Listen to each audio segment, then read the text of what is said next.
Chapter 261. Lure Gong Yui into the trap. Su Maoyang just thought this family was ridiculous. She looked down on people like Gong Yui, who must be blind. Gong Yui felt embarrassed when he heard this. Junimo was a master he respected. And now that she made such a fuss, it seemed a little ambiguous. If he made the master unhappy, how would he plan in the future? The head of the Huang family saw that everyone around was laughing at the Huang family, and he frowned and scolded in a low voice. Okay. Stop making trouble. Today is just a misunderstanding. Sir. Apologized to Master Jun quickly. Although the head of the Huang family doubted Junmo's strength. After all, his reputation was there. It was always bad to offend such a big man. Therefore, people should know what's interesting and take the opportunity to step down. Otherwise it would be really stupid. Huang Manchi didn't have her father's brains, and she was still grumbling willfully. Later, she was frightened by her father's sharp eyes, and then she restrained her arrogance, biting her lips in frustration, and was reluctant to speak.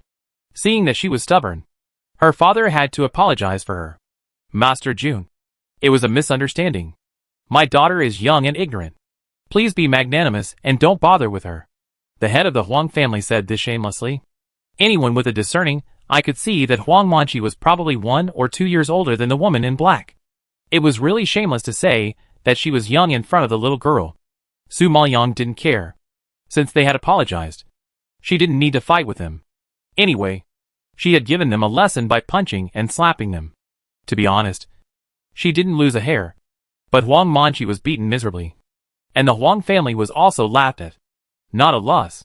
Watching the farce come to an end, everyone seemed to be still in high spirits and sighed with regret.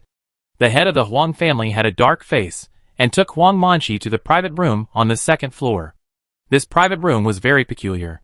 There was no door, only a curtain. Even if you sat in the private room, you could see the movement in the hall and the items on the auction table. And the people below the hall could also see the people in the private room clearly. As for the private rooms on the 2nd floor, they were only separated by a curtain. But the distance was a little far, so you could only see people but not hear any sound. So it was relatively confidential. At this time, many people had already sat in the private room on the 2nd floor. Looking around, the Huang family, the Sheng family, the Zhao family, the Yin family, and the Feng family were all here. Even the 6th prince, who had always been a playboy, sat there.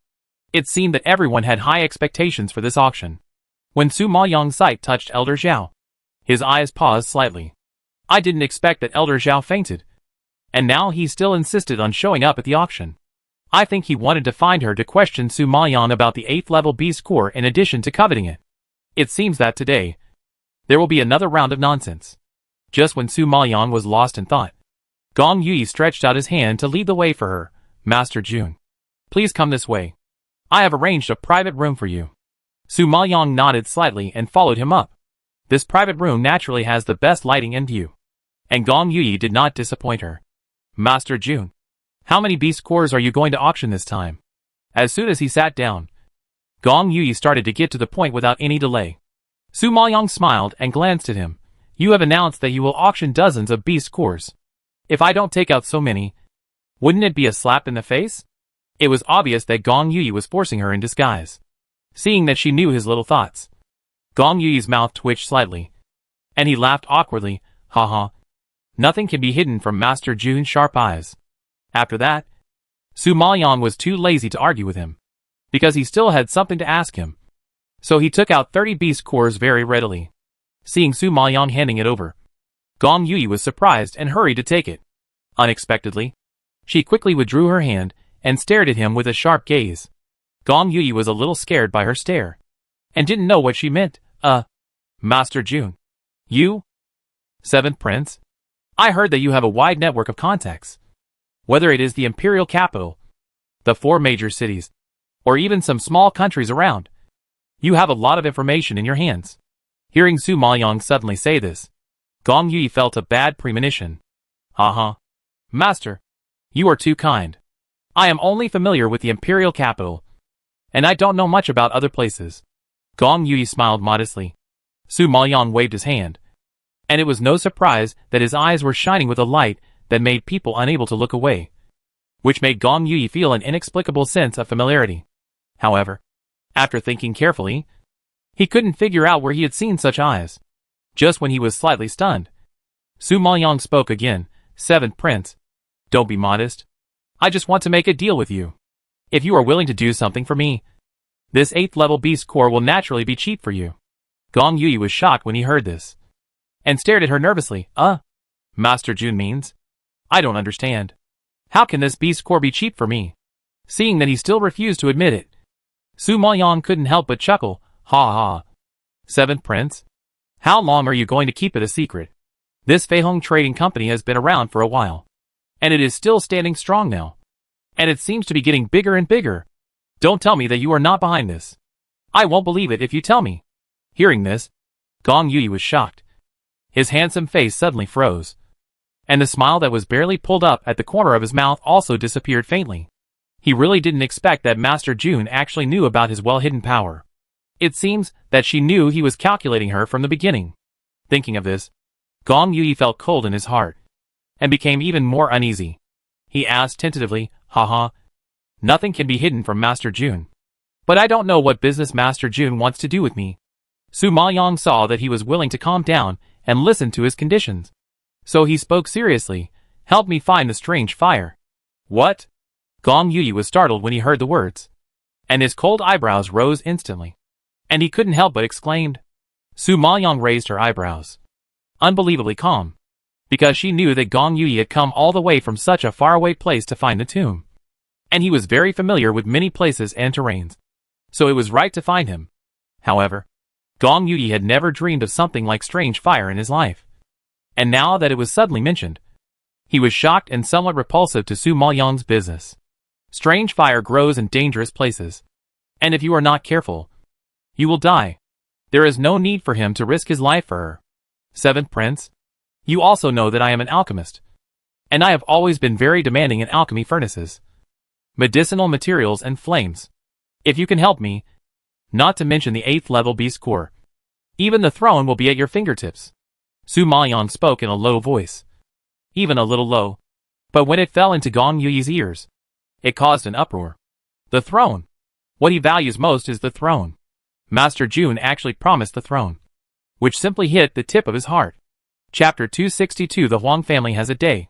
Gong Yui was moved, and it can be said that he was completely convinced by her. The throne is too important to him. Now that he has offended the Yin family, he may be reported. If he does not find a good next family to rely on, the throne will fall into the hands of the 6th prince. In addition, the old fox Hui Guifei in the palace blows pillow whined all day long. Even if he is favored, the throne is in danger. Thinking about it, Gong Yui glanced at Gong Mayu in the distance, and his fingers clenched unconsciously, as if he had made a great determination. He slowly nodded. "Okay. Since Master Jun wants the strange fire, then I will send someone to find it. But this strange fire is dangerous. Even if I find it, I can only give you an address. So," Su Maoyang waved his hand indifferently, "it doesn't matter. I won't let you go to die. Just a map is enough." She didn't expect that a long time ago she was still doing business with him using maps in the southern Sui kingdom. But she didn't expect that the situation would change, and she actually asked him for help in return. After many twists and turns, they all revolve around a map.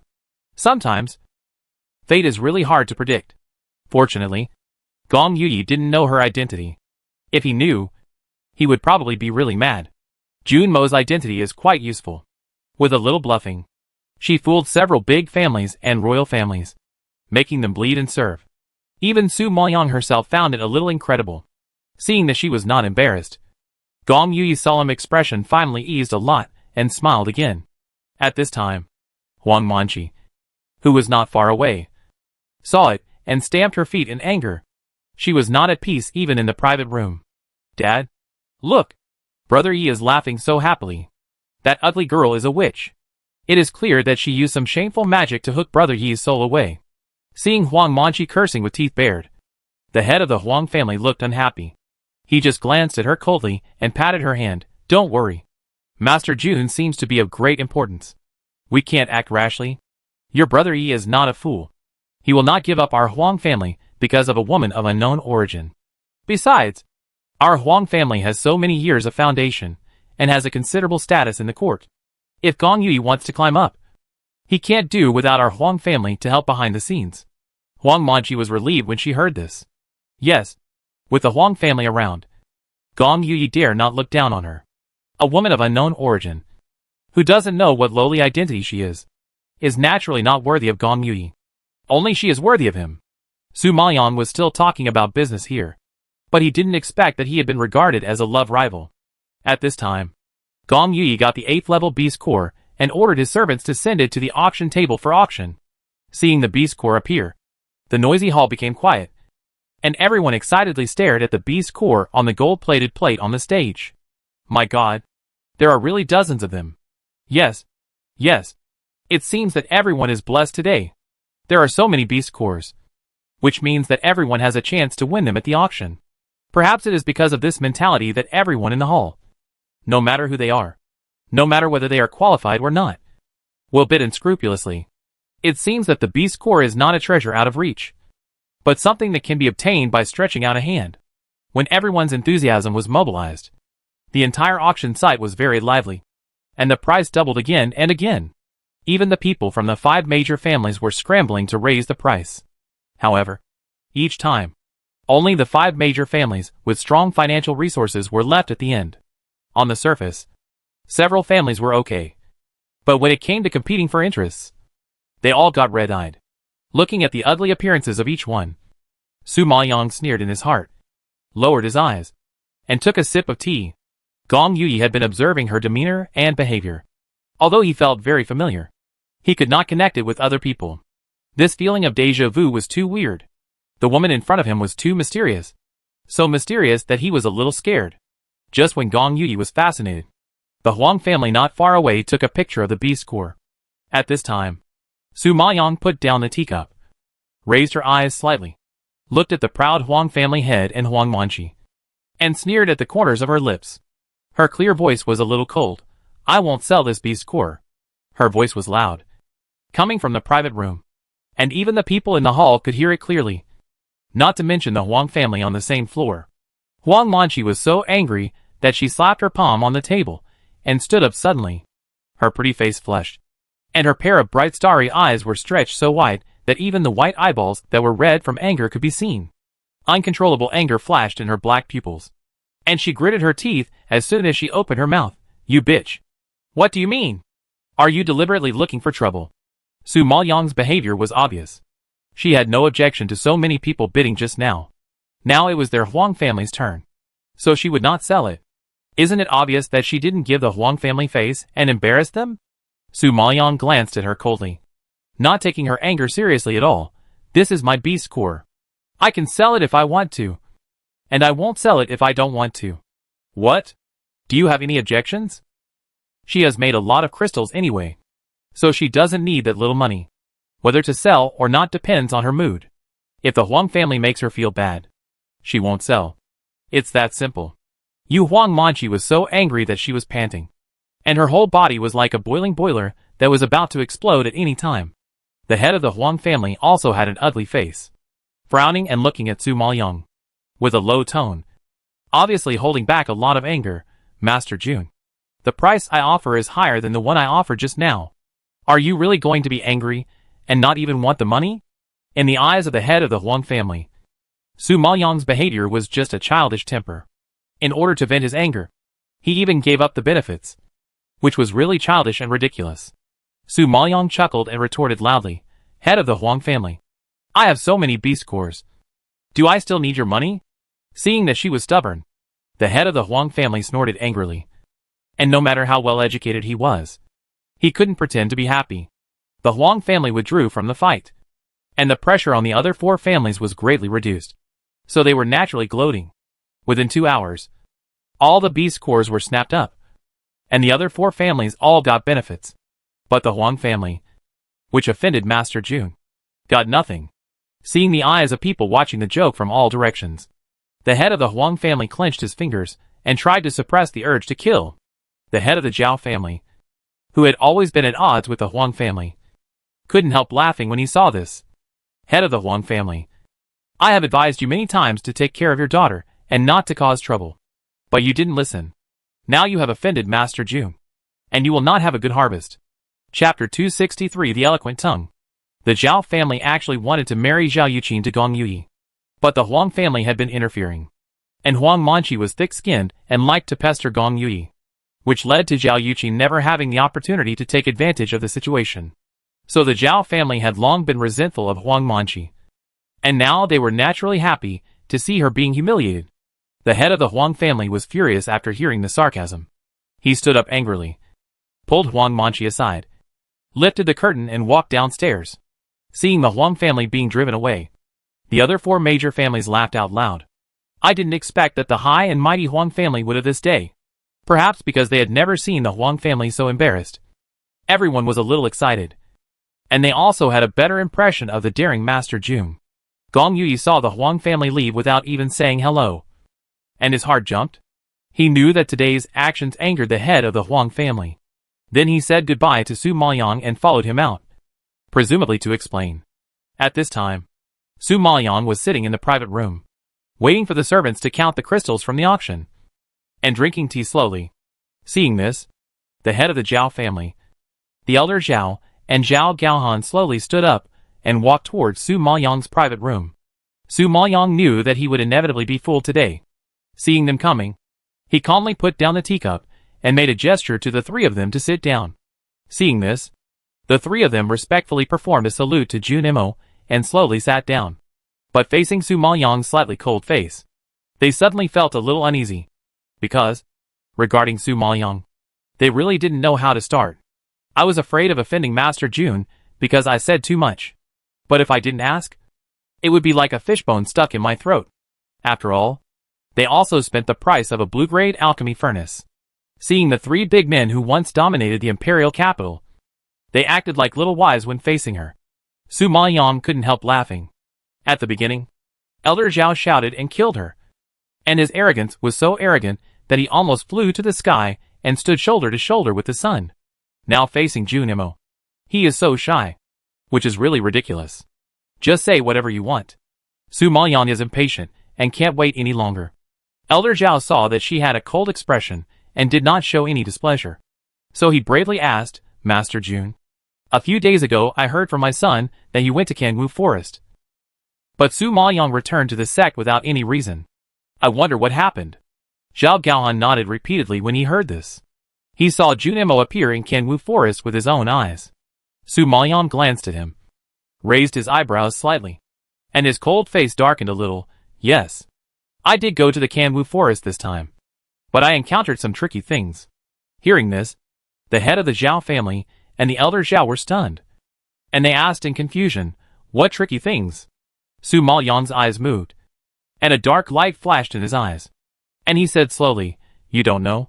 I was going to catch Su Maoyang, but suddenly a lot of black-clothed men with good skills came out, and while I was fighting the enemy, they rescued Su Maoyang. In fact, I was too careless and underestimated the enemy. What? How could there be a black-clothed man suddenly? They were still wondering why Master June didn't catch Su Maoyang, and they didn't expect that someone would interfere.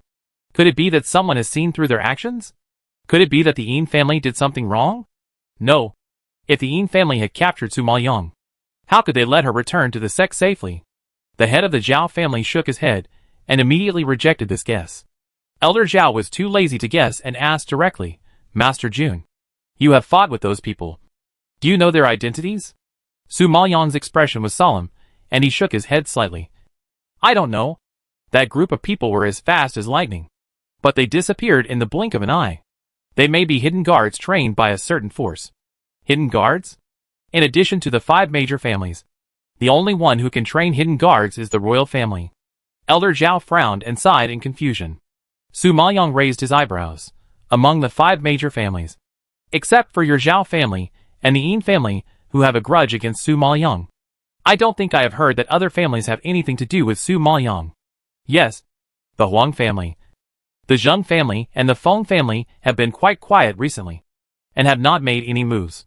If they want to attack Su Maoyang, there should be clues to find. The head of the Zhao family also nodded, obviously excluding the possibility of these 3 families. From his tone, Su Maoyang also understood that the Zhao family's spies are spread all over the place, and they are well aware of the situation of the other three families. It seems that they are also wary of them knowing about the stone infant. Zhao Gaohan was shocked when he heard this. So, it is very likely that the royal family did it. Su Maoyang's face slightly froze when he heard this, and he pondered. If it was the royal family, then Gong Yuyi would be the most disgusted. The head of the Zhao family and the elder Zhao were shocked when they heard this, and they asked with bulging eyes in horror, Master Jun, what do you mean? Su Maoyang looked at them solemnly, his eyes full of solemnity. I heard that Yin Baifan, the daughter of the Yin family, was killed, and it was Gong Yuyi who sent people to kill her. When Zhao Gaohan heard this, he nodded repeatedly, yes. I was there at the time. I personally found the seventh prince's jade pendant from the black-clothed man who assassinated Yin Baifan. I recognized that jade pendant. When the seventh prince and I were studying abroad, I accidentally learned that the jade pendant has the function of dispatching secret guards. It is usually very precious and never exposed. If it was not handed over voluntarily, how could it appear on the body of the Night Wolf mercenary group? So, I am sure that Yin Baifan was definitely killed by the seventh prince. Su Maoyang has Zhao Gaohan as a witness here. Son, the following deception is even more like a fish in water, since Mr. Zhao witnessed the incident with his own eyes. I will not say more. I am just wondering why Gong Yuyi wanted to kill Yin Baifan. I heard earlier that Yin Baifan had been bullying Su Maoyang, and Gong Yuyi and Su Maoyang were old acquaintances. So it is not ruled out that Gong Yuyi was furious and killed Yin Baifan for his beloved. If so, it could also explain why Gong Yuyi killed Yin Baifan, and why he stopped you from catching Su Maoyang. Su Maoyang pretended not to know the existence of Shering, and led them to think in another direction. But the three of them were such shrewd people that how could they think that Gong Yuyi would offend the Yin family because he liked Su Maoyang? They knew Gong Yuyi's temperament best. For power and the throne, he would do anything. No one could stand in his way. And an inconspicuous woman was even less qualified. However, Su Maoyang's words reminded them. Why did Gong Yuyi kill Yin Baifan? They had never thought about the reason for this question. But now that it was brought up, they calmed down to think about it. As a member of the royal family, Gong Yuyi should have the support of several families. With his position, how could he possibly offend the Yin family? But Yin Baifan's murder showed one thing. That the Yin family must have had a conflict of interest with Gong Yuyi. Except for Shering, they could not think of any other conflict of interest that could make Gong Yuyi offend the Yin family at all costs. Thinking of this, the three looked at each other in horror, and found the exact answer from each other's eyes. There is only one possibility. Shering was known by Gong Yuyi. Chapter 264, Diverting Trouble. Looking at the shocked expressions of the three people, Su Maoyang knew that her goal had been achieved. And then she closed her eyelids, hiding the smile in her eyes perfectly. Su Maoyang knew that the secret of the stone infant had been weighing on the hearts of the Zhao family, making them a little suspicious. Anyone who opposed them could think of snatching the stone infant. She didn't need to guess. She could also know what they were thinking at the moment. The head of the Zhao family saw Jun Mo lowering her head, looking thoughtful, and was secretly shocked, afraid that she would notice something, and immediately followed her words. Master Jun is really insightful. After your analysis, we think it makes sense. Indeed, we have heard about Gong Yuyi and Su Maoyang. It seems that they are indeed in a shameful relationship. Su Maoyang sneered. The Zhao family head's ability to say one thing and mean another is also amazing. Zhao Gaohan also recalled something incredible at this time. I remember that last time a group of us met Master Jun in Qinwu Forest. Master Jun said he had something to do and left. Gong Yuyi seemed to want to know where the master was going, and even wanted to help. Could it be that he was testing him? It must be said that the imagination of this young master of the Zhao family is quite big. He remembered the slight greeting in his heart. However, it is understandable that he has lived in an environment of intrigue for many years, so he naturally has a lot of thoughts. Su Maoyang listened and nodded very cooperatively. Yes, it was you who changed the subject at the beginning, saying that you were in a hurry to return to the sect. So he didn't catch up. Now that I think about it carefully, it seems that you are suspected of stopping me from catching Su Maoyang. Zhao Gaohan opened his eyes wide and took a deep breath in shock. Yes. When Gong Yuyi asked Jun Mo what was wrong and wanted to help, he thought it was just a flattering greeting. But he didn't expect it to have this meaning. When the Zhao family head and the elder Zhao heard this. They believed Su Maoyang's words even more. Because Gong Yui not only killed Yin Bifan, but also deliberately prevented Master Jun from catching Su Maoyang. No matter how you look at it, it seems that he is inseparable. But since Gong Yui knew about the stone infant, why did he let Su Maoyang go back? Could it be that Su Maoyang had compromised and gave the stone infant to Gong Yui? But according to Gong Yui's temperament, shouldn't he kill people to silence them? There are many things they can't figure out. And of course Su Maoyang doesn't force them to understand. She just gave them a reference to turn their attention to Gong Yui, so that she could excuse herself for not catching Su Maoyang. As for what they think and who they suspect, that's not her problem to worry about. The old man Jinjuan, the demon Martin, the golden lion king, and the blue cloud leopard in the space all shuddered. Their master was too bad. He misled others, and threw dirty water on Gong Yui. Although Gong Yui was trying hard to kill Su Maoyang, for some reason, they felt a little sympathy for the man who was kept in the dark. The Zhao family was confused at this time. Some of them understood, but not all of them. However, they believed in what Master Jun said today, and left the auction with a lot of doubts. Seeing the Zhao family leave, Su Maoyang was about to get up and leave, but was stopped by the head of the Yin family, who walked quickly. Su Maoyang suddenly felt a headache. The Zhao and Yin families were really haunting her. There were deep dark circles under the eyes of the head of the Yin family. His face was much more haggard than the last time he saw him, as if he had aged overnight. Su Maoyang knew that the family would not be able to bear such a blow after losing a precious daughter. He walked forward slowly, clasped his fists and saluted Su Maoyang, and said in a slightly hoarse and weak voice, "Master Jun, I wonder how Su Maoyang is doing." Even though his daughter died, he still did not forget to get the benefits of the Flame Thunder Spirit Blood Cauldron from Su Maoyang. Alas, this is the family affection. Su Maoyang sighed, looking a little apologetic. "Master Yin, you don't know that Su Maoyang has been rescued by Gong Yui." When Master Yin heard this, he was stunned and asked in disbelief, "Why did Gong Yui rescue her?" "Master Yin, your daughter was brutally killed by Gong Yui. Don't you understand?" Su Maoyang made a bitter face and shook his head, as if he was regretting Yin Bifan's death, and his expression was more sad. Upon hearing this, Master Yin was shocked and shook his body. His ugly face was as pale as paper. He had never figured out why Gong Yui wanted to kill his precious daughter. In recent years, although their Yin family has not been too attached to the royal family, they have never offended Gong Yui. In addition, in recent years when the emperor was critically ill, Gong Yui has been running back and forth between several families, with a tendency to win over relationships. And their Yin family is naturally among the forces he is trying to win over. So, when he heard the news that Gong Yui had killed his own daughter, he naturally didn't believe it. These days, he has been locked in his room thinking about this problem. He dared not rashly report and become a mortal enemy with Gong Yui, because he was weighing, hesitating, and doubting. But when he heard what Master Jun said, he seemed to be awakened by a stick. Master Jun means that Gong Yui and Su Maoyang have a private affair?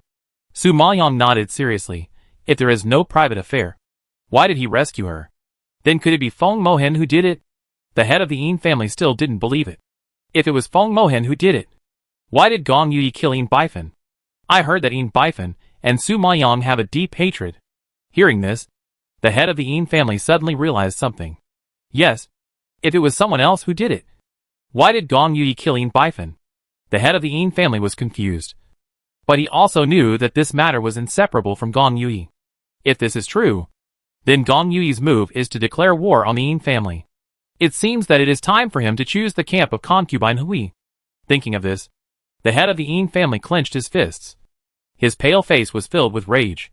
He clasped his fists towards Su Maoyang, and turned to leave. Su Maoyang watched his back, and guessed that he was going to the palace. It is estimated that soon, there will be a bloody storm waiting for Gong Yui. At that time, he will be too busy to clean up the mess, and there will be no time to kill her. Thinking of this, Su Maoyang slowly exhaled, walked out of the private room, and came to the backstage of the trading house. Put all the crystal stones that had been counted into the space, and then left the trading house. Imperial Palace, Jingyu Palace, the magnificent hall, crystal jade wall, pearl curtains, white jade floor, and gold beads embedded inside. At a glance, it feels that this palace is extremely beautiful. luxurious and majestic, and indescribably noble and elegant.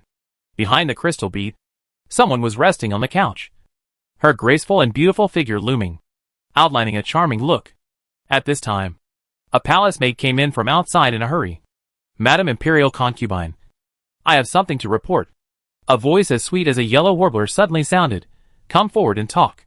Chapter 265 Granting Su Maoyang a marriage. After she finished speaking, the woman behind the curtain waved her hand, signaling the maid standing behind her to massage her to leave. At this time, only the maid who reported and Concubine Hui were left in the entire hall. The maid stepped forward and approached Concubine Hui, and whispered, My lady, the head of the Yin family reported the seventh prince today. Now the emperor is furious, and has decided to punish the seventh prince. The queen has also been alarmed, and is crying in Qianyuan Palace.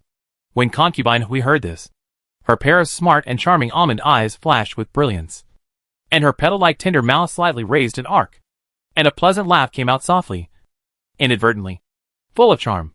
Isn't that woman usually very stable and reserved, and well-mannered? Why is she crying now? Although it was a question, the maid understood the sarcasm in it. Ha. I think it's because the emperor is so angry that the queen panicked. After all, the Yin family is a big family with an unshakable position in the court. Now the seventh prince has killed their precious daughter, which is clearly against the Yin family. How can the Yin family not be angry?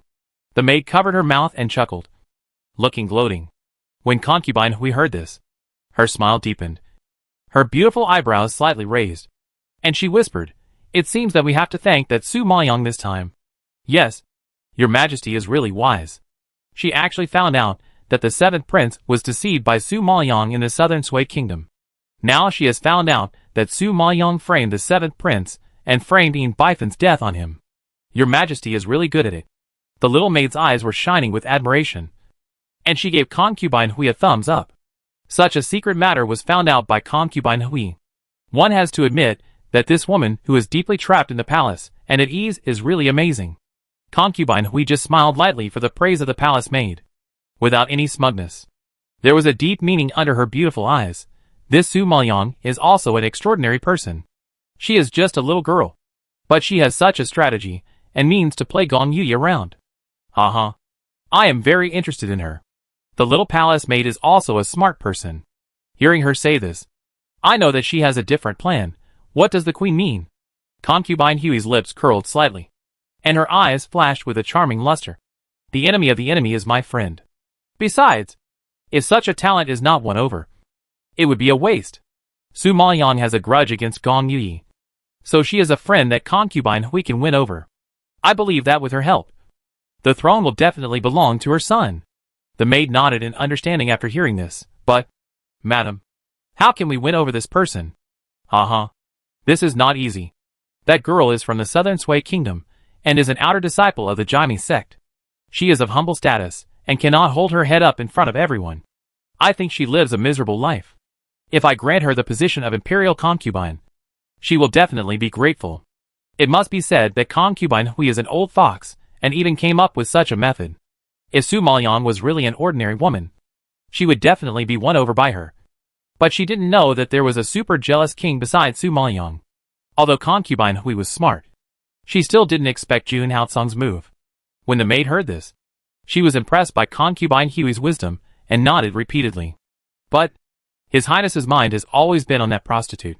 If he is suddenly asked to marry Su Maoyang, I wonder if it will. The maid added 2 words in her heart. Turn the world upside down. Gong Mayu's stubborn and willful character. If he knew that Concubine Hui was manipulating his marriage behind the scenes, he would definitely turn the world upside down. When Concubine Hui heard about the prostitute, she frowned in anger, and her originally happy face suddenly sank. Humph! You is too ignorant.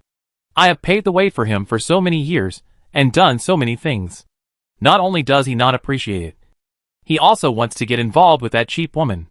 If it weren't for me often covering for him in front of the emperor, he would have disappointed the emperor a long time ago. What a shameless bastard. Hearing this, the maid also lowered her head, and dared not speak. This has always been Concubine Hui's forbidden area. She would fly into a rage after just 2 words. However, at this time, Gong Moyu, who rushed in from outside, heard all these words clearly. His expression, which was originally very happy because of Gong Yuyi's being implicated, instantly turned as black as coal. Mother! You actually arranged my marriage behind my back. I have said so many times that I will not marry anyone except Rui. Gong Mayu strode over with a dark face. His peach blossom eyes were as big as copper bells, full of rebellion and anger, and his whole body exuded strong resentment. Empress, we hated to see him like this the most. She frowned even more and scolded him sternly. Asshole! How can you decide this marriage? How can a prostitute be a concubine? Do you want to see your mother and your father being ridiculed by the world? I don't care. I like Rui, and I will marry her. Isn't that Su Maoyang also a pariah in the southern Sui kingdom? Although I haven't seen her, I know that she must be a country girl who can't stand up to the stage. And she is not as good as my Rui. Gong Mayu had already labeled Su Maoyang as rude and ugly.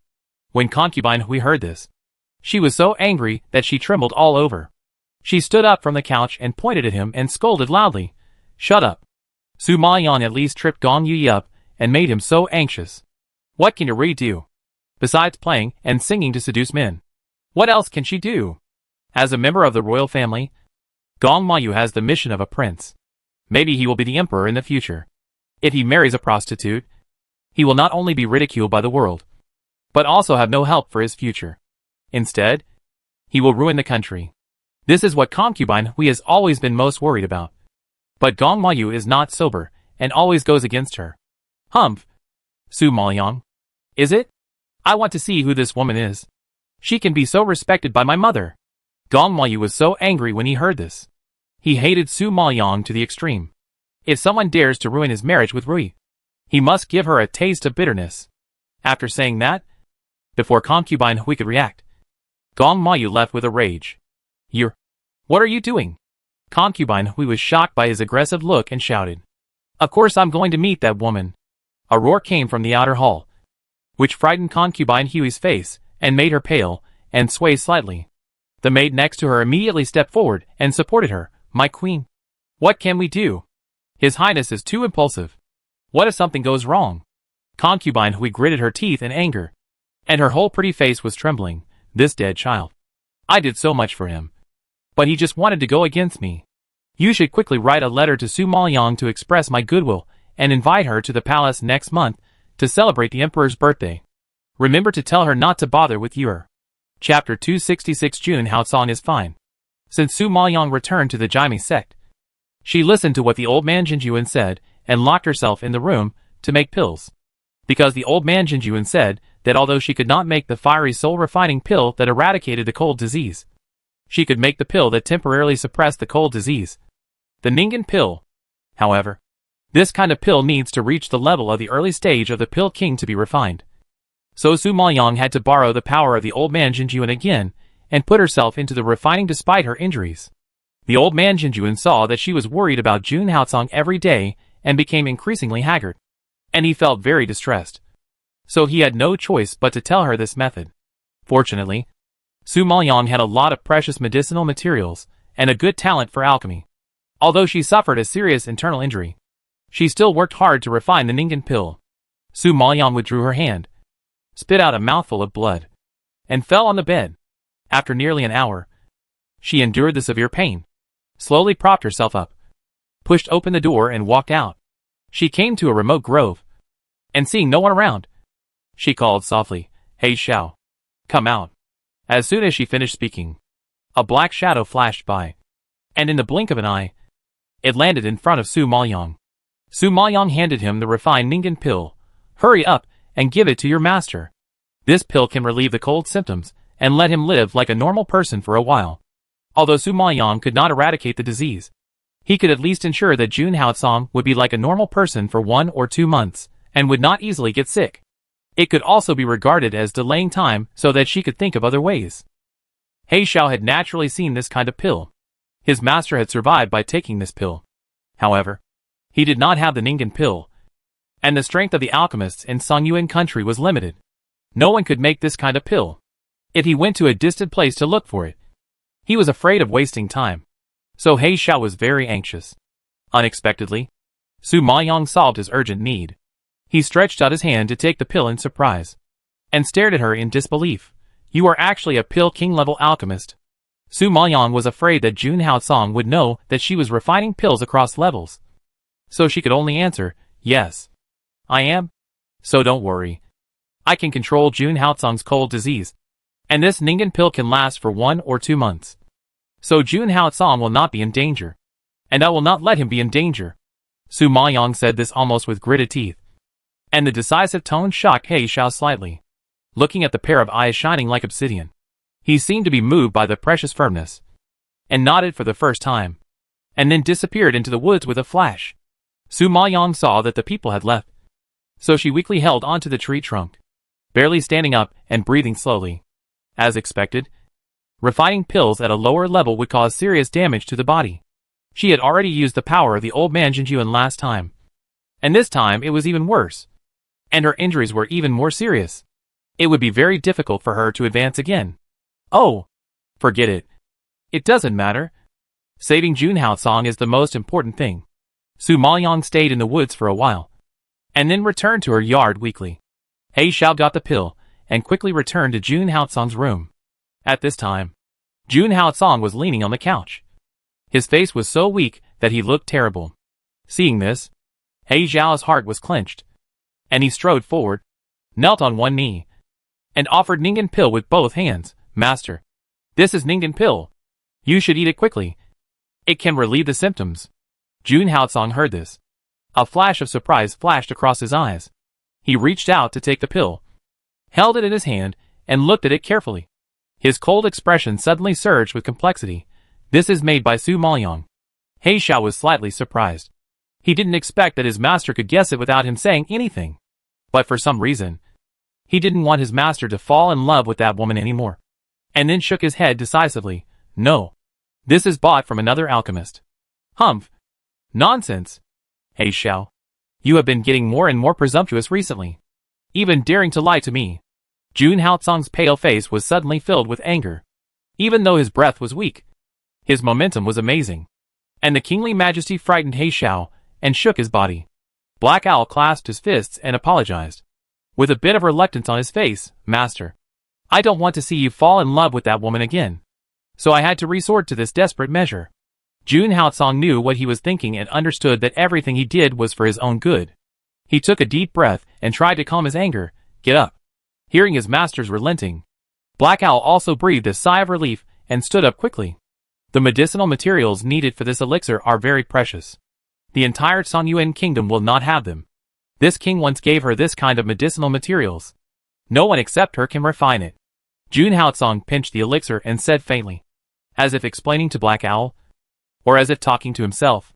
However, for some reason, his heart was uneasy. He couldn't help but look up at Black Owl and asked in a deep voice, has she reached the level of Dan King? Black Owl nodded, his expression serious. And this time, he didn't seem to be lying. Yes. She told me herself. Doesn't she look normal? Jun Haotsong was a little unconvinced. No. She gave me this pill herself. And she gave me many instructions. It doesn't look like anything is wrong.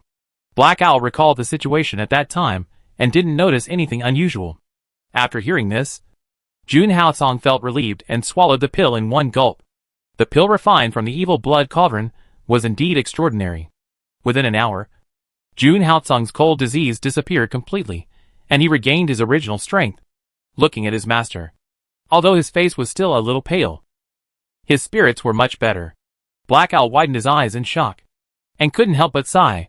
I didn't expect that the elixir refined by Su Maoyang was even more powerful than that old man's elixir. Master, you can probably use your previous strength now.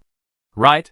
Jun Haotsong clenched his fists, moved his arms, and nodded with some joy. Yes. It should be no problem to use the previous strength. But you can't overuse it. After all, it's a cold disease controlled by elixirs. Black Owl nodded when he heard it. Even if he couldn't recover the top strength when he was in Jiuyo continent, it would only take a flick of a finger to deal with the ants on this continent. Thinking of this, he couldn't help but breathe a sigh of relief and feel relieved. Jun Haotsong knew that his body was fine, and his mood couldn't help but feel happy. Thinking of Su Maoyang, he wanted to run over to find her.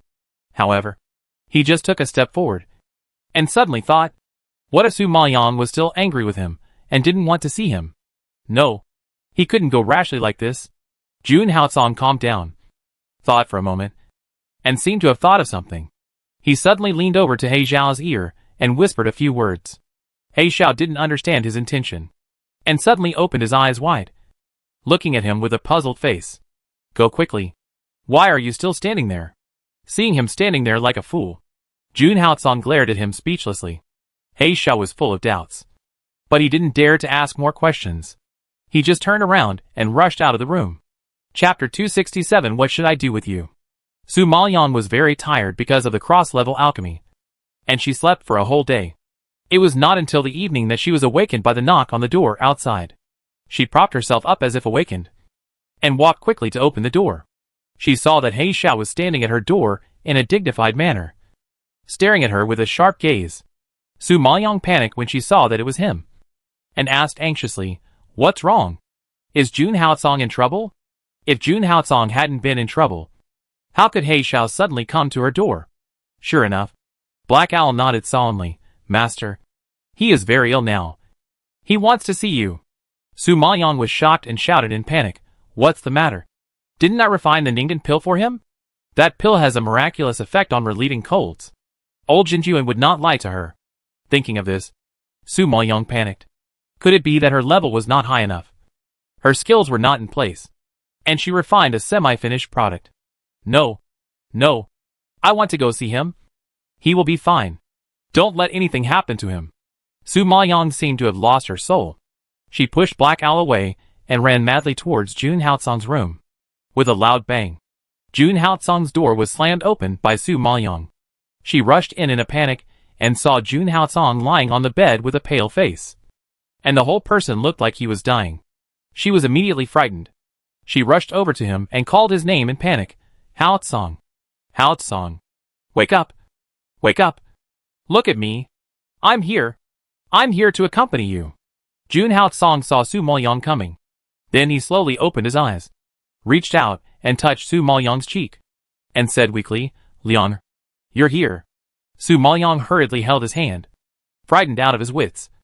"Haotsong, are you okay? Don't scare me." Jun Haotsong shook his head. A pale smile appeared on the corner of his mouth, and his voice was very light. "I've taken the pill, and I'm much better." Su Maoyang heard it, but he didn't believe it. He was still very weak and looked very weak. "Why is it still like this? Why didn't you get better after taking the pill? It doesn't hurt anymore, but my body is still a little weak. I should recuperate for a while." Jun Haotsong took Su Maoyang's hand, put it in his mouth and kissed it. Su Maoyang heard it, and then he calmed down a little, but he still touched his forehead worriedly to feel his body temperature. Seeing this, Jun Haotsong's eyes turned and he suddenly cried out, "Oh, I'm so cold." Cold. Although Su Maoyang didn't feel any cold, he was still scared when he saw Jun Haotsong shouting in pain. He immediately jumped onto the bed, hugged him in his arms, patted his back gently, and comforted him. "You won't be cold if I hold you. I'll keep you warm." Jun Haotsong smelled the familiar fragrance, and his whole heart was distracted. He couldn't help but hug her tighter. The corners of the eyes and mouth of He Xiao, who was standing aside, twitched when he saw this. His master was obviously well, but he was using a self-torture trick here, which was clearly taking advantage of Su Maoyang. Jun Haotsong saw from the corner of his eye that He Xiao was still standing there like a wooden stick, and his eyes were sharp, giving him a fierce warning. He Xiao had no choice but to leave the room and close the door for them. "Haotsong, are you still cold? Should I go get you a few more quilts?" Su Maoyang couldn't help but ask softly when he saw him hugging her tighter and tighter, and wanted to get up to get the quilt. Seeing this, Jun Haotsong pressed her back into his arms and murmured coquettishly, "No. I feel much better with you warming me up. Don't leave tonight. Let me hold you all the time." "Okay." Su Maoyang nodded in compromise after hearing this. Perhaps Ningen Dan controlled the cold disease, but his body was too weak and needed to be recuperated. Seeing that she acquiesced, Jun Haotsong couldn't help but kiss her and said softly, "Leon, I'm sorry. I was too impulsive before.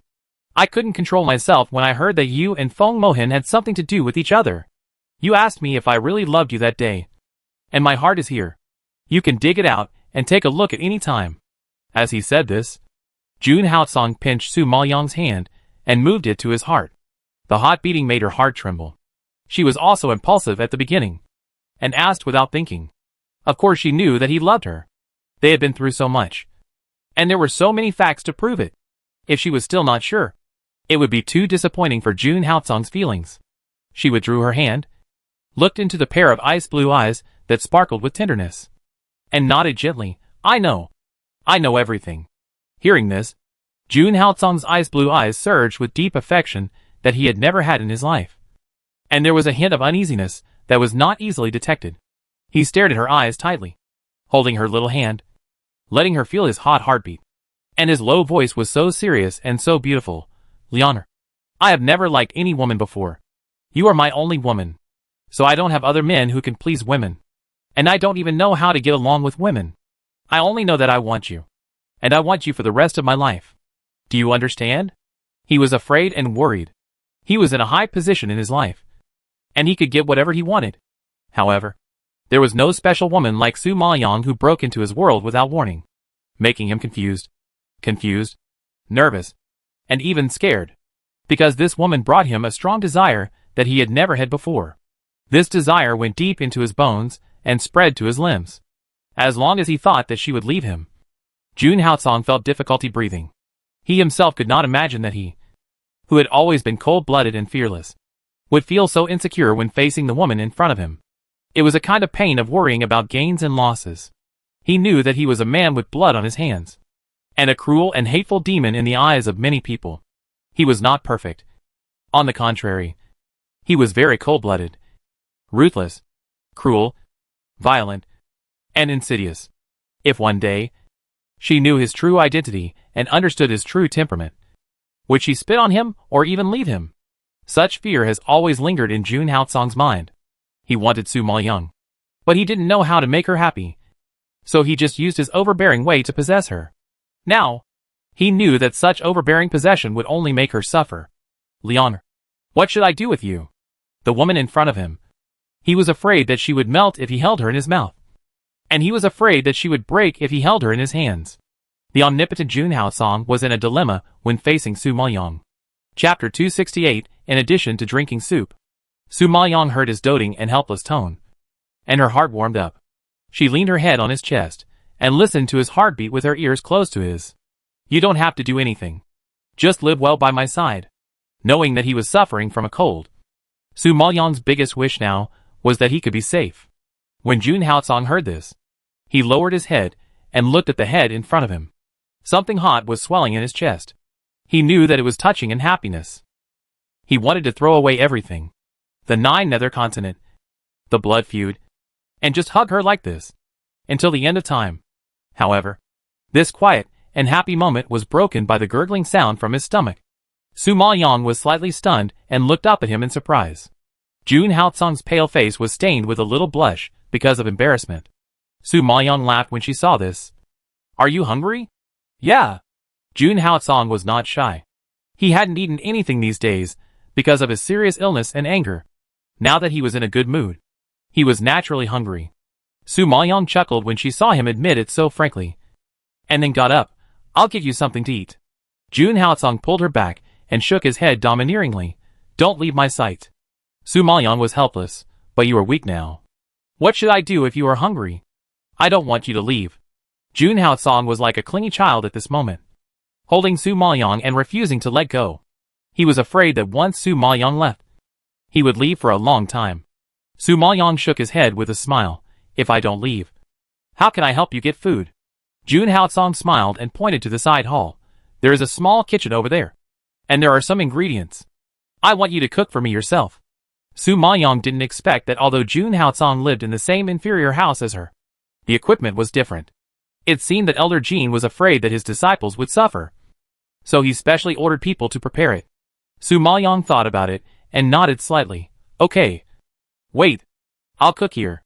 After saying that, she quickly got up and came to the so-called small kitchen. Looking at the table of materials, she suddenly felt a little troubled. What should I do? She can't cook at all. If she had known earlier, she should have learned 2 dishes. Forget it. If I can't cook, I'll make some soup to warm him up. Thinking about it, Su Maoyang threw several ingredients into the pot together and boiled them with water. June Haotsong, who was far away, saw her busy appearance and smiled slightly. It felt like a wife taking care of her husband and busying around in the kitchen. However, looking at her clumsy appearance, Jun Hao-song could not imagine that his woman, who looked so strong on weekdays, was an idiot in cooking. However, Su Ma-young did not disappoint him, and he smelled the fragrance soon. At this time, Su Ma-young came over quickly with a bowl of soup, with a smile on her face. Warm. Even if she didn't drink it, it warmed Jun Hao-song's heart. The soup is ready. Drink it while it's hot. Su Ma-young handed him the bowl of soup carefully. Jun Hao-song stared at her straight. Unwilling to take it. I want you to feed me. Seeing his willful appearance, Su Ma-young shook her head with a smile. And considering his weak body, she still sat obediently on the couch, blowing the soup in the spoon and handing it to his mouth. Jun Hao-song watched Su Ma-young taking care of him so meticulously, his ice blue eyes flashing with a light that made people unable to look away. If he looked into his eyes, he would probably not be able to bear such a naked gaze. Fortunately, Su Ma-young was concentrating on feeding him the soup and did not notice the excitement in his eyes. Be careful. It's hot. Su Ma-young blew again and again, fearing that he would be burned. But Jun Hao-song's eyes were all Su Ma-young, so he didn't care about the soup that was handed to his mouth. He swallowed it in one gulp without even looking at it. It wasn't hot, but the smell made him freeze. Su Ma-young saw that his expression was stiff, and he was staring at him in shock. He panicked and asked quickly, "What's wrong? Is it very hot? Leon, what did you add to the soup?" Jun Hao-song seemed to be holding back something and asked calmly. Su Ma-young frowned in confusion. "I didn't add anything. I saw so many ingredients on the table, and didn't know which one was good, so I almost poured them all in. I heard that soup can be cooked like this. Didn't you pour everything in when cooking hot pot before? There are also health-preserving soups that can be cooked in one pot." Jun Hao-song heard this, holding back the strong strange taste in his mouth, and nodded with a smile. Yes, that's right." Su Ma-young saw his strange expression and asked in confusion, "What's wrong? Does it taste bad? Let me try it." As she said this, she wanted to scoop a spoonful and put it in her mouth. Jun Hao-song saw this and snatched the soup bowl. "No, it's really delicious." Seeing him so abnormal, Su Ma-young felt that there was something fishy, so he snatched the soup bowl from him again and scooped a mouthful into his mouth. A pungent strange smell instantly rushed straight to his head, and Su Ma-young wanted to vomit unbearably. Jun Hao-song was quick-witted and reached out to hold the back of her head and kissed her lips. Su Ma-young was startled and was about to struggle, but Jun Hao-song had already let her go gently, staring at her with his ice blue eyes full of teasing, and his lips were tied with ambiguous silver threads, which made Su Ma-young's ears red and embarrassed. "Jun Hao-song, what are you doing?" Su Ma-young growled in shame and anger. Jun Hao-song's pale lips became rosy because of the kiss just now, and he smiled softly. "No, I just want to say that the soup you cooked for me is delicious, and I don't want to waste a drop." Su Ma-young couldn't stand his hot gaze and the ambiguous love words that made her cheeks hot. For a moment, she was a little at a loss. "I'm hungry. Feed me." Jun Hao-song smiled and pointed to the soup bowl in her hand. Su Ma-young frowned when she heard this. "It's so unpalatable. You better not drink it." Seeing her trying to take it away, Jun Hao-song immediately snatched it and drank it all in one go. Su Ma-young's expression was tangled when she saw this. She couldn't stand the strange smell just now, let alone Jun Hao-song. "A patient. Is it really okay?" Looking at her worried eyes, Jun Hao-song grinned and grabbed her waist and took her to the bed. "If you are afraid of me, stay with me tonight. You did it on purpose, didn't you?" He drank the bowl of soup on purpose to make her feel guilty, so she had to stay by his side and let him do whatever he wanted. Hearing this, Jun Hao-song frowned in pain. His handsome face looked a bit pitiful. "I'm a patient now. Can't you just let me go?" Su Ma-young was helpless when he saw this, and was still worried about his health. "Aren't you hungry? Can just drinking soup be enough?" Jun Hao-song's eyes flashed a cunning, and the corners of his mouth curled up a sly smile. "Drinking soup is certainly not enough. Don't I want to eat you?" After saying this, Jun Hao-song stretched out his hand and pulled her into his arms, rolling onto the bed. Chapter 269. Gong Mayu comes to the door. That night, the two of them slept in each other's arms. When Su Ma-young woke up, there was a pair of blue eyes that were so gentle that they seemed to be dripping with water, staring at him intently. That perfect and impeccable face was so close, and the fine long hair covered his smooth forehead and fell on his thick and long eyelashes. The delicate facial features, and the white, and even pale skin were like 1,000-year-old jade, slightly transparent, and a little cold to the touch. The corners of his mouth were slightly raised, and there was a deep doting in his beautiful and charming beauty. Because they were too close, Su Maoyan could actually feel his warm breath on his cheek. Su Maoyan was startled, and immediately woke up, and asked awkwardly, "When did you wake up?" Jun Haotsong chuckled, and the curve of his mouth showed a bit of charm.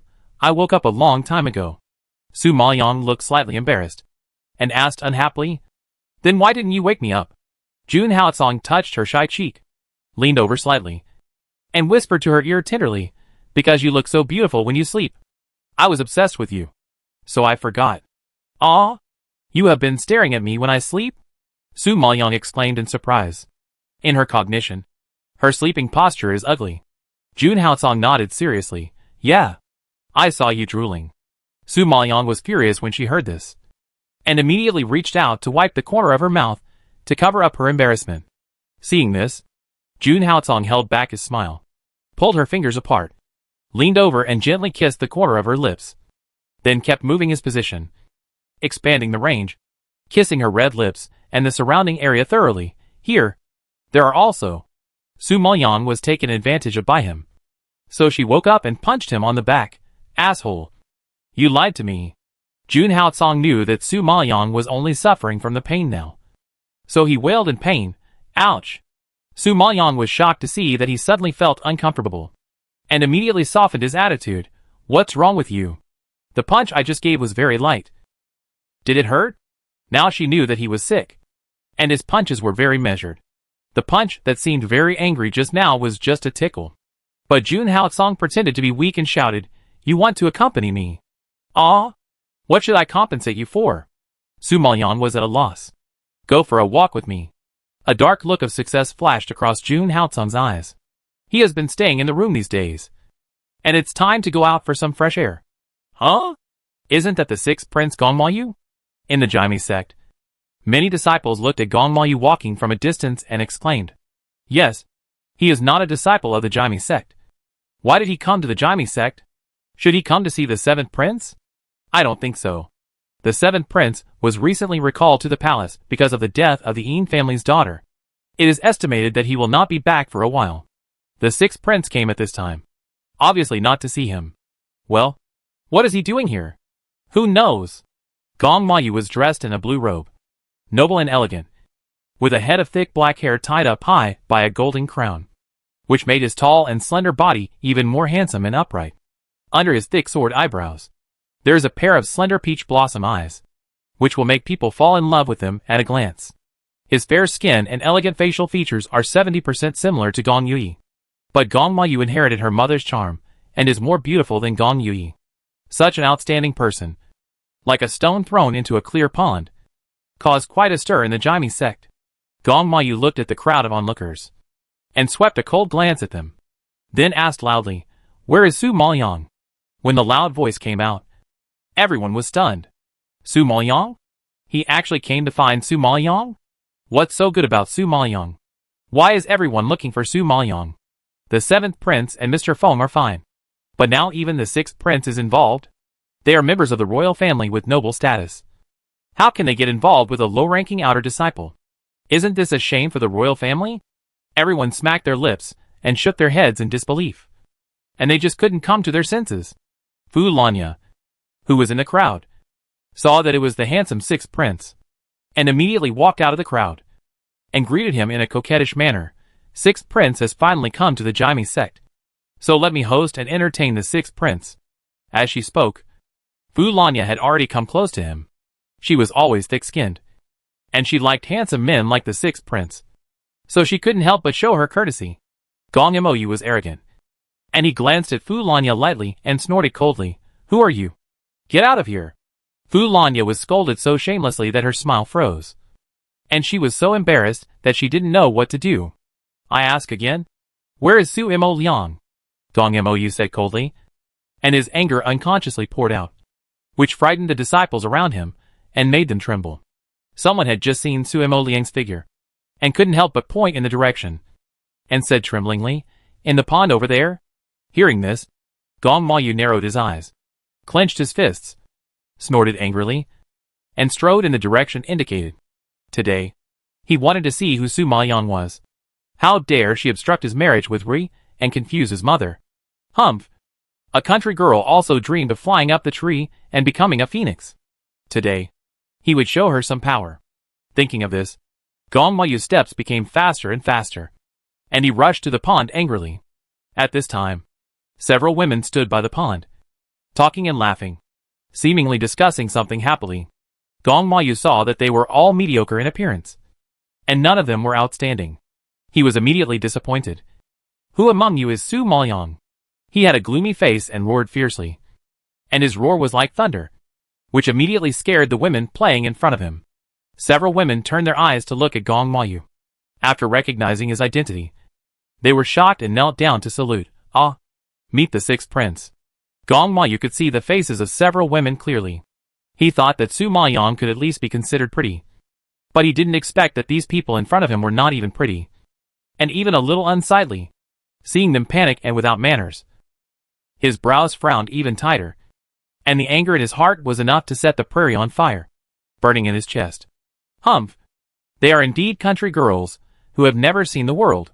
Gong Mayu was extremely disappointed at this time, and he was too lazy to ask, and wanted to turn around and leave. However, just as he turned around, he suddenly caught a glimpse of a young woman in a light blue dress walking slowly, with a handsome man across the pond. That oval face, white and tender like jade, was delicate and lovely, smooth like milky white satin, and gave off a faint glow under the sunlight.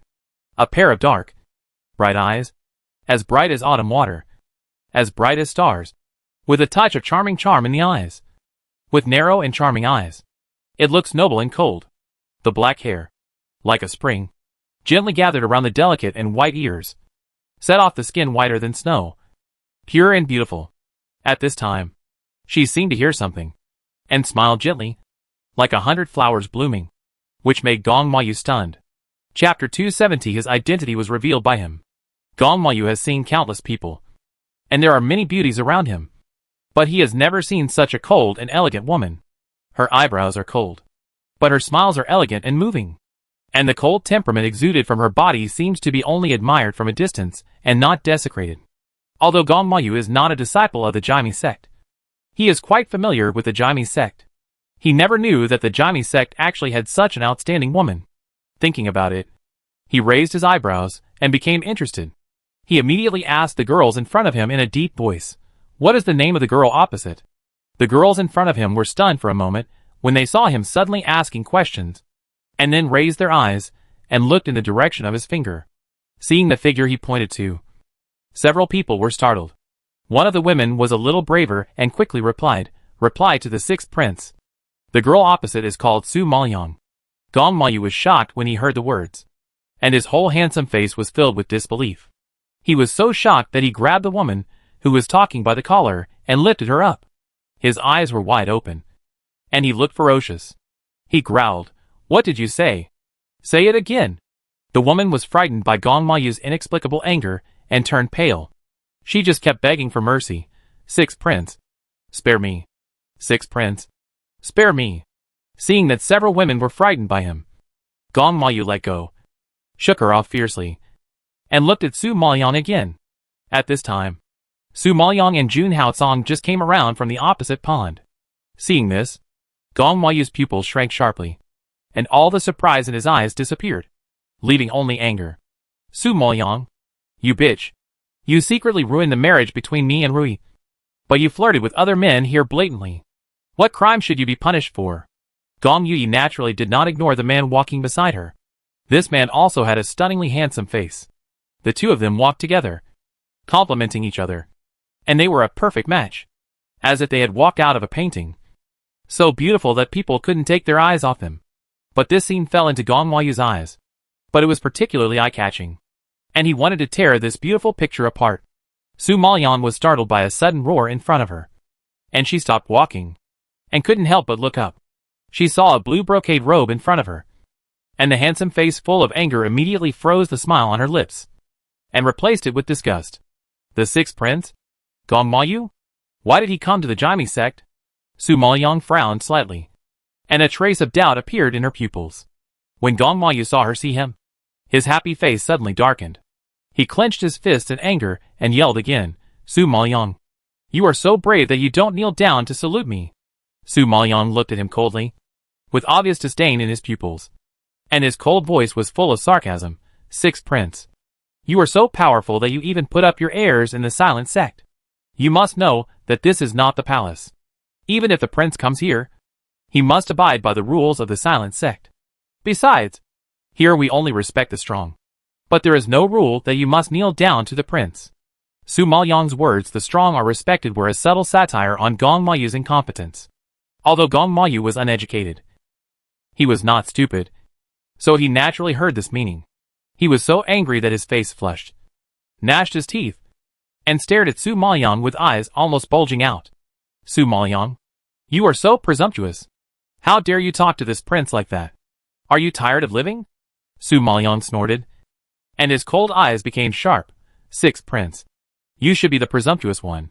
You are not a disciple of the silent sect, but you broke into the silent sect. It violates the sect's rules. If you make a scene here and attract the elders, I believe you will be punished. Gong Mayu relied on his status as a prince to come to the silent sect several times. Everyone did not dare to offend him, so they turned a blind eye to his free entry and exit of the silent sect. Because he was indulged by everyone, he became more aggressive and never thought about the rules of the silent sect. This time, he was severely scolded by Su Maoyang, and his face suddenly turned black.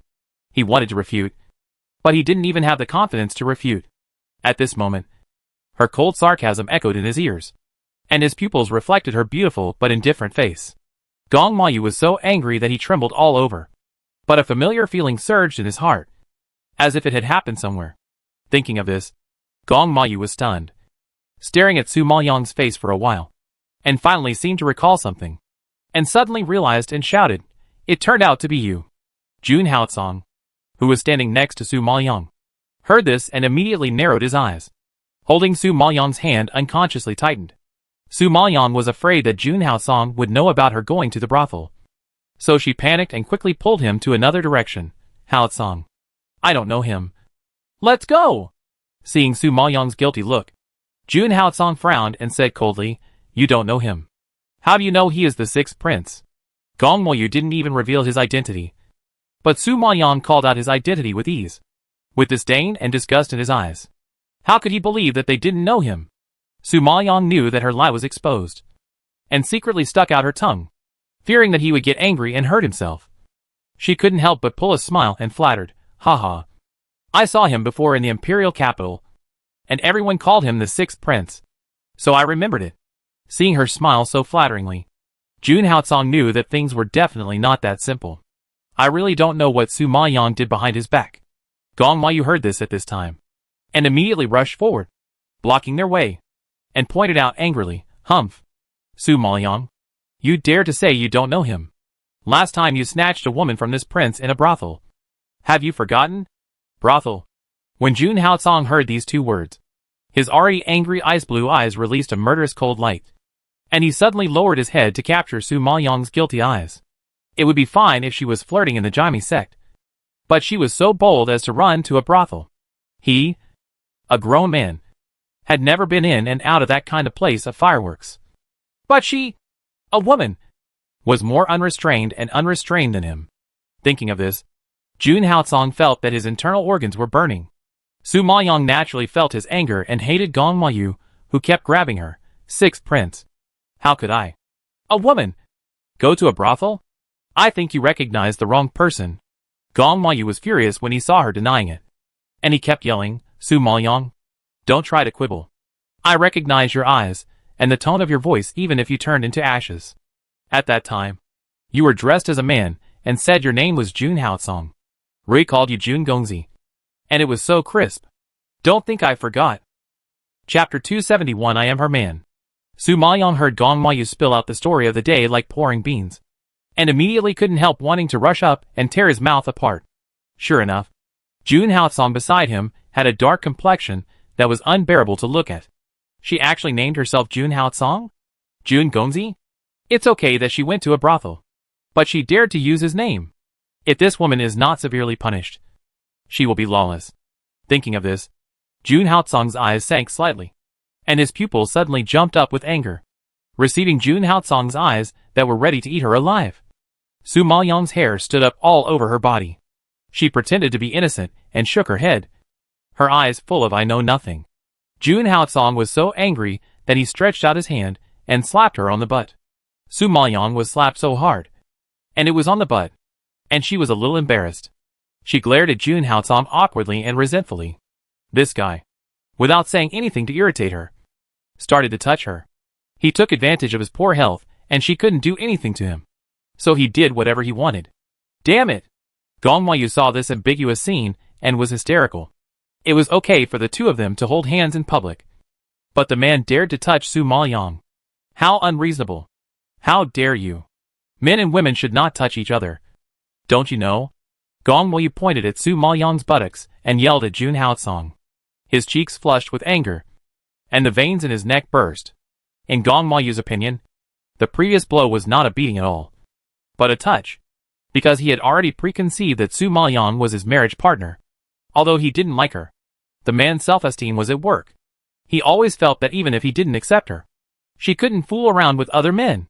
With this mentality, Gong Huayu looked at the previous action, and it was hard not to think about it. This roar was so loud that it startled many people around, and they all cast surprised eyes at Su Maoyang and Jun Haotsong. Su Maoyang was also embarrassed by this roar, and his cold face rarely flushed. The calmest one among them was naturally Jun Haotsong. He turned his eyes slightly and looked at Gong Huayu. His ice blue eyes were like two sharp knives flashing with cold light, sharp and intimidating. Just one glance made Gong Huayu feel like being stabbed by a thorn, and his heart was panicked. The tone was as cold as ice, and extremely domineering. I am her man. Do you have any objection? As soon as he finished speaking, he stretched out his hand and immediately embraced Su Maoyang in his arms, provocatively, staring at Gong Huayu with sinister eyes, and exuding a frightening coldness all over his body. Hearing Jun Haotsong's domineering declaration of ownership, Gong Huayu was so angry that he trembled all over. But he couldn't say a word. You. Jun Haotsong hugged Su Maoyang, raised his cold eyebrows, and said in a cold and provocative voice, not only that, you have to kiss her. After that, without waiting for Su Maoyang to react, Jun Haotsong lowered his head and bit her lips fiercely, as if to vent and deepen the kiss. Su Maoyang nestled in his arms, wanting to struggle, but afraid of hurting his body, so he could only passively accept his love. Seeing this, Gong Huayu was furious. His angry handsome face twisted into an angry lion, and the anger in his chest was like a boiler with enough pressure, ready to explode at any time. Su Maoyang, my mother values you so much. I didn't expect you to be such a shameless woman. Humph. A bitch like you. Don't dream of marrying into the royal family, because this prince will never marry you even if he dies. Gong Huayu's roar rolled like thunder, causing a great impact on the people around him. After the roar, he angrily swung his sleeves and walked away, fading from everyone's sight in a moment. Su Maoyang felt puzzled. What is marrying into the royal family? What is marrying her? What nonsense is Gong Huayu talking about? Can you explain to me what marrying into the royal family means? Jun Haotsong naturally did not miss these words. His gloomy voice seemed to hide a knife, so sharp that Su Maoyang shuddered.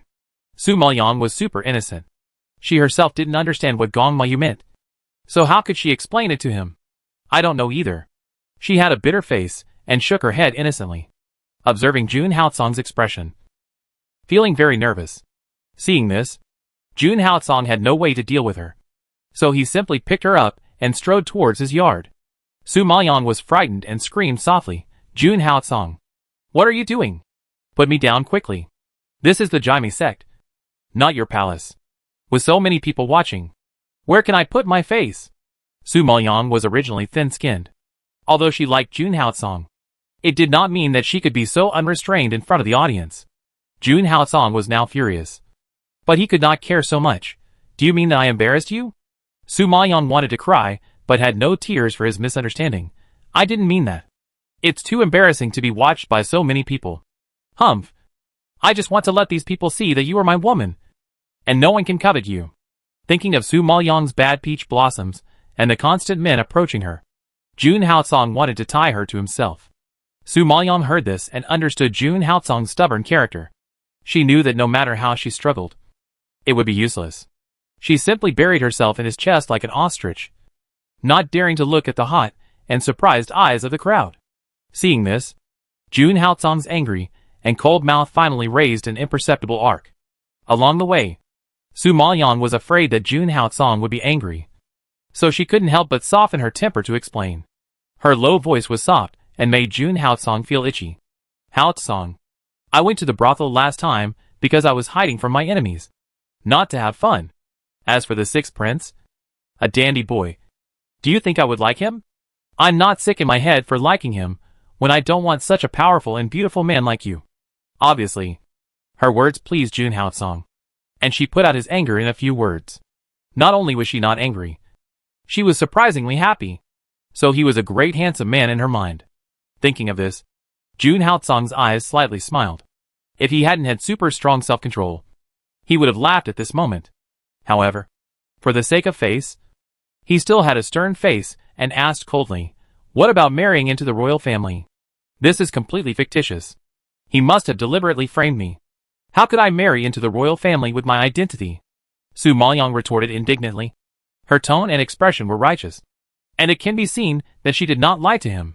Hearing this, Jun Haotsong spared her. But before Su Maoyang could breathe a sigh of relief, he saw Yunxiang running from a distance, holding a piece of letter paper in her hand, and anxiously reported loudly, Master, Master, Concubine Hui just asked someone to bring you a letter, which seems to ask you to enter the palace next month to attend the emperor's birthday banquet. Chapter 272 Invitation from Concubine Hui. A letter? Or a letter from Concubine Hui to her? Su Maoyang widened her eyes in shock, and looked up at Jun Haotsong who was staring at her. His questioning eyes were a little cold, which gave her goosebumps. If you have nothing to do with the sixth prince, why would his mother write to you and ask you to attend the emperor's birthday? Jun Haotsong asked word by word. His expression was cold, but his tone was terribly gloomy.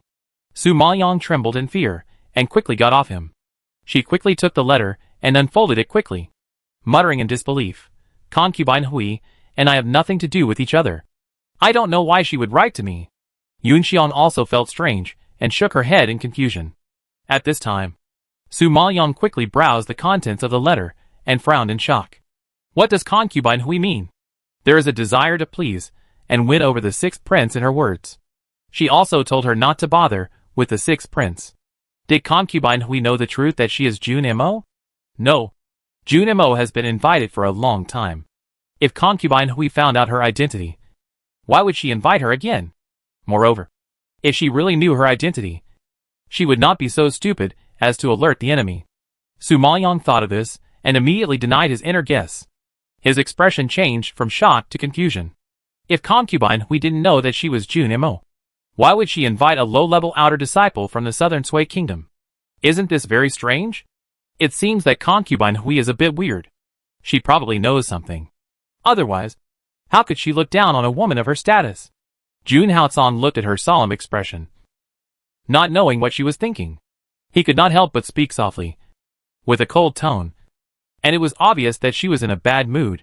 It seems that marrying into the royal family is not a fabrication. Su Maoyang stared at him speechlessly. I don't know what's going on. Jun Haotsong naturally knew that this matter had nothing to do with her, and guessed that some blind people had set their sights on his woman. Haotsong, don't act rashly. You are in a bad health now. Don't cause trouble in Sanyuan country. Okay. Su Maoyang saw his gloomy expression, and knew what he was thinking. So she immediately interrupted his inappropriate thoughts, and warned him fiercely. After all, she had to refine the Ningen pill a certain number of times. It was fortunate that she could control his condition temporarily. She really didn't want him to get into trouble because of her again. I will handle this matter myself. Don't interfere. Otherwise, don't expect me to care about you again. Hearing Su Maoyang's words, Jun Haotsong was not angry. Instead, he felt warm in his heart. He couldn't help but pull her into his arms with a force. His deep voice brought a reassuring trust. Okay. I believe you. I won't interfere. My woman has never let me down. Hearing this, Su Maoyang was a little surprised. The previous Junhao song was very domineering and couldn't tolerate many things in his eyes.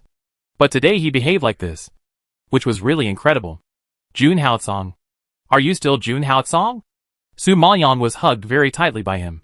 But she couldn't help but ask a question. Junhao song was stunned when he heard this, and bit her neck lightly in a bad mood. Little thing. Dare to question me.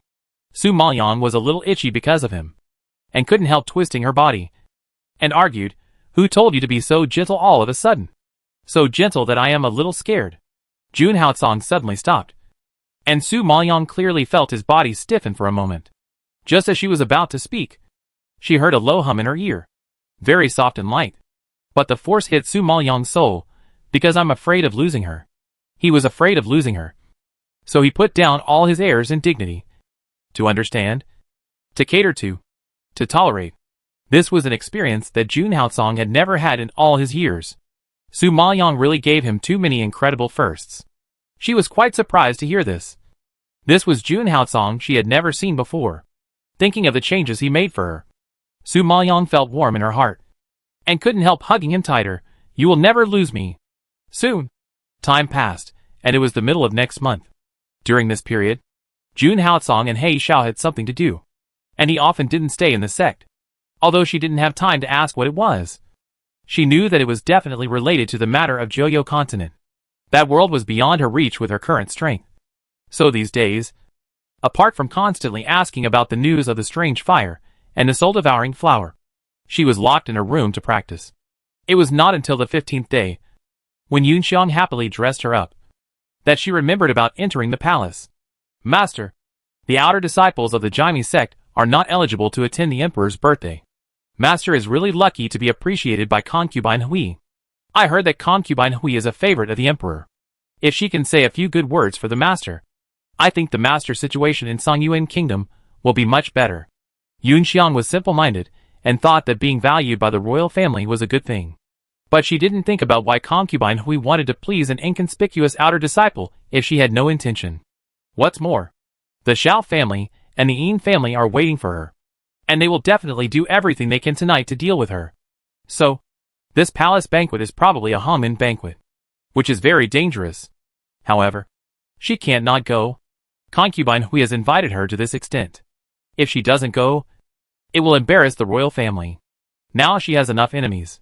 If she still goes against the royal family openly, she will only ask for trouble.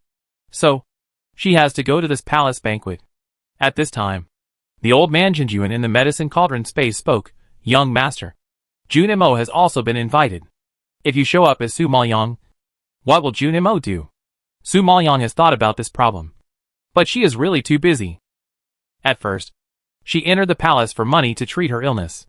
Now that she has money, she doesn't care about the reward. Su Maoyang pondered for a moment, and said in his heart, Jun Mo's identity is mysterious. It doesn't matter whether she goes or not. If Jun Mo doesn't go, the emperor will at most be disappointed, not angry, and dare not force it. But if Su Maoyang doesn't go, it will be a bit tricky. After hearing this, the old man Jinjuan thought it made sense, so he stopped talking. At this time, Su Maoyang casually put on a light blue dress embroidered with white jasmine, packed up a few times, and was about to go out. When Yunxiang saw this, she was very anxious and hurriedly advised, Miss, you will be laughed at if you enter the palace wearing such simple clothes. Su Maoyang laughed softly after hearing this. What she wanted was simplicity and plainness, and she didn't want to attract other people's attention, because she knew very well that the more inconspicuous, the safer, and the Huiguifei seemed to be plotting against her. If she saw her inconspicuous appearance, it might be possible that she would give up the idea that she shouldn't have. Chapter 273 Meeting an acquaintance in the palace. Su Maoyang thought, and walked out of the yard regardless of Yunxiang's dissuasion. At this time, the night was getting darker, and the sunset finally couldn't stand the grinding of time and hid in the clouds. The burning red sunset also retracted the dazzling light at this time. When Su Maoyang walked to the gate of the Jaime sect, she saw that the elders had prepared the carriages, and many inner disciples were also packed and were getting on the carriages one after another. Not many people were invited by the royal family this time. Those who could attend this birthday banquet were all inner elders and inner disciples with status and strength. Therefore, Only 3 carriages were arranged, which was not too few, but definitely not too many. The first 2 carriages were full of people, and Su Maoyang had to walk towards the last carriage. It can be said that enemies meet on a narrow road. When Su Maoyang lifted the curtain, he found that in addition to a few unfamiliar inner disciples, Hao Mei and Fu Lanya were sitting inside. Before Su Maoyang could speak, Hao Mei snorted coldly. Some people are really haunting. I don't know what shameful means they used to get a place to attend the birthday banquet. Fu Lanya was also displeased, and sneered, last time. Didn't the 6th prince look for her in the whole sect? I think she probably seduced the 6th prince, and the 6th prince shamelessly begged for the place in front of Concubine Hui. Isn't this her specialty? Last time, the 6th prince looked for Su Maoyang in front of so many people and embarrassed her in public. Fu Lanya didn't dare to make trouble for Gong Mou, so she took the grudge against Su Maoyang. Haha. Yes, Vixen is capable. Although she is of humble status, she has everything after sleeping on the bed. It's really easy. Hearing this, Hao Mei covered her mouth and laughed. The sarcastic tone was full of sarcasm. It was jealousy that made Hao Mei hate Su Maoyang, a low-ranking outer disciple. So popular. She just couldn't bear to see her being popular. Su Maoyang just glanced at them coldly when she heard these words, and then sat aside, resting her mind, as if she didn't hear anything at all. Nothing happened. Tonight, she had to deal with the Zhao family and the Yin family, as well as the weird concubine Hui. The tricks of the 2 stupid women in front of her were not good enough.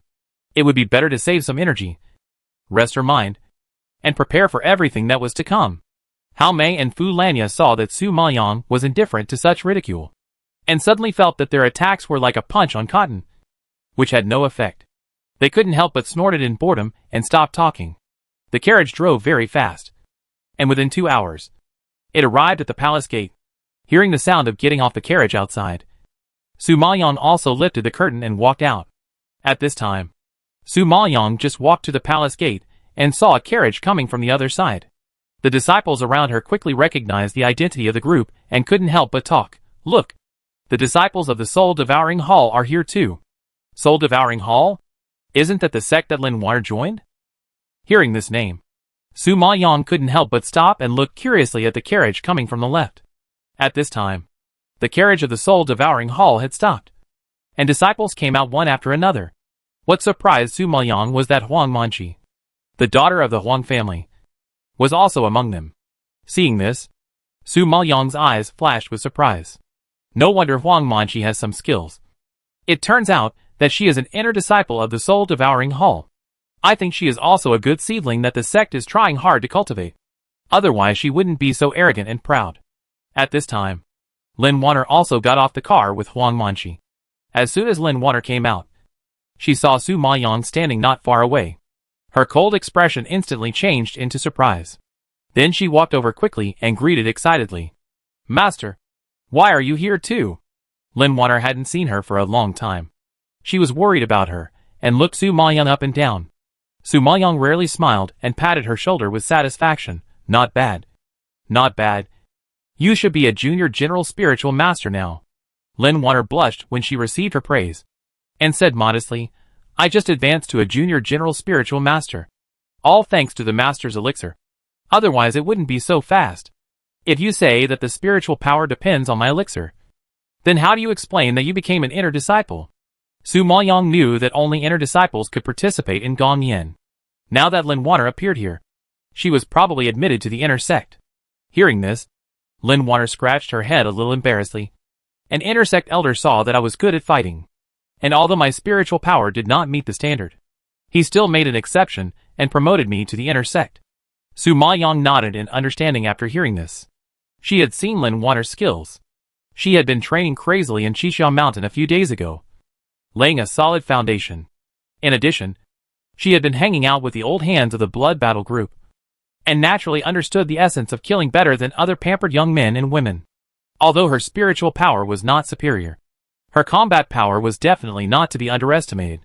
At this time, Huang Manqi, who was not far away, looked at the intimate conversation between the two. Her face flashed with surprise, frowned her beautiful eyebrows, and slowly walked over. Oh, Lin Water, I didn't expect that you. a lowly person from the southern Sui kingdom. Have friends in the Sonyuan kingdom. Huang Manqi looked down on Lin Wanner's humble status. But the latter had some skills, and was favored by the elders recently, which was threatening her position. Therefore, Huang Manqi had long regarded Lin Wanner as a thorn in her side, and wanted to get rid of her as soon as possible. Now seeing that Lin Wanner, who was always cold and didn't like to get along with others, could actually talk to others so happily, Huang Manqi was a little surprised. Seeing Huang Manqi coming over, Lin Wanner immediately protected Su Maoyang behind her and retorted coldly, "This is my private matter. You don't have to care."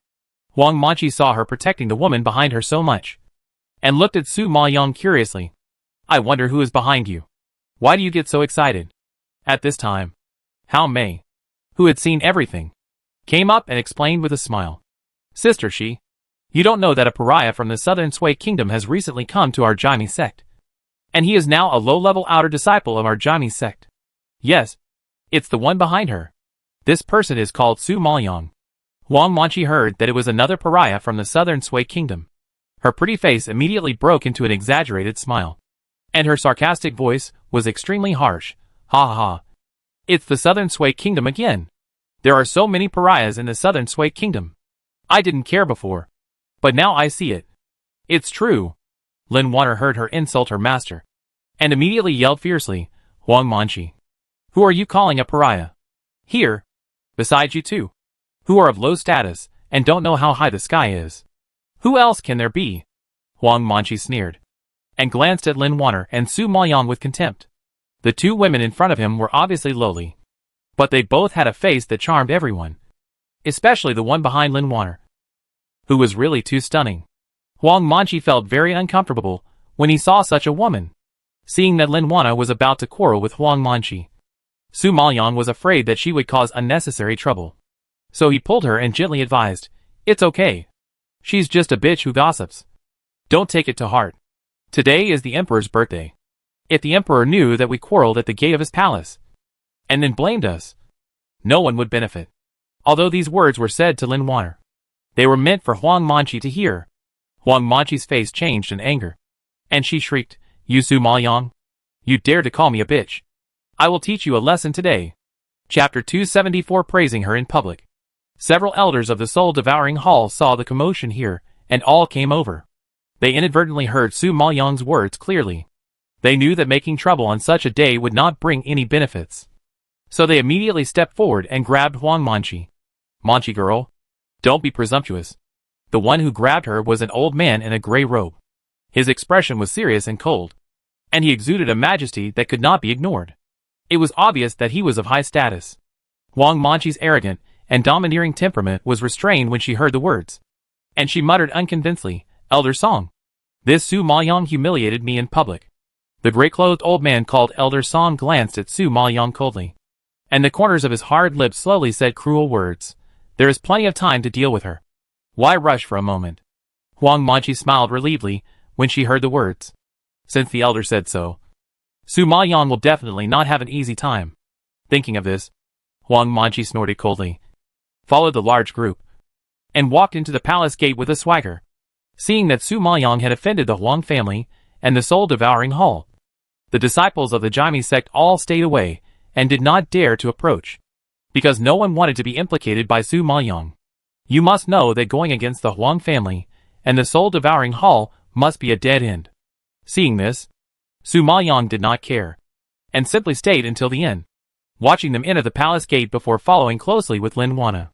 "Master, you have to be careful. That Huang Manqi is very insidious. If you offend her today, she will definitely not let you have a good result." Lin Wanner knew Huang Manqi very well, and she was still frightened when she thought of what happened just now, and she reminded carefully while walking. Su Maoyang nodded slightly. "I know.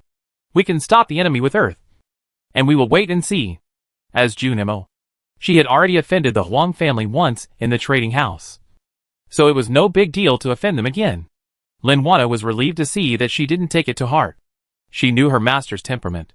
If the master didn't say anything, it meant that he had his own plans, and it was not easy for them, as subordinates, to interrupt. Soon, Su Maoyang and Lin Wanner followed the crowd and walked into Huayang Palace. Huayang Palace was magnificent. with 4 huge red pillars erected in the hall, each of which was engraved with a circling, lifelike golden dragon, which was extremely spectacular. The floor was paved with jade, and under the light, it reflected a dazzling light, making the already bright hall as bright as day. At this time, the hall was full of people, and the noise was bustling and lively. Su Maoyang walked at the end of the crowd in a low-key manner. She was led to a seat by a palace maid and sat down quietly. Lin Wana was originally led to another place, but she insisted on sitting with Su Maoyang. The palace maid could not afford to offend the inner disciples of the soul-devouring hall, so she had to let her do whatever she wanted. Not long after the two sat down, almost everyone in the hall was there. The eunuch standing above the hall pinched his throat and shouted loudly, "The emperor has arrived. The queen has arrived. And Concubine Hui has arrived." As the voice fell, the emperor slowly walked out of the side hall with the queen and Concubine Hui. Seeing this, everyone stood up and knelt. The sound of kowtow was deafening and echoed in the hall, causing quite a stir. Ha ha ha. Everyone stand up. Today is my birthday, so there is no need to be polite. The emperor is now in much better spirits, with a ruddy complexion, a loud voice, and full of confidence. Everyone can see at a glance that the emperor's previous illness is really cured. Perhaps it is because of his good health that the emperor's mood has also improved. At this time, he was helped to the dragon throne by the queen, with a smile on his face. After serving the emperor, the queen and Hui Guifei sat on both sides of the emperor. Seeing this, everyone stood up and returned to their original seats. At this time, before the emperor spoke, Hui Guifei, who was sitting on the lower left of the emperor, looked around with a smile and asked softly, "I wonder who Su Maoyang of the Jami sect is?" Everyone was shocked when they heard this, and they didn't understand why Hui Guifei suddenly mentioned Su Maoyang. Su Maoyang was also shocked by these words and stiffened his body, looking up in surprise. She thought that even if Concubine Hui had any intentions towards her, she would only do it secretly or summon her privately. She didn't expect that she would mention her in front of so many people.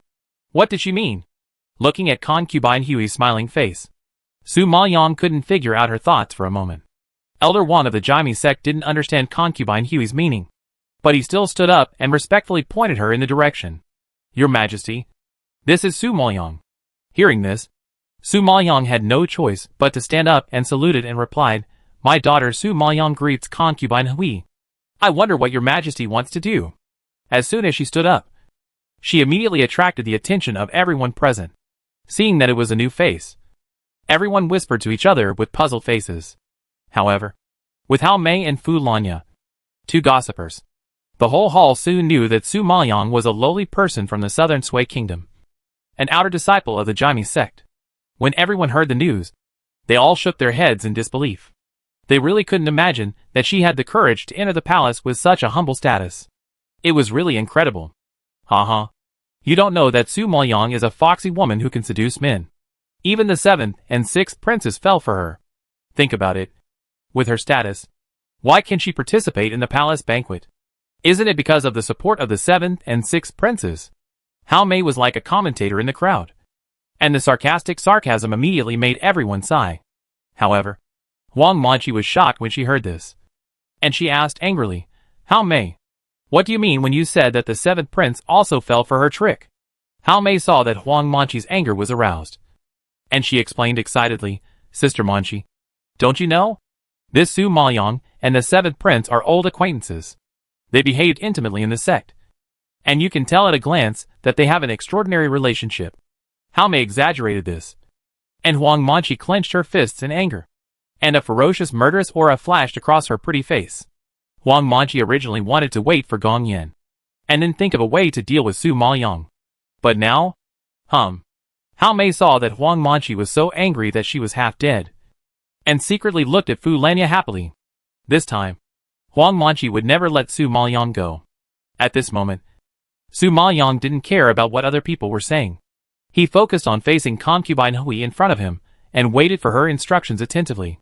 Concubine Hui naturally heard the unbearable sarcasm, but she found that the woman in front of her was calm, and could turn a deaf ear to any unpleasant words. Such a calm and steady temperament is indeed worthy of her attention. Thinking about it, Concubine Hui, who had been observing for a long time, finally spoke, "Haha. So you are Su Maoyang. You look good. And your temperament is also what I like. Not bad. Not bad. Hearing Concubine Huey's direct praise, everyone was a little bit unbelievable. There were so many famous families and daughters present, but none of them received a word of praise from Concubine Huey. I didn't expect that a low-ranking outer disciple would have such an honor. Is it wrong? Su Maoyang was surprised and doubtful when he heard this. He raised his eyes slightly, but unexpectedly bumped into the queen's cold gaze, and couldn't help but be shocked. So, this is what Concubine Huey meant. Chapter 275, Selecting the Imperial Concubine. Under public scrutiny, Concubine Huey expressed her love for him, which made people suspect that she was trying to win him over. Moreover, Su Maoyang had heard some rumors about this palace banquet, which seemed to indicate that the queen and Concubine Huey were looking for imperial concubines for the 7th and 6th princes at the banquet. Su Maoyang was not sure what Concubine Huey meant at first, but after seeing her attitude today, she was very sure that she was trying to win her over and make her marry Gong Mayu. However, she deliberately made it so obvious. In fact, for the queen to see, the queen and she were mortal enemies, and she expressed goodwill to Su Maoyang. The queen would definitely think that Su Maoyang was Concubine Huey's man, and would naturally be more hostile to Su Maoyang. Therefore, Concubine Huey's move was not to select a concubine, but to force Su Maoyang to stand against the queen and have to accept her winning over. Humph! This old fox is really cunning. Using such means, it really left Su Maoyang with no choice.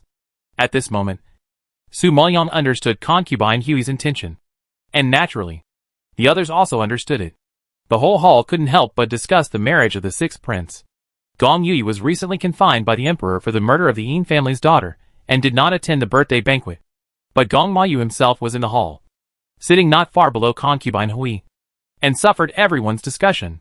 At this time, he had a gloomy face and cold eyes, staring at Su Maoyang. He was obviously tired of this woman, but his mother wanted to win over this shameless woman in public. His internal organs seemed to explode and burn badly. But Concubine Huey did not mention their marriage, and he could not stand up an object, so he could only hold back his anger, pick up the wine glass in front of him, and drink it hard. Su Maoyang also saw Gong Mayu's angry expression, and a hidden light flashed in his eyes. He pretended not to know and did not understand, and clasped his fists to Concubine Huey. Your Majesty, you are too kind. I am just a lowly person, and it is difficult for me to enter the elegant hall. It is your kindness that you can treat me so well. I am grateful. Su Maoyang's words seemed to be impeccable, as if he was humble, but in fact it was a rejection of Concubine Huey. Concubine Huey should have been angry at her ignorance, but she gave her the name of kindness, making it difficult for her to refute. However, she had been working in the palace for so many years, so she still had some self-control. She couldn't help but laugh along with Su Maoyang's words. Haha. Miss Su, don't belittle yourself. It's not something that ordinary people can do to go from Southern Sui to Songyuan and finally become a disciple of the Jaime sect. Su Maoyang heard this, but she didn't comment. She bowed her head gently, looking humble. This Wiguifei's meaning was so obvious that if she said more, it would be difficult to reject her kindness. So she simply chose to remain silent. Seeing Su Maoyang's silence, the queen felt relieved and couldn't help but change the topic loudly. Today is the emperor's birthday, which should be a happy day. But the emperor has just recovered from a serious illness, and he has to worry about the flood disaster west of Songyuan. This palace thinks that in previous years, birthdays were either singing and dancing, or reciting poems and couplets, and the emperor was tired of it. This time, this palace cancelled those fancy things, and wanted to hear everyone's views on flood disasters. Of course, if anyone speaks well and makes sense, the emperor and I will reward him greatly. After hearing what the queen said, everyone started to whisper. This flood disaster is like a cancer, which has been harming Songyuan kingdom for many years. Even the ministers in the court are helpless. But why did the queen suddenly mention the flood in such an occasion? Some people don't understand the queen's intention, but Su Maoyang sees it clearly. It is obvious that the queen and Hui Guifei want to take advantage of the palace banquet to select an excellent daughter-in-law who can help their sons to support the country. So they took out an extremely difficult issue related to the country to test everyone. The people below were in a mess and didn't understand it at first. But now after careful consideration, I understand a little. It's just that even the ministers in the court are troubled by this flood disaster. So how can the women present come up with a brilliant solution? However, before Su Maoyang could sigh, someone stood up. This person is the daughter of the East City Lord, Fu Lanya. She is wearing a white dress today, elegant and noble, with a pair of bright big eyes full of smiles on her fair and pretty face. And her charming look is fully revealed. She bowed gently to the queen, and her gentle voice slowly spread, replying to the queen. I have some humble opinions on flood disasters, but I don't know whether I should say it or not. Although Fu Lanya is the daughter of the city lord, the 4 major cities are remote after all, and they are not as prosperous as the imperial capital. Moreover, the 4 major cities have to pay tribute to the royal family every year, and their lives are really depressing. So Fu Lanya tried her best to climb up the dragon and attach herself to the phoenix to change her situation and destiny. This time, it was her best chance to show off, so she naturally couldn't miss it. Seeing that Fu Lanya was confident, the queen nodded with satisfaction. No need to be polite. Just speak freely. After receiving the queen's affirmation, Fu Lanya slowly spoke. It is said that the Lan Song River west of Songyuan State is constantly flooded, not only drowning crops, but also drowning nearby people, making people miserable and miserable. I once thought that if this river was filled with stones, it would prevent floods from coming, and the people would live and work in peace and contentment, and the emperor would not have to allocate a large amount of national treasury to help refugees near the Lan Song River every year. So, Fu Lanya thought that she had come up with a great idea, and her face was full of pride, waiting for the queen to praise her. But she didn't expect that she was interrupted by the emperor's roar before she finished speaking. How dare you? The emperor slapped the handle of the dragon chair with a bang, accompanied by a fierce roar, which immediately scared everyone. Humph. This Lansong River is an important source of supply for our Songyuan kingdom. If it is sealed, what will the people drink, eat, use? Moreover, the Lansong River originates from the northernmost part of Songyuan kingdom and flows all the way to the west. How do you want me to fill up such a long line? If it is really as you said, I don't know how much manpower and material resources will be consumed to fill the river. That would be a real waste of money and labor, and the people would suffer. The emperor's angry rebuke shocked Fu Lanya's face pale, and she fell back to her seat. She heard that it was a way to solve the flood, so she only thought about controlling the flood. How could she think as thoroughly, comprehensively, and far-reachingly as the emperor? She didn't expect that she would anger the emperor. This time, Fu Lanya was scolded speechless and lost face, and immediately attracted the ridicule of everyone. Fu Lanya, you don't even consider your status, and yet, you dare to speak so brazenly. You really bring shame to the Jaime sect. Wang Manchi couldn't stand anyone competing with her for the position of imperial concubine.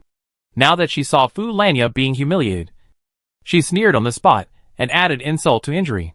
Chapter 276, She has a way to prevent floods. When the queen heard Huang Manchi say this, she asked with interest, Does Miss Manchi have any good ideas? Huang Manchi stood up excitedly when she saw the queen noticed her, and replied with a smile, Yes. I also have a good idea. The queen nodded, Tell me about it. Huang Manchi nodded obediently, and her expression became serious. The Lansong River is constantly flooded because there is silt blocking the river, and the water is not flowing smoothly. So the heavy rain in summer is the peak period of floods. So the emperor just send the local people to dig out the silt and dredge the river. Hearing this, the emperor nodded in agreement. I have also thought about the method you mentioned. But in the first few years, we could still send people to dredge the river. However, in recent years, the number of people has been decreasing, and dredging the river is a big project. It is impossible to complete it with their own hands, let alone completely cure the floods. Huang Manchi is also opportunistic. This method has been mentioned countless times by many ministers present, and it is not a good method at all. Huang Manchi saw that the emperor was not very satisfied, so he proposed again, Your Majesty, you can also build a dam. Dams have the ability to store floodwater, and can play a role in flood prevention. The emperor heard this, shook his head with a gloomy face, and said solemnly, I don't know how many times I have ordered people to build dams, but the floods were too fierce, and the dams were washed away every time. So dams are built again and again, and repeated countless times, which is a waste of money and labor. And the people are complaining. Hearing this, Huang Manchi had nothing to say. She was able to come up with these 2 solutions because she often heard her father talking about it. So she remembered some of them, If such a good method can't prevent floods, no one can think of other solutions. Although Huang Manqi was disappointed that she couldn't solve this problem, she thought that other people would not be able to surpass her answer. So she was relieved and waited for the queen to announce the result with a smile on her lips. At this time, Concubine Hui, who had been silent for a long time, suddenly turned her eyes to Su Maoyang and asked softly, "Miss Su, I want to hear your ideas." Huang Manqi couldn't help but sneered when she heard this, and mocked, "Ha ha. A pariah from the southern Sui kingdom. What can she think of? I heard that the people of the southern Sui kingdom are not only weak in strength, but also stupid." Concubine Hui is afraid that she is in trouble. Su Maoyang didn't want to stand out, but when she heard Huang Manqi call them pariahs from the southern Sui kingdom, she had been resentful for a long time, which made her a little angry. So, this time, she unexpectedly stood up and loudly retorted, "Miss Huang, you said that our southern Sui kingdom is weak. I admit it. But you insulted our southern Sui kingdom people as stupid. I don't agree with this. Hey, you still dare to talk back?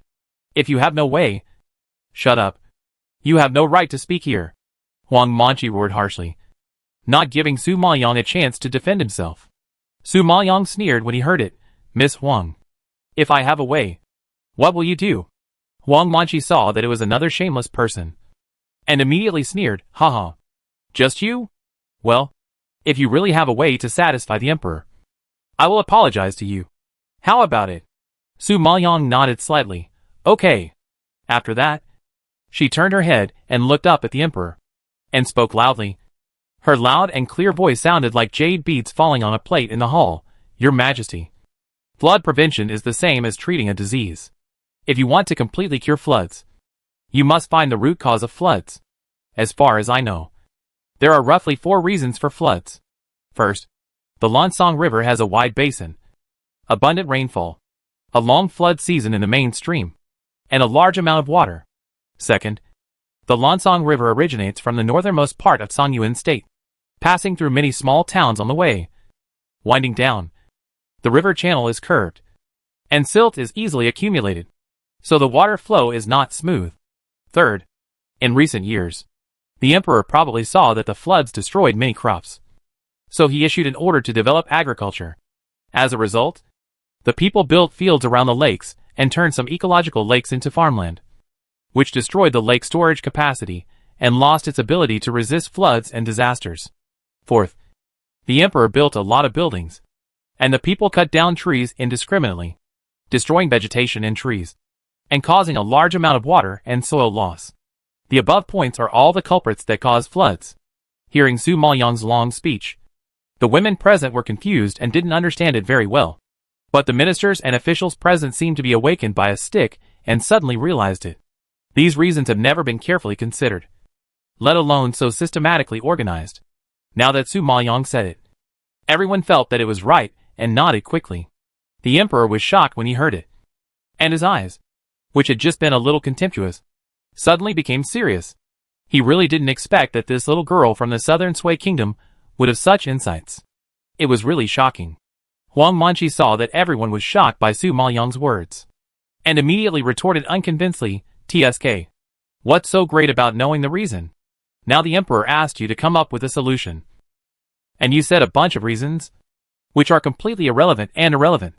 Su Maoyang glanced at her coldly and chuckled, "Miss Huang, don't you know that you need to observe, smell, ask and feel when you see a doctor?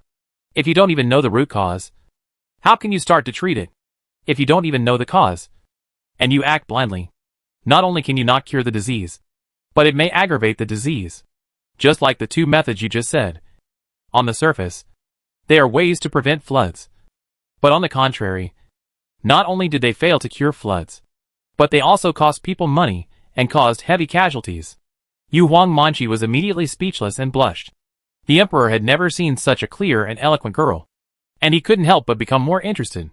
He raised his eyebrows and asked, "Su Maoyang, don't beat around the bush with me. Just tell me the way to prevent floods directly." Su Maoyang saw that the emperor couldn't wait any longer, and raised a smile. "Since we already know the cause, then we should find the right medicine. First, we should close the mountains and cultivate forests in the river basins, limit logging, conserve water sources, and block the source of soil erosion. which is the source of floods. Second, do a good job in mountainous areas. Soil and water conservation. Tree planting. Pasture. Terraces. And water storage pits and ponds. Third, build embankments in the middle and lower reaches. Dig ditches in the depressions. And regulate water storage, which can prevent floods and droughts. Killing two birds with one stone. Fourth, dredge the river in the middle reaches. Straighten the bends. Prohibit the reclamation of lakes. And order the return of farmland to the lake. If these points are achieved, there is basically no need to worry about floods and waterlogging. And the emperor can rest assured. Hearing this, the hall, which was originally a little noisy, was so quiet that only the shocked gasps of the crowd could be heard. Everyone stared at Su Maoyang in amazement. And even Gong Mayu looked at her in disbelief. He never knew that the problem that had troubled his father for so many years had become so simple and clear when it came out of the mouth of the woman in front of him.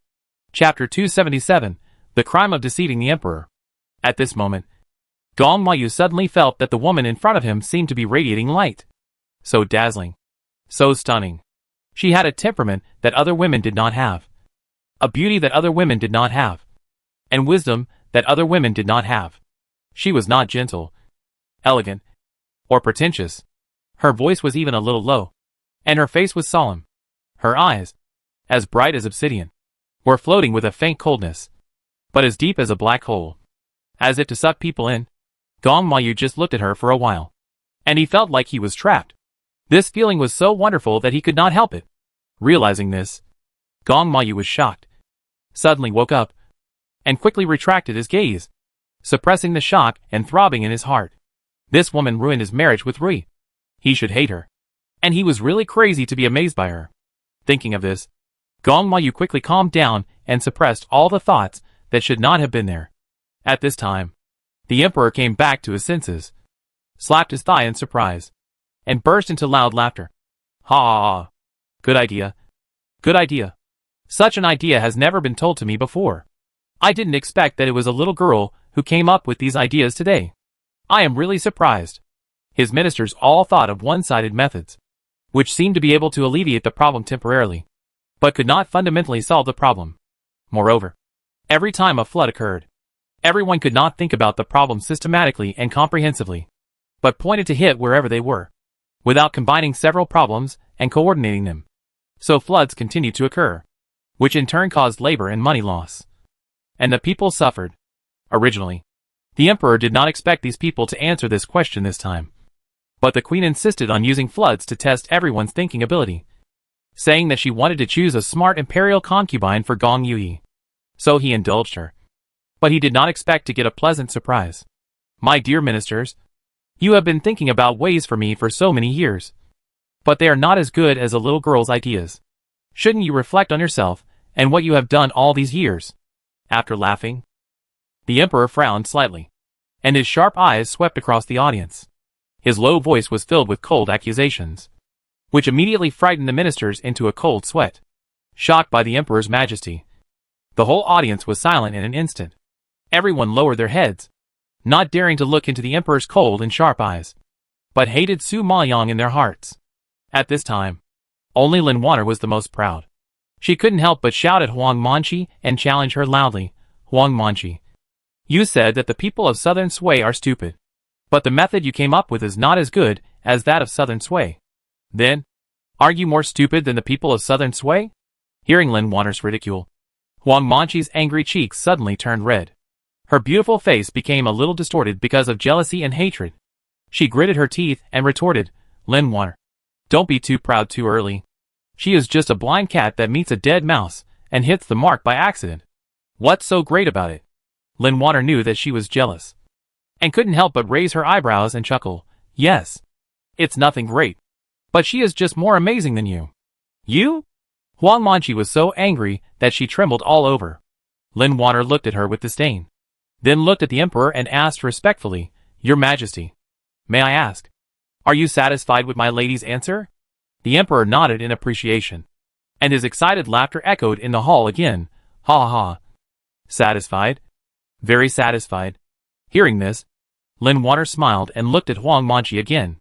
Her gloating tone was self-evident. Huang Manchi, I don't know who said just now As long as my lady answers a method that satisfies the emperor, she will apologize and admit her mistakes. Huang Manji froze when she heard this. Her angry cheeks were terribly gloomy, and her beautiful eyes were floating with uncontrollable anger. It's impossible for her to apologize to the untouchables of the southern Sui kingdom. Humph. Lin Water. Don't talk nonsense. I didn't say such a thing. Huang Manji is also thick-skinned. She dared to deny it in front of so many people. It's really shameless. Seeing that she actually denied it, Lin Water's smile suddenly froze, and she frowned and accused loudly, Huang Manji. You are so shameless. You promised in person that as long as my lady can answer it, you will apologize and admit your mistakes. How can you go back on your word? A lowly person wants someone of my status to apologize to her. It's simply a fantasy. Huang Manji snorted coldly, and deep disdain and contempt flashed across her resentful eyes. Yulin Water was speechless because of her blockage. It seems that she has never met such a shameless person, and she didn't know how to deal with it all of a sudden. Seeing this, Sima Yang did not get angry, but calmly pulled Lin Water to sit down, and then stared at Huang Manji with a torch-like gaze, and the obsidian-like pupils faintly beat with a sharp cold light, which made the other party feel creepy. Then, she slowly stood up and reported to the emperor on the dragon throne with a fist. Her resounding voice exploded in everyone's heart like thunder. Your Majesty, Huang Manji has committed the crime of deceiving the emperor and should be executed. I hope your Majesty will make the decision. The emperor raised his eyebrows in shock when he heard this. When everyone heard this, the quiet hall was suddenly in an uproar. Huang Manji committed the crime of deceiving the emperor? What does this mean? I don't know. How did Huang Manji commit a capital crime? Everyone was talking among themselves, and none of them could figure out Sima Yang's thoughts. Huang Manji saw that Sima Yang had accused her of such a serious crime, and she immediately jumped up from her seat. Her face flushed with excitement, and she cursed, Sima Yang, you bitch. You are slandering me. When did I commit the crime of deceiving the emperor? Sima Yang stared at her and sneered and explained, just now you promised in front of everyone that if I gave an answer that satisfied the emperor, you would apologize to me and admit your mistake. Everyone present is a witness. Of course, including the emperor, the queen and Hui Guifei above. Now you suddenly deny it and deceive the emperor. Isn't it a crime of deceiving the emperor? Shouldn't it be executed by slow slicing? Sima Yang asked back in a loud voice, with an amazing momentum. And Huang Manji fell back to her seat. She was just arguing with Sima Yang, and she didn't mean to deceive the emperor. Why did it change its taste when it came out of her mouth? Sima Yang. You. Huang Manji was so angry that her face was horrified, and she was shaking all over. She pointed at Sima Yang and couldn't speak for a long time. When the emperor heard this, he frowned angrily. Someone dared to cheat under his nose and didn't take him. The king of a country. Seriously? He would not tolerate such a challenge to his authority. How dare you? Huang Manji. You dare to talk nonsense in front of me. You don't take me seriously. What crime should you be punished for? The emperor slapped the handle with his palm and roared suddenly. His voice was like thunder, and everyone was shocked and trembled. Chapter 278 Huang Manji's Conspiracy. Seeing the emperor's rage, Huang Manji's face suddenly turned pale, and she was completely shocked.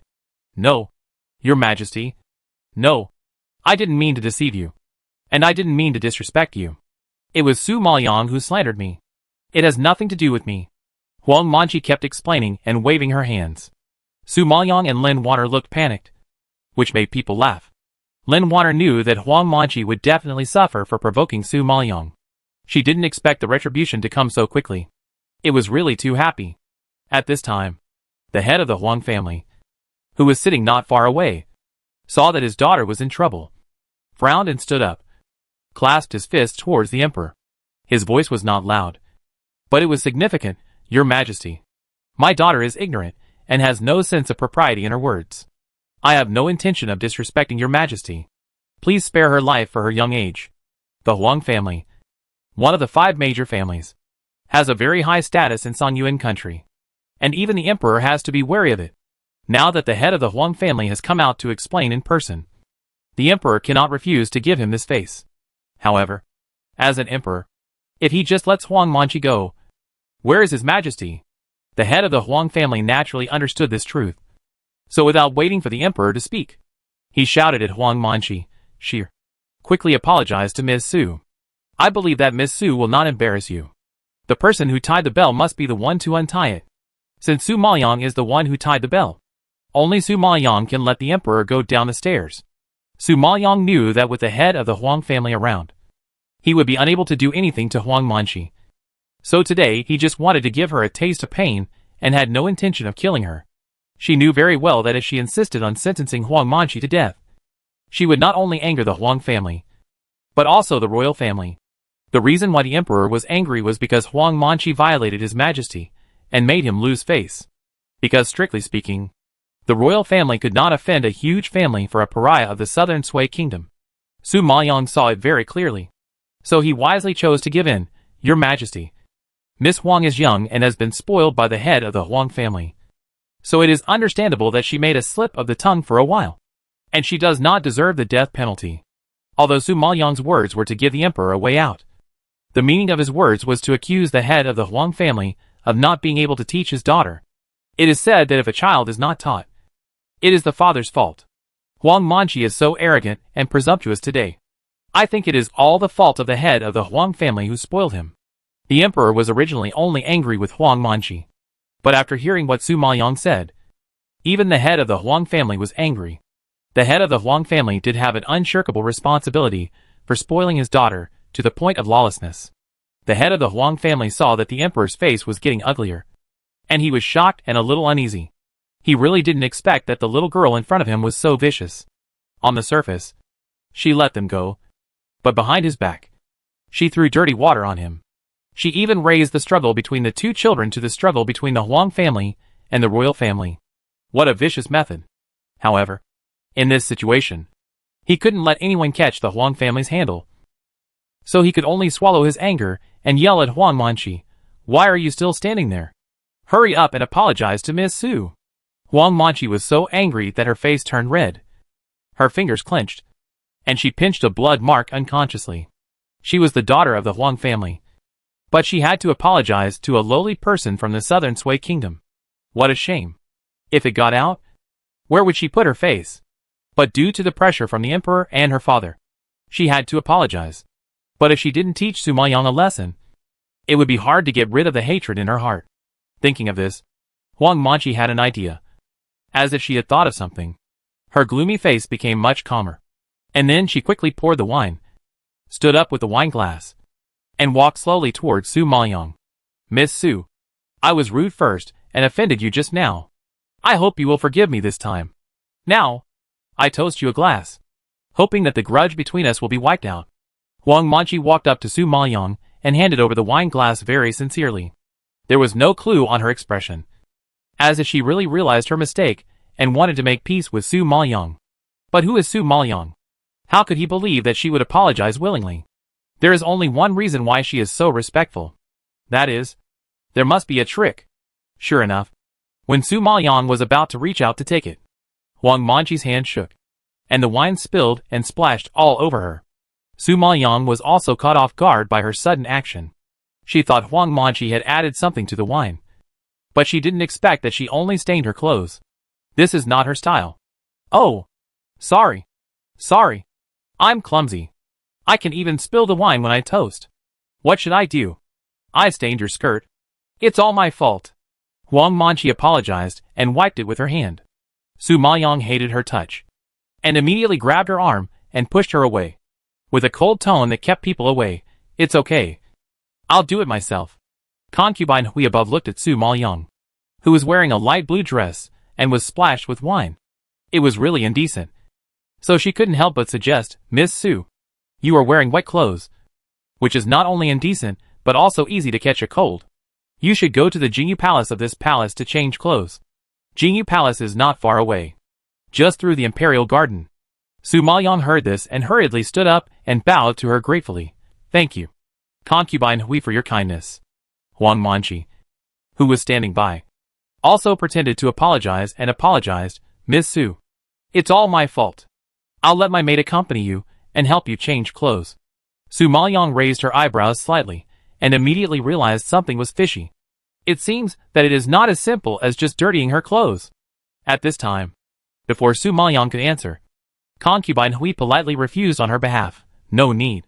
Miss Huang doesn't come to the palace often, and is not familiar with the direction of Jingyu Palace. Since you are going to my palace, let my personal maid Qin Yao accompany you. As she said that, Concubine Hui gave an order to Qin Yao, who was waiting beside her. Qin Yao respectfully accepted the order, walked towards Su Maoyang quickly, and made a gesture of invitation to her respectfully. Miss Su, please come this way. In this case, Su Maoyang couldn't refuse Concubine Hui's kindness, so she could only nod and follow Qin Yao out of the hall. When everyone saw this, they had to sigh at Su Maoyang's good luck. That Qin Yao was a popular person around Concubine Hui, and now she was sent to serve Su Maoyang. It seems that Concubine Hui really values this woman. When Huang Manqi saw this, she didn't envy Su Maoyang for being favored by Concubine Hui, because soon, she will appear in front of everyone in a miserable state and become a big joke of San Yuan nation. Thinking of this, Huang Manqi's eyes flickered and a sinister smile appeared on the corner of her mouth. Chapter 279 Murdered. Su Maoyang followed Qin Yao through the imperial garden and arrived at Jingyu Palace. Perhaps because of the emperor's birthday, many palace maids were arranged to serve in front of the palace. So Jingyu Palace seemed particularly quiet at this time. Qin Yao led her to her own room, took a pile of clothes of good material from the closet, and said apologetically, Miss Su, you are a poor person. You are not suitable to wear the clothes of the queen. These are the clothes that the queen gave to me. You can pick one at random, and let me help you change clothes. Su Maoyang also knew that her status was humble, and she couldn't wear the clothes of the concubines in the harem. For her, it didn't matter what she wore, so she didn't care about it. I am a poor person. How can I let the maids around the queen Hui serve me? Don't bother me with changing clothes. Qin Yao saw that she was sensible, and nodded with satisfaction. Okay, then you change first. I'll wait for you outside. After that, Qin Yao walked out quickly and closed the door for her. Su Maoyang was also quick, and changed into new clothes in 2 or 3 steps. Just as she was about to push the door out, she suddenly felt a murderous aura coming towards her. At this time, a shadow flashed outside the room, and before Su Maoyang could react, it broke through the door.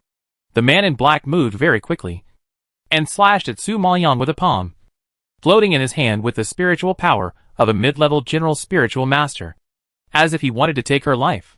Su Maoyang stepped back, stepped on the edge of the bed, and did a somersault to avoid the attack, and jumped behind the man in black nimbly. The man in black didn't expect her to be so agile, and before she could turn around, she was hit by Su Maoyang's palm. Her eyes went black, and she fainted. Seeing that he had no reaction, Su Maoyang pushed open the door and looked at Qin Yao, who had died at the door. She couldn't help but shake her head and sighed. Huang Manqi was really cruel.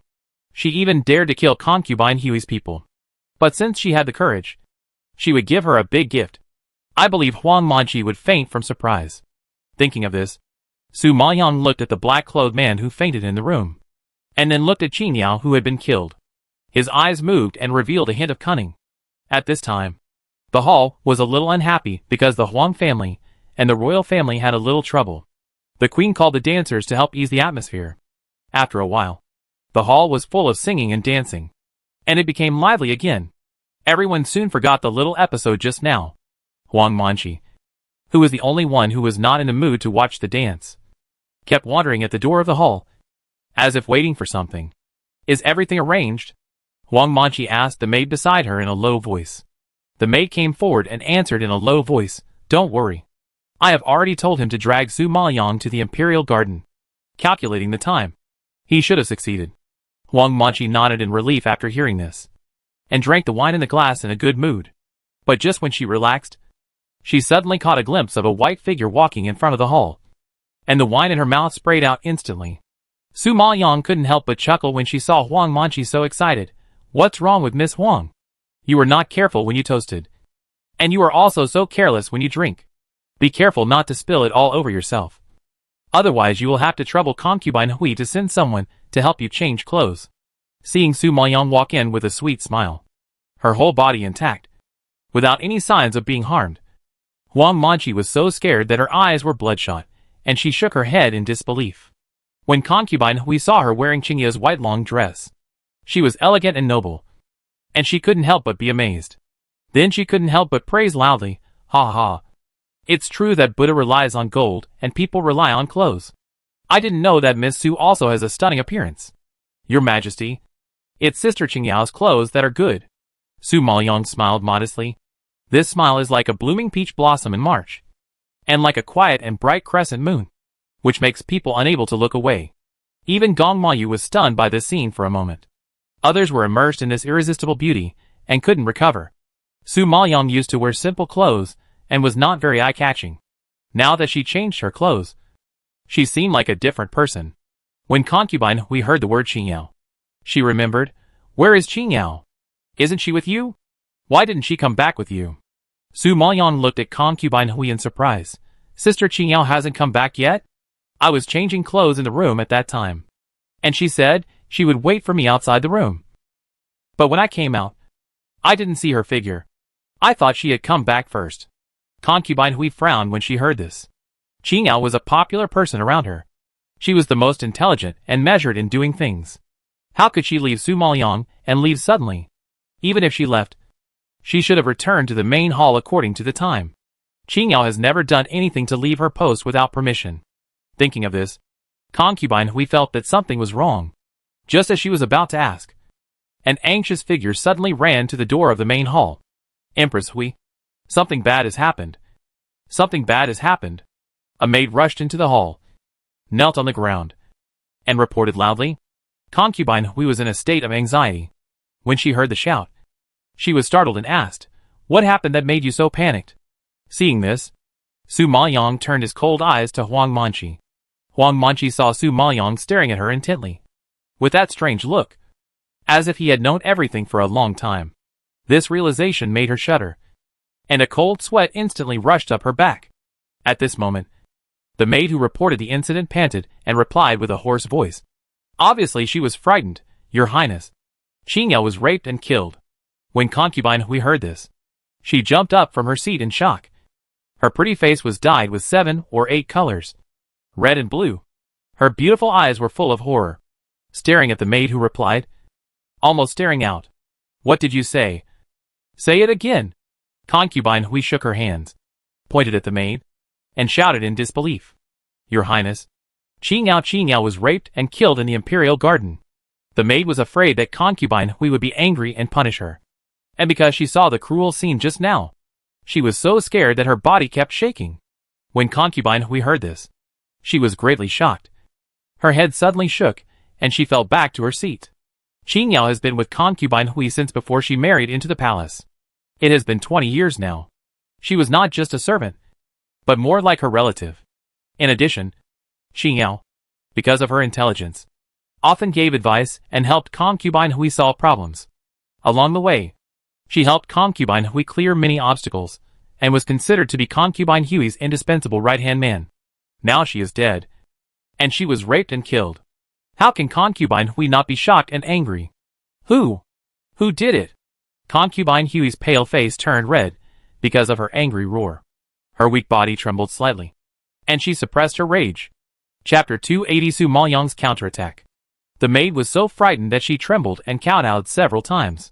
She replied with a trembling voice, The man has been caught, and is being held outside the palace waiting for the punishment of Concubine Hui.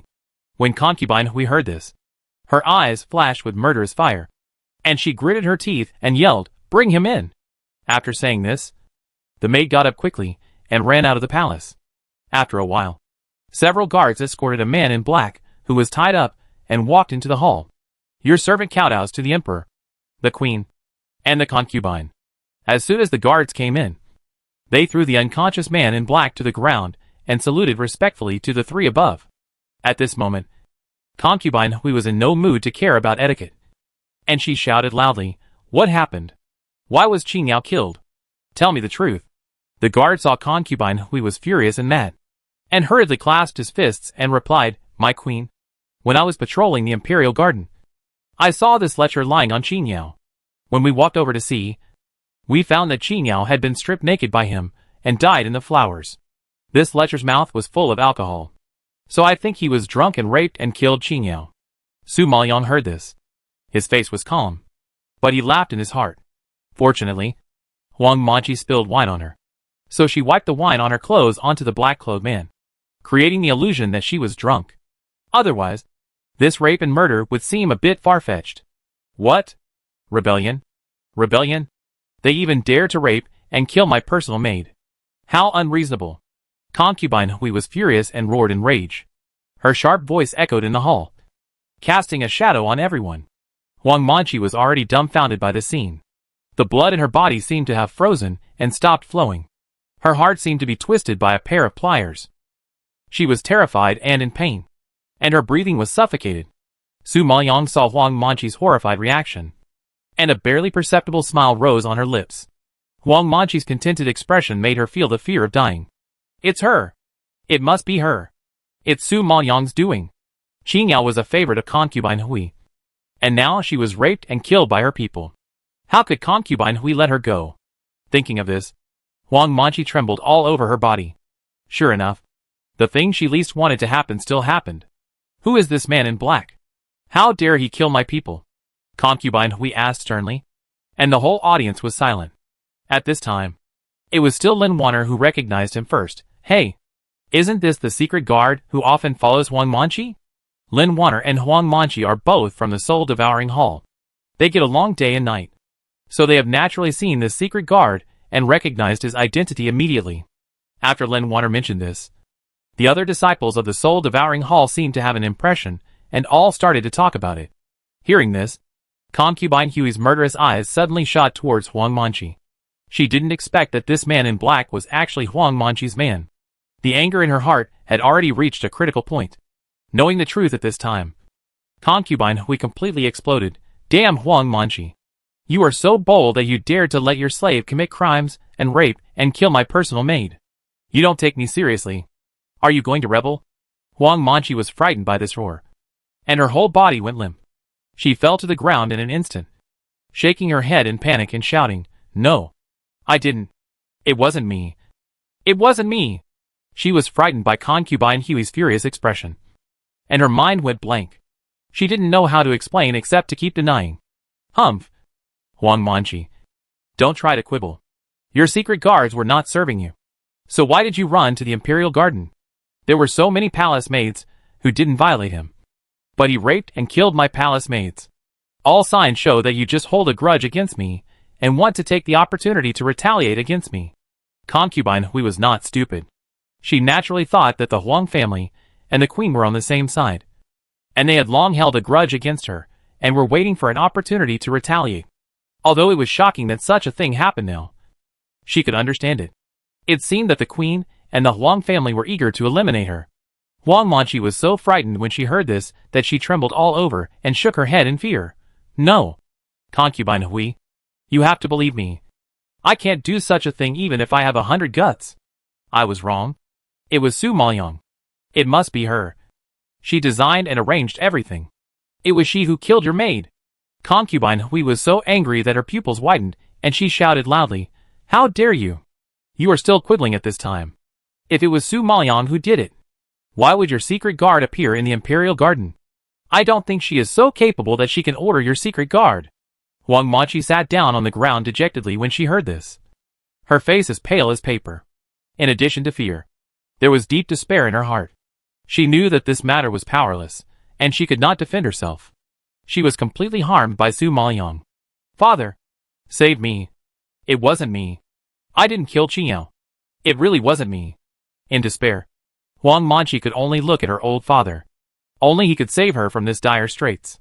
The head of the Huang family was also shocked by this series of events, and his face turned black. The look he gave Su Maoyang was poisonous, as if he wanted to kill Su Maoyang with one look. He naturally knew that his daughter was wronged, because his daughter would not be stupid enough to openly oppose Concubine Hui. Judging from the situation, she probably wanted to frame the dead girl named Su Maoyang, but she was blamed and got into trouble.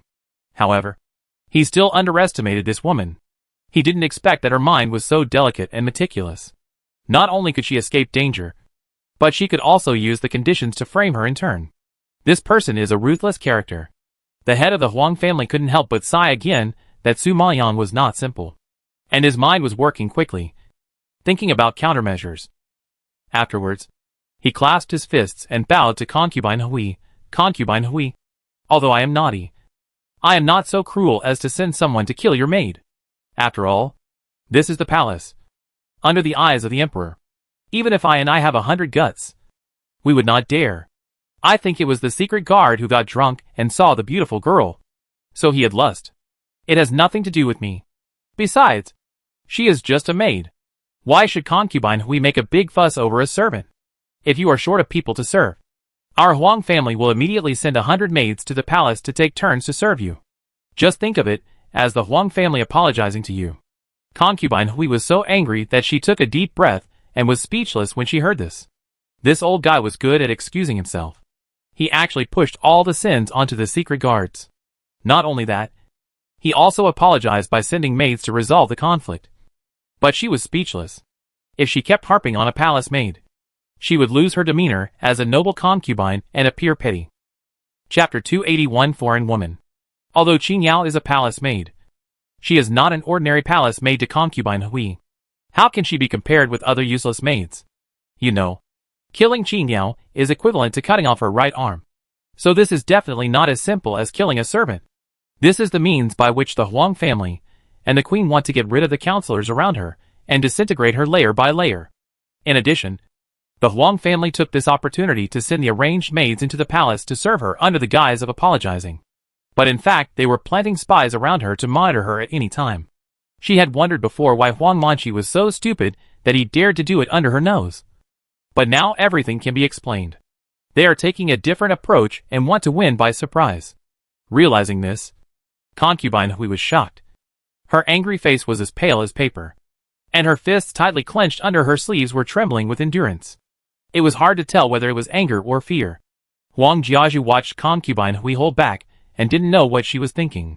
But in order to get away with it, he had to put pressure on her again. Concubine Hui, you are a delicate person. You must not get upset because of a palace maid. Since you are kind and care about the palace maid, I will give you an explanation and give you justice. As he said this, Huang Jiazhu strode across the seat, drew out his sword, and before Concubine Hui could shout to stop him, he stabbed the unconscious man in black lying on the ground with his sword. Concubine Hui was so scared that her eyes were bloodshot, and a sharp cry broke through her throat. Before she could stop, the man in black was killed by a sword and died. The head of the Huang family did it on purpose. He was afraid that the man in black would wake up and confess under torture. So he took this opportunity to kill him first and avoid any worries. By then, even if Concubine Hui asked the emperor to try the case, there would be no way to investigate, leaving her speechless and unable to speak out. Concubine Hui naturally knew the Huang family's plan. At this moment, she was furious and gnashed her teeth. She hated the Huang family's act of making decisions on their own. Your Majesty, I have already killed the culprit, which is considered a life for a life, and I have given justice to the maid. Hearing the head of the Huang family say this, the emperor naturally could not be angry with the Huang family for a maid, but just nodded regretfully. Well, let's forget about death. Today's matter? That's it.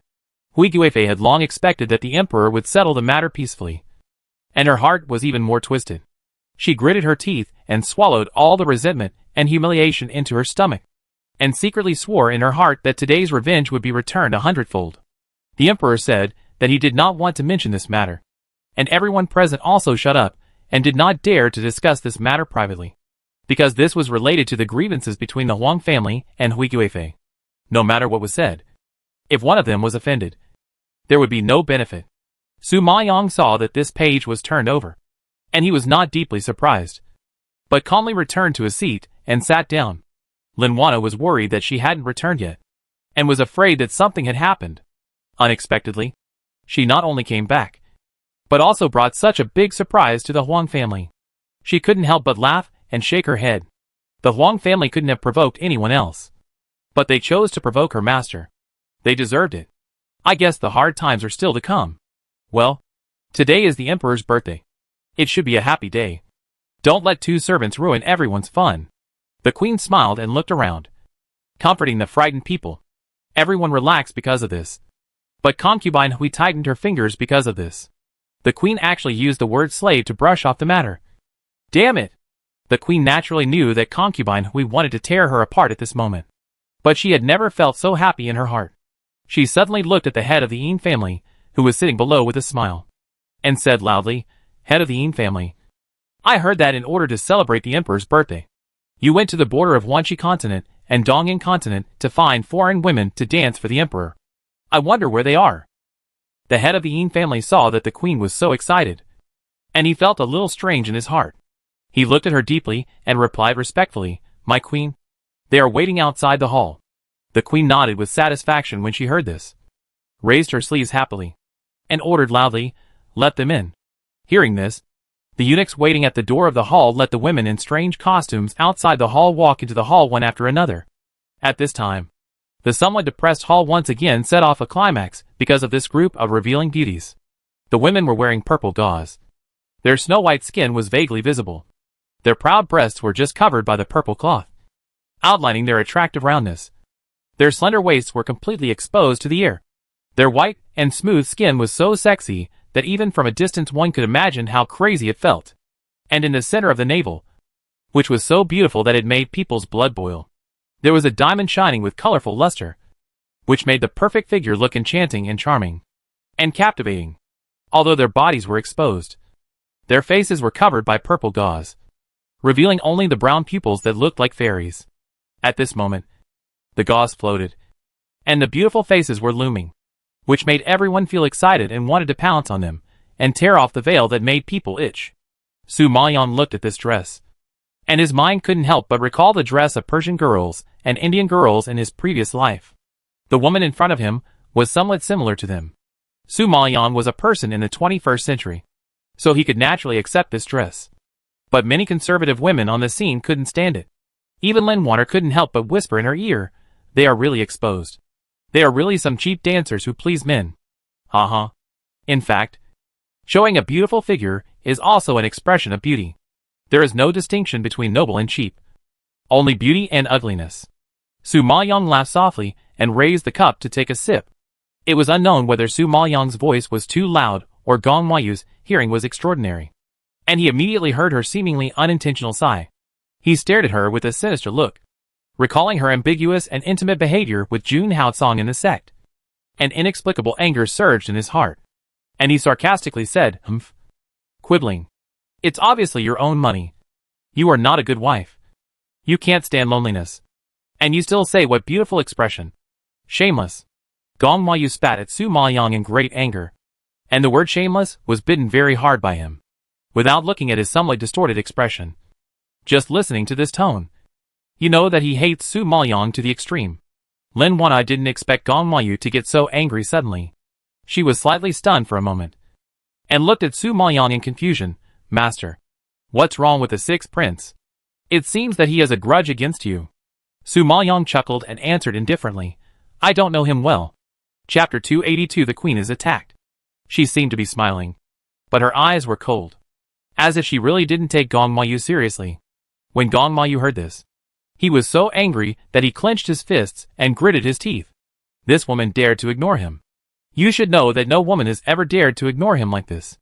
It's absurd. Su Maoyan, you are a shameless woman. No wonder you seduce men. I think you used your body to trap that man. When Gong Mayu thought of Su Maoyan's charming appearance in front of that man, he didn't care about the weight of his hands. With a sound of porcelain, he crushed the wine glass filled with wine. Concubine we didn't expect Gong Mayu to get so angry suddenly. She was shocked and asked nervously, Is your hand okay?" Gong Mayu's fingers were cut by the fragments, but he didn't even frown. He stared at Su Maoyan intently. His eyes were full of anger, and he turned a deaf ear to Concubine Hui's concern. Seeing this, Concubine Hui was so anxious that she immediately arranged for a maid to bandage him. Su Maoyan watched him being served like a child, and a trace of disappointment flashed across his eyes. Gong Mayu was just a willful and unreasonable child. Although he was 1 year older than Gong Yui, he was much more childish than Gong Yui. I think it was because Concubine Hui spoiled him too much. However, Su Maoyan could see clearly that Concubine Hui was a smart person, who was 3 times more beautiful than the queen, and her gestures were feminine. She should be more favored by the emperor than the queen. If Gong Mayu could cooperate with her and listen to her, I am afraid that today's situation would be rewritten. The most respected and popular person in Songyuan Kingdom was not Gong Yui, but him, Gong Mayu. Unfortunately, Gong Mayu is not the material to be an emperor, and he does not understand his mother's painstaking efforts. Gong Mayu has been observing Su Maoyang's expression, seeing that she seemed to raise a mocking sneer at the corner of her lips. His heart tightened and he immediately asked, "Su Maoyang, what are you laughing at?" "No. I just envy your highness for being loved by Concubine Hui. And I am very happy. And I lost my mother when I was born." In order to hide the contempt in his heart, Su Maoyang explained in a seemingly sad way. Gong Mayu was slightly shocked when he heard this. And suddenly an indescribable taste surged in his heart. Then he closed his mouth and did not make any more trouble. The queen saw the interaction between the two and frowned slightly. She didn't know whether they were acting or had any other intentions. But she must not let them miss her plan. Thinking about it, the queen smiled and tried to smooth things over, explaining softly, "Your Highness, there is no need to be angry about these dancers. I heard that there are many dancers like this in the fantasy West Continent. People there are already used to their dressing like this. For them, this is a manifestation of beauty."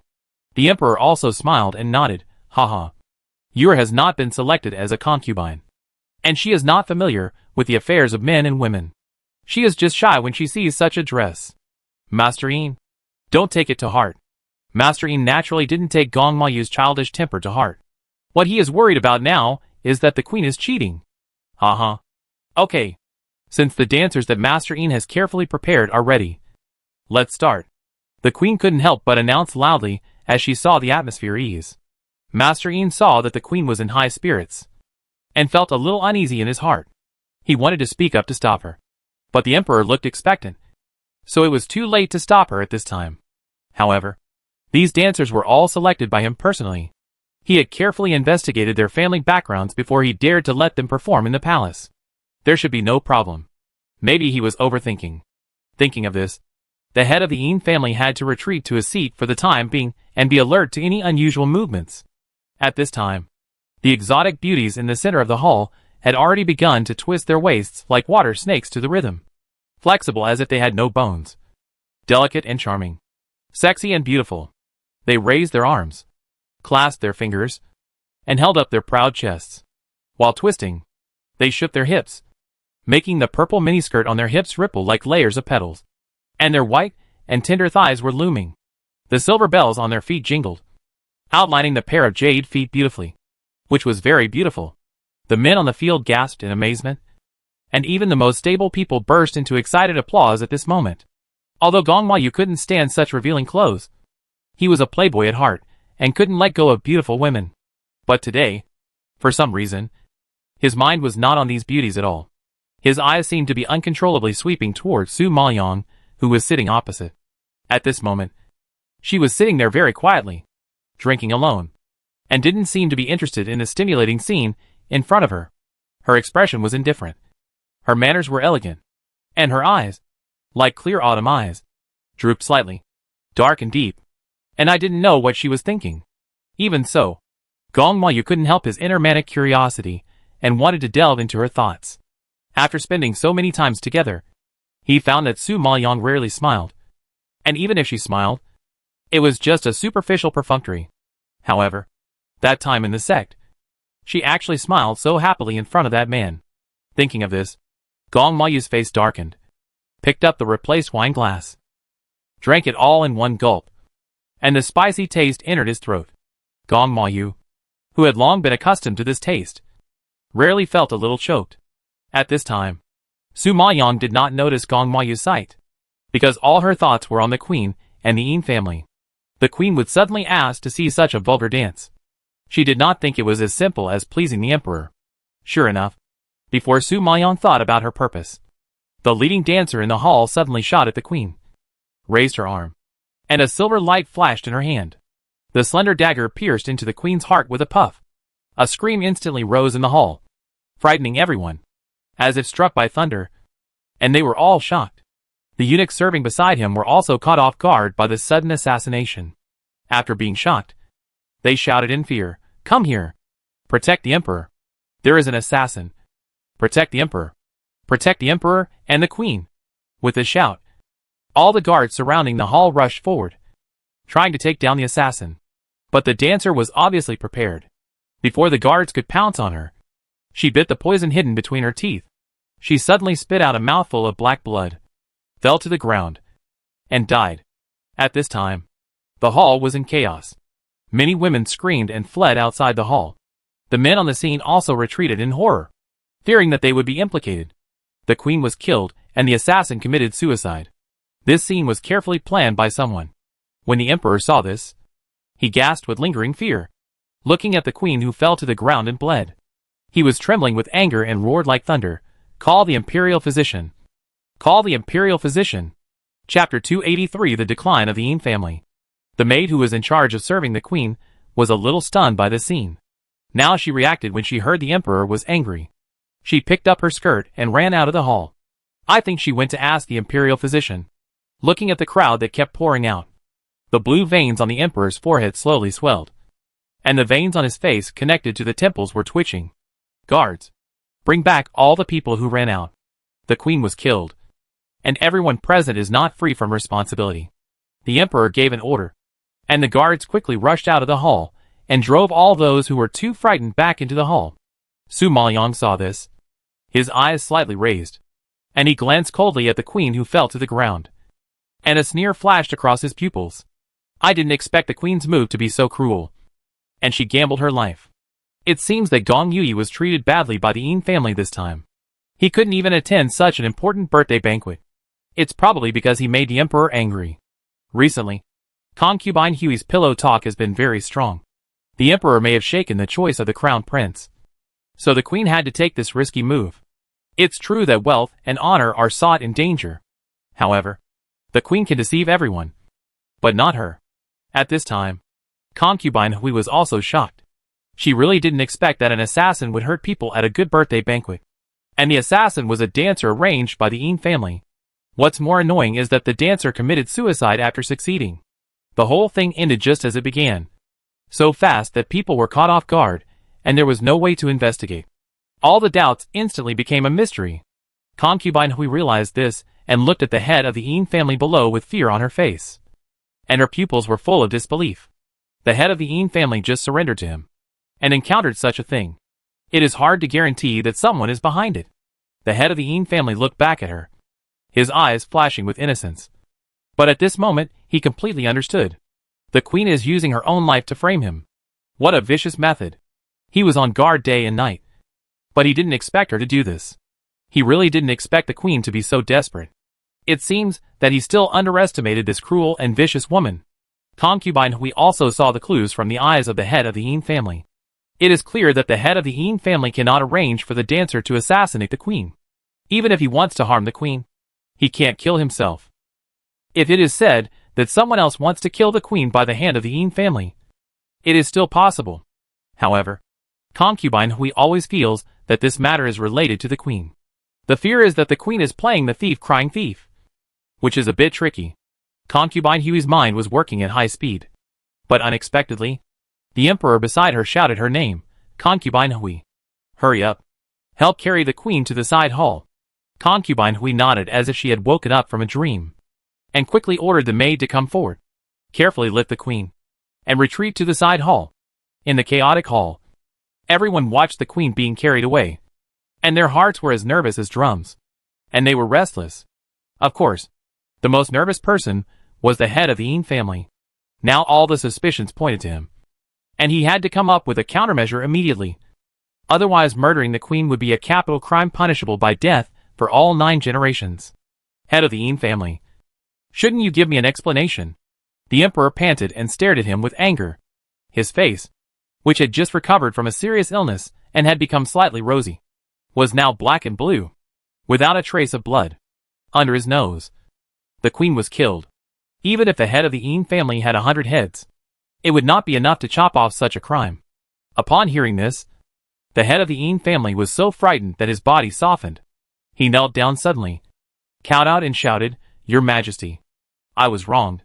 Someone must have framed me and planted assassins among my dancers. Otherwise, even if I had 100 courage, I would not dare to assassinate the queen."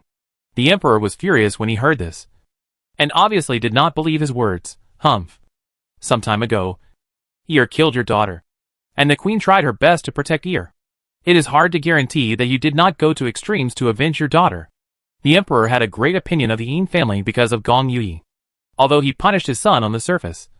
He hated the Yin family for not letting him go. Now that the queen was killed, the emperor had to connect the previous grievances and accuse him of revenge for his daughter. Upon hearing this, the head of the Yin family was even more frightened and trembled. He kept waving his hands and denied, "Your Majesty, I have been loyal for generations and have worked hard for the royal family. How could I be angry with the queen because of my daughter's death? I am innocent." "Humph. Some time ago, you kept writing to me to force me to punish the seventh prince. I still remember your aggressiveness that day. Could it be that the head of the Yin family has forgotten it?"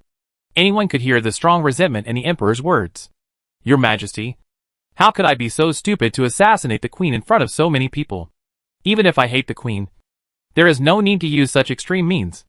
It is obvious that someone is framing me, and someone wants to put our Yin family to death."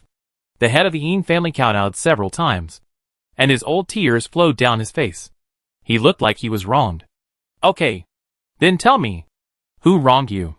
As long as you tell me, I will investigate this matter thoroughly, and will never tolerate any treacherous villains." Seeing that the emperor was relieved, the head of the Yin family immediately confessed, "It was the queen. The queen hated me, and wanted to get rid of me, to keep the status of the seventh prince. That's why she came up with this trick to frame our Yin family." Hearing this, the emperor's already angry face became even more furious, and his eyes were as big as fists. "How dare you? The queen is in danger now, and you actually slandered her, and put the crime of murder on her head. Not only did you kill people, but you also framed her. Your crime is even more serious. Come on. Drag the head of the Yin family out and behead him." The emperor was already furious, and he roared suddenly. Many guards stepped forward to capture the head of the Yin family, and walked quickly out of the palace. "Your Majesty, spare my life. Your Majesty, spare my life. I have not done it. I am innocent." The shrill cry of the head of the Yin family still echoed in the hall. But the figure was dragged away. Concubine Hui wanted to save him, but had no way to speak. After all, the Yin family was now charged with murdering the queen.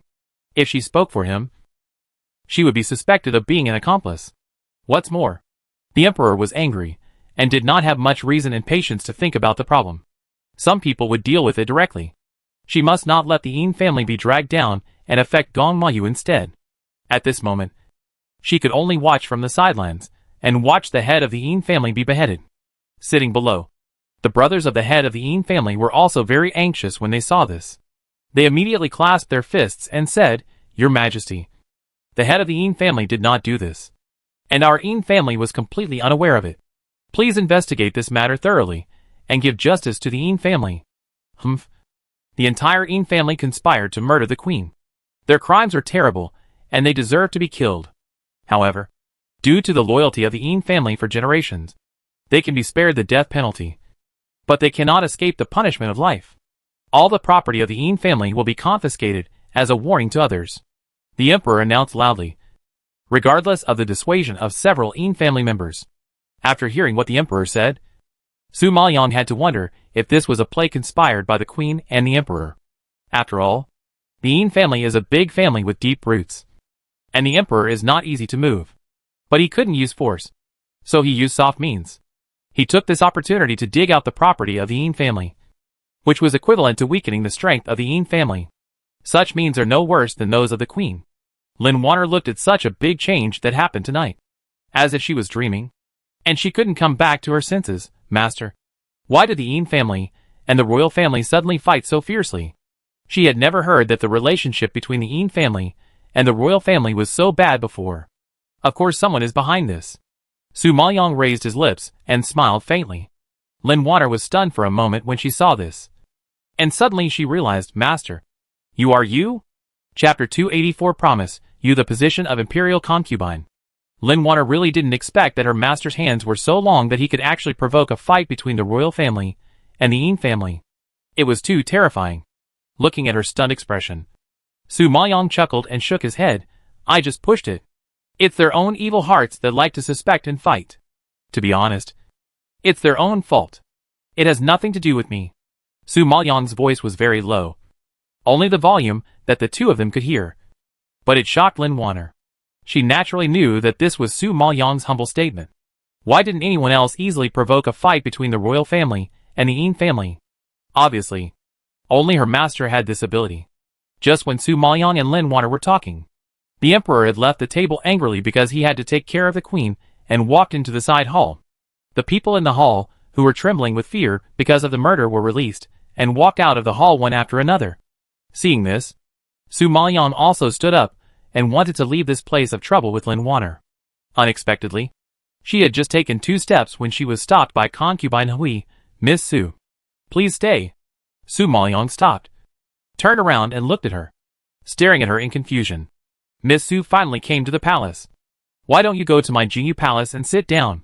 Concubine Hui had experienced so much today, but she was still calm and patient. It was not easy. She was a person who could stay stable. Lin Water always felt that Concubine Hui had bad intentions. So she immediately grabbed Su Maoyang's hand and whispered, "Master, let's go quickly." Hearing this, Concubine Hui chuckled and said, "You are already here. Why rush to leave? Don't worry. If it's late, I will personally send a carriage to take you back." Su Maoyang saw that she invited her to this extent. It was really hard to refuse. So she nodded slightly. "Okay. Concubine Hui's kindness is hard to refuse. So I'd better obey your order respectfully." Lin Water was anxious to see that she actually agreed, and wanted to say something, but was interrupted by her. "I will be fine. You go back first." Lin Water saw that she insisted, so she had to swallow her words and turned away. At this time, Concubine Hui was happy, and quickly arranged for the palace maids to lead the way, and soon brought Su Maoyang to Jingyu Palace. As soon as she entered the hall, Concubine Hui enthusiastically gave her a seat and arranged for the palace maids to serve tea and water. She was very flattering and friendly, and her intention to win her over was obvious. It seems that Concubine Hui lost a capable assistant, and now she urgently needs the help of the next capable assistant. The queen used this self-torture trick today. The emperor is likely to sympathize with her injury and reduce Gong Yui's punishment. It will not be long before Gong Yui will be active in the public eye again and pose a threat to Gong Mayu. Concubine Hui originally planned to take advantage of Gong Yui's confinement to let Gong Mayu win the emperor's favor, but she didn't expect the situation to change so quickly. "Miss Su, you are a smart person. You should know what I want to say to you." Concubine Hui was too lazy to beat around the bush with her. The woman in front of her could play Gong Yui around, and could also help the emperor solve the flood problem clearly and meticulously. I think she guessed her intentions a long time ago. Su Maoyang nodded slightly and admitted frankly, "Yes, I know. Concubine Hui should want to win me over, help you make plans, and help the 6th prince ascend the throne." Concubine Hui saw that she was thinking clearly, and nodded with satisfaction. "Yes, I know that you have a grudge against Gong Yui. He was also trying his best to defeat you before, but unfortunately, he was defeated by you before he could do anything. Since you have a grudge against Gong Yui, you are my friend. Why don't you join forces with me to defeat Gong Yui?" Su Maoyang curled his lips and smiled. "My queen, I think you misunderstood. Although I hate Gong Yui, it doesn't mean that I can form an alliance with Gong Yui's enemies. What's more, I am used to being alone, and I am really not used to forming alliances." Hearing her refusal, Concubine Hui's expectant face froze a little. Her eyes suddenly flashed with cold light, and her low voice suddenly seemed a little solemn. "What if I grant you the position of imperial concubine?" Sure enough, Su Maoyang guessed it right. Concubine Hui really had such an idea. Su Maoyang seemed to have expected it, and did not show any surprise. He glanced at her calmly and refused coldly. "Thank you for your kindness, Concubine Hui, but I am of humble status and unworthy of the 6th prince. You should grant the position of imperial concubine to someone else." Concubine Hui did not expect that she would dare to refuse even after she said this, and she refused so straightforwardly. She looked completely cold and indifferent, as if she did not take the position of imperial concubine seriously. Do you know what you are saying? Do you know what you are refusing? You are refusing wealth and honor, pampering, power, status, and wealth." Concubine Hui shouted in disbelief. Her face flushed with excitement. Su Maoyang had a cold face and was unmoved by what she said. "These are nothing to me. She has a free and unrestrained personality. How could she be bound by the palace? What's more, she already has Jun Haocong, and there is no room for other men in her heart." When Concubine Hui heard this, her body trembled and her expression was shocked. So many people fought for these interests, but to her, it was nothing. "Oh my God! Did she hear it wrong? Concubine Hui suddenly couldn't figure out what this woman in front of her was thinking. She thought Su Mayan was young and had a certain yearning for love and wealth. But the temperament she showed was too calm. Not like a little girl. Which was really incredible. Miss Su, you have to think clearly. You are a woman, and you will get married sooner or later. If a woman marries well, she can enjoy a lifetime of happiness. If she does not marry well, her life will be ruined. You are from the Southern Sui Kingdom, and are currently a low-ranking disciple of the Jaime sect. This situation will make your life very difficult. If no one supports you behind the scenes, it will be difficult for you to stay in the Sanyuan Kingdom. The imperial concubine Hui was sincere and well-intentioned. I appreciate the intention of the Empress Hui, but I am sorry that I cannot obey your order to marry the sixth prince. Su Maoyang refused mercilessly, and his attitude was so firm that imperial concubine Hui was shocked. She frowned and looked at her in confusion. Unable to figure out the reason for her stubbornness, Miss Su, why are you so against this marriage? You should know that you are a prince, a child of destiny. If you support him well, he will be the queen in the future, and the entire Sanyuan Kingdom will be in your hands. What's wrong with that? Mother, don't persuade me anymore. I will never marry this shameless woman. As soon as concubine Hui finished speaking, she heard a loud roar at the door of the hall. Gong Mayu, wearing a blue brocade robe, strode in, his face full of anger, staring at Su Mayan with eyes that seemed to be able to quench poison. In this world, he is the only one who refuses women. When will there be women who dare to refuse him? Chapter 285 Ridiculous Marriage. Seeing Gong Mayu running in to make trouble at this time, concubine Hui frowned and said in a low voice, I am talking to Miss Su. Let's talk tomorrow if there is anything. What concubine Hui feared most was Gong Mayu's opposition, fearing that he would reveal the fact that he had fooled around with the prostitutes if he made a slip of the tongue. Looking at concubine Hui's nervous expression, Su Maoyang felt amused in her heart, and her lips lifted slightly, and she slowly said, Concubine Hui, this is related to the lifelong event of the sixth prince. It is better to let him know. Su Maoyang was just worrying about how to refuse concubine Hui's kindness, and the sixth prince just happened to help her out at this time. To be honest, she was quite grateful for the sixth prince's dislike for her. Gong Mayu snorted angrily, strode over, and immediately sat down with his robe lifted, facing Su Maoyang's cold face, and warned in a deep voice, Su Maoyang, this prince doesn't know what means you use to make the queen mother like you.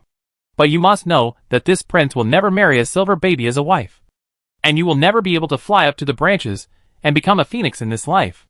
Hui Guifei was shocked when she heard this, and shouted angrily, Asshole!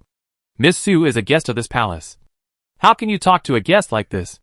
Su Maoyang laughed softly after hearing this, and her dark eyes slightly raised, looking into Gong Mayu's eyes with cold and sarcastic eyes. Sixth prince, if I am a silver baby as a wife, then what is your old lover Rui in Yahangyuan? She is in a romantic place.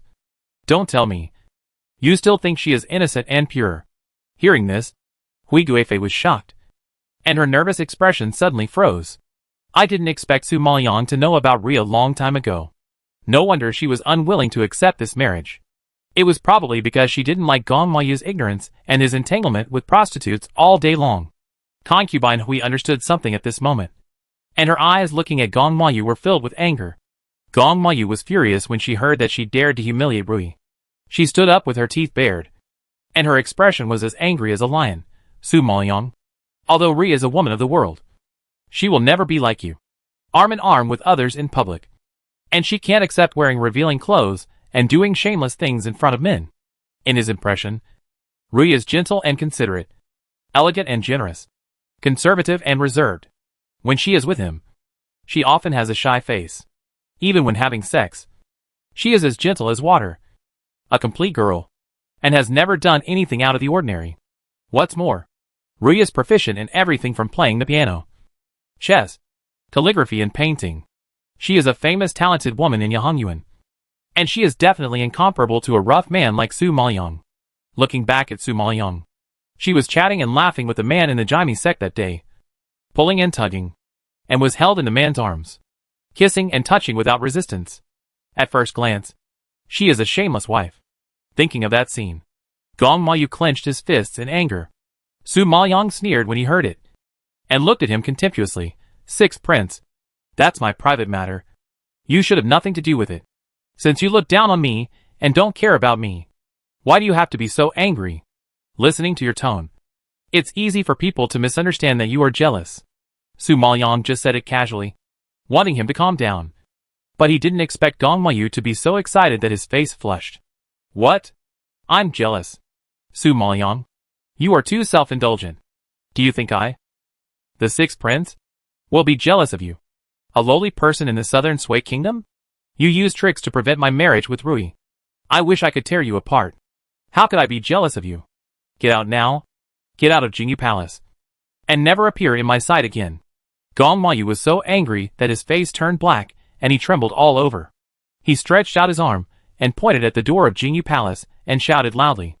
The sound was deafening, which made Su Maoyang's eardrums hurt.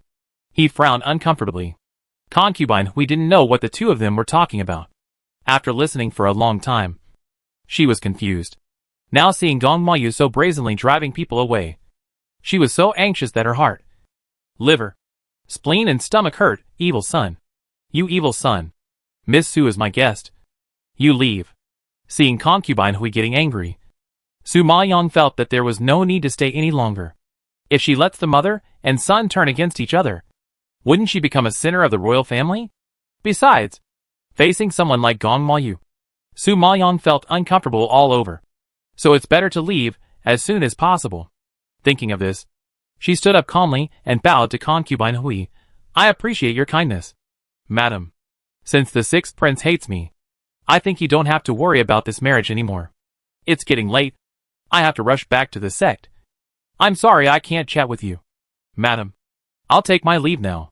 She felt that she had refused thoroughly enough today, and Concubine Hui would not come up with such an idea again. Concubine Hui was afraid that Gong Mayu would say something to upset her, and seeing that she insisted on leaving, she nodded and agreed. Okay. It's late today. I have prepared a carriage for Miss Su at the palace gate, and someone will meet Su Maoyang when she goes out.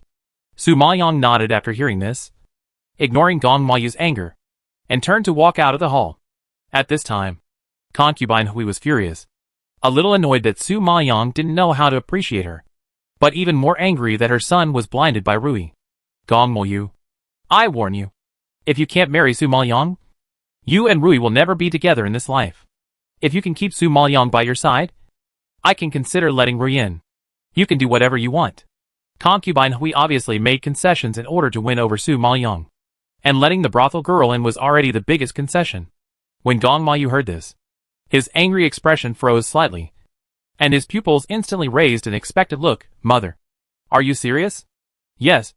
As long as you win over Su Maoyang and let her help you deal with Gong Yuyi, I will allow Rui to enter the palace. But not now, when you defeat Gong Yuyi and become the emperor. Not to mention Rui, all the women you like in the world can be brought into the palace, and I will never say no. Hui Guifei was most worried about the throne. As long as she won the throne, there would be no women in the world. But her son just couldn't see through it, and was blinded by the unpleasant woman in front of him.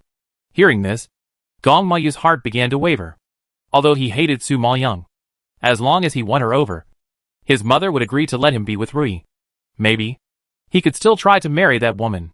Thinking of it, Gong Mayu looked at Hui Guifei deeply. Although he didn't nod in agreement, he didn't refuse openly. He just strode away from Jingyu Palace with a stern face. Concubine Hui knew her son well. Seeing his expression, he must have taken her words to heart, which made her feel relieved. At this time, Su Maoyang had just walked out of Jingyu Palace, not far away, when he was stopped by Gong Mayu, who was chasing him. Su Maoyang, stop right there. Su Maoyang paused and stopped. Seeing Gong Mayu's lingering ghost, he couldn't help but frown. Sixth Prince, is there anything else? Chapter 286. Sorry, I don't want it. Gong Mayu hates her cold face the most. In addition to indifference, there is also a little contempt in his pupils. He really doesn't know what she dislikes about him. A dignified prince. Speaking of which, he is also a talented person with handsome appearance.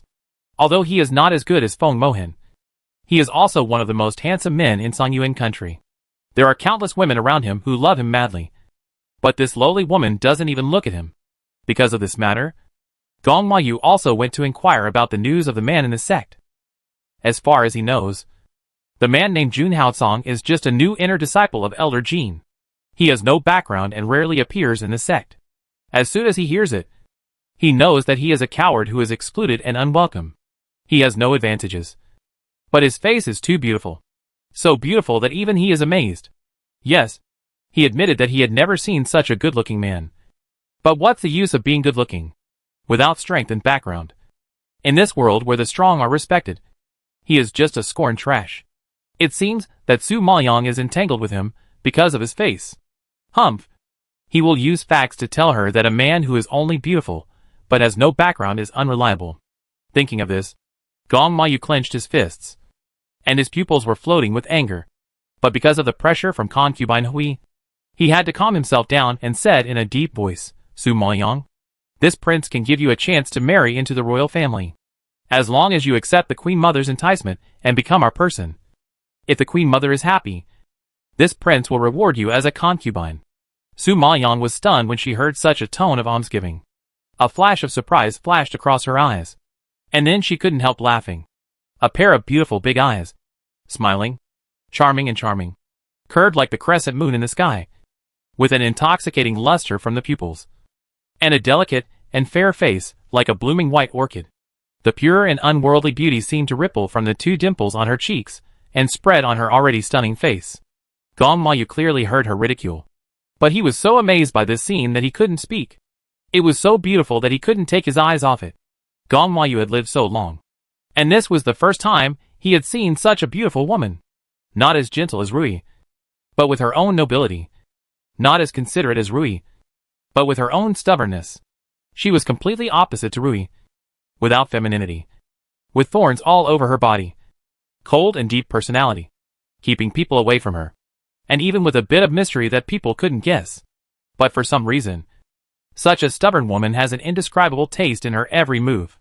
Gong Mayu realized this, and was secretly shocked. He was just using her temporarily.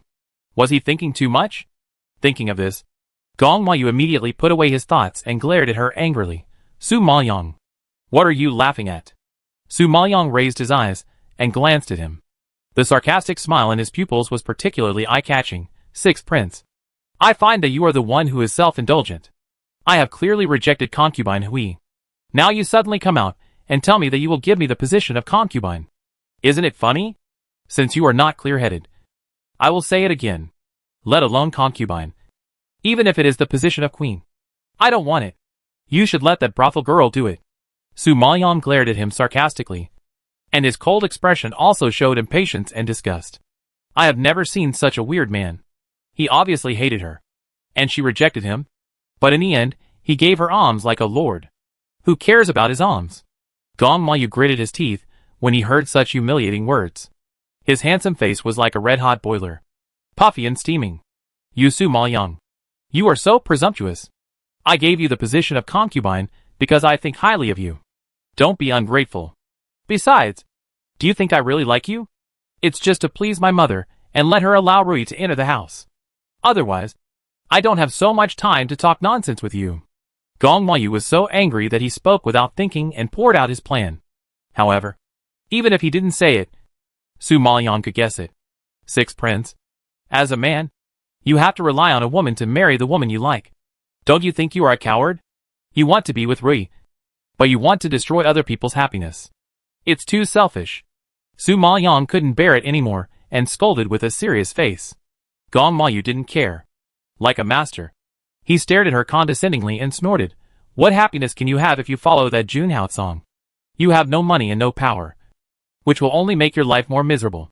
And you married this prince, enjoying all the glory and wealth, being respected and loved by others. That is the real happiness. I don't know if your brain is broken. You don't choose a flat road, but a rugged one. Sixth Prince, I never care about the glory and wealth you mentioned. Besides, I only love Jun Haosong in my life. Only he is worthy of me in this world. And you are not even as good as one of his fingers, let alone qualified to evaluate him. Because the 3 words Jun Haosong came out of your mouth. I think it is a great insult to him. I think I have made it very clear. Please don't bother me again. Sixth Prince. Su Maoyang's face suddenly fell, as tight as if it was brushed with a layer of paste, and the pupils radiated a cold light like ice spikes. It is obvious that she is angry. Not for anything else. Just because of the man named Jun Haotsong. Realizing this, Gong Mayu didn't know why. The intestines and internal organs in his body were like dry firewood encountering a big fire. And they were burning. I don't know whether it was because she was humiliated and angry, or because she cared about that man and made him angry.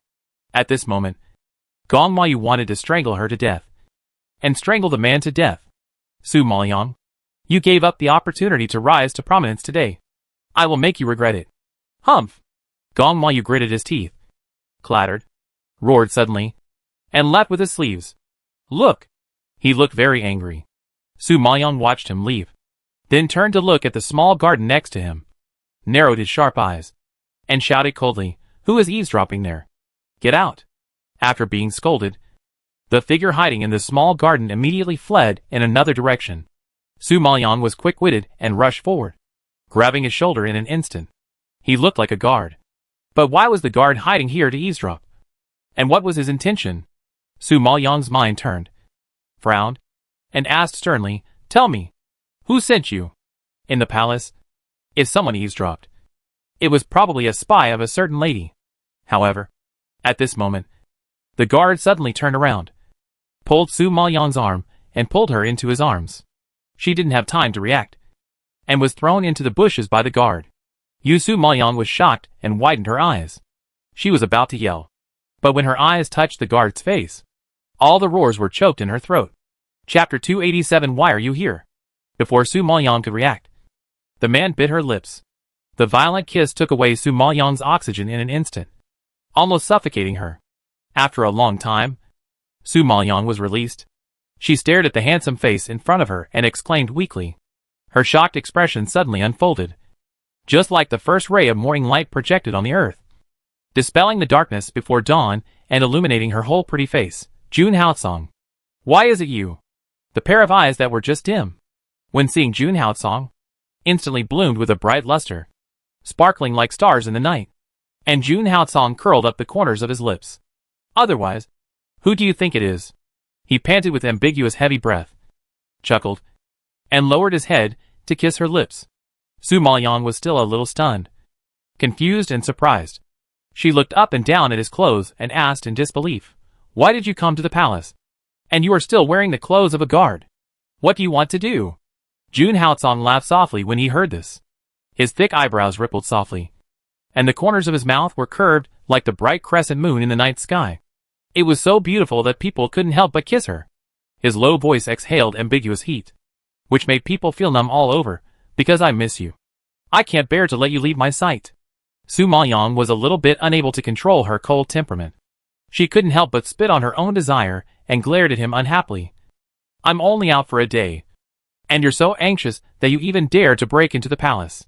Have you forgotten the injury on your body? What should I do if something happens to you? Jun Haotsong smiled even more after hearing this. He couldn't help but kiss her cheek and said jokingly, I know you can't live without me. You love me the most in this life. I am the only one in the world who can match you. Other men are not even as good as my fingers. If he hadn't heard those words with his own ears, he would never know that he was so important in Su Maoyang's heart.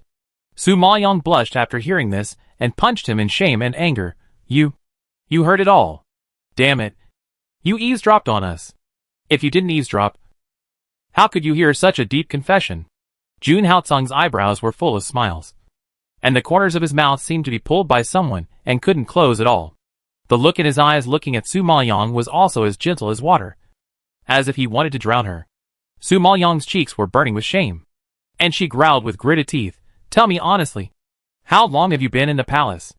Jun Haotsong just stared at her without saying anything, as if the answer would be unacceptable to her.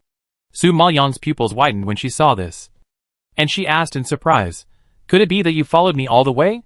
Jun Haotsong did not answer, and almost acquiesced to this statement. Su Maoyang saw this, and she was immediately in tears and laughter. He said that he would let her handle it alone, but he still followed her with concern. This man who said one thing and meant another was domineering, arrogant, and jealous. But she didn't expect that such a cold and domineering person like him would actually do such a sneaky thing, which was too surprising for her.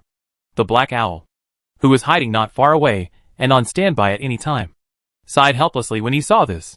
The former master pointed out the country, planned the battle, and won thousands of miles away. And he also charged into battle and killed the enemy in blood. He didn't expect that he would be arranged by the master to do such a sneaky thing. And the master even pretended to be a guard for a woman and stood in the hall to guard the group of ants for a whole night. It was really unbelievable. I guess if this matter is reported back to Joyo continent, everyone will be scared to death. Su Maoyong recalled that he didn't find anything unusual along the way, and suddenly felt that he was too careless. You can't be one of the guards in the hall just now. Su Maoyong looked at his clothes, which were exactly the same as the guards in the hall of Huayong Palace. He was shocked and sighed. Jun Haocong nodded slightly and admitted it. Su Maoyong didn't know whether to laugh or cry. It turned out that Jun Haocong had always been by her side. Maybe because she was too engrossed in watching the show, she didn't even notice his existence. Then didn't her every move in the hall fall into his eyes? This insidious man is really hidden. Are you crazy? What if you are discovered? There were so many family forces and sect forces at that time. If you were discovered and injured, Su Maoyong cried out in fear. But before he finished speaking, he was blocked by Jun Haocong.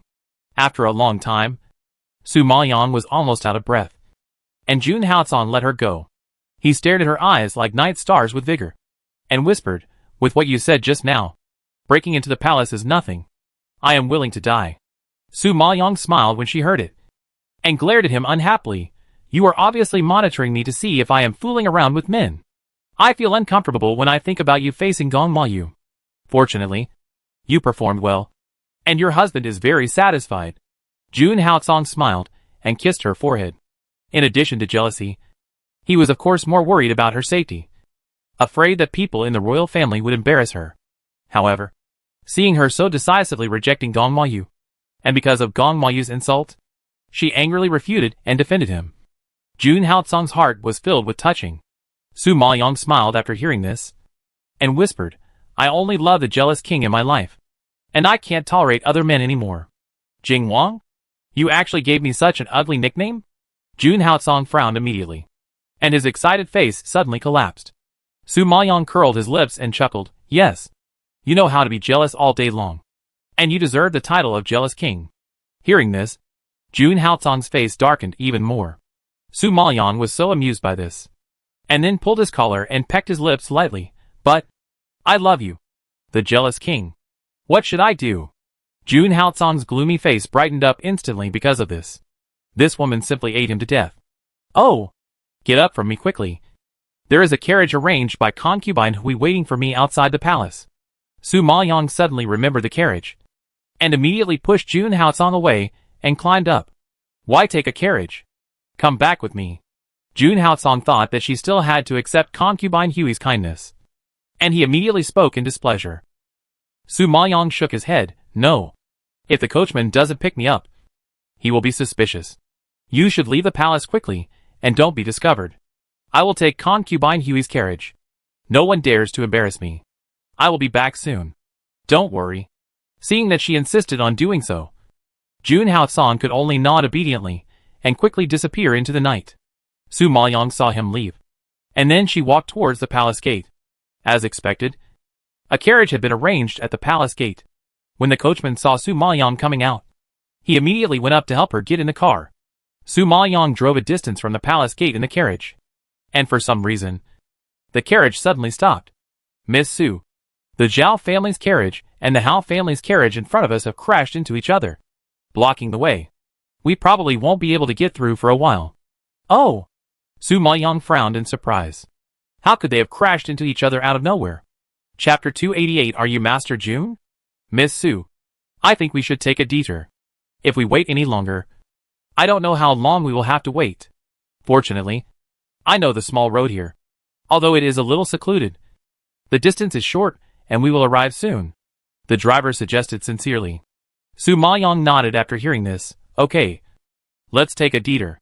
The driver got the order and immediately turned the carriage around and turned to a small road on the side. I don't know how long it has been, but the carriage seems to have entered a quiet grove. Su Maoyong suddenly felt the growing murderous aura around him. The fingers under his sleeves clenched unconsciously, and his body tensed up, ready for battle. Sure enough, at this moment, The wind was blowing hard. Sand and stones were flying, and countless black shadows swept out in the night, flying towards Su Maoyang's carriage. With a loud bang, the carriage was shattered by the attacking spiritual power. Su Maoyang jumped up and flew out of it, so as not to be hit by the spiritual power. At this time, the black-clad men from all directions quickly gathered and surrounded Su Maoyang tightly in the blink of an eye. "Who sent you here?" Su Maoyang looked around and asked loudly. His expression was unusually calm. As soon as the voice fell, a low laugh suddenly came from outside the encirclement. A young man in a blue robe strode over, with a triumphant smile on his face, staring at Su Maoyang as if he was staring at a piece of fat meat. "Ha ha ha! Su Maoyang, aren't you lucky to have escaped death several times? This place is full of high-level spiritual masters. No matter how lucky you are today, you can't escape." Su Maoyang didn't expect it to be an old acquaintance. He raised his eyes and snorted coldly. "The Zhao family is really persistent. They couldn't frame me last time, but they came to assassinate me again this time. And their methods are endless. However, I am afraid that I will disappoint you again this time. You are not qualified to kill me with your high-level spiritual masters." Zhao Gaohan was so angry when he saw her so arrogant that his breathing stagnated. His handsome face became gloomy, and he gritted his teeth and said, "Humph, you don't know how high the sky is. Today I will let you see what the power of a high-level spiritual master is. Come on!" he roared fiercely, and all the men in black rushed out and attacked Su Maoyang. Su Maoyang looked at the figures coming from all directions like a rainbow, and his face was full of sneers. And then he roared, "Golden Lion King! Come on!" The whole forest suddenly, a deep, bell-like lion roar broke out, heavy and tragic, earth-shaking, and the end was a heavy and low throat sound, just like a person's panting. At this time, the frightened people took a few steps back and watched a mighty and majestic golden lion suddenly appear beside Su Maoyang. It was frighteningly large and ferocious. At this moment, it looked around with a pair of charcoal-like eyes. It roared loudly, echoing in all directions, took a step, majestic, and the fierceness of its body scared everyone. And Zhao Gaohan stumbled and fell to the ground, stuttering in fear. "Violent, violent, violent, flaming lion!" Su Maoyang saw that he still recognized it, and nodded with satisfaction. In the end, you are also old friends. If Su Maoyang remembered correctly, this should be the second time Zhao Gaohan saw the Storm Flame Lion. Storm Flame Lion, why are you here? Zhao Gaohan couldn't believe his eyes and shouted.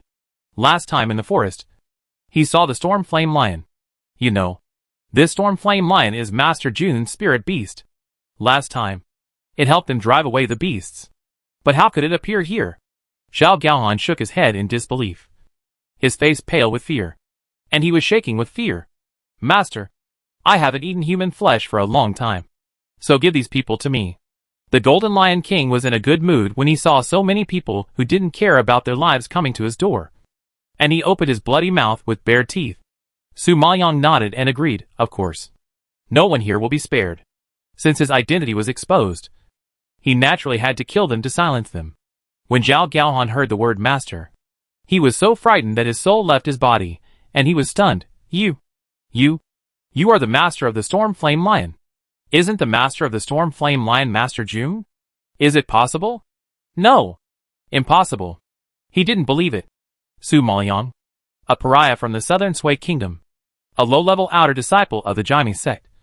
How could he be the Master Jun that all the forces in the Songyuan kingdom were vying to please? Master Jun is a super strong man in the middle stage of the Dan King. How could he be the Su Maoyang in front of him with a low status and insignificant strength? Zhao Gaohan really couldn't connect the tall image of Master Jun with the yellow-haired girl in front of him. At this moment, he shook his head frantically and couldn't accept this fact. You know, their Zhao family treated Master Jun as a guest of honor, and spent the price of a blue-grade alchemy furnace to please her and ask her to catch Su Maoyang. But in the end, he was told that Master Jun was Su Maoyang. This truth was like a bolt from the blue, and Zhao Gaohan's eyes went black, and he almost fainted. "No, this is not true. You are lying to me."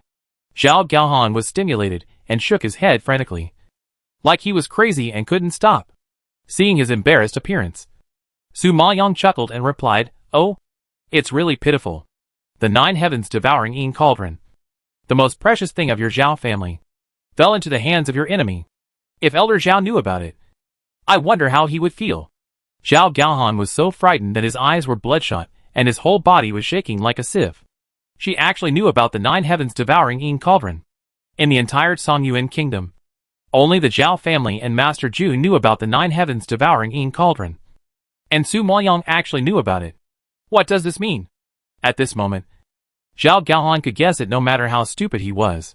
He was so angry that he spat out a mouthful of blood, pointed at Su Maoyang's hand, and kept shaking. You, Su Maoyang, you bitch. You deceived us so badly. You deceived our Zhao family's trust, and took away the 9 heavens devouring Yin cauldron. Everything is a lie. Everything is your conspiracy. Thinking of her words at the beginning, it was seamless and reasonable. She used the relationship of the Yin family to deceive their trust. But today he realized that those words were all her nonsense. And the last time at the trading house, she said that she didn't catch Su Maoyang because Gong Yui interfered. And they actually believed her, and were still trying to deal with Gong Yui. Now thinking about it, it's really ridiculous. Until today, he finally understood that all this was Su Maoyang's conspiracy. And the purpose was to make them suspicious of each other and kill each other. She just took advantage of the conflict between the snipe and the clam. And the fisherman benefited. What a vicious heart. Su Maoyang, I won't let your evil plan succeed. I will go back and tell them. I will tell them the truth. You are a devil with a vicious heart and cruel means. Zhao Gaohan trembled and struggled to get up from the ground. His expression, twisted by fear, looked hideous and terrifying. Hearing this, Su Maoyang laughed and shook his head. Do you think I will let you go back alive? Chapter 289. The Zhao family suffers heavy losses. When Zhao Gaohan heard this, his muscles and bones were twitching. His teeth chattered, and his mind was spinning. His legs, which he tried to climb up, seemed to have been caught by the devil and softened again. He watched Su Maoyang approaching step by step, as if he saw a flood or a beast. His lips trembled as if he was trying desperately to speak. But he said nothing. His face was pale with fear, and only his eyes kept flashing. Su Maoyang saw that he was really scared, and the corners of his lips raised slightly, and a clear voice sounded in the quiet woods. It was a bit hot and humid, but it was chilly and chilly. Mr. Zhao, I have taken your Zhao family's 9 heavens Yin devouring cauldron after all, and I will take good care of the Zhao family. You can go with peace of mind. After saying this, Zhao Gaohan was so scared that his eyes were bloodshot. Before he could react, Su Maoyang waved his hand, and the Golden Lion King behind him pounced on him, and swallowed him alive with one mouth. The dozen or so dead warriors around watched the Golden Lion King chewing Zhao Gaohan's body in big mouthfuls. The crisp sound of biting rang out in the dead silence, which immediately frightened everyone, and made them turn around and want to escape. Su Maoyang saw this. His eyes became fierce, and he growled, "Don't let anyone go." The Golden Lion King swallowed Zhao Gaohan whole, and chased after the fleeing assassins. But in the blink of an eye, more than a dozen people became his food. There was no trace of fighting. It was as if everything just now was just a dream. Nothing happened. Su Maoyang watched the Golden Lion King come back with a full stomach, and gave it a look of approval. Well done. Hee. That's right. I'm the Golden Lion King, ranked first on the fierce beast list. Ah, it's the Storm Flame Lion. These little shrimps are a matter of minutes. The Storm Flame Lion found that Su Maoyang had called it a stupid name like Golden Lion King for so long that it almost forgot its real name. Hearing this, Su Maoyang chuckled and nodded. Yes. The Golden Lion King ranked first on the fierce beast list. Can you go back to the space now? How many times do I have to say, "Call me Storm Flame Lion"? It glared at her unconvinced. But Su Maoyang didn't give it a chance to appeal, and just waved it into the space. At this time, Su Maoyang looked back at the damaged carriage, and the driver who fell beside the carriage and fainted. She strode over and stretched out her hand to feel the driver's breath. He is still breathing. I think he was hit by the spiritual power just now, suffered internal injuries, and fainted. Fortunately, he is still alive. The driver is the man of Concubine Hui. If the driver dies, Concubine Hui will probably misunderstand that he did it. So, this driver can't die, and he is still useful. Thinking of this, Su Maoyang took out a pill for internal injuries and fed it to him. After waiting for a while, the driver woke up slowly and looked around in panic. Assassin! Where is the assassin? looking at his frightened look. Su Maoyong patted the driver's shoulder. Old man, someone saved us just now and drove away those assassins. The driver looked at Su Maoyong as if he woke up. Oh, Miss Su, you are okay. Thank God. Otherwise, I really don't know how to explain to Concubine Hui. Just send me here tonight. The sect is not far away. I can go back by myself. You should go back and report to Concubine Hui what happened tonight. Ah? It's really unsafe to leave Miss Su alone. The driver waved his hand. Su Maoyong smiled. Don't worry. Someone is protecting me in secret. Otherwise, if so many people tried to kill me just now, I would have died long ago. So don't worry. You should go back and tell Concubine Hui that it was the Zhao family who attacked us today. The Zhao family saw that Concubine Hui wanted to win me over. So they killed me. The Zhao family. Oh my God. They had such an idea. It was all my fault for being greedy for money. And Miss Su almost died. The driver was so frightened that his face turned pale. And he sighed with lingering fear. Su Maoyong raised his eyebrows slightly when he heard this. What happened? Hey. Before the girl came out, the Zhao family stuffed 10 crystals into my hand, saying that if the car overturned on the road, they would let me take the girl to a small road. I didn't know that the Zhao family wanted to take Miss Su's life. So I did so. The driver trembled all over when he thought that he almost lost his life and caused Su Maoyong to lose his life. And his voice trembled slightly. Su Maoyong listened and nodded. Well, don't feel guilty. You didn't know the inside story. So you fell into their trap.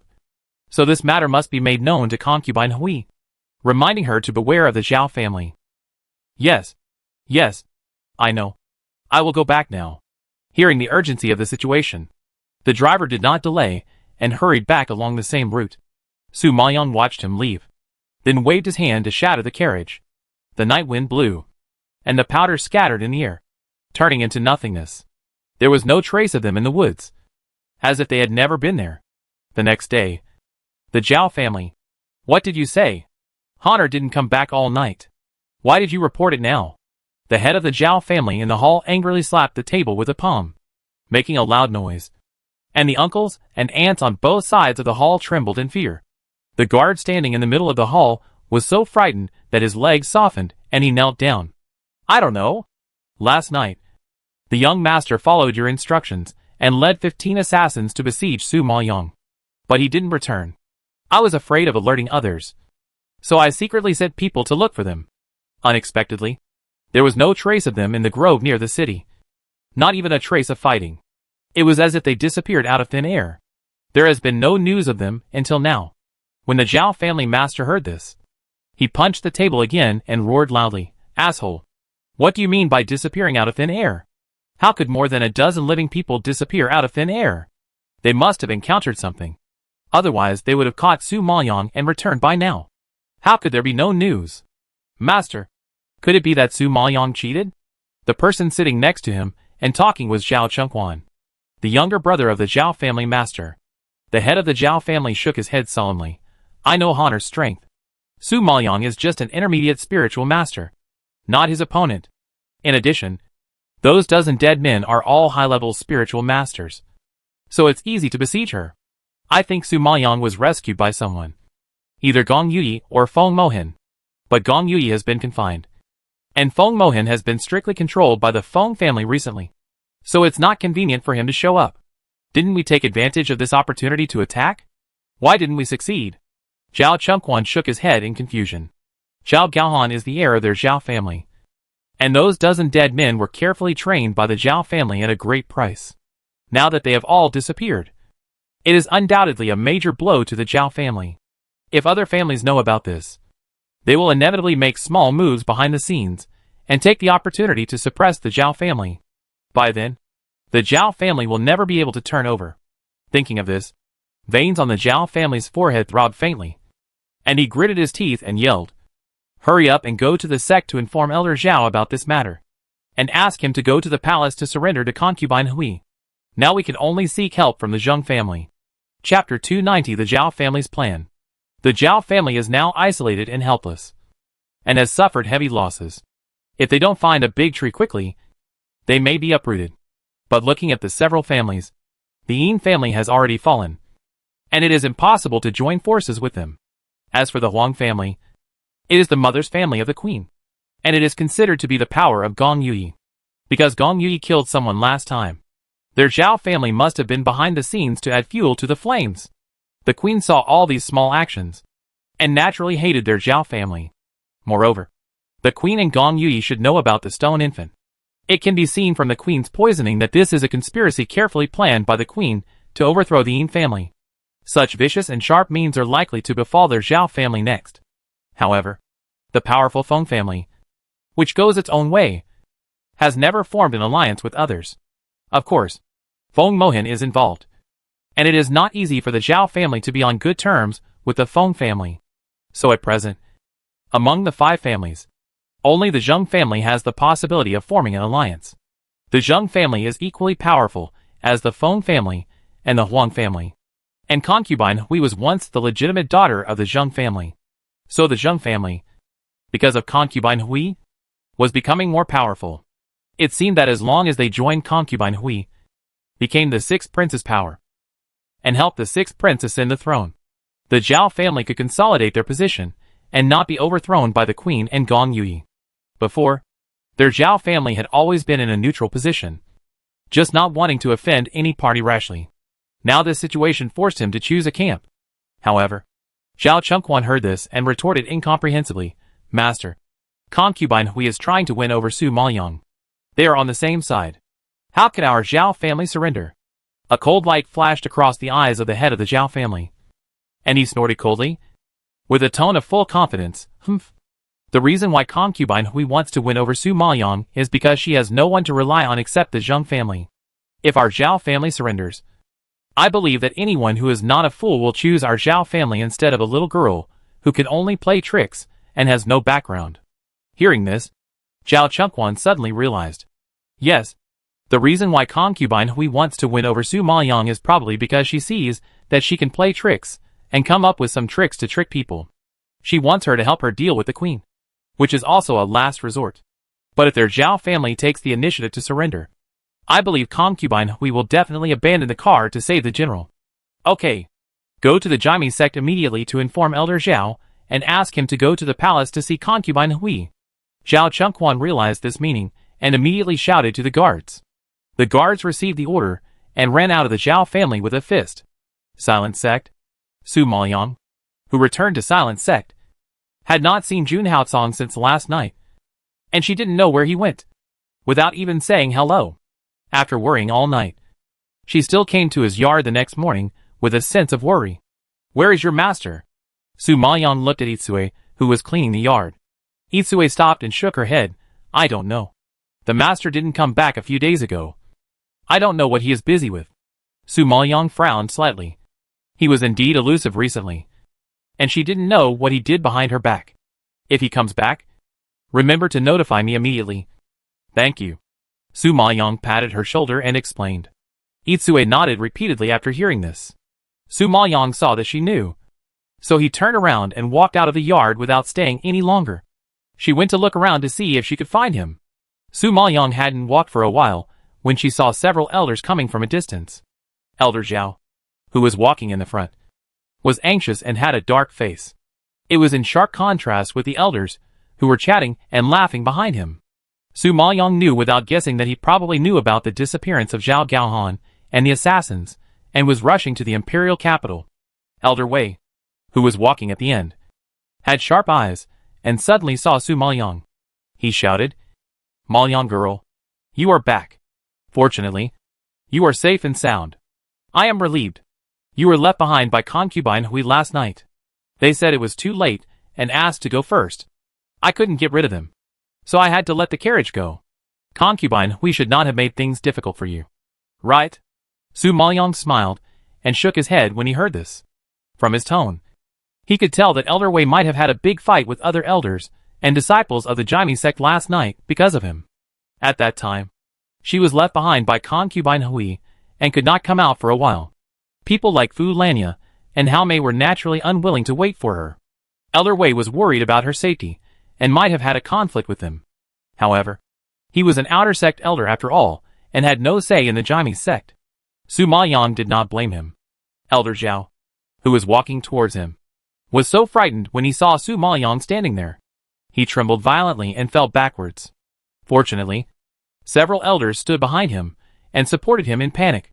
You, how come you are here?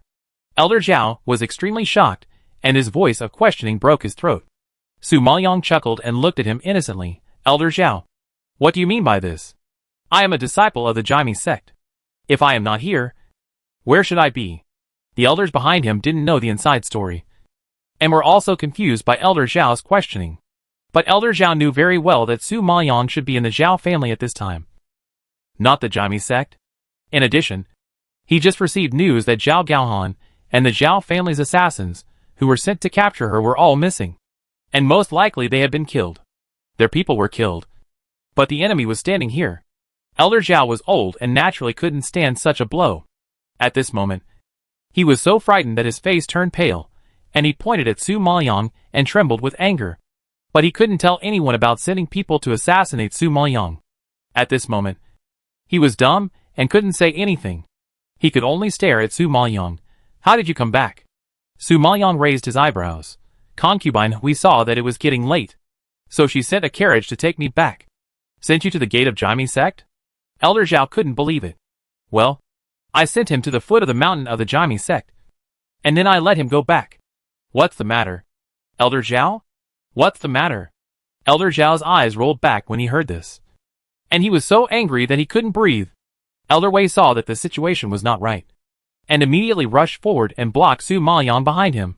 Elder Zhao, you have a stroke. Don't frame my disciple. If you dare to frame my disciple, even if you are a favorite in front of the sect master, I will fight you to the death. Seeing that Elder Zhao was twitching all over, as if he was seriously ill, Elder Wei thought that he had failed to frame Su Maoyang last time, and he thought of this way to continue framing. So he was very alert to him. Su Maoyang heard this and felt a little funny in her heart, but she was more moved. Elder Wei, an outer sect elder, protected her regardless of his life. She kept this kindness in mind. Elder Zhao was speechless at the moment. Even if he wanted to scold Su Maoyang, he didn't have the strength. He quickly took out a pill and swallowed it into his mouth to stabilize his heart. Now was not the time to talk nonsense with Su Maoyang. He had to go to the palace to see Concubine Hui. Thinking of this, he glared at Su Maoyang fiercely, then pushed away the support of the elders beside him, and walked forward slowly. Jingyu Palace? Elder Zhao wants to see you. A notice suddenly sounded outside the palace. Concubine Hui, who had just finished dressing up, heard the words and her beautiful face suddenly jumped with anger. The Zhao family dared to kill the counselor she wanted to win over, and now they dared to come to see her. They are quite brave. Chapter 291 Being Rejected. Empress, we had a cold face and told the maidservant beside her, no need. Just say that I am not feeling well and cannot meet anyone. Although she didn't know what Elder Zhao was here for, she knew it from the assassination of Su Maoyang last night. The Zhao family had ulterior motives and wanted to murder Su Maoyang, or more accurately, her, under the instructions of someone. Because everyone with a discerning eye knew that Su Maoyang was a counselor she had recruited. If they killed Su Maoyang, wouldn't it be to destroy her plan and go against her?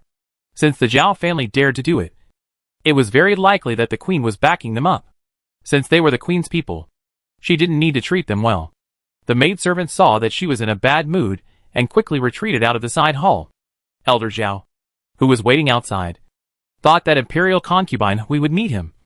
Because Imperial Concubine we had always tried to please him and wanted to win over the Zhao family. Now that he came, Imperial Concubine we should be ecstatic. Unexpectedly, the maid who came out to inform him said that Concubine Hui was unwell and closed the door to visitors. What does this mean? Have you notified them? I am here to seek refuge with Concubine Hui, so hurry up and inform me. Elder Zhao growled in a low voice. The maid was startled and retreated again. My lord, Elder Zhao said he came to seek refuge with you. The maid approached Concubine Hui cautiously. Concubine Hui raised her eyes, a little charming, and sneered. Seek refuge? He didn't even look at me after all the efforts he made before. And now, he suddenly wants to seek refuge with me. Who knows what he is thinking? Go and tell him that I am unwell and still sleeping, and let him leave. The maid received the order and left again. Elder Zhao was getting anxious waiting at this moment. Seeing the maid coming out, He immediately asked, "Where is the queen? Why hasn't she come out yet?" "The queen is really unwell, and is recuperating on the bed. It is not convenient for her to meet Elder Zhao." Elder Zhao was shocked when he heard this. This shouldn't happen. Why does Concubine Hui have such an attitude? Elder Zhao couldn't figure out why Concubine Hui suddenly had two faces. But he would never have thought that his relationship with Concubine Hui had been provoked by Su Maoyang. If he knew, he would probably be so angry that he couldn't breathe. Seeing that the maid insisted on driving people away, Elder Zhao couldn't stay any longer. He had to leave Jingyu Palace with a lot of anger. And the culprit, who provoked the discord, also came to the imperial capital in the afternoon. Because Su Maoyang saw the signal flare set by Gong Yui. It seemed that there was news about the strange fire. So, she rushed to the imperial capital from the Jaime sect without stopping, and strode into the trading house after changing her appearance. At this time, Gong Yui was already waiting for her in the private room of the trading house. Seeing her come in, he immediately stood up and greeted her respectfully. "Master Jun, long time no see."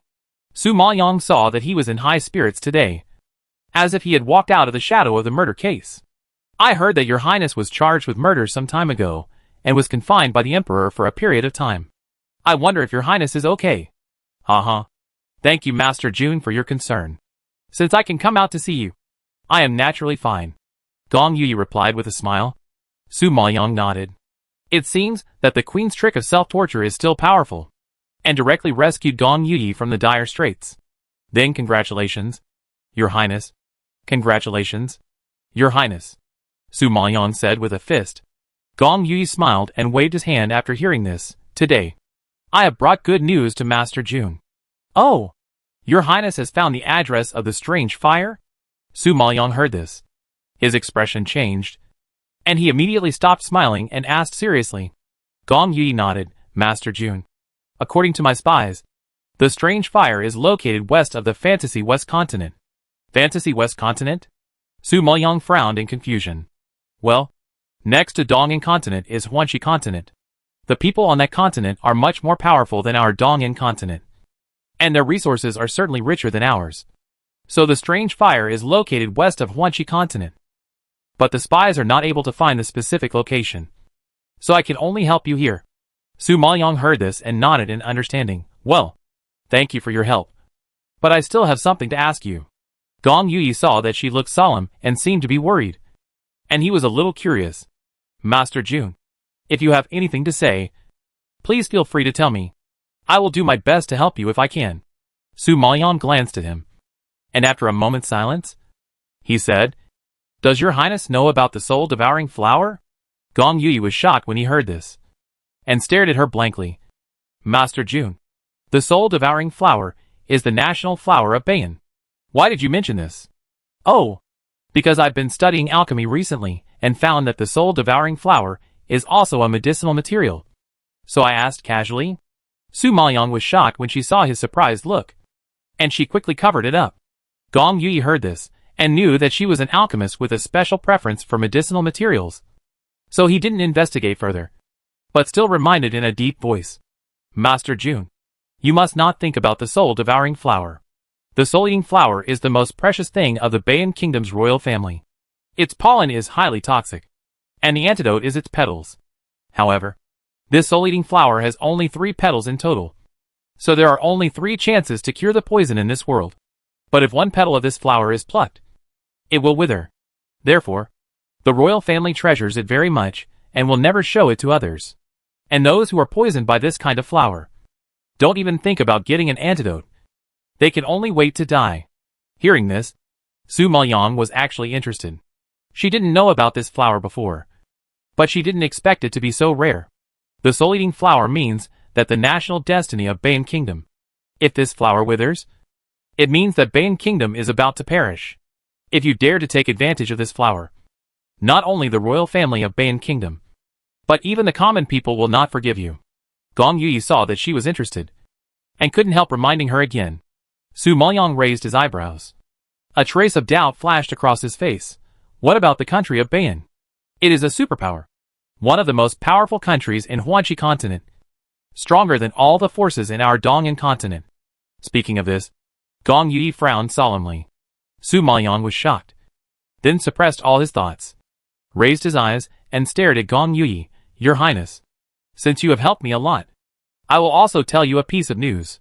As far as I know, the Zhao family seems to be interested in joining Concubine Hui. Please be more careful of the Zhao family. After saying that, Su Maoyang stood up and walked out of the private room regardless of Gong Yui's shock. After returning to the sect, Su Maoyang still did not see Jun Haotsong's figure. In addition to feeling disappointed, he was also a little worried. She walked slowly back to her yard, only to see Yunxiang waiting for her at the door. Seeing her come back, Yunxiang came up excitedly. Master, tomorrow is the Ice God Festival. At that time, all the people of Sanyuan will participate. Master, go and have a look. Ice God Festival? What festival is this? Haha. Master is not from our Sanyuan country, so you should not know. This Ice God Festival is a festival specially established to commemorate the Ice God of the ancient world thousands of years ago. Thousands of years ago, there was a war in the upper plane, and our lower plane suffered. It was the Ice God who blew up his body to stop the war and protect our lower plane. We appreciate her greatness and specially established such a festival. However, as time goes by, this festival has gradually become an activity of boat tours, watching lanterns, and selecting talented women. Anyway, it is very lively. Chapter 292. No one invited her to board.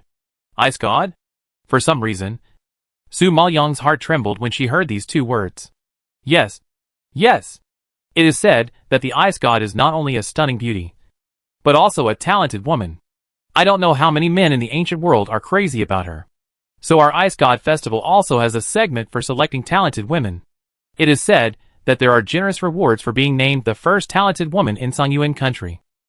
Listening to Yunxiang's exaggeration of the Ice God Festival, Su Maoyang was a little curious. Then let's go and take a look. Seeing Su Maoyang nod in agreement, Yunxiang danced with joy. Servants like them cannot leave the Jaime sect unless their masters are willing to take them with them. Now that Su Maoyang agreed to go out, she was naturally very happy. The next day, near dusk, Su Maoyang and Yunxiang rushed to the imperial capital. The imperial capital is usually lively, and tonight, it is even more brightly lit and bustling. Yunxiang had participated in the Ice God Festival with her master before, so she took Su Maoyang to the Ice Fairy Lake with ease. The Ice Fairy Lake at this time was exquisite and translucent, and the green was dripping. The weeping willows by the lake were reflected in the lake water under the setting sun, and the golden color of the setting sun was reflected in each other. When the wind blew, the lake water was gently rippled, like a dream, with spots of ripples. At this time, the sky gradually darkened. Su Maoyang stood by the lake and looked at the colorful lanterns on the lake, the luxuriously decorated pleasure boats, and the stage built around the lake. No matter where they were, people came and went, and they were full of joy. He couldn't help but sigh that this Ice God Festival was really lively. Just as Su Maoyang was sighing, several people suddenly came behind him. Oh! Who was it? I didn't expect it to be a low-level disciple of our Jaime sect. A sarcastic voice suddenly rose, causing Su Maoyang to turn his head and look. Hao Mei and Fu Lanya came over, followed by several other inner disciples of the Jaime sect. When they saw Su Maoyang, everyone showed contempt. Su Maoyang didn't expect that the two gossipers would linger around and could be encountered everywhere, and immediately frowned in displeasure. Seeing her standing by the lake, watching the excitement in the middle of the lake, Fu Lanya couldn't help but sneer. Looking her up and down sarcastically, Su Mo Liang, you suddenly appeared here. You don't want to participate in the Ice God competition? Hao Mei heard it and laughed suddenly. Haha. Just based on her, a country girl from southern Sui? The Ice God competition is to select talented women. She can only be regarded as a big joke. Ha ha ha. The disciples behind her laughed and pointed at Su Mo Liang. Everyone knows that a talented woman must be proficient in playing and singing. Women with various talents, except for brothel girls, are only ladies with status to cultivate in this aspect. And Su Mo Liang is a country girl from southern Sui, and she has a cold face all day long, without any femininity. She usually fights and kills, let alone any talents, and she probably hasn't even touched a musical instrument. Such a person actually has the nerve to participate in the Ice God Festival, which is really overestimating himself. Looking at their ridicule, Su Maoyang just glanced at them coldly, then retracted his gaze and looked towards the center of the lake. It was obvious that he did not take this group of gossipers seriously. TSK. Look at her arrogant and noble look. It's annoying to look at her. Hao Mei saw Su Maoyang ignoring her, and snorted coldly. Fu Lanya raised her eyes and said sarcastically, Su Maoyang, don't think about it. Today is the Ice God Festival. All the cruise ships on the lake have been booked by dignitaries. If no one invites you on board, let alone participating in the Ice God Festival, you won't even have the chance to watch the game in the middle of the lake. I advise you to give up and go back to your inferior house as soon as possible. What are you doing here? It's really an eyesore. Several disciples laughed softly when they heard this. You should know that although the Ice God Lake is vast, the number of cruise ships that can be used is limited after all. So the superiors have already ordered to limit the number of cruise ships. This also caused the price of renting cruise ships during the Ice God Festival to be hiked up to a sky-high price. It is said that renting a night costs 10,000 crystal stones. Such a huge number is definitely not something that ordinary people can afford. So those who can participate in the Ice God Festival or watch the game are powerful and wealthy people. Even if they are not, they are famous people in Sanyuan Kingdom, and they are qualified to be invited on board. Su Maoyang is from the Southern Sui Kingdom, and is an outer disciple of the Jaime sect. If she is famous, she is probably famous in a humble way. It is obvious that she will never be invited on board. Just as everyone was laughing, a figure suddenly came over from the side. It seemed that he had heard what everyone said just now, and couldn't help laughing, haha. I was wondering why it was so lively, but I didn't expect that the disciples of the Jaime sect were here. Why? Didn't anyone invite you on board? Everyone looked up when they heard the words, and saw Wang Manchi, who was dressed in a goose-yellow dress, and was pretty and lovely, walking over leisurely. Her rosy and small lips were slightly hooked, raising a sarcastic and contemptuous arc. Her voice was as gentle and crisp as a lark, but the content of her words was not pleasing. Fu Lanya was a little disgusted with her, but as a small family in the imperial capital, Hao Mei had always been flattering the 5 major families. Seeing Huang Manchi appear, she did not dare to act rashly, and kept her mouth shut. Who said we didn't have a ship invitation? The young master of the Zheng family personally invited me to board the ship the day before yesterday. I am not like some people who have no men to invite, and can only board their own ship, which is also pathetic. Fu Lanya coquettishly adjusted her hair, as proud as a peacock with its tail spread. The young master of the Zheng family was famous for being a playboy, and he liked sexy beauties the most. Fu Lanya happened to be charming and beautiful. Although Huang Manchi was also beautiful, she lacked that kind of charm. In addition, she was of noble status, and was tacitly agreed to be Gong Yuyi's imperial concubine. So no one in the imperial capital dared to hit on her. You? Humph. You are just the daughter of the East City Lord. What's so arrogant about that? I am going to marry into the royal family, and become a concubine. You are not a lowly person like you. Besides, even if you marry into the Zheng family, you will only be a concubine. You really think you are a nobody. Huang Manchi spitted unconvincingly, and humiliated Fu Lanya sharply and directly. Fu Lanya was so angry that she trembled all over. She was about to explode, but was immediately stopped by Hao Mei. Sister, you misunderstood. We were just laughing at Su Mo Liang for not being invited to board the ship. We didn't mean to offend you. Although Huang Manchi took the initiative to find fault, the Huang family couldn't afford to offend them, so they had to swallow their anger. Fu Lanya also knew this and stopped talking immediately. Huang Manchi shifted her focus after hearing this and looked at Su Maoyang. Haha. You are just a country girl. You are dreaming. Yunxiang looked at her master being ridiculed. Her pretty face flushed with embarrassment, and quietly pulled her sleeve. Master, let's go back. It's enough to look here. We really don't have the qualifications to go to the center of the lake.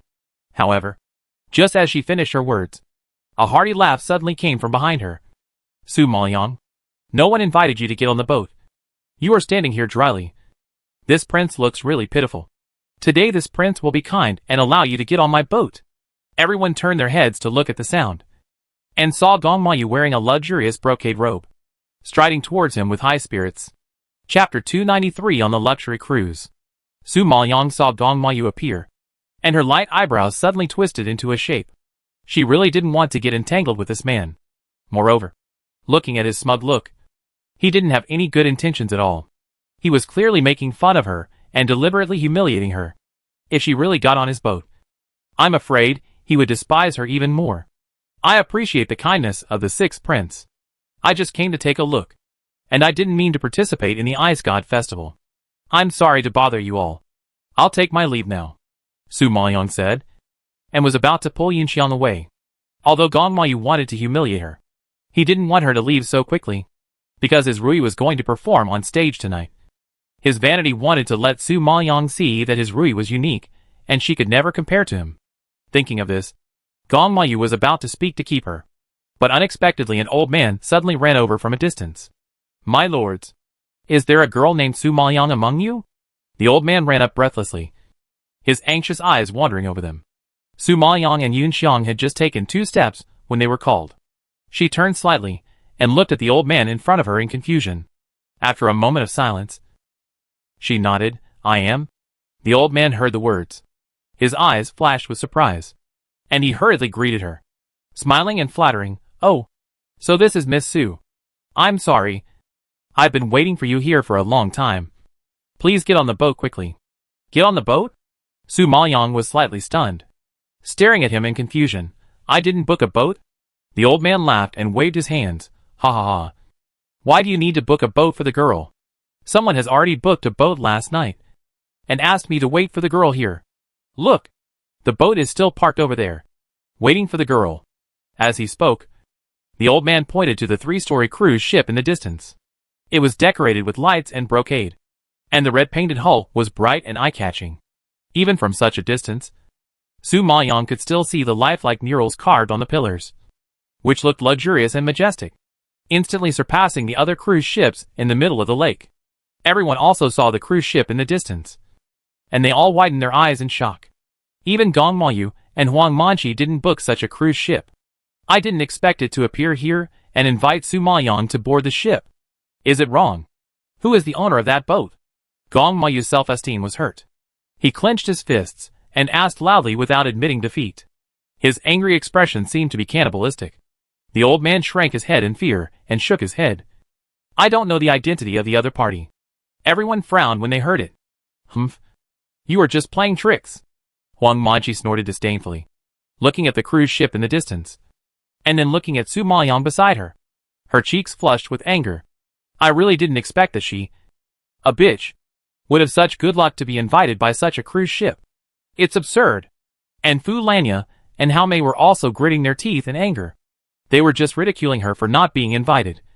But they didn't expect that such a luxurious ship would come. How could they swallow this breath? Gong Mayu stared at Su Maoyong's eyes, and blood could be sprayed out. Su Maoyong, which man did you hook up with again to get on such a ship? Su Maoyong rolled his eyes at him. Is this Gong Mayu too self-righteous? He always thinks that she is hooked up with other men to get these treatments. I don't know if he is dark in his heart, or he often uses such means to hook up with women. No matter what the reason was, Su Maoyong only knew that he hated him.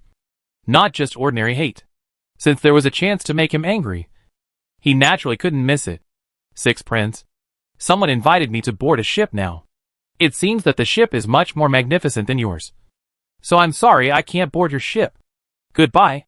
Su Maoyong clasped his fists at Gong Mayu, and then took Yunxiang to the luxury cruise ship in the distance. Gong Mayu was left there, gritting his teeth in anger, watching her board someone else's ship, and he could do nothing about it. Seeing this, Huang Manchi took a few deep breaths in anger, snorted heavily, and boarded the cruise ship on the shore with the help of the servants. The Zheng family's pleasure boat that swam over to pick up Fu Lanya also docked. Although Fu Lanya was not convinced, at least she was invited by the son of the Zheng family.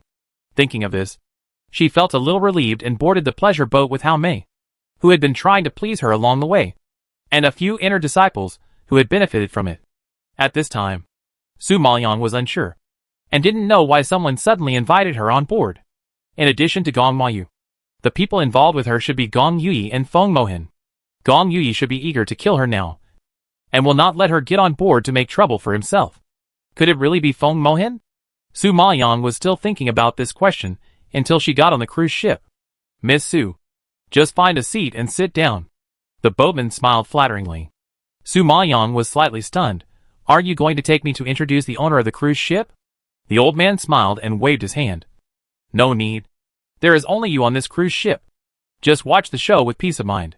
Su Maoyang's eyes flashed with astonishment, frowned, and stared at the boatman in confusion. Why am I the only one? Where are the guests who booked this boat? I just followed your instructions. I don't know anything else. As he said this, the old man had already ordered the other dozen boatmen to paddle hard, and soon the cruise ship left the shore and headed towards the center of the lake. At this time, several maids came out of the cabin, walked up to Su Maoyang and saluted. Miss Su, let me serve you. Su Maoyang raised her eyebrows in surprise and immediately waved her hand. No, I have Yunqiang to serve me. Seeing that she rejected their kindness, the maid pointed to the dining table that had been set up at the bow. Miss Su, I have prepared fine wine and delicious food for you. You can enjoy the performance on the stage while eating and drinking. Su Maoyang looked along the line of sight, and sure enough, a table of fine wine and delicious food had been set up. But who invited her on the boat? It's so mysterious. When Su Maoyang was puzzled, her cruise ship had arrived at the center of the lake. There were already several luxuriously decorated cruise ships parked here, and it seemed that the owners of the cruise ships were of high status. Su Maoyang raised her eyes and looked around, roughly taking a look at the guests on other ships. She found that people from the 5 major families and the royal family had come. In addition, there were some disciples from sections, except for the soul-devouring Hall and the desolate sect, who she was more familiar with. The others were all new faces, and Su Maoyang didn't care. At this time, she suddenly saw a luxury ship of about the same size as her cruise ship, and a look of surprise flashed across her face. She couldn't help but ask the old man not far away. Old man, who is on that boat? The old man looked in the direction she pointed and explained with some emotion. That is the boat of the Feng family. It is said that the head of the Feng family married a concubine not long ago and spoiled the concubine to the sky. Look, the head of the Feng family brought the concubine out to have fun. Su Maoyang was slightly surprised, and then nodded thoughtfully. She had heard that the head of the Feng family was romantic before, but she didn't expect it to be true. He was still marrying a concubine at this age. He was indeed old and strong. Just when Su Maoyang was sighing, a tall and handsome man in a green robe walked out of the cabin. Chapter 294 Gong Mayu's Inexplicable Anger. As the Feng family's boat was getting closer and closer, the man turned slightly and looked forward. Su Maoyang recognized his identity at once. Feng Mohan. I didn't expect that the head of the Feng family would take his concubine out for a ride. And he actually followed. Wouldn't he feel disgusted and uncomfortable? No. He was the illegitimate son of the Feng family. He should not have a good impression of any woman in the mansion. For the concubine, he seemed to hate the doctor who raised him more. If Jun Haocong hadn't investigated for her, she really couldn't imagine that Feng Mohan grew up soaked in poison. It was pitiful. Feeling Su Maoyang's sight, Feng Mohan also raised his eyes to meet her eyes. Those beautiful big eyes were like a clear spring flowing. When he saw Su Maoyang's figure, the quiet pupils faintly rippled with bright ripples. Lianger, the 2 boats were getting closer and closer. Feng Mohan called softly. With the night wind blowing, Su Maoyang could hear it clearly. She was somewhat grateful for Feng Mohan's help before, but when she privately investigated that this person arranged 2 maids to deliberately reveal the encounter that night to Jun Haocong to provoke their relationship, Su Maoyang no longer had any feelings for this person, and some were just disgust. Now when she heard him call her, Su Maoyang frowned uncomfortably. Don't call me Lianger. You are not worthy. Feng Mohan's somewhat excited handsome face suddenly collapsed when he heard the tone that was a few points colder than the night wind. Although Su Maoyang used to be cold, she had never been as cold as now. Those obsidian eyes seemed to contain ice slag, and the look she gave him was suspicious, indifferent, and even repulsive. He was already trying his best to get close to her, but her heart seemed to be blocked by a wall. No matter how close he got, she would block him out. So stubborn, so heartless. She would never see his kindness. This was not her. She used to be very kind and enthusiastic. She could give all her sincerity to a stranger. At that time, she was not living a satisfactory life, but she still had to take care of him. When did that warm-hearted girl become so cold and heartless? Feng Mohan stared at her in confusion, and his face gradually became hurt. Lianger, although you have forgotten me, I have never forgotten you for so many years. It was you who appeared when I was most miserable, and it was you who made me survive strongly. For so many years, he lived in humiliation in the Feng family, unable to go against any wishes of the eldest lady. and endured torture all year round, relying on the idea of seeing Su Maoyang to support him. When he was young, he wanted to find her, but he was not strong enough and was trapped tightly. When he had strength, the eldest lady threatened her with Su Maoyang's life. He couldn't let her make the slightest mistake because of him. So, he backed off and secretly sent someone to investigate her news. However, he didn't expect that she had already forgotten him, even if she saw him in person. Su Maoyang couldn't remember the situation when they met. This meant that he had never existed in her heart. Feng Mohan, you recognize the wrong person. I'm not your girl at all. The one you love is already dead. Su Maoyang felt that she needed to make it clear to him that she was not the original Su Maoyang.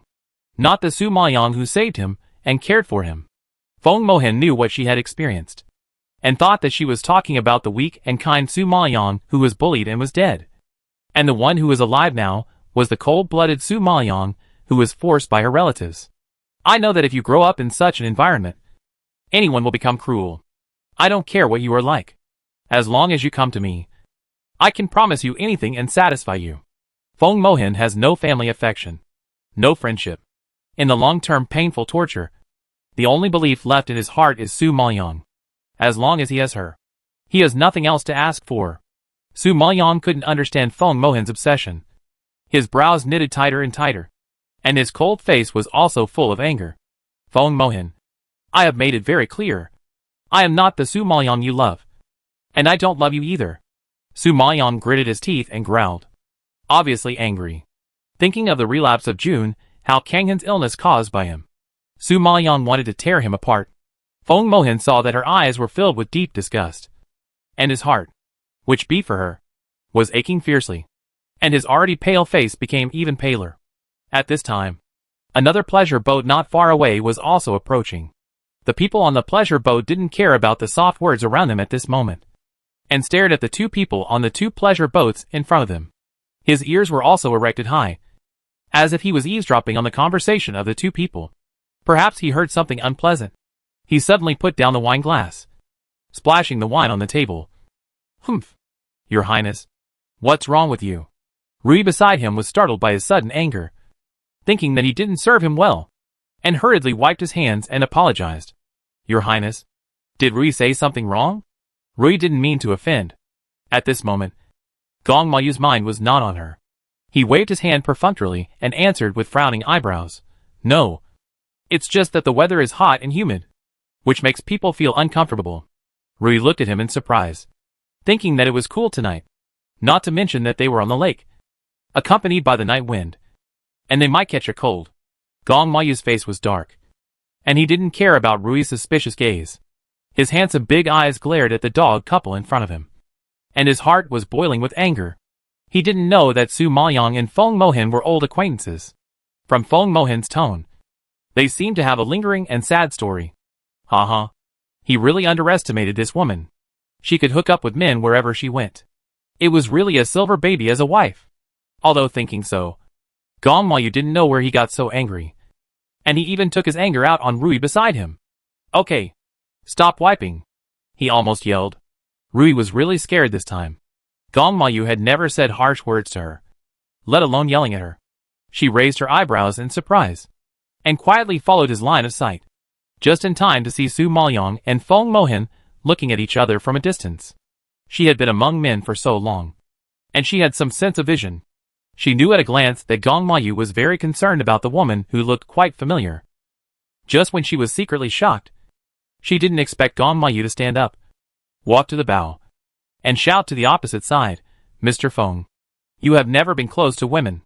This prince thought you were not interested in women. But I didn't expect you to be fooled by this woman. You shouldn't know that she has a lover. Right? Feng Mohan is so cold and arrogant, and he would pursue a woman like Su Maoyang. I think he didn't know that she was entangled with other men. If he knew, he would probably stay away from her. Feng Mohan didn't expect Gong Mayu to suddenly interrupt, and it seemed that he had heard their conversation clearly. A pale face suddenly flashed with sinisterness. I know. Chapter 295. It's him. He's here. Gong Mayu was shocked when he heard such a decisive answer, and he was dumbfounded. I know that person is Jun Haosong. Feng Mohan stared at him coldly, as if he didn't like him to interfere in his private affairs. So he simply made it clear and blocked him from saying anything. Looking at Feng Mohin's indifferent look, Gong Mayu suddenly widened his eyes in disbelief. He thought Feng Mohin didn't know. But he didn't expect that he knew everything. And he was so calm. Did he hear it wrong? Did he see it wrong? Feng Mohin. You're crazy. Gong Mayu couldn't accept this fact and exclaimed. My love for her is my business. It has nothing to do with her. It has nothing to do with you. Feng Mohin glanced at him coldly. And quickly retracted his gaze. Which was the last explanation. Gong Mayu heard this. And his handsome face was surprised. Suspicious. And more angry. The inexplicable anger made him a little manic. At this time, Rui, who was behind Gong Mayu, walked forward slowly, stared at Su Maoyang, her eyes moving, and suddenly shouted loudly, Hey! Isn't this girl the one who came to our Yihong courtyard last time? After all, Rui is a smart person. She didn't see that she was dressed as a man at the beginning. But combined with her current face and dress, she could guess that the one who came to Yihong courtyard to have fun that day was not Mr. Jun, but the girl in front of her. But her voice was not small, and soon attracted the attention of the guests on several nearby pleasure boats. At this time, Huang Manqi, who was not far away, heard it and immediately covered her mouth and laughed. Oh, Su Maoyang, I didn't expect that you would go to the brothel. Did you go to that kind of place because you couldn't find a man? Feng Mohin's pale face darkened after hearing this, and he stared at Huang Manqi with sinister eyes until the latter was a little scared. And then she stopped smiling. But even so, many people on the surrounding pleasure boats began to point fingers at Su Maoyang. They compared Su Maoyang to a shameless woman who ran to a brothel eagerly even though she was not a brothel girl. Yunxiang, who was following Su Maoyang, saw this and her face flushed with anger. She gritted her teeth and said, Don't talk nonsense. My master is not that kind of person. You all shut up. However, what she said, as a maid, was useless. Others would only laugh more happily after hearing it. Su Maoyang saw this and held Yunxiang, shook his head slightly, and signaled her not to say anything more. At this time, Gong Mayu should be happy to hear the laughter around him like a wave. But for some reason, he was abnormally irritable at this moment. He glanced at Rui beside him, wondering whether this woman had intentionally or unintentionally revealed Su Maoyang's identity. She usually spoke softly, but the voice she spoke of just now was as loud as a bell, which was not like her weak character. Now she still had a gentle smile on her face, and she had no shame for causing trouble to others. Those beautiful eyes were frighteningly bright in the night, as if they were happy. Realizing this, Gong Mayu frowned. Rui didn't expect Gong Mayu to be looking at her, and was secretly shocked. The smile on her lips was a little stiff, and she restrained it belatedly. And regret surged in her eyes. Your Highness, I seem to have said something wrong and embarrassed this girl. What should I do? Seeing her regretful and worried look, Gong Mayu put away his doubts. His Rui was a kind woman. How could she have the intention to frame someone? It seemed that he was overthinking. However, just as everyone was denouncing Su Maoyang, the huge stage that was beautifully decorated had been lit up. After a while, a group of dancers came on stage one after another, swinging their sleeves, crossing pink ribbons in the night, and their enchanting and charming figures were as beautiful as the crescent moon in the sky. The noisy people saw this scene and were instantly attracted. They were too lazy to talk about Su Maoyang and all watched the performance attentively. Wow! It's so beautiful. This dance is even better than last year. Yes, even the opening dance is so wonderful. Then isn't the talent show on stage more worth looking forward to? Haha. Yes. The first talent last time was won by Rui from Yihongyuan. I wonder if she still has the strength this year. Although Rui is a brothel girl, she is indeed talented, proficient in piano, chess, calligraphy and painting, and is famous in Sanyuan Elementary School. So, even with such a humble identity, there is a reason why Gong Mayu is fascinated. Su Maoyang watched the performance on the stage and slowly sat down, intending to watch the performance at ease. The dance on the stage is both hard and soft, sometimes as gentle as a stream, sometimes as surging as waves, ups and downs, climaxes constantly, and the guests on the lake applaud. Su Maoyang also had to admit that this opening dance aroused the atmosphere of the whole audience and whetted everyone's appetite. However, at this moment, the dancer on the stage suddenly threw up her long sleeves, and golden powder instantly sprinkled from her sleeves. The powder flew onto the stage curtain and instantly printed 3 words. Look behind you. Everyone was shocked and looked behind them. Behind the pleasure boat, a large area of ice lotus lanterns floated gently in the night wind. At a glance, they were densely packed, illuminating the entire lake with brilliant lights. Dazzling and beautiful. However, as calm as Su Maoyang was, he covered his mouth in shock and widened his eyes in disbelief. Yunxiang beside him also saw this scene and shouted in surprise, "Oh my god! Master, your name is on the lake. Someone used ice lotus to arrange your name." Not to mention Yunxiang. The people on other pleasure boats could also see it clearly. On the screen, countless ice lotus lanterns were arranged into the 3 big words Su Maoyang. What's going on? Why is there Su Maoyang's name? Huang Manchi roared in shock and asked loudly in disbelief. Fu Lanya and Hao Mei in the distance also shook their heads in disbelief. Who is playing tricks on me? Fu Lanya frowned and glanced at Su Maoyang's cruise ship, and her face turned black with anger. Feng Mohan and Gong Mayu were stunned. There are usually some ice lotus lanterns on the ice fairy lake, but there are never as many as in front of them, and they will not automatically form Su Maoyang's name. It is obvious that someone did it deliberately. It must be someone who loves Su Maoyang. Otherwise, why would they spend so much time to do this? Just to arrange so many lanterns into such a shape must take a lot of effort. Just when everyone was shocked and puzzled, only Su Maoyang cried with joy, tears flashing in his eyes, and his dark pupils reflected the fire on the lake. His beautiful eyes seemed to be lit with sparks, bright and moving. That stunning face was illuminated by the fire, and there was a silent feeling of moving quietly. It's him! It's him! Su Maoyang laughed with a sob, and tears slid down his eyes. Chapter 296. She fell into the water. Jun Haotsong. It's Jun Haotsong! Su Maoyang exclaimed excitedly. In front of all this, Su Maoyang couldn't think of anyone else except Jun Haotsong. Feng Mohan on the opposite side frowned when he heard Jun Haotsong's name. I thought I could be alone with Su Maoyang today, but I didn't expect that man to ruin it again. Master! Look! There seems to be something in those lanterns. Yunxiang on the side shouted in surprise. Su Maoyang straightened his face and took a closer look. Sure enough, he found something on the lanterns and shouted immediately, "Come on! Help me salvage the lanterns." After receiving the order, all the boatmen on the boat took out the fishing nets to salvage the lanterns in the distance. Su Maoyang took the lantern they handed over and immediately found a note inside. He quickly unfolded it and saw the words "Happy Birthday" written on it. Birthday? Yes. Today is the Ice God Festival. But May 7th is also her birthday. I didn't expect that Jun Haotsong would help her remember the day she had forgotten. Yunxiang squatted beside her, checking the dozens of lanterns that were salvaged. She opened her mouth in surprise and shouted in disbelief, "Master, there are so many lanterns. And there is a small note on each lantern, saying happy birthday." Su Maoyang heard the words. His eyes flashed with surprise, and he looked at the densely packed lanterns on the lake. I think those lanterns also have the words happy birthday written on them. How much thought he spent on this? Master, Mr. Jun, it's so touching. Not only did you arrange a dance, but you also used so many lanterns to form the master's name. And each lantern had words written on it. It's so thoughtful. Even the servants were moved. Yunxiang held the lantern lovingly in her hands. Although it was not given to her, she was happy for her master. Su Maoyang smiled.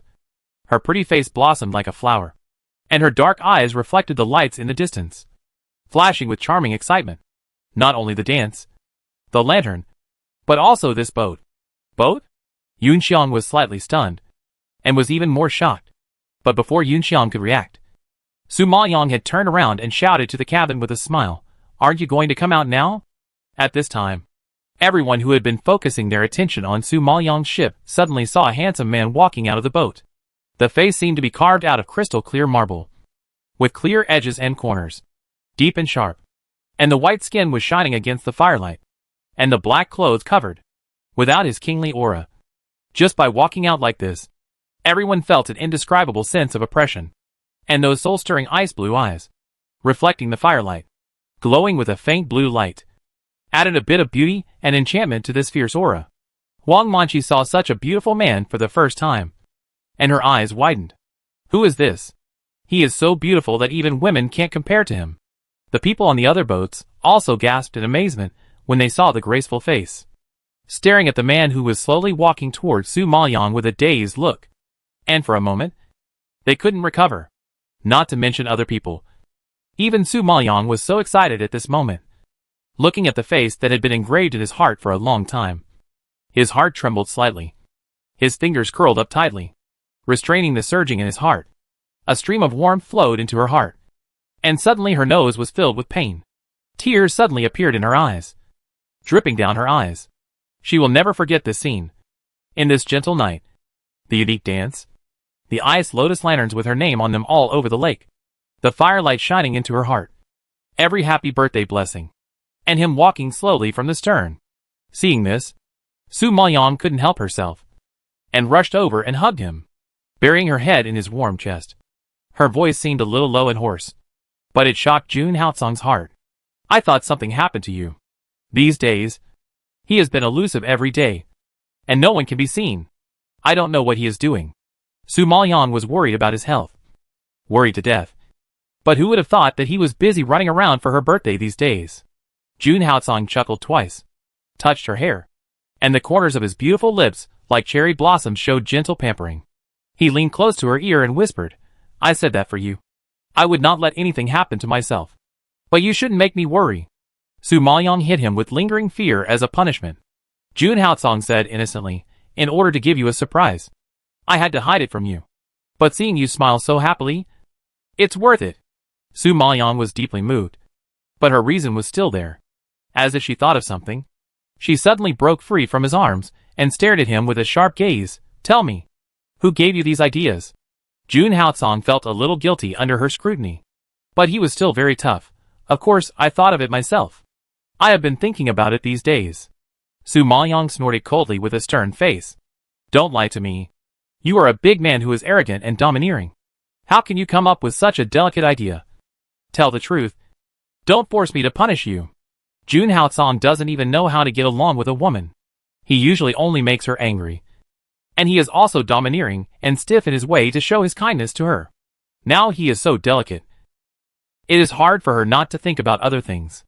Seeing that he can't hide it from her at all, Jun Haotsong feels frustrated and sighs softly. Hey, it was Lin Wanner who helped me think about it. Formally speaking, he didn't think about nothing these days. He also thought about a lot. But all those ideas were rejected by Lin Wanner. And he was accused of not understanding romance and women's minds. Well, he is a big man. He has never liked women. Nor has he studied women. Since Lin Wanner said these ideas are good, he will do it. However, those lanterns and those notes were all made by him personally. And it took him a lot of effort. Of course, even if he didn't say these words, Su Maoyang knew them, because she could recognize his handwriting. Thinking of this, Su Maoyang took his hand and touched the calluses on his fingertips, and said in a muffled voice with some sobs, I don't need any surprises. You are the biggest surprise in my life. She was lonely in her previous life. But in this life, it is enough to have him by her side. When Jun Haotsong heard such touching words, his lost look suddenly brightened, and he held her in his arms again domineeringly, wishing to rub her into his body. Although his movements were rough, his voice was so gentle that it could drip water. Leon, happy birthday. The two of them embraced each other affectionately, and the warmth flowed quietly. This should have been a beautiful and touching scene. But in the eyes of others, it was particularly eye-catching, such as Feng Mohan and Gong Maoyu. Seeing Gong Maoyu so angry that her whole body tensed up, her fingers clenched into fists, and her mind was full of Su Maoyang. Her whole heart seemed to fall into an ice cellar, and it was cold from head to toe. When she thought that someone was sharing Gong Maoyu's love with her, her eyes became sharp, her heart became ruthless, and she suddenly jumped into the lake. At this time, the sound of falling into the water broke the beautiful picture, and the people on the boat woke up and shouted loudly. Come on! Help! Someone fell into the water. Chapter 297. Participating in the Ice God competition. The whole lake was in chaos after hearing this shout. Gong Maoyu was so scared that he looked away and immediately ordered the boatman to go down and save people. Gong Maoyu breathed a sigh of relief until Rui was rescued and looked fine. Rui looked pale and wet, and looked so delicate and weak that people felt pity for her. What happened? How did she fall into the water? Gong Maoyu frowned when he saw her embarrassed and weak appearance. Rui twitched her thin body slightly, and she was about to kneel down and apologize with tears in her eyes. It was Rui's own carelessness that frightened His Highness. Rui deserves death. Gong Mayu couldn't stand her being so docile and weak. He immediately reached out to hold her jade-like arms. And his heart was in pain. Oh, you are in such a state. Why are you still being so polite to me? Get up quickly. Rui's feet softened when he held her up, and her delicate body suddenly fell into Gong Mayu's arms, rubbing against him for a few times. Gong Mayu was so distracted by her that he patted her shoulder with heartache. Okay. It's okay. I'm here and won't let anything happen to you. You don't have to participate in the competition later. Have a good rest and relax. Rui shook her head firmly. Your Highness. Rui must participate in this competition today. Rui has prepared this dance for Your Highness for a long time. Your Highness must fulfill Rui. When Gong Mayu heard this, it was difficult to refuse the touching kindness. His Rui was so considerate. She was good to him with all her heart, and she almost lost her life. But she still wanted to perform for him. Such a woman was much better than that Su Maoyang. He actually ignored her just now because of Su Maoyang. Now he really regrets it. Rui saw the love in Gong Mayu's eyes rekindled for her, and she finally felt relieved.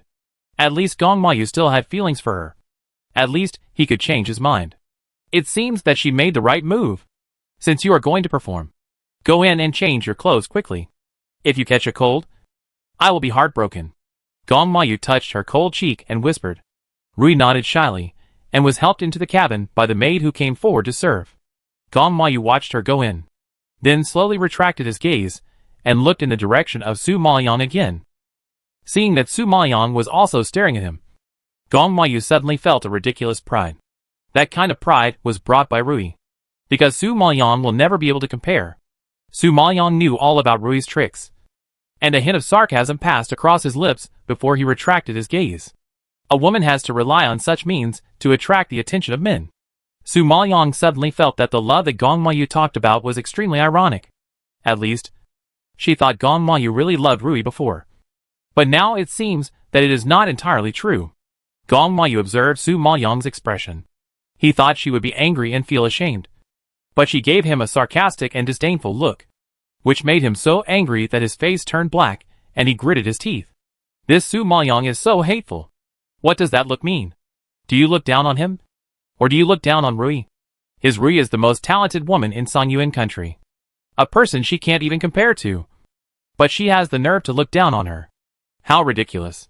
Thinking of this, Gong Mayu decided to kill Su Maoyang's limelight, and then said loudly, Su Maoyang, the Ice God Festival competition is about to start, and my Rui will also participate.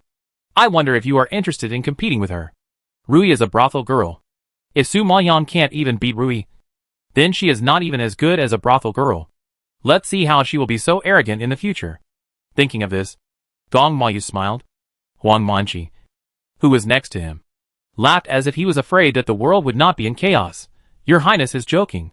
The Ice God Festival competition is to select talented women. Su Maoyang is a country girl. Do you think it is possible? Huang Manchi didn't expect that Su Maoyang, such a humble person, would have such a beautiful man to express his love to her. She was really lucky. She was jealous in her heart, and her expression seemed a little ferocious. She spoke very harshly. When the people around heard this, they all covered their mouths and snickered, and complained about Su Maoyang. Gong Mayu shook his head in disapproval. That's not the way to say it. You know, talent is equal. So how can you judge a person by his status? Although he said this, the smile on his face clearly showed otherwise. Su Maoyang listened to the two of them mocking her like a double act, with a slight smile on her face, nodded along with their meaning, and then looked at Jun Haotsong. It just so happens that I have a gift for you during this Ice God Festival. Jun Haotsong saw her staring at him with a smile in her eyes, her dark pupils flashing with a sparkling luster, and his heart moved slightly, and he couldn't help but feel a little expectant. He raised his eyebrows slightly and asked curiously, What gift? Su Maoyang smiled mysteriously and said mysteriously, You will know in a while. After saying that, Su Maoyang turned his head and looked at Gong Mayu, raised his eyebrows and agreed to his request. Okay. The Ice God Festival is so lively. It seems a bit disappointing if I don't participate. Anyway, it's just for fun. I don't have any talent, so I'll just show my ugliness to join in the fun. Hearing that she actually agreed to participate, Gong Mayu's pupils flashed a trace of surprise. And he also had more expectations in his heart. Huang Manqi sneered, "Humph. You don't know your own ability, and bring shame upon yourself." Just as she finished her voice, a maid suddenly stepped forward and reminded her, "Miss, it's time for you to go on stage." Huang Manqi heard the words. The corners of her lips curled up. A smug look appeared on her face. And then she turned around proudly, and followed the maid to the stage. Hearing others' comments, Huang Manqi's painting skills were superb and quite good. Su Maoyang was a little surprised. I didn't expect that this person, who was unruly and domineering, had a talent for painting, which made people look at him with new eyes. Of course, this time, she was going to perform painting. Huang Manqi confidently sat down on the chopping board that had been set up for her in the center of the stage. She gently gathered her right sleeve with her left hand, took the ink pen from the table, and spread out a white scroll. She seemed to have completely forgotten the existence of the audience. She stared at the blank paper with bated breath, brewing for a moment, as if she had a picture in her mind. Then she waved the ink pen and painted with smooth movements. In less than an instant's stick of time, she sketched a lifelike landscape ink painting. How could people describe it with just one word? The stage soon broke out into fierce applause, and Huang Manqi's painting skills were simply praised. Seeing her seriously drawing, she was completely different from her usual savage and overbearing self. Even Su Maoyang nodded in appreciation. He had to admit that the women participating in the Ice God Festival competition were indeed quite talented. No wonder this event of selecting talented women attracted so many dignitaries. Just as Su Maoyang was sighing, another old acquaintance stood on the stage. "Look! Isn't this Zhao family's daughter? Zhao Yuqin? Chapter 298, a gift for you." Yes, Zhao Yuqin also participated in the Ice God Festival last time, but was defeated by Rui's zither skills. This time, she probably came up to avenge her previous shame. When everyone saw the people from the 5 major families, they were all in high spirits and started to discuss excitedly. Zhao Yuqin still looked confident. She looked around and sat down on the guqin. She raised her hands and gently stroked the strings with her green jade fingers. She began to pick, split, hook, and touch the black guqin. Only a series of clear and melodious zither sounds slid out from her fingertips. The timbre was like a pool of clear water, clear and cool, and it was even more refreshing than the night breeze on the lake. Everyone was intoxicated by her music, and their hearts seemed to be released and liberated. They were so beautiful that they didn't want to wake up from the zither music. Su Maoyang sighed a little. Zhao Yuqin's zither skills were so good. I really didn't know how powerful Rui was who defeated her. At this time, Zhao Yuqin had finished her performance, and the next to go on stage was Rui, who was the most popular and the most popular. Rui did not perform her piano art like last time, because this time she prepared a dance for Gong Mayu, which was considered a change of taste for him. Su Maoyang found that she was not only talented, but also very smart. She knew that men were creatures who liked new things and tired of old things, and they liked to try new things in everything. It was precisely because she liked to change her tricks that she won the praise of men. At this time, a loud roar had erupted on the lake, and it was undoubtedly the roar of Rui's name. Rui, dressed in a colorful feather dress, appeared on the stage like a playful and beautiful bird, and gently waved the pink feather fan in her hand, like a peacock spreading its tail, which made people's eyes bright, not to mention the men. Even Su Maoyang was amazed. Before she started dancing, just this appearance had whetted everyone's appetite, and the excited shouts were getting louder and louder. Just when everyone was excited, she gently closed the fan in her hand, like a dragon painting with a pen, and the flowing water and clouds were like a phoenix dancing. The colorful feather clothes were dazzling under the light, and her dark black hair danced with the wind. The colorful fan was agile and elegant, like a fairy, and Rui looked like an elf in the mortal world. Her delicate figure seemed to jump on the tip of everyone's heart. Such a dance is really rare. Even Su Maoyang was a little stunned. Gong Mayu saw that Rui had given him face, and he kept smiling and nodding, then looked at Su Maoyang opposite with pride, and saw that the other party was also immersed in it, and he felt indescribably happy. Perhaps because it was too exciting. Time passed especially quickly, and soon Rui bowed and left the stage. Su Maoyang saw this and smacked her lips with satisfaction. It's really good. Jun Haotsong beside her didn't pay much attention to the stage at all. He was waiting for her gift with all his heart. Now he was a little anxious. Where is your gift? Su Maoyang saw his anxious look, smiled, stood up and kissed him on the forehead. Wait! It's coming soon. After saying that, Su Maoyang lifted her skirt and walked onto the steps leading to the stage, and then told the servants to prepare the equipment she wanted. After a while, the round drums and gongs of different sizes were set up on the stage, which made everyone confused. Su Maoyang performed drums in the southern Sui kingdom last time. The people of Sanyuan kingdom didn't know, but Jun Haotsong recognized it at a glance. Seeing this, Jun Haotsong laughed and shook his head. The passionate song that day, like a war song, still made him unforgettable. He didn't expect to hear it again today, but his mood is different now. At that time, she sang for all the guests, but today, she sang for him alone. This feeling made Jun Haotsong very satisfied. Hey, what instruments are those? Drums and gongs? No way. The woman didn't want to play drums and gongs. Oh my god. Such a talent dares to perform. Isn't she afraid of laughing? The people who had not yet escaped from the beauty created by Rui fell into the embarrassment created by Su Maoyang.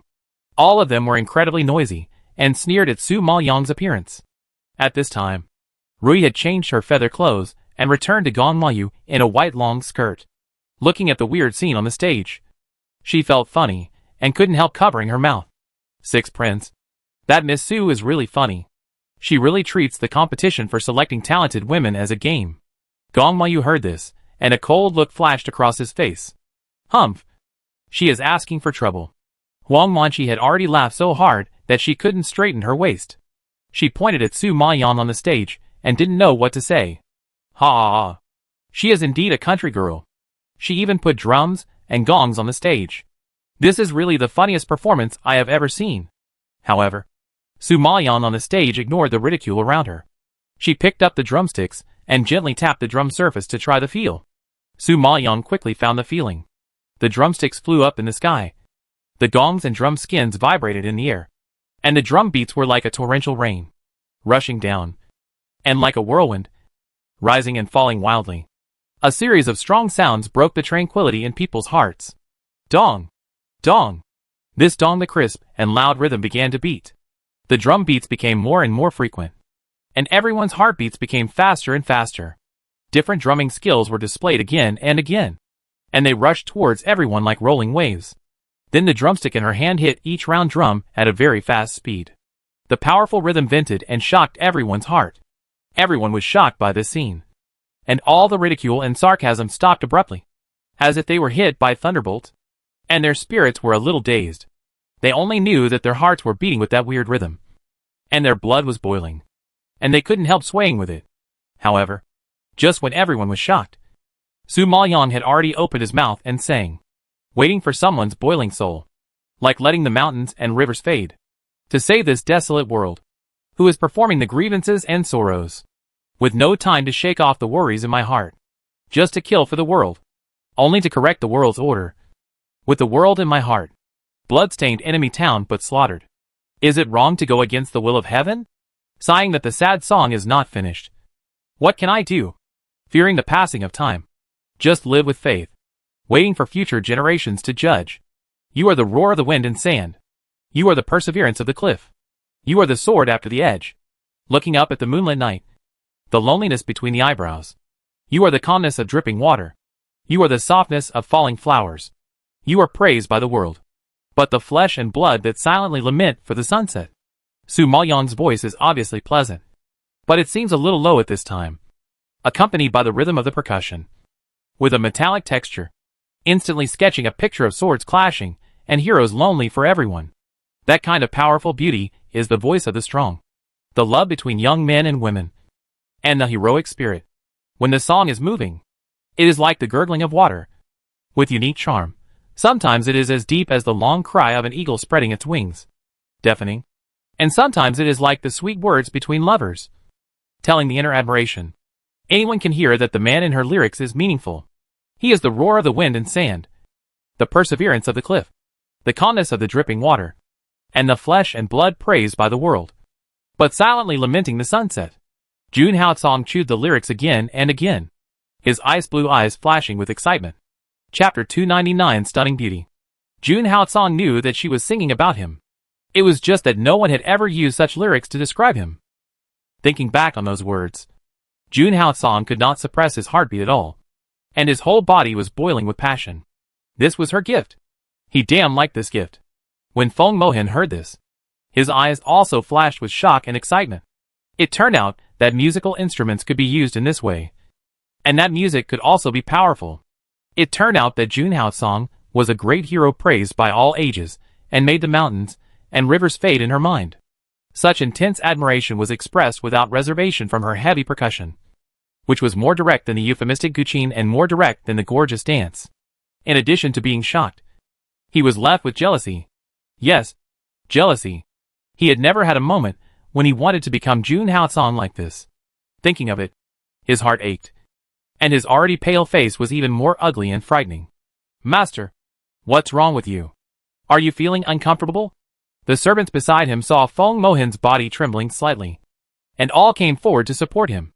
Feng Mohan waved his hands without saying anything, not caring about his own body at all, staring intently at Su Maoyan on the stage, not wanting to miss any syllable, any lyrics, or even any expression, even if that smiling expression was not directed at him, but at Jun Hao-song.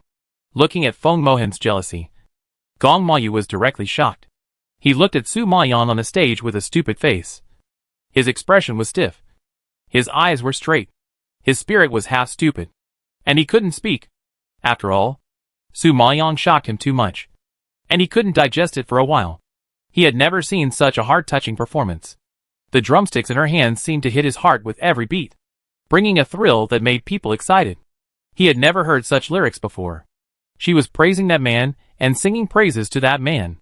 The words were full of admiration. Although their Songyuan country was relatively open, no woman dared to express her admiration so directly. It was too shameless.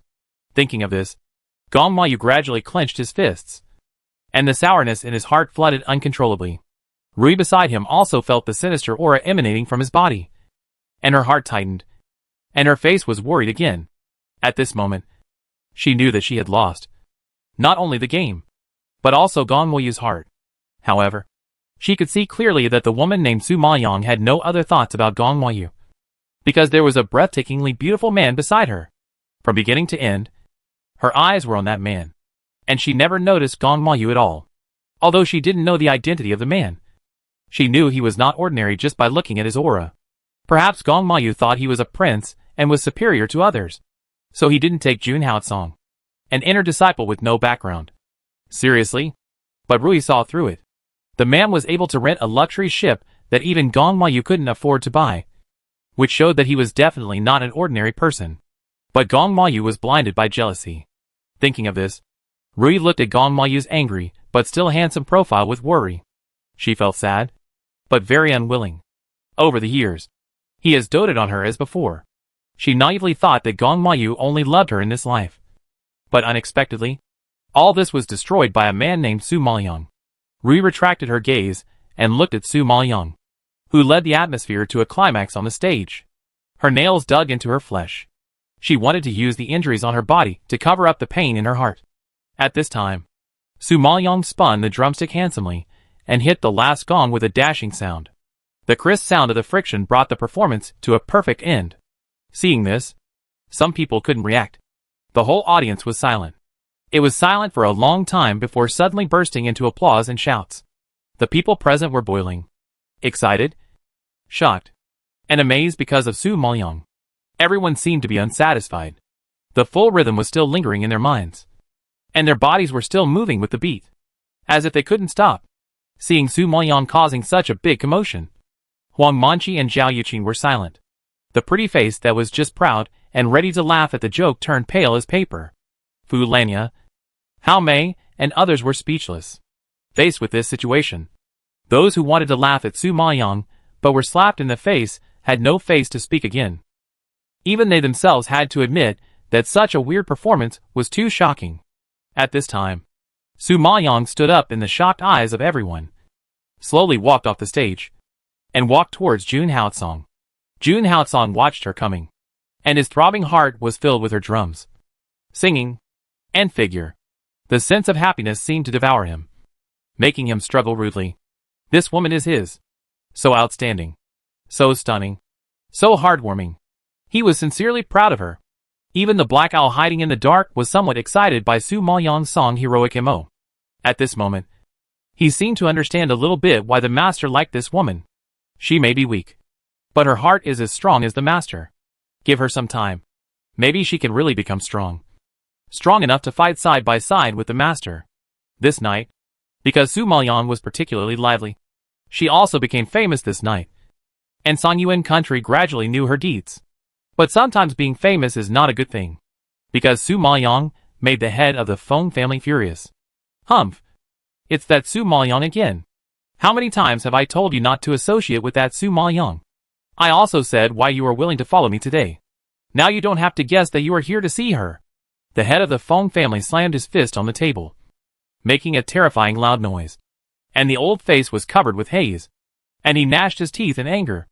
Feng Mohan stared at him coldly, not taking his warning and anger seriously. Who I like is my business. You have no right to interfere. After saying that, Feng Mohan turned around, strode out of the cabin, and faded out of his sight. When the Feng family master saw him, he was furious. Asshole! You evil son! The Feng family master wanted to scold again, but was stopped by the red-dressed woman beside him. Master, Henner is still young, and he is full of blood and vigor. Don't bother with him. The woman who spoke was very young, and looked only in her teens, but she was dressed in a red skirt and brocade robe, just like a noble lady. Anyone with a discerning eye could tell that this was the concubine of the Feng family master who had just married not long ago. Hey, I'm doing this for his own good. A woman like that is not worthy of him. But he is stubborn. The head of the Feng family seemed to like this concubine very much. He was furious just now, but after listening to her advice, he calmed down a lot and just explained in annoyance. Master, don't be angry. If you take action against Su Maoyang, it is likely that there will be a gap between you and Henner. If you trust me, you can leave this matter to me. I will definitely make Su Maoyang disappear from your sight completely. The red-clothed woman's feminine voice was a bit cruel. The head of the Feng family nodded with satisfaction when he heard it. The red-clothed woman saw that he agreed, and the smile on her lips deepened. But her charming pupils were surging with chilling hatred. Su Maoyang, we haven't seen each other for a long time. Chapter 300 Gong Mayu changes his mind. After returning from the imperial capital, Jun Haotsong sticks to her all day long and doesn't even go back to his own yard. Every time he is driven out by Su Maoyang, he uses the excuse of being unwell and needs someone to take care of him, and enters the house again, leaving Su Maoyang helpless. No matter how cruel and heartless Su Maoyang is, she can't be cruel to him. Jun Haotsong has become her weakness. During this period, Su Maoyang got some information from Gong Yui, combined with the information brought by the Blood Battle Group and Black Owl, and the location of the strange fire has been somewhat clear, although the exact location is unknown. It is known that it is in the west of Huanchi continent, and that place happens to pass through Bang country. In addition, the soul-devouring flower is the national flower of Bang country. So Su Maoyang must go to Huanchi continent to collect these two medicinal materials. Since the process of searching for medicinal materials was too dangerous, Su Maoyang wanted to take advantage of the sect's training room to quickly improve her strength. So she planned to stay in the sect for a while, and then leave for Bang country when everything was ready. It happened that she could also work hard to refine some Ningen pills for Jun Haotsong, if she really had any accidents in the future. At least, Ningen pills could control his cold disease. Su Maoyang was thinking this way, but Jun Haotsong was completely unaware. Because refining the fiery soul-refining pill was too dangerous, Su Maoyang planned to keep it secret from him. And He Shao also deliberately covered it up for her, so it was not exposed. This morning, it was almost noon, and the sun outside became a little hot. Jun Haotsong on the bed was too lazy to get up, and tied Su Maoyang's hands and feet, insisting that she accompany him and let him take advantage of her. Su Maoyang endured all these. But who would have thought that when the two were being intimate, the door was kicked open. Su Maoyang, get out of here! The bang was accompanied by an arrogant roar. Su Maoyang and Jun Haotsong were both startled and turned to look at Gong Mayu, who strode in. Gong Mayu was dressed in a navy blue costume today. His tall and straight figure was awe-inspiring. His handsome face was angular and cold. But I don't know if it was because of the backlight or because of the scene in front of him. His fair and smooth skin was actually darkened. How dare you! What are you doing? Gong Mayu looked at Su Maoyang and Jun Haosong hugging each other on the bed, and was shocked for a moment.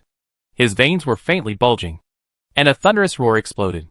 These two asterisks thought a lot, and Su Maoyang's lingering figure was always in his mind. Her every frown and smile touched his nerves, and almost made him collapse. Today, he couldn't sit still anymore. So he came to the door with a thick face. He didn't expect to see the scene as soon as he came in. He was really crazy. So he would care about this shameless woman. You two dogs and bitches. You actually did such a shameless thing in the room. This prince? This prince will punish you. Gong Mayu pointed at the two people, shaking with anger. Jun Haosong hated someone breaking in and disturbing him at this time. He frowned, and without waiting for Su Maoyang to stop him, he waved his sleeves and slapped him. The powerful force came and hit Gong Mayu's body, knocking him directly against the wall. Su Maoyang was afraid that he would cause trouble, so he grabbed his arm and said, "Don't use spiritual power." Hearing her stern warning, Jun Haosong knew that she was worried about his health, and the anger at his heart was extinguished a lot.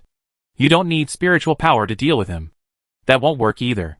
He is a member of the royal family. Don't conflict with the royal family now. Su Maoyang shook his head seriously, not allowing Jun Haosong to take action again. As far as she knew, there were many powerful masters in the royal family, not to mention those hidden guards. Even the emperor who looked sick. Su Maoyang estimated that his strength should also be at the level of a high-level Xianling master. The royal family can get to where it is today, in addition to the support of several major families. Of course, there is also its own strength. Su Maoyang is now only a mid-level general spiritual master, and with internal injuries, it is impossible for her to climb up quickly. Even if she has a Xianling master puppet in her space, she can't control it with her current strength. In order to refine the elixir for Jun Haosong, she consumed a lot of mental power. So even if she uses mental power to nourish the puppet, it is a bit reluctant. Fortunately, Su Maoyang still has a spirit beast as a trump card, but she will not easily use it to expose her strength unless it is absolutely necessary. Therefore, as long as her life and her interests are not endangered, Su Maoyang chooses to turn a blind eye. What's more, Gong Mayu in front of her is just a simple-minded, prince-sick clown. Not to be feared. To be precise, Su Maoyang doesn't take him seriously at all. Seeing her insistence, Jun Haosong also put away his killing intention. Looking at her like that, he knew that she had her own ideas. After the last eavesdropping in the palace, Jun Haosong has trusted Su Maoyang wholeheartedly. He is only angry about Gong Mayu, not jealous. Su Maoyang was relieved to see Jun Haosong was so obedient, and then looked up at Gong Mayu, who fell to the ground with blood on the corner of his mouth, and said coldly, "Sixth Prince, this is the Jaime sect, not a place you should come to, and it is even more inappropriate for you to trespass into a woman's boudoir.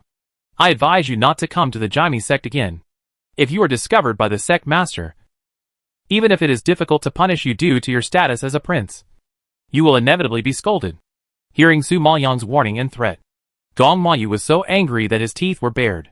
Because of the injury, his face was pale and frightening. "Su Maoyang, you bitch. You have done something shameful with a man, and you have the nerve to blame this prince. And you, Jun Haosong, you dare to hit this prince. Believe it or not, this prince will immediately go to my father and report you.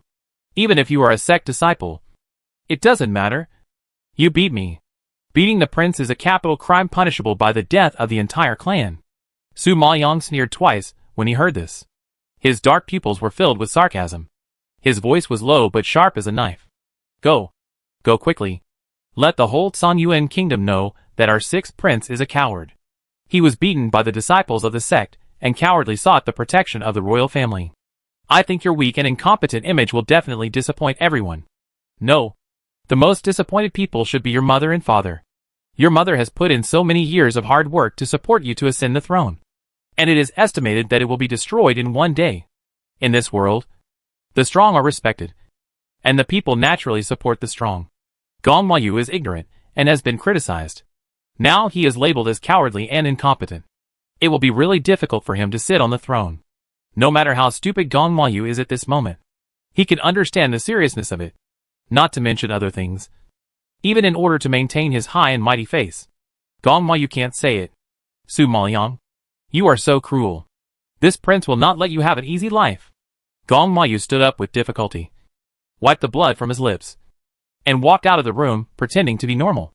Returning to the palace, Gong Mayu went straight to Jingyi Palace.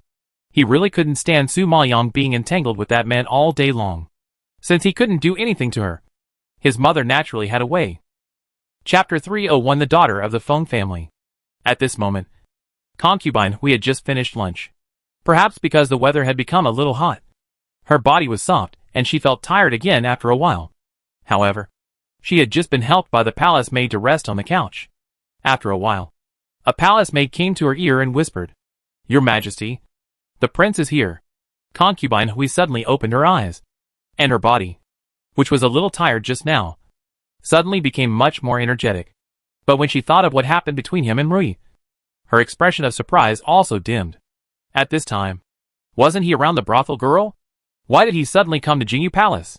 Hearing the somewhat angry voice of Concubine Hui, the maid next to her gently advised, "My lady, His Highness should know that he is wrong. The people you sent to monitor His Highness reported that His Highness has been in his own palace these 2 days, and has not gone to Yihong Courtyard." After hearing this, Concubine Hui's expression eased, and she stretched out her hand to the maid. "Come on. Help me out." At this time, Gong Mayu was standing in the main hall, pacing back and forth anxiously. When she saw Concubine Hui coming out of the side hall, she immediately shouted, "Mother, I want to marry Su Maoyang." Concubine Hui was shocked by his sudden decision. If it weren't for the maid next to her supporting her, she would have almost fallen. "Do you know what you are talking about?" Concubine Hui widened her eyes in disbelief. There was no surprise in her eyes, but anger. Gong Mayu nodded solemnly. "Mother, I promise you that I will marry Su Maoyang as my concubine." Gong Mayu knew that Concubine Hui valued Su Maoyang very much. He was rebellious, and did not obey the arrangement before. Now, he is willing to marry Su Maoyang, and Concubine Hui will definitely help him. But he didn't expect that the response was the roar of Concubine Hui. "Asshole! You dare to mention her in front of me." Concubine Hui's face flushed with anger. Her expression was ferocious, and she stared at Gong Mayu with eyes that could spit fire. Gong Mayu was stunned. His mother was always gentle and elegant, and he had never seen her get so angry, which was really shocking. "Mother, what's wrong with you?" Gong Mayu looked at her with a puzzled look on his face, and kept recalling in his mind whether he had done something wrong to make her angry. Concubine Hui panted a few times, and was helped to sit down by the palace maid. Her angry voice was low, suppressing her anger. "Humph. 2 days ago, the palace heard that Su Maoyang confessed her love to a man at the Ice God Festival. This matter spread all over the city. She is now a big celebrity in Sanyuan Kingdom. How can our royal family accept a shameless woman into the door?" Concubine Hui originally had high hopes for Su Maoyang, thinking that it should be the greatest honor of her life for a woman of her status to marry into the royal family. Unexpectedly, she was so ungrateful that she not only rejected the marriage proposal, but also got involved with other dubious men, which was simply a slap in the face of the royal family. Such a stubborn and ungrateful woman, even if she was a little smart, would never be a good match for Gong Mayu. So, after hearing such news, Concubine Hui immediately gave up the idea of letting Su Maoyang marry in. Gong Mayu never expected that Concubine Hui would suddenly object, and she immediately became anxious. "Mother, didn't you say that you liked Su Maoyang and admired her intelligence? Although I don't know why you admire her. You did everything you could to bring us together." Concubine Hui heard this. Her beautiful face darkened, and her eyes became a little deep. "I admired her before because she tricked Gong Yu in Southern Sui, causing him to lose an 8th level beast core, and had to run back to Sanyuan in disgrace. Later, in that hunting competition, she sent someone to assassinate Yin Bifan and put the blame on Gong Yu. If it weren't for the queen's tricks, Gong Yu would still be under house arrest now. Gong Yu is a cautious and insidious person. I have waited for so many years, but have not been able to catch him. I didn't expect Su Maoyang to trick him twice in a row. Both times were fatal blows. You can imagine the means of this little girl." Gong Mayu had never heard of this news. It is better to say that he did not listen to Concubine Hui at all. Usually, because of Rui's matter, the mother and son have been against each other, so he had no time to listen to her explanation. Now he heard these words. His eyes almost popped out. No wonder the mother valued Su Maoyang so much. I didn't expect her to be such a black-bellied and vicious woman. Even Gong Yu was in her hands. It was incredible. Looking at Gong Mayu's shocked expression, Concubine Hui sighed. Her expression became more solemn. At the beginning, I thought that if she knew how to raise her and accepted my solicitation, I could still accept her and not care about her humble status. But she just didn't know how to do it and rejected my kindness. Even if you marry such a woman, it will be difficult to control her. So, you should give up this idea as soon as possible. I will never let her in. When Gong Mayu heard this, his heart seemed to be blocked, and he felt indescribable. It was as if something that was easily available at the beginning was suddenly lost now. This was a feeling of loss. Mother, I want Su Maoyang. I want it very much. Gong Mayu realized that he was going to lose this marriage, and his heart was actually tightened. And he shouted anxiously. Concubine Hui couldn't understand why her son always opposed her. Were they enemies in their previous life? Didn't you hate her before?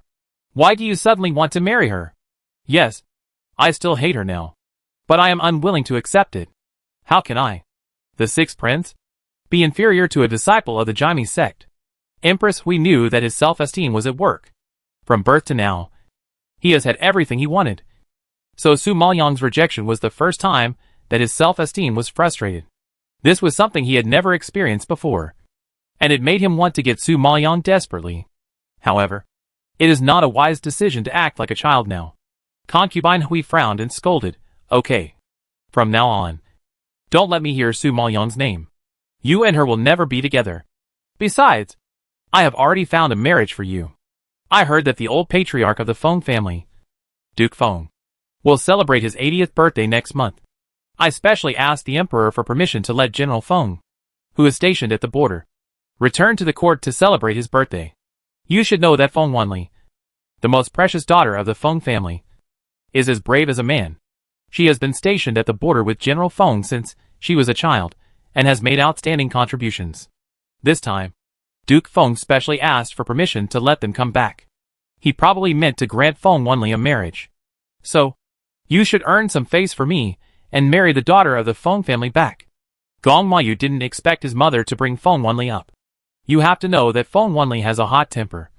Sharp means, is proficient in military tactics, has rich combat experience, has fought for so many years, and is more brutal than men. She actually let him marry such a strong woman.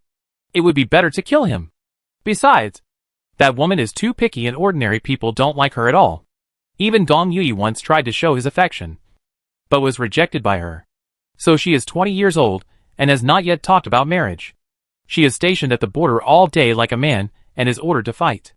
Chapter 302 Concubine Hui's Conspiracy. Thinking of that heroic figure, Gong Mayu shuddered. He had seen her break a person's head with a slap, and the bloody and cruel scene was still vivid in his mind. Feng Wanli. He avoided her as much as possible. How could he marry her? Mother, please forgive me. I like gentle and considerate women, and I really can't accept Feng Wanli, who is more cruel than men. Gong Mayu said in a gesture of begging for mercy. Concubine Hui didn't care about so much, as long as whoever was beneficial to them would be Gong Mayu's imperial concubine. This was an unchangeable fact. Feng Wanli, although she had a tough personality, had the Feng family as a support, and because she had fought on the battlefield for many years and made great contributions, she was a talent that the emperor valued very much. In the past, there had never been a female general in Sanyuan Kingdom, but the emperor awarded her this title, which showed his love for her. This is definitely a unique honor in Sanyuan country. The reason why the Feng family has been able to remain stable until now is that in addition to the foundation of the older generation of the Feng family head and the strength of the outstanding younger generations, there is also the second uncle of the Feng family, Feng Yanzhao, and General Feng, who fought in the south and the north, was brave and good at fighting, and made many merits, allowing the Feng family to stand firm in Sanyuan country. This time when he and Feng Wanli come back, the emperor will definitely summon them to appease them. And what the Feng family head wants to ask for this time is probably Feng Wanli's marriage. Concubine Hui naturally can't miss such an opportunity. No need to say more. This palace has made up her mind. When Miss Feng comes back, you will serve her. Concubine Hui had a cold face and loudly rejected it. Her tone was firm, and she could not tolerate any rebuttal. Gong Mayu's eyebrows furrowed when he heard this. Mother, Feng Wanli is arrogant, and has a heart harder than stone. You actually asked me to show my goodwill to such a person. I'm afraid I'll be rejected. Empress Hui raised her eyebrows, as if she had already thought of a countermeasure. Don't worry. Even if you can't please Feng Wanli, as long as you are sincere, you can please the Feng family. You must know that no matter how strong Feng Wanli's temper is, she still needs the elders to grant her marriage. If the Feng family accepts you, it means that Feng Wanli accepts you. Hearing this, Gong Mayu's heart was cold. He wanted Su Maoyang, but now he had to give him Feng Wanli.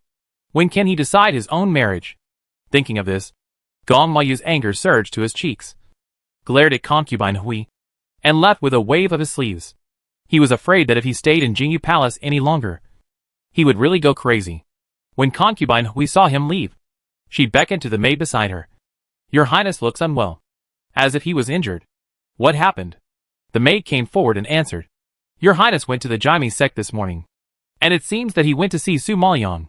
Hearing this, Concubine Hui slammed her fist on the table.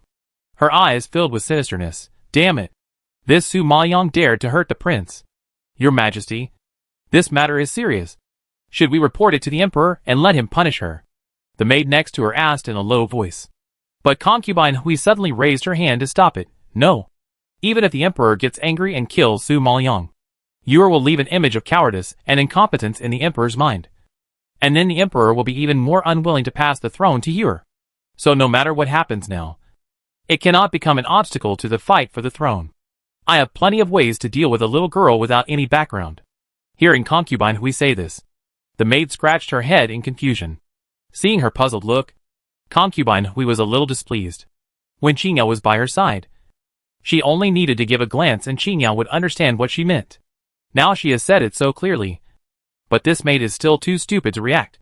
Thinking of this, Concubine Hui hated the queen and the Huang family. If they hadn't killed Qingya, how could she be so isolated and helpless today? Thinking of this, Concubine Hui was furious and suddenly waved her sleeves to overturn the teacup on the table. A crisp sound suddenly rose and echoed in the hall. The maids around her were so frightened that they all knelt down, holding their breath and not daring to say a word, looking at the useless things in front of her. Concubine Hui's face turned blue with anger. After enduring for a long time, she calmed down her anger and ordered the maid who was kneeling and trembling beside her, Qingju, come forward. I have something to tell you. The maid named Qingju stood up and came forward, waiting for instructions respectfully. She only saw Concubine Hui whisper a few words in her ear, and she nodded in sudden realization, picked up her skirt and left the palace. The desolate sect. Su Maoyang didn't expect that after sending away Gong Mayu, the plague god, she would welcome Concubine Hui, the evil god. She felt that she had already refused obviously enough. Logically, Concubine Hui had given up. So why did she send a maid to pass on the message again? Miss Su, Concubine Hui may have had a heat stroke recently, so her appetite is not good and her body is not very refreshed. I heard that there is an appetizing cake in the southern Sui kingdom, called Pearl Jade Cake. Unfortunately, no one in our Songyuan kingdom can make this cake. Fortunately, Miss Su is from the southern Sui kingdom and should be able to make this cake. So please make this cake for Concubine Hui for your kindness. Qingyu conveyed Concubine Hui's meaning word for word. But Su Maoyang sneered after hearing it. What heat stroke? It's only May now. Even if the weather is hot, it won't reach the point of heat stroke. Obviously, this is Concubine Hui's excuse. But what is her purpose? She doesn't think that Concubine Hui just wants to eat cakes. Su Maoyang couldn't figure it out for a while, but still agreed obediently. Okay. Since the queen likes it, then I will do it. But this pearl jade cake needs some ingredients. I still have to prepare it. I will go to the palace in person and deliver it to the queen after it is done. Qingju heard the words and nodded with satisfaction. Then I'll trouble Miss Su. After that, she left without looking back. Su Maoyang looked at her leaving back. His eyes narrowed slightly, and he had a plan in his mind. At this time, Jun Haotsong walked out of the house, also looking at the direction where the maid left, and said coldly, "This concubine Hui has bad intentions. Do you need me to help?" Su Maoyang looked back at him and nodded slightly. Jun Haotsong didn't expect that she would actually ask him for help, and he was overjoyed.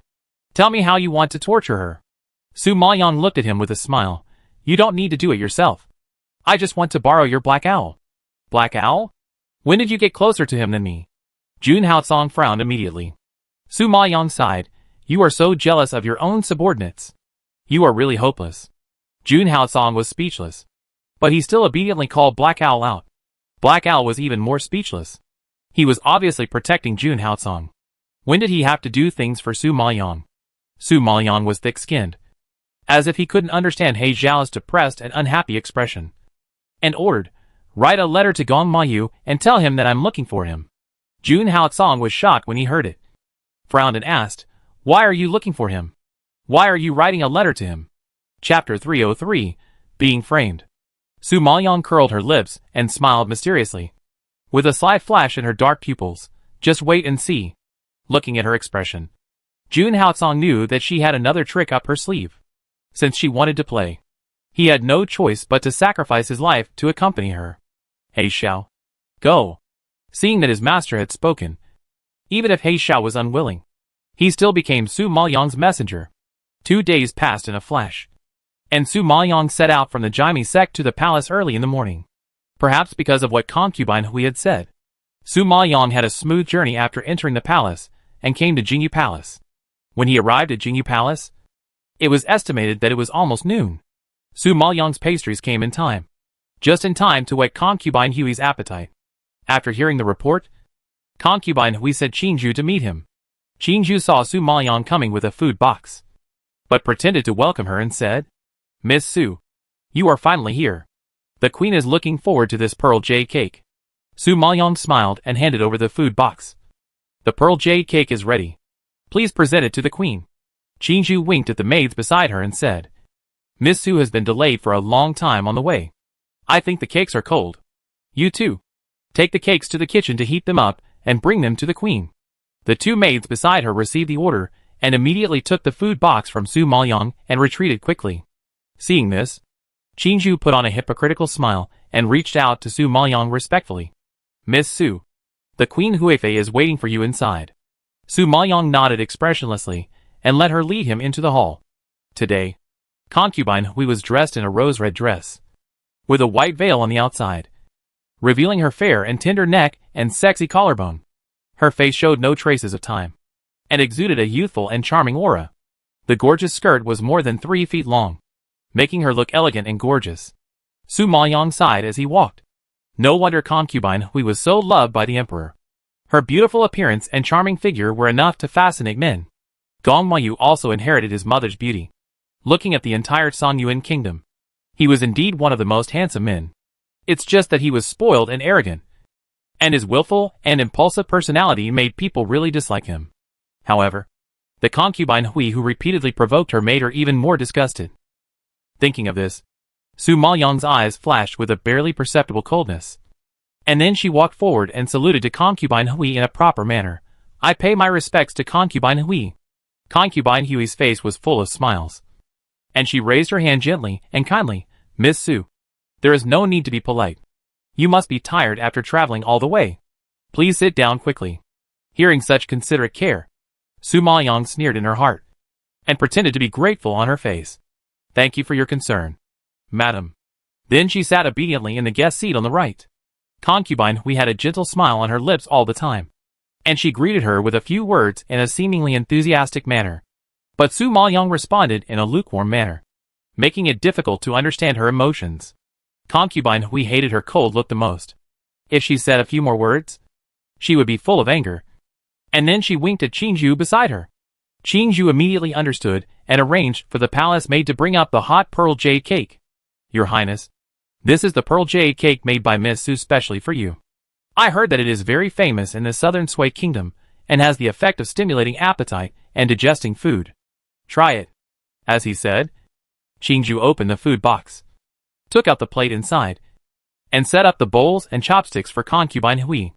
Concubine Hui nodded, picked up the chopsticks expectantly, picked up a small piece of red and green cake, put it in her mouth, and tasted it slowly.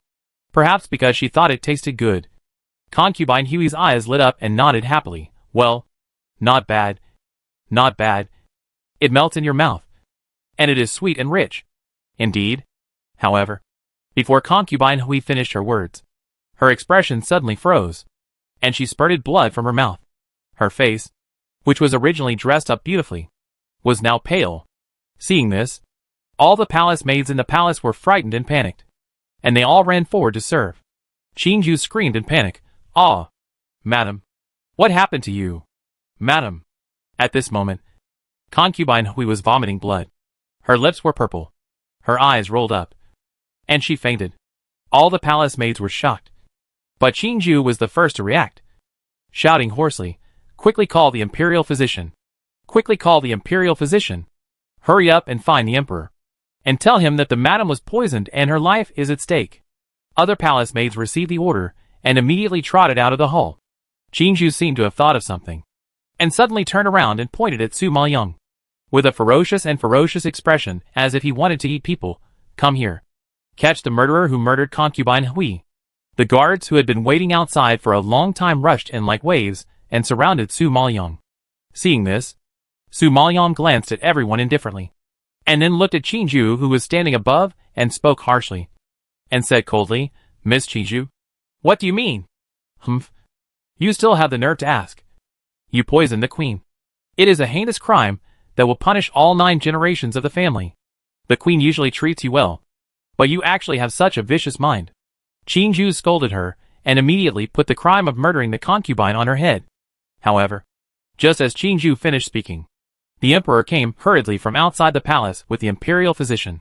Qingju was delighted to see the emperor coming, and immediately knelt down and cried, "Your Majesty, the queen is poisoned. Will it be dead soon?" When the emperor heard this, his expression changed drastically, and he rushed over in 2 steps. Seeing that Concubine Hui was indeed unconscious and dying, he frowned and roared in anger, "Imperial physician, hurry up. Treat the queen. If you can't cure it, bring your head to see." Hearing the emperor's anger, the imperial physician was frightened and trembled, and hurried forward to feel Concubine Hui's pulse. "What on earth is going on?" The emperor looked at Concubine Hui, whose face was pale and lips were purple with worry, and shouted angrily. The imperial physician turned around immediately, clasped his fists, and replied, "Your Majesty, the queen was poisoned by Yingxianko. I think it was caused by eating food with Yingxianko. Fortunately, I prepared a detoxification pill and gave it to the queen just now, because the queen was not poisoned deeply. She should be fine after a short rest." The emperor was relieved when he heard this, but when he heard that Concubine Hui was poisoned, veins on his forehead bulged faintly. "Who on earth is it that actually murdered my concubine? How dare they?" The emperor gritted his teeth and roared, and the voice rolled over like thunder, frightening the palace maids present to kneel down. Qingju heard this and pointed at Su Maoyang and pointed loudly, "Your Majesty, it was Su Maoyang. She poisoned the cakes and wanted to murder the queen. Please help the queen." Chapter 304. Who said I did it? The emperor turned his head to look at Su Maoyang. His angry eyes seemed to be spitting fire. His angular face seemed to be covered with a layer of black shadow. His eyebrows were raised angrily, and his facial muscles were trembling slightly. Obviously, he was extremely angry. "Su Maoyang, what is going on?" The roaring roar rushed towards Su Maoyang. If it were an ordinary woman, she would have been scared to death. But Su Maoyang stood straight in the middle of the hall, watching calmly and coldly, as if the matter in front of her had nothing to do with her. Su Maoyang raised her eyebrows and coldly looked back at the emperor's murderous gaze. Her clear and steady voice was without a ripple. "Your Majesty, this is a pure false accusation. I am innocent." Qingju heard this and immediately shouted, "Su Maoyang, you made this cake yourself and brought it in from outside the palace. You are still trying to quibble. The queen treats you well. How can you hide such a vicious heart to murder the queen? If you don't want to make cakes, just tell the queen. How can you do such a vicious thing? You are too much." The emperor frowned even more when he heard this. He understood that this cake was made by Su Maoyang himself and brought in from outside the palace. Now Hui Guifei is poisoned, and it is probably related to the cake. Thinking of this, he shouted to the imperial physician, "Check this cake for me to see if there is the Yingxianko you mentioned." The imperial physician received the order and immediately leaned over to check the pearl jade cake on the table. After a careful study, the imperial physician wiped the sweat from his forehead, clasped his fist towards the emperor, and said, "Your Majesty, this pastry does contain fragrant herbs. I think the queen got poisoned after eating this cake." When the emperor heard this, The anger in his chest was boiling like boiling water.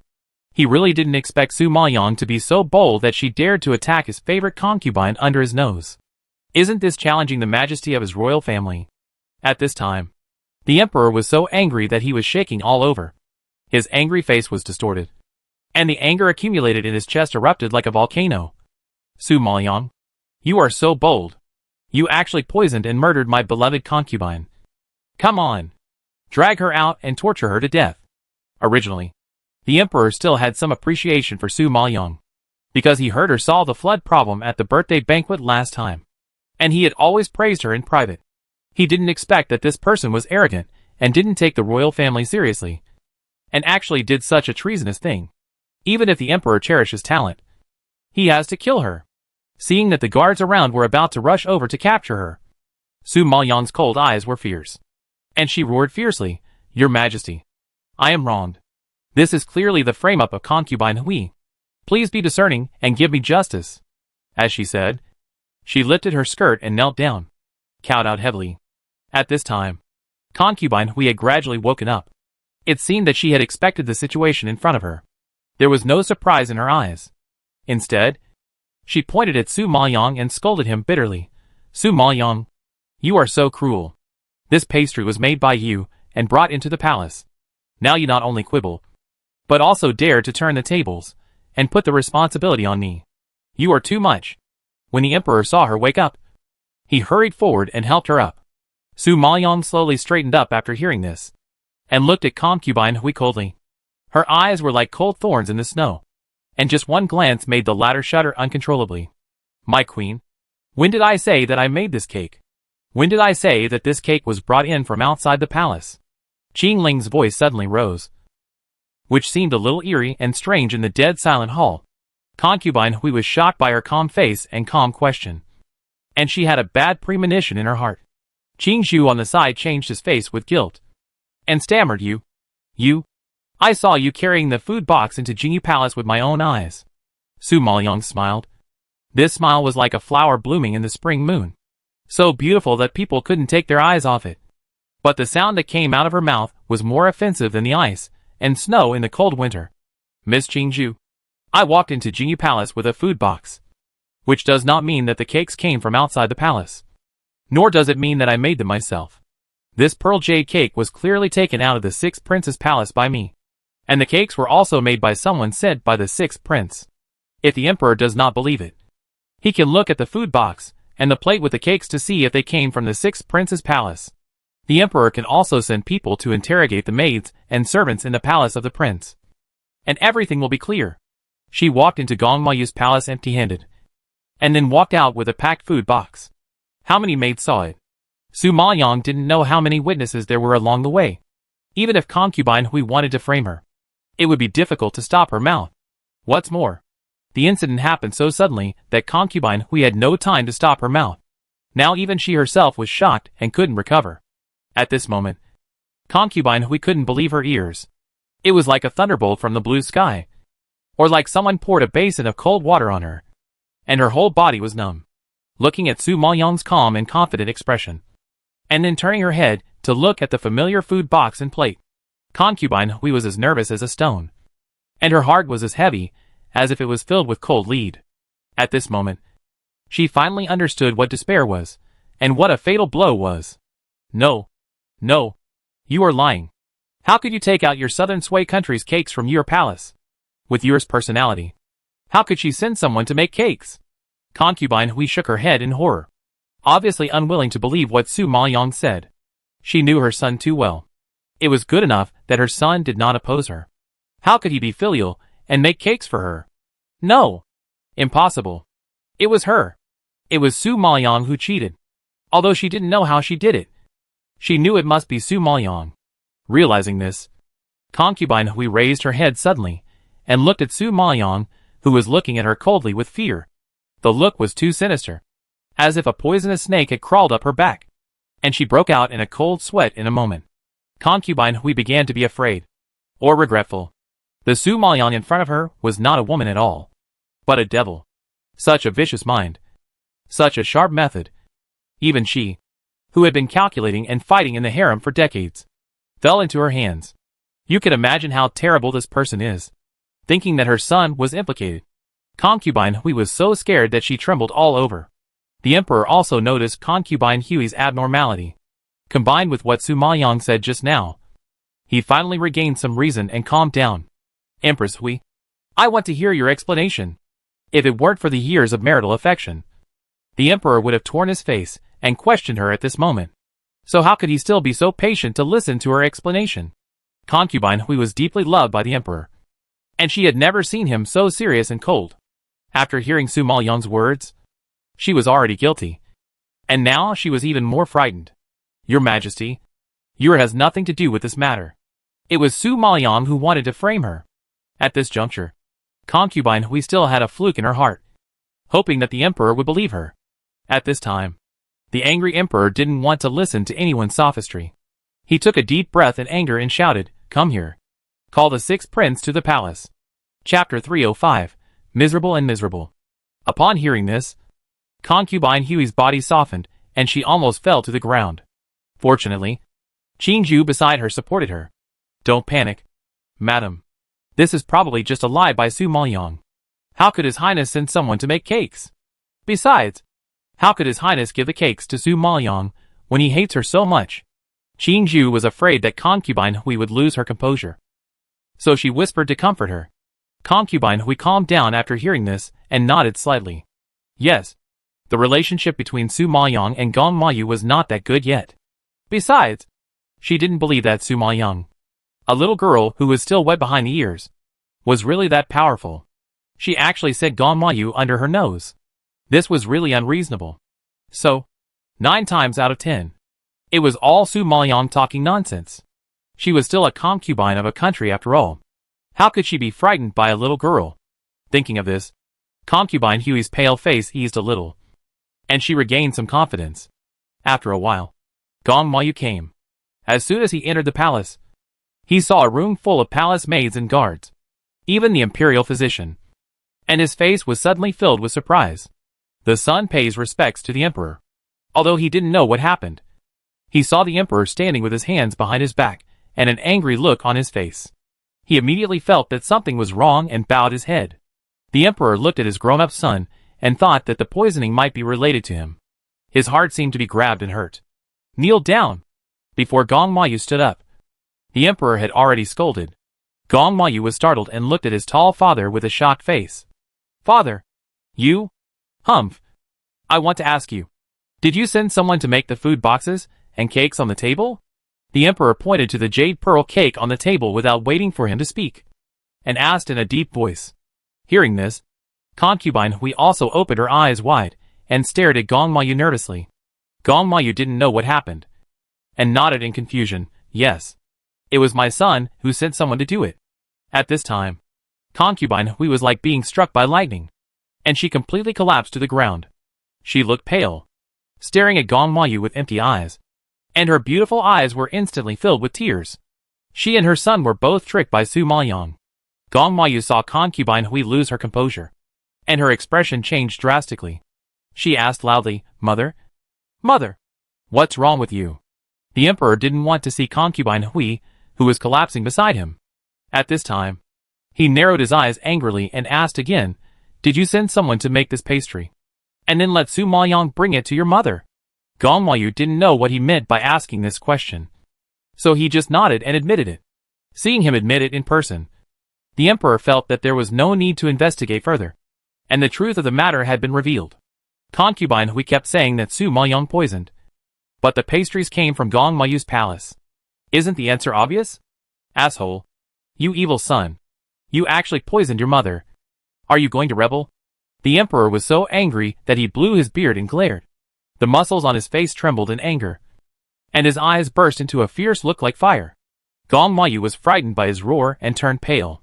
He looked at him in disbelief. What poison? Father, what are you talking about? Your son doesn't understand. Humph. Don't understand? Do you want me to tell you that there is xiang in the pastries you made? Your mother ate your pastries and almost died of poisoning.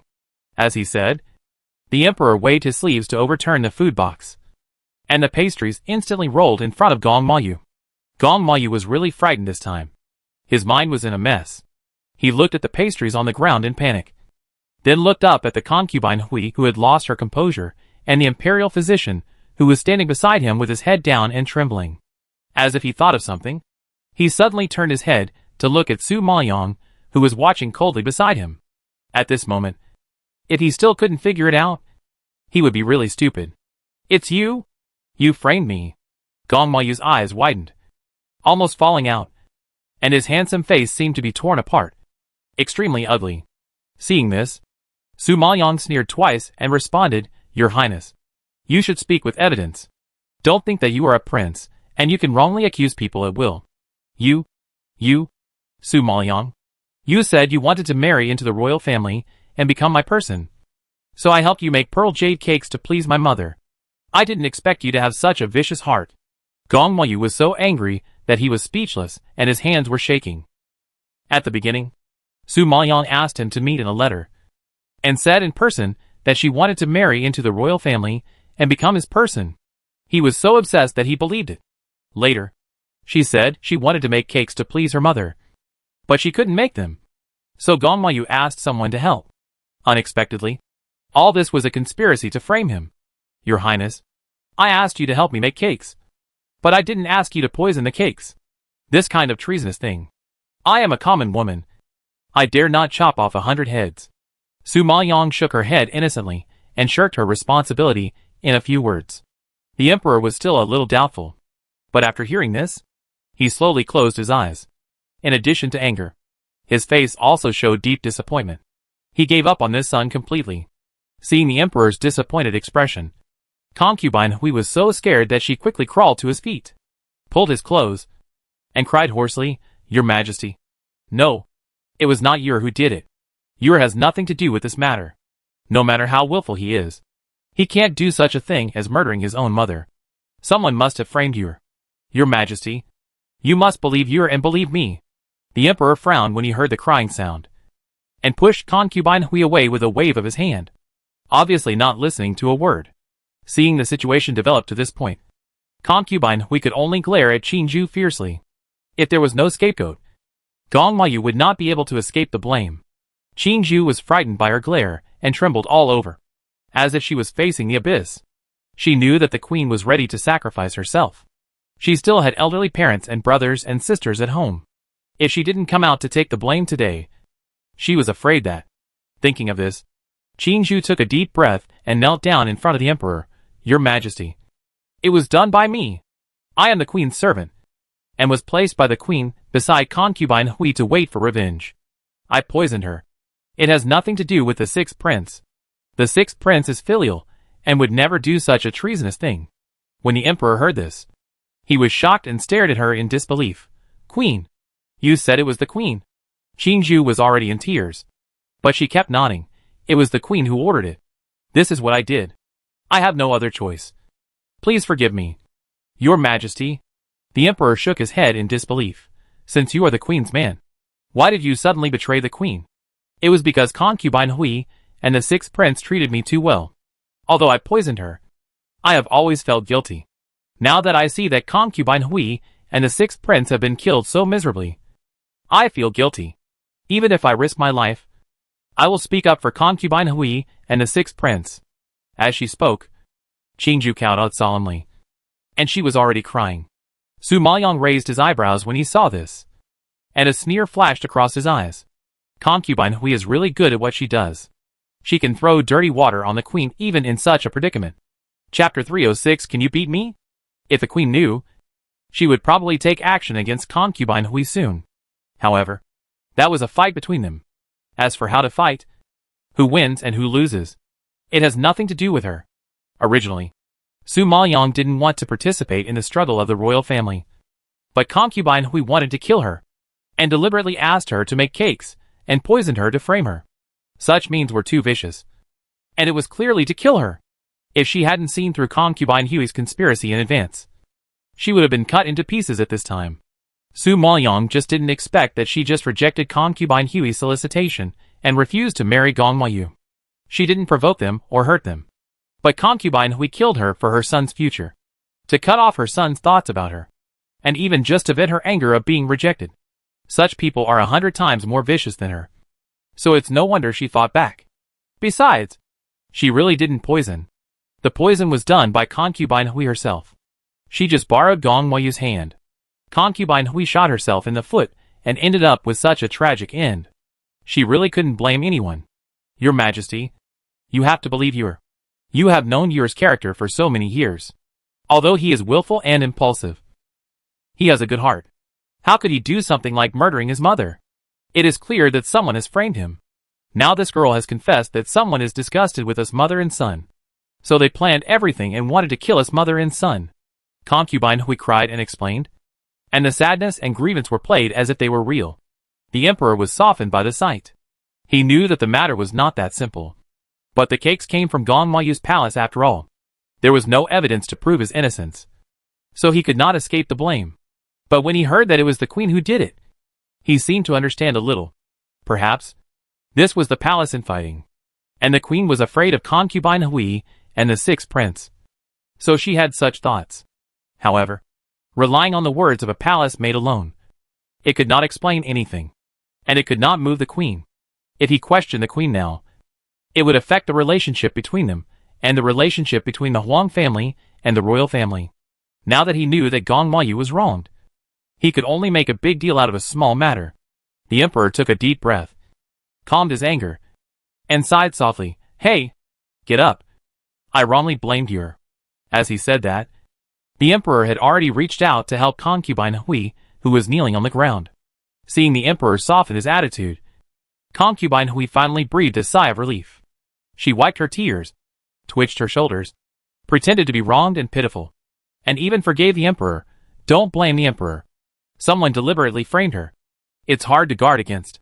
The emperor sighed softly when he heard this, patted her shoulder to comfort her, then turned his eyes to Qin Ju and shouted, drag this maid out and behead her. This is what she will end up like if she dares to murder the concubine. After the roar fell, the maids who knelt on the ground and buried their heads were trembling with fear. The guards in the palace came forward and captured Qin Ju, dragging her to the palace. Qin Ju was a young woman after all, and had never seen such a scene. She was so scared that she screamed at the top of her lungs, Madam, save me. I don't want to die. Madam. When Concubine Hui saw this, she couldn't bear to look directly at it, and she gritted her teeth and swallowed all her anger, resentment and unwillingness. Gong Moyu also stared at the scene in front of him with a chill all over his body. His expression was stiff, and he didn't know what he was thinking. Okay, let's stop here. As for the maid accusing the queen of framing her, it was just the maid's words. It's hard to guarantee that the maid had a grudge against the queen and deliberately framed her. It's not credible. So today's incident, I will treat it as a misunderstanding and will not pursue it. As for these maids in your palace, Concubine Hui, should they be cleaned up? The emperor looked around at everyone, and finally fell on Concubine Hui, and asked sternly, such a big thing happened today. It's hard to guarantee that it won't be spread out. If it gets to the queen's ears, I'm afraid it will cause a lot of commotion again. For the sake of peace in the harem, the emperor had to block the mouths of the maids present, and the only ones who won't be spread out are the dead. Although Concubine Hui knew that the emperor would not do anything to the queen because of a maid's words, she still clenched her fists in anger when she saw him defending the queen so much, but nodded with understanding. Yes, I will follow the emperor's instructions. Come on. Drag these maids out and beat them to death. Seeing that Concubine Hui was sensible and did not pester her for an explanation, the emperor nodded with satisfaction, then shouted at Gong Moyu and strode out of Jingyu Palace. Come with me. I have something to tell you. Gong Moyu received the order and followed the emperor away. The imperial physician saw that Concubine Hui was fine, and fearing that he would be implicated in this matter, he quickly said goodbye and left Jingyu Palace. At this time, only Su Maoyang and Concubine Hui were left in the hall. Concubine Hui could no longer pretend to be gentle and kind in front of Su Maoyang's cold face. She looked as ferocious as a wild beast. Su Maoyang, you dare to plot against me. I will tear your face apart. Concubine Hui couldn't control her hatred and rushed forward to grab her. Seeing this, Su Maoyang raised her hand slightly, grabbed her arm, and threw Concubine Hui to the ground with a strong swing, making her grin. Su Maoyang, you are so brave. You dare to hit me. Concubine Hui stared at her in disbelief. She couldn't believe that Su Maoyang dared to do it. Su Maoyang sneered twice, then walked slowly in front of her, leaned over gently, stretched out his hand to pinch Concubine Hui's chin, and said faintly, "Concubine Hui, I dare not only hit you, but also kill you. Do you believe it? You? What do you want to do? I am a concubine. If you dare to touch a hair of me, the emperor will not let you go. If anything happens to me, you will be buried with me." Feeling Su Maoyang's hand wandering on her cheek, the gloomy and low tone seemed to float out of hell, frightening Concubine Hui to tremble all over. Su Maoyang smiled, "My queen, you and Gong Mayu are jade, living a life of luxury. What are you dissatisfied with? You have to fight with me, a stubborn stone. Who can you blame for the bloody fight? You have to know that I am alone. I don't have many relatives, and I am not afraid of death. Do you think you can beat me? If I had done something in advance today and replaced your poison with my poison, you would have been on the road to the underworld, and you would have no chance to defend yourself. And the remaining Gong Mayu is even less of my opponent. I can make him accompany you on the road to the underworld in a few moves. So, you are still alive now. Don't you have to thank me?" Hearing Su Maoyang's words, Concubine Hui was shocked. Her mouth opened as wide as the mouth of a box. Her eyes were filled with the horror of being hunted, and she was trembling with fear. You are a devil. You are a devil." Chapter 307. This is a tough character. Seeing that Concubine Hui was frightened by him, Su Maoyang's eyes flashed with contempt, and then he wiped her gorgeous clothes with his fingers that had touched her skin in disgust. "My queen, today I can make you fall, and tomorrow I can make you fall to death. I used to deal with Gong Yuyi, and now I can deal with you and Gong Moyu. If you want to have more enemies, I can accompany you, but I'm afraid you can't bear the consequences. Do you want to live a stable life or fight with me until you are broken and bloody? I believe that the queen has her own choice in her heart, and I won't say more." As he said, Su Maoyang stood up slightly, glanced at her coldly, and turned and walked away. Concubine Hui looked at her leaving. Even though she could no longer see her back, her heart was still beating like a drum. The trembling from the depths of her soul made her unable to calm down for a long time. Concubine Hui once thought that Su Maoyang was a little clever and had some tricks, but she didn't expect that this person was so vicious and terrible.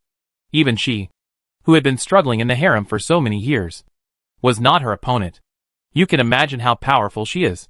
Yes, Su Maoyang was right. She and Gong Mayu were jade. There were too many things to be cautious about in the royal family. If they were not careful, they would be caught and doomed. And Su Maoyang had nothing, and was not afraid of anything. She was just a piece of stinky and hard stone. When jade and stone collided, the jade would naturally be injured. What's more, the emperor has not come back to his senses after being disturbed by them. If he figured it out one day, he would inevitably suspect her. This scene of the thief crying "catch the thief" was too sloppy, and it was her fault for being a little impatient. Seeing that the daughter of the Feng family was about to come back, and Gong Weiyu's mind fell on Su Maoyang. How could she, as a mother, not be anxious? I wanted to take the opportunity to get rid of Su Maoyang and completely cut off Gong Maiyu's thoughts. But I didn't expect that Su Maoyang was such a ruthless character. She really had to be extra cautious in the future. It was almost evening when Su Maoyang came out of Jingyu Palace. She didn't expect that this quarrel would last so long. Looking at the sky, it was time to hurry back. Thinking of this, Su Maoyang quickened her pace, crossed the imperial garden, and headed straight for the palace gate. Who knew that at this time she saw the queen coming towards her, and Su Maoyang couldn't help but slow down her pace and coldly saluted a salute. When the queen saw Su Maoyang, her narrow and long phoenix eyes passed through darkness, and her cold and piercing gaze wandered over Su Maoyang. Perhaps because she was injured some time ago and her body has not recovered yet. Her breath was a little weak, but her voice was as piercing as ice chips. "I underestimated you. I didn't expect that even Concubine Hui fell into your hands." Su Maoyang heard the words, and a cold look flashed through her eyes. She said lightly, "Thank you for your praise, Your Majesty. Compared with Your Majesty, I am still far behind." The queen didn't expect Su Maoyang to be so contented in the face of her sarcasm. Looking at that cold and calm face, she suddenly wanted to rush up and tear off her disguise, dig open her brain, and see what was inside. How could there be such a weird girl? It's okay that she and Gong Yui fell into her hands. But even Concubine Hui and Gong Mayu fell into her trap. Could it be that she really has some special ability? Thinking of this, the queen felt cold in her heart, and her pale face became even uglier. Su Maoyang, you are from the southern Sui kingdom, but you actually reached out to the royal family of Songyuan kingdom. Aren't you afraid that you will be crushed to pieces if you are not careful? The queen snorted coldly, with some threatening warning. Su Maoyang raised her eyes to meet her sharp and cold eyes, and the corners of her cold lips suddenly opened an arc. And she chuckled, what the queen is afraid of, I am not afraid of. And what I am afraid of, the queen should be more afraid of. These hands don't want to reach into the royal family, but the people of the royal family want to reach out to deal with me. I don't mind a jade and stone, and a broken bone. Su Maoyang's broken jar and broken words shocked the queen's body and almost lost her posture. She warned Su Maoyang, but she didn't expect to be warned by Su Maoyang in return. This person is really bold, simply lawless. But because of this, the queen began to be afraid. Maybe fighting with such a crazy person is not a wise decision. Su Maoyang seemed to be unable to see the shock in her eyes.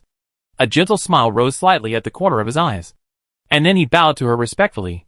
The queen is going to visit Concubine Hui, so I won't delay the queen. I'll take my leave now. Su Maoyang left in the direction of the palace gate under the queen's shocked eyes. She didn't need to guess that the queen was going to Jingyu Palace. Concubine Hui was poisoned. Such a big thing naturally spread to the queen's palace. Originally, the queen had just recovered from a serious illness and was granted special permission not to manage the harem affairs. But she still came and pretended to be worried about Concubine Hui's health. Coming to visit not only showed her attitude as the mother of the country and pleased the emperor, but also allowed her to go to Jingyu Palace to inquire about some news, and also ridiculed the embarrassed Concubine Hui. It was a three-pronged approach, and the queen would naturally not miss this opportunity. The maidservant beside the queen watched her leave, and asked in a low voice in surprise, Your Highness, this is not the way to Jingyu Palace.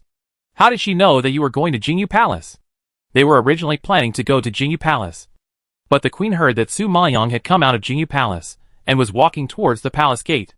On a whim, she wanted to meet Su Maoyang, so she changed her route halfway. The queen heard this and snorted coldly, with a somewhat contemptuous tone, but her expression was quite solemn. She knows what I am thinking.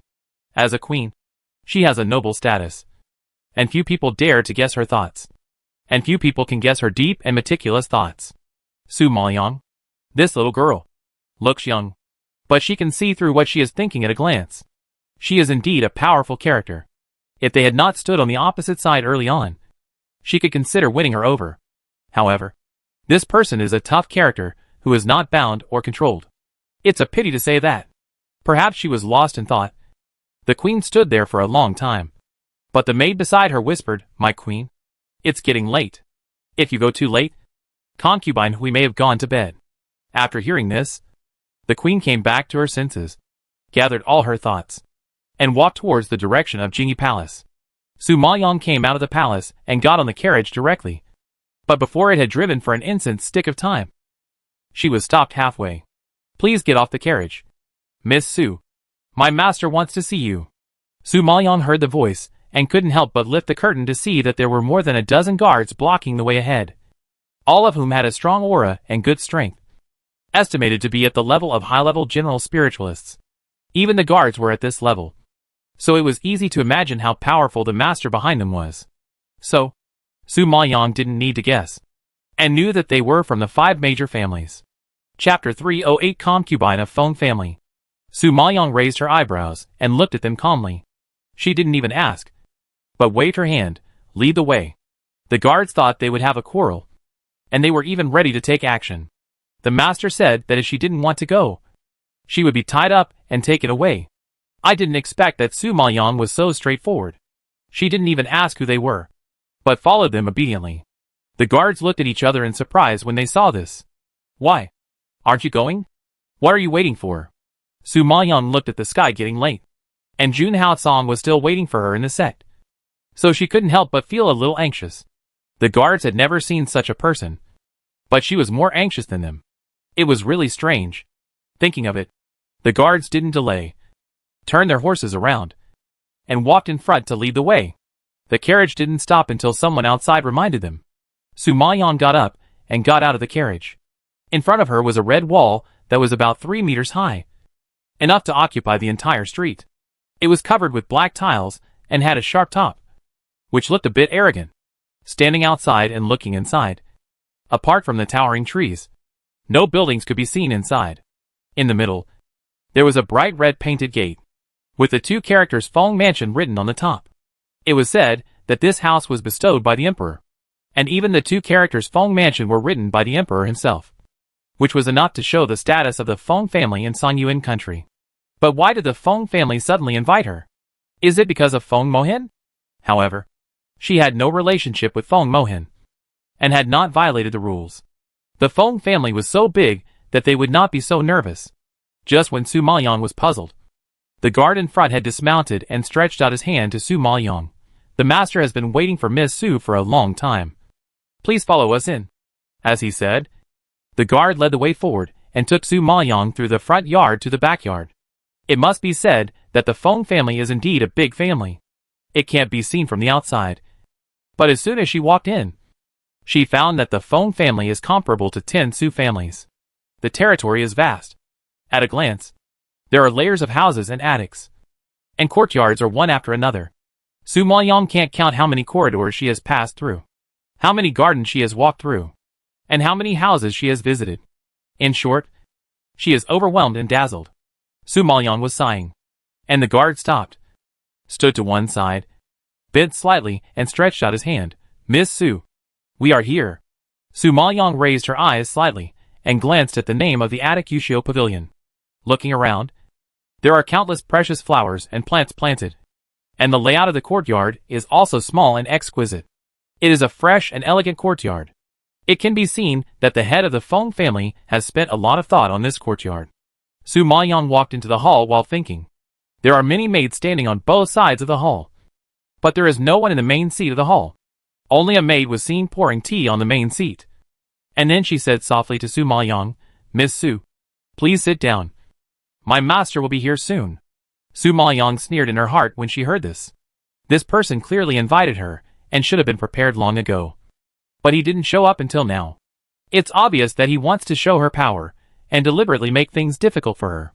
Just looking at the layout of the courtyard and the decoration of the hall, it doesn't look like the residence of the head of the Feng family, but it looks like a woman's. Thinking about this, Su Maoyang frowned and asked, Excuse me, who is your master? The maid came over and poured her a cup of tea. Her eyes were full of smiles, and she said softly, My master is the new wife of the master. I heard from the master that she is an old friend of Miss Su, so this time she specially invited Miss Su to visit. Hearing this, Su Maoyang suddenly remembered the Feng family cruise ship she met on Bingxian Lake that day. The boatman said that the master of the Feng family brought his concubine who had married him. Could it be this one? But she didn't know when she became an old friend of the master of the Feng family's concubine? Su Maoyang was puzzled. At this time, she saw a beautiful woman with a slender figure, noble and elegant temperament walking slowly from the side hall of the hall. She was wearing a big red dress, covered with a white jasmine cicada wing gauze that dragged on the ground, and tied her slender waist with a white brocade belt, which made her figure graceful. It was just that beautiful and somewhat coquettish face that frightened Su Maoyang, even though she was wearing thick rouge and powder, and her heavy makeup was very different from before. Su Maoyang still recognized her identity at a glance. Emotion! Why is it you? Su Maoyang jumped up from his seat in shock. At this moment, Emotion was no longer the beautiful and charming girl in the southern Sui kingdom. Now she was charming to the bone. Even more charming than the prostitutes. The exposed white neck and plump breasts, as well as the white thighs exposed to the air when she walked slightly, could make a man's blood surge. Star. Su Maoyang really couldn't imagine that the woman in front of him was the beautiful and refined little girl back then. Seeing Su Maoyang's shocked expression, Emotion smiled slightly. Her voice like a silver bell was as pleasant as before, but with a little more feminine charm. Ha. Su Maoyang, are you so surprised to see your old friend? She spoke slowly, with a sexy nasal tone at the end, rising slightly. The beautiful face, because of this smile, is like a blooming poisonous rose, charming and soul-stirring. Su Maoyang was shocked by her, and opened his eyes wide in surprise, watching her sit down in the main seat with the help of the maid. Her elegant and charming posture and unrestrained expression were completely different from the previous Emotion. If Su Maoyang hadn't recognized this face, he would never believe that the woman in front of him was the willful, impulsive, arrogant, and domineering daughter of the Mo family. What? The ignorant yellow-haired girl before has become a serious woman. Can't you recognize her? Emotion said here. Although she was smiling on her face, she was in pain in her heart. In order to seek revenge, she sacrificed her body to please the old man. She went through hardships and took great pains to enter the Feng family. God knows that every time she enjoyed herself under the man she hated, she felt sick and wanted to vomit, and her hatred for Su Maoyang deepened. But for today, everything is worth it.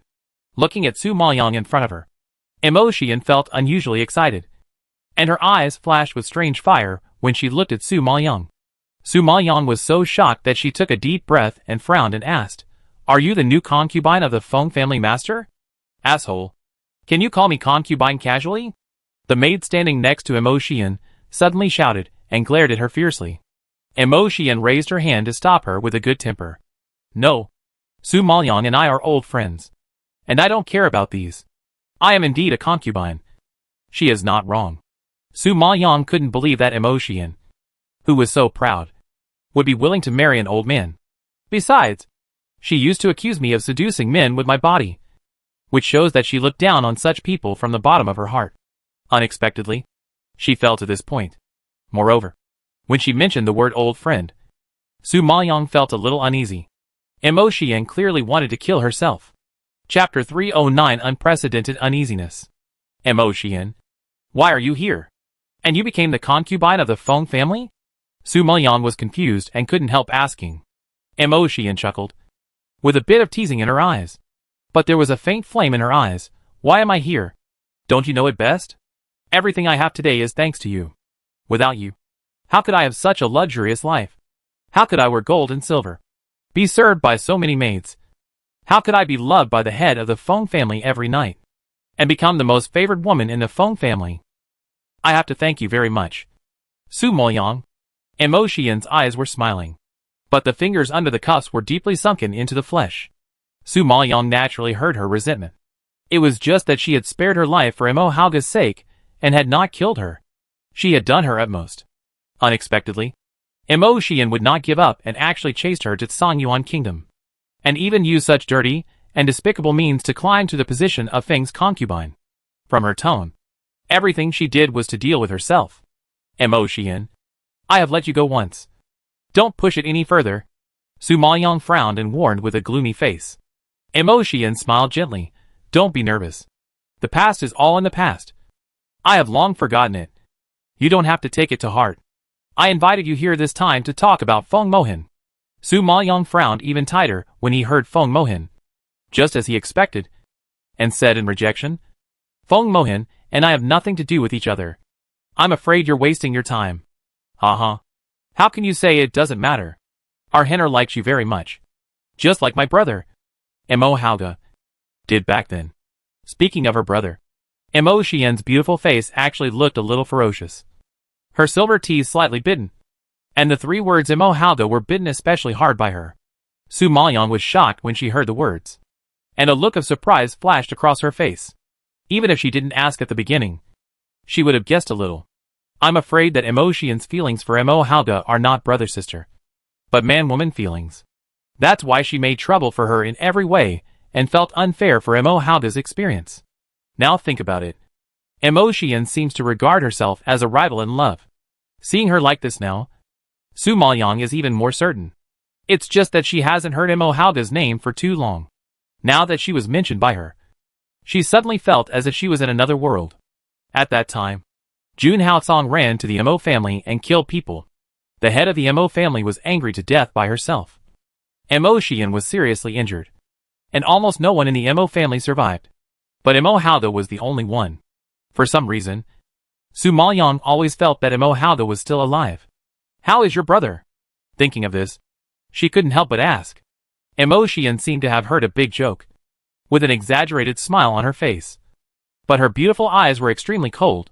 "Don't be so sympathetic. Will you care about him? As for how he is, I want to know more than you.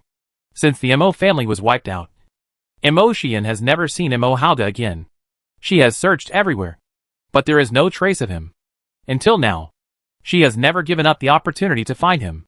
But Imo Halga seemed to have disappeared out of thin air, without a trace. Su Maoyong saw that even she didn't know the whereabouts of Imo Halga, and the shock on her face flashed away. Then she suppressed her emotions, stood up, clasped her fists and said, regarding Feng Mohan's affairs, I have nothing to do with him, and you don't have to worry about it anymore. Besides, our relationship is not good enough to sit down and drink tea and chat about the past. It's getting late. I'll leave first. As she said that, Su Maoyong walked out of the door. The maid saw this and shouted angrily, Madam, how can you let her go? The master has entrusted the young master's affairs to you. If you can't do it properly, what if the master blames you? Mo Xian looked at the direction where Su Maoyong left calmly, and a sinister smile appeared on the corner of her mouth. If she wants to leave, let her go, because she will pay a heavy price soon.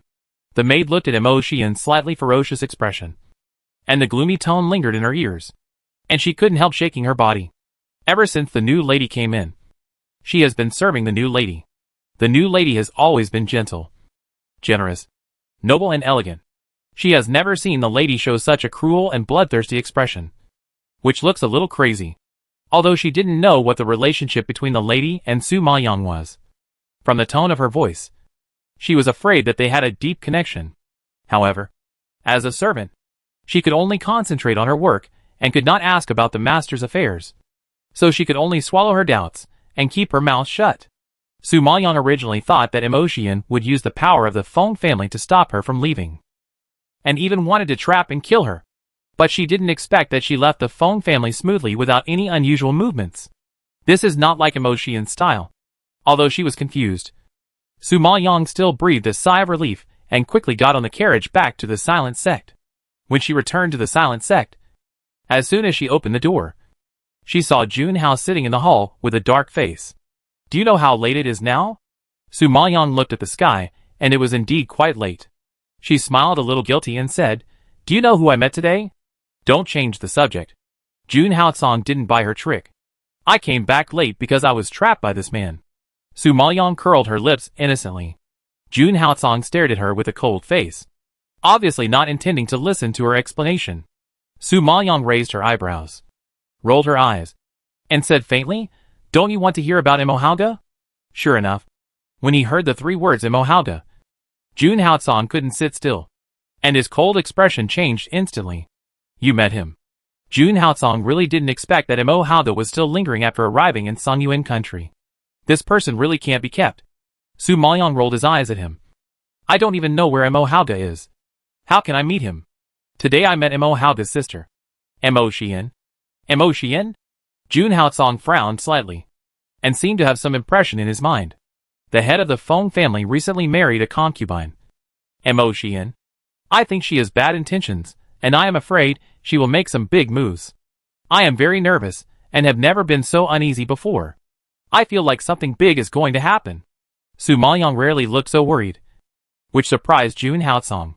Su Maoyong has always been a master of his own strategies, but this time he seemed to be really frightened by the appearance of Mo Xian.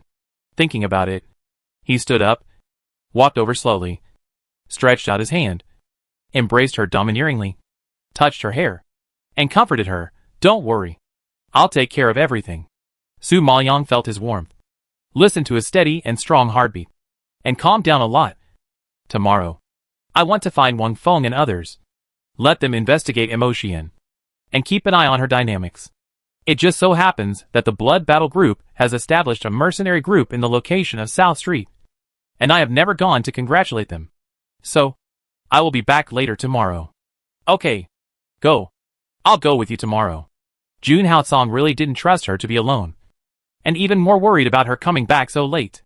The next morning, Su Maoyong and Jun Haosong set out from the sect and arrived in the imperial capital around noon. The imperial capital was unprecedentedly lively today. It was said that it was the day when General Feng and Feng Wanli returned to the imperial capital to report on their duties. He was originally scheduled to arrive next month, but Duke Feng's birthday was approaching, and General Feng missed his father so much that he had to advance his schedule and rush back as fast as he could. Chapter 310 Feng Wanli is back. At this time, the imperial capital was crowded with people standing on both sides of the road. All of them crowded to see the style of General Feng and Miss Feng. Su Maoyang and Jun Haotsong mixed in the crowd, listening to the discussions about Feng Wanli from all directions, and were also aroused by curiosity. Look! Our Changsheng female general is back. Suddenly there was a roar in the crowd, and everyone looked forward. I saw a large group of people coming from the end of the city. The uniformed soldiers were wearing the same silver armor, with tall and straight figures, and they pressed towards this side with great momentum. The majestic and solemn momentum made the crowd behind retreat together, and automatically made way for a road. And walking in front of the army were 4 generals on horseback. Of course, the most eye-catching was the stunning woman riding a white horse, wearing a bright red military uniform, holding a silver spear, with red lips and white teeth, and a face like peach and plum. The black and shiny hair was tied up by a silver feather crown, and the flowing ponytail mixed with a red hairband was flying in the wind, showing both softness and heroism, like the rising sun, so dazzling that people could not open their eyes. Her eyes were like water, but with a hint of coldness. Her skin was like cream, and it was rosy, and her red lips were smiling sweetly. She nodded frequently to the people around her who supported her. Even so, she could not hide the pride in her eyes. However, she also had the capital to be proud. After all, she had followed Feng Yanxiao to fight in the south and the north since she was 10 years old. She had won many honors in these years. Not only was she deeply loved by the emperor, but she was also deeply loved by the people. Feng Wanli was regarded as a wonderful woman in Sanyuan Kingdom. Su Maoyang looked at the army coming in front of him and took a few more glances at Feng Wanli. He felt that this person did not disgrace the people's praise for her. She is indeed a beautiful and heroic woman. However, no matter how awesome this person is, it has nothing to do with her. Sir, buy a hairpin for your wife. The hairpins here are the best. The couples who have bought them are deeply in love. Please buy one for your wife. However, Jun Haotsong, who was not interested in beauty, or more accurately, was not interested in anything except Su Maoyang, was attracted by the small vendors behind them. We don't need it. Su Maoyang heard the shouting, smiled and waved his hand to refuse, then reached out and pulled Jun Haotsong. Let's go. The blood battle group is ahead. Jun Haotsong suddenly stopped. You and Wang Feng have something to discuss. I'll wait for you outside. Su Maoyang saw that he insisted, and nodded slightly. Okay. I'll be out in a while. With that, Su Maoyang quickly mixed into the crowd. After watching her leave, Jun Haotsong returned to the stall and looked down at the hairpin. He found that Su Maoyang never wore a hairpin on her head, so maybe he could give her one. Just as Jun Haotsong was choosing a hairpin, Feng Wanli's team was getting closer and closer. Li, your father is marrying a new wife this time. Have you prepared a gift? Feng Yanxiao looked at the careless Feng Wanli and suddenly asked with some concern. Feng Wanli's happy face suddenly sank when she heard this, and she sneered indifferently. Humph. It's just a concubine. What kind of gift is it? It would be better if she didn't mention it. As soon as she mentioned this concubine, she felt uncomfortable all over. I heard that your father spoiled this concubine to this guy. If you are disrespectful to her, I'm afraid it will make your father angry. Feng Yanxiao frowned and reminded. Feng Wanli had naturally heard that this concubine was deeply favored by her father. As a junior, she came back once in such a long time, so she should prepare some gifts. However, it was really disgusting to ask her to recognize a woman younger than herself as her aunt. However, it would be difficult for her to explain to her father if she went back empty-handed. Thinking of this, Feng Wanli cursed in disgust. This woman is really troublesome. So just buy something to perfunctory. Thinking of this, Feng Wanli spotted a small stall selling hairpins on the roadside. Just those hairpins. As she said that, she rode her horse and walked quickly to the stall, commandingly saying, I want all your hairpins. Pack them up for me. The stall owner was embarrassed when he heard this, and pointed at Jun Haotsong in front of him with a bitter face, explaining, Oh, Miss Feng, these hairpins have all been bought by this customer. This. Feng Wanli didn't expect that someone would dare to snatch things from her, and immediately frowned and growled at Jun Haotsong. You name a price, and I'll buy them all from you. No sale. Jun Haotsong refused coldly, and his coldness shocked Feng Wanli slightly, and her face instantly showed disbelief. Look carefully at who I am. Feng Wanli saw that he had his back to her, and it was very likely that he didn't recognize her identity. So he was so arrogant. But Jun Haotsong ignored him at all, put away the hairpins, and walked forward, without even a sidelong glance, let alone seeing who she was. Feng Wanli was shocked. She had never seen anyone more arrogant than her in her life. She immediately became angry. Stop right there, General. Jun Haotsong turned a deaf ear to her orders, and his pace became faster and faster, with no intention of stopping. The deputy general standing behind saw that someone dared to disobey Feng Wanli's order, frowned, and suddenly stepped forward to block Jun Haotsong's way. You are so bold. You dare to ignore General Feng. Jun Haotsong raised his eyes slightly, looked at the deputy general coldly, and then waved his sleeves, and suddenly burst out a burst of energy, directly overturning the man and the horse. And only one word jumped out between his lips and teeth: get out.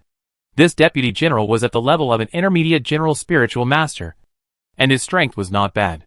I didn't expect that he didn't even have the ability to defend, and was blown away by a move. And he was so embarrassed that he fell down and fell. Seeing this, the crowd of onlookers gasped.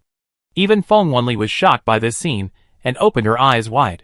I didn't expect that there would be such a person in the imperial capital who didn't take me seriously. Hitting her deputy general was equivalent to hitting her in the face. How could she bear this tone? At this time, Feng Wanli was so angry that she gritted her teeth and roared fiercely, if you dare to hit me, I will teach you a lesson today. After saying that, Feng Wanli flew forward. The spear in her hand flashed a silver light in the air, and stabbed towards Jun Haotsong's heart. Jun Haotsong felt the gust of wind behind him, and his body swayed and dodged to the side. He only stretched out 2 fingers, and quickly clamped the spear body. With a slight force, the solid and sharp silver spear instantly turned into powder. The wind blew and blinded Feng Wanli's eyes. Taking advantage of this gap, Jun Haotsong pushed out with a palm and directly knocked Feng Wanli away.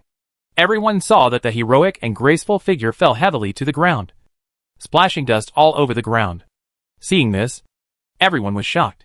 You should know that Feng Wanli has now entered the level of a primary Xianling master, and there are few people in Songyuan country who can be her opponent. But now she can't even take the palm of the man in front of her. Who is this man? How could he be so powerful? While everyone was shocked and talking about it, the injured Feng Wanli had already climbed up from the ground tenaciously. Now, she could see the man's stunning appearance clearly. Chapter 311. Who are you, and what does it have to do with me? He was an extremely beautiful man. His skin was as delicate as fine porcelain. His face was exquisite and beautiful, and he had a sharp and angular coldness. He was tall and slender but not rough. He was dressed in a dark brocade robe, and he stood straight and handsome, like an eagle in the dark night. Cold and lonely but domineering. What was even more amazing was that under the pair of sword-like eyebrows that swept into his temples, there was a pair of sharp and cold blue eyes. A slight glance was like deep-sea ice, which made people shudder. Feng Wanli had never seen such a beautiful man. He was obviously more delicate than a woman, but he was still masculine. He exuded a cold and fierce aura. The oppression from the strong came to his face, and the fierce Feng Wanli couldn't resist it, and took 2 steps back. She narrowed her eyes slightly, and her pupils were filled with deep surprise and shock. Her black jade-like eyes stared at Jun Haotsong intently, faintly emitting a strange light. Then she wiped the blood from the corner of her mouth carelessly, with a chic and unrestrained wildness. The man in front of her looked like he was only in his early 20s. He could easily knock her away with one palm. The strong aura on his body should not be underestimated. Feng Wanli was really shocked that he had such a strong strength at such a young age. She had grown up so much, and except for her eldest brother Feng Mohan, who could beat her, no one dared to challenge her authority. She didn't expect to meet a tough guy today, and such a handsome and outstanding man. It was really an unexpected gain. Thinking of this, Feng Wanli's cool and watery black eyes turned cleverly, revealing a hint of interest and appreciation. The pretty face that looked a little pale due to the injury was now filled with a smile that was more beautiful than a flower. Under the sunlight, her fair skin looked as smooth as jade, soft and delicate. Her beautiful red lips, like cherry blossoms, gently raised the arc of a crescent moon. 2 strands of hair on her cheeks were gently brushed against her face with the red hairband, adding a bit of seductive charm to the heroic Feng Wanli. This scene was so beautiful that everyone seemed to have forgotten the embarrassing situation of Feng Wanli being beaten and sent flying. in their eyes and hearts. They were all filled with the latter's peerless beauty. Feng Yanzhao, who had long been accustomed to Feng Wanli's beauty, was now thinking about punishing Jun Haotsong. Seeing his niece being injured, he was so angry that his face turned blue, and he shouted loudly, "Come on! Take this man down!" General Feng gave an order, and all the soldiers rushed forward and surrounded Jun Haotsong. Feng Wanli saw this. Her eyes moved, raised her hand slightly, and her cold voice was no longer indifferent, but rather had some interest. "No! Let him go!" Feng Yanzhao did not expect that his niece, who had always been cold-hearted, would actually be soft-hearted. "Lear, he injured you and generally. How can you let her go?" Feng Yanzhao frowned and growled in disapproval. Feng Wanli and Li Sheng were both heroes who fought for the Sanyuan kingdom. Now someone dared to attack the heroes. He was really a troublemaker. Even if he didn't have to report to the emperor, he had the right to kill first and report later. But Feng Wanli shook her head, with a faint smile on her lips. There was no anger on her face after being beaten. Instead, she was in a good mood and answered softly, "Second uncle. I like him." As expected, she was a daughter who was influenced by the army. Even the matters between men and women could be spoken out in public, which frightened the onlookers and made them gasp. Feng Yanzhao was also stunned by her behavior. His iron face was a little frozen. "Li, do you know what you are saying? You are the daughter of the Feng family, and you are a general appointed by the emperor. Your illustrious military exploits are worthy of the prince. You, second uncle, you don't need to say anything. I know what I want. I'm determined to marry this man." Feng Wanli couldn't help but frown when she heard the word prince and interrupted impatiently. The only two people in the royal family who are outstanding and have a strong background are Gong Yui and Gong Mayu. Although Gong Yui is powerful, he has a sinister personality. Because of the queen's teaching, he is full of schemes and keen on means. Moreover, Gong Yui has the support of the Huang family. Huang Manchi of the Huang family is like a follower of Gong Yui, and she really doesn't like it. She hates this sinister and vicious man, let alone marrying him. As for Gong Mayu, it's even more impossible. Gong Mayu is uneducated and has no strength. He relies on Concubine Hui and the Zheng family to support him behind the scenes. Not only does he not know how to restrain himself, but he also lingers in the place of fireworks all day long. Even if she is not in the imperial capital, she can hear some rumors. Feng Wanli despises such a bad man. Generally speaking, the only person in the entire Sanyuan kingdom who deserves her admiration is her eldest brother, Feng Mohan. However, now, there is one more person. Thinking of this, Feng Wanli's eyes were full of spring, and she carefully looked at the outstanding and powerful man in front of her. "This young man, I have offended you just now. Please forgive me. I just don't know your name and where you live, so that I can apologize next time." The only person in the entire Sanyuan kingdom who can make the fierce and hot female general so flattering is Jun Haotsong. And Feng Wanli's posture is obviously to use the name of apology to get along with Jun Haotsong. When everyone heard this, they all sighed that Jun Haotsong was so lucky that he could win the favor of Feng Wanli. If he married Feng Wanli, not only would he have a beautiful woman in his arms, but he would also have the support of the Feng family, which is a big force. It would be a pie in the sky and a big bargain. Everyone swallowed their saliva with envy, staring at Feng Wanli, as if they were looking at a piece of fat meat. However, Feng Wanli was fat meat in the eyes of others, but in the eyes of Jun Haotsong, she was an annoying and noisy fly, because Jun Haotsong's expression had changed from indifference to impatience, and his handsome eyebrows gradually wrinkled. He ignored Feng Wanli's deliberate flattery, and glanced coldly at the soldiers who surrounded him. His voice was like a knife, cold and hard. "Get out!" The volume was not loud, but a little low, but the momentum was stronger than anyone else present. Feng Wanli was ignored. Her heart trembled. Her smile was a little stiff. She tried to endure the humiliation, and spoke again. "Sir, I am the daughter of the Feng family. My name is Feng Wanli. If you don't mind, you can come to your house. I will apologize to you." Feng Wanli is arrogant. She never tries to please others, let alone try to please others for the second time. This is absolutely unprecedented. Now, she has reported her identity and name. It seems that their Feng family and her name Feng Wanli are well known in the imperial capital. Everyone knows it, no matter how arrogant the man in front of him is. it is inevitable that he will be moved. However, unexpectedly, the man in black did not soften his attitude, but asked coldly, without giving any face, "Who are you? What does it have to do with me?" Chapter 312. Two completely different people. When everyone heard this and looked at June Haotsong's indifferent attitude, they all changed their faces in shock.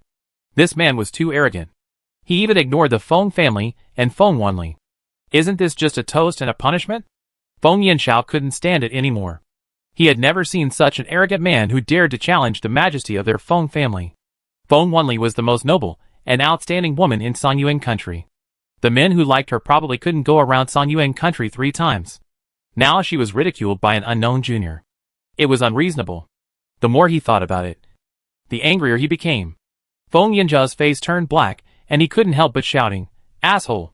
General Feng is not someone you, a poor man, can humiliate. Today, this general must teach you a lesson." As he said, Feng Yanxiao had already jumped off the horse and sprinted towards June Haotsong.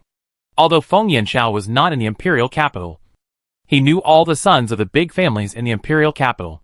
June Haotsong in front of him was a stranger, obviously not a child of a big family.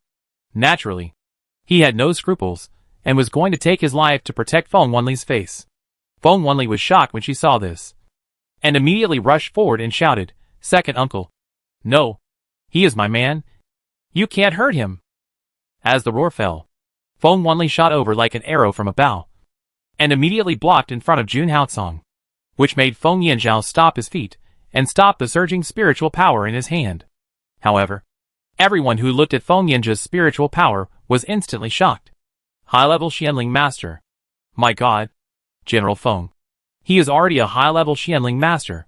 The crowd soon burst into exclamations, and everyone looked at Feng Yanxiao with great awe. I heard before that Feng Yanxiao was only a mid-level Xianling Master, but I didn't expect him to break through to a high-level Xianling Master so quickly. In this way, the Feng family has a total of 2 high-level Xianling Masters. With such strength, it is afraid that they have surpassed the other 4 major families. In the imperial capital, the 5 major families check and balance each other because each family has a high-level Xianling Master in charge. So everyone is wary of each other and dare not act casually. However, now there are 2 high-level Xianling Masters in the Feng family, and the status of the Feng family is not ordinary. Thinking of this, everyone smacked their lips in shock, and their eyes looking at Feng Wanli and Feng Yanxiao became more fiery. They really felt sorry for the man in black. Such a good woman and such a good family were rejected by him. Is this man stupid? Others couldn't figure it out, and Feng Yanxiao couldn't figure it out either.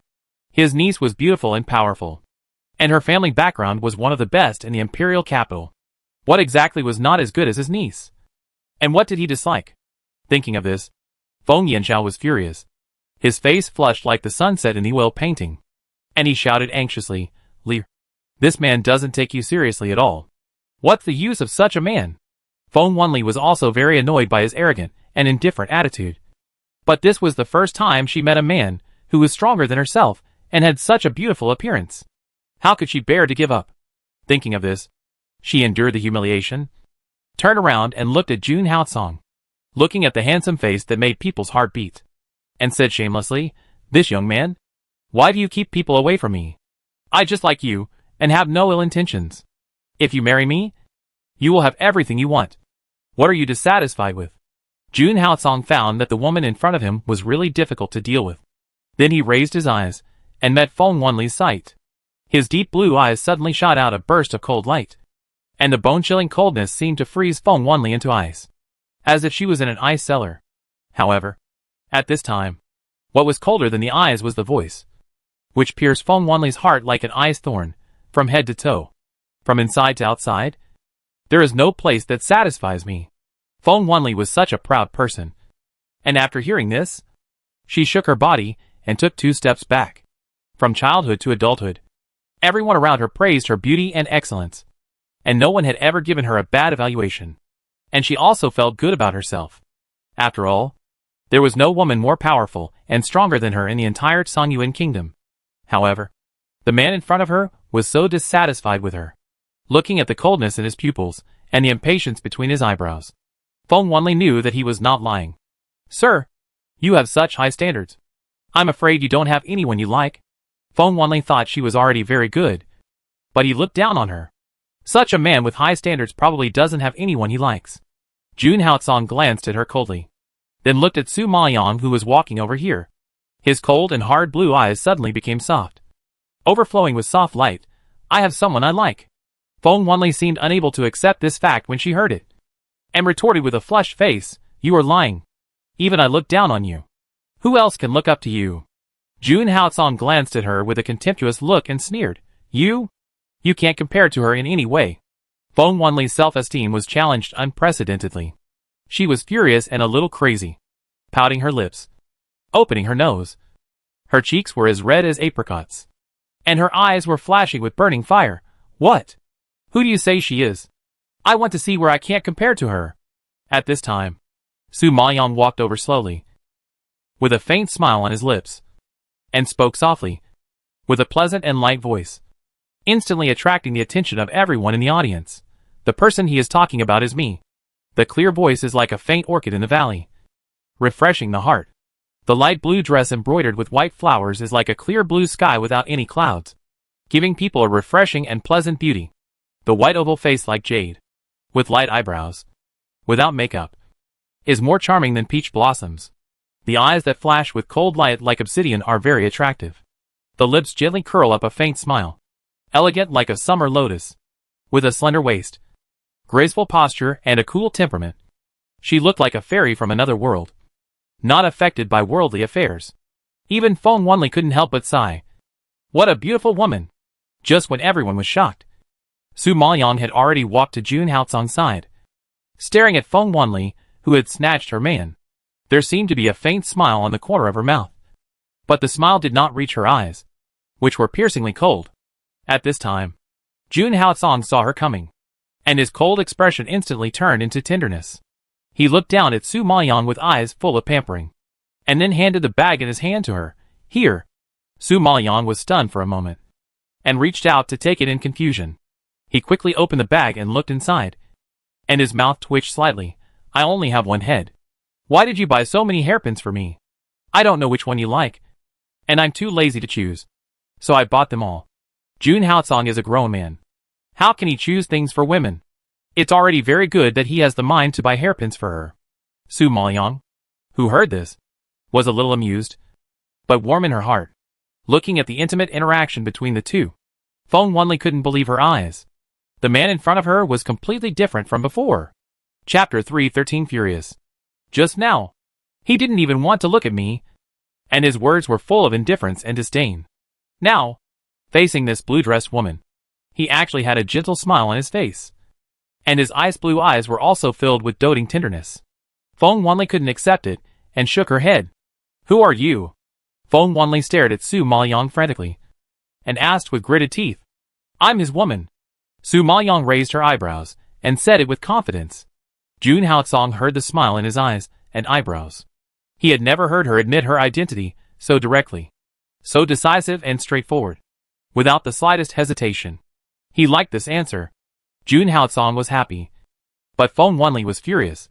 Although the woman in front of her was beautiful and her appearance was not inferior to hers, from the aura she exuded, she was just an intermediate spiritual master. Such a weak woman was actually the lover of the man in front of her? What a joke. This young man? I thought you would at least like someone who is stronger than me. But I didn't expect you to like such a bad woman. Is it just that she looks good? But can beauty be eaten? Except for her appearance. There is nothing about her body that can compare to me. Do you just like her face? Feng Wanli thought he was a great man. But now after seeing Su Maoyang, she didn't even have any expectations. Just snorted disdainfully, and refuted loudly unwillingly. In Feng Wanli's heart, a woman's beauty is important. But more important is strength and background. Because no matter how beautiful a woman is, she will eventually grow old and wither. If she doesn't have any real evidence, how can she survive in this world where the strong are respected? Jun Hao's eyebrows were filled with indifference, and his eyes slid over her calmly. What he said made Feng Wanli tremble with anger. Sorry. I just like her face. Of course. In addition to her face, I also like her heart, her body, her temperament, her smile. Everything about her.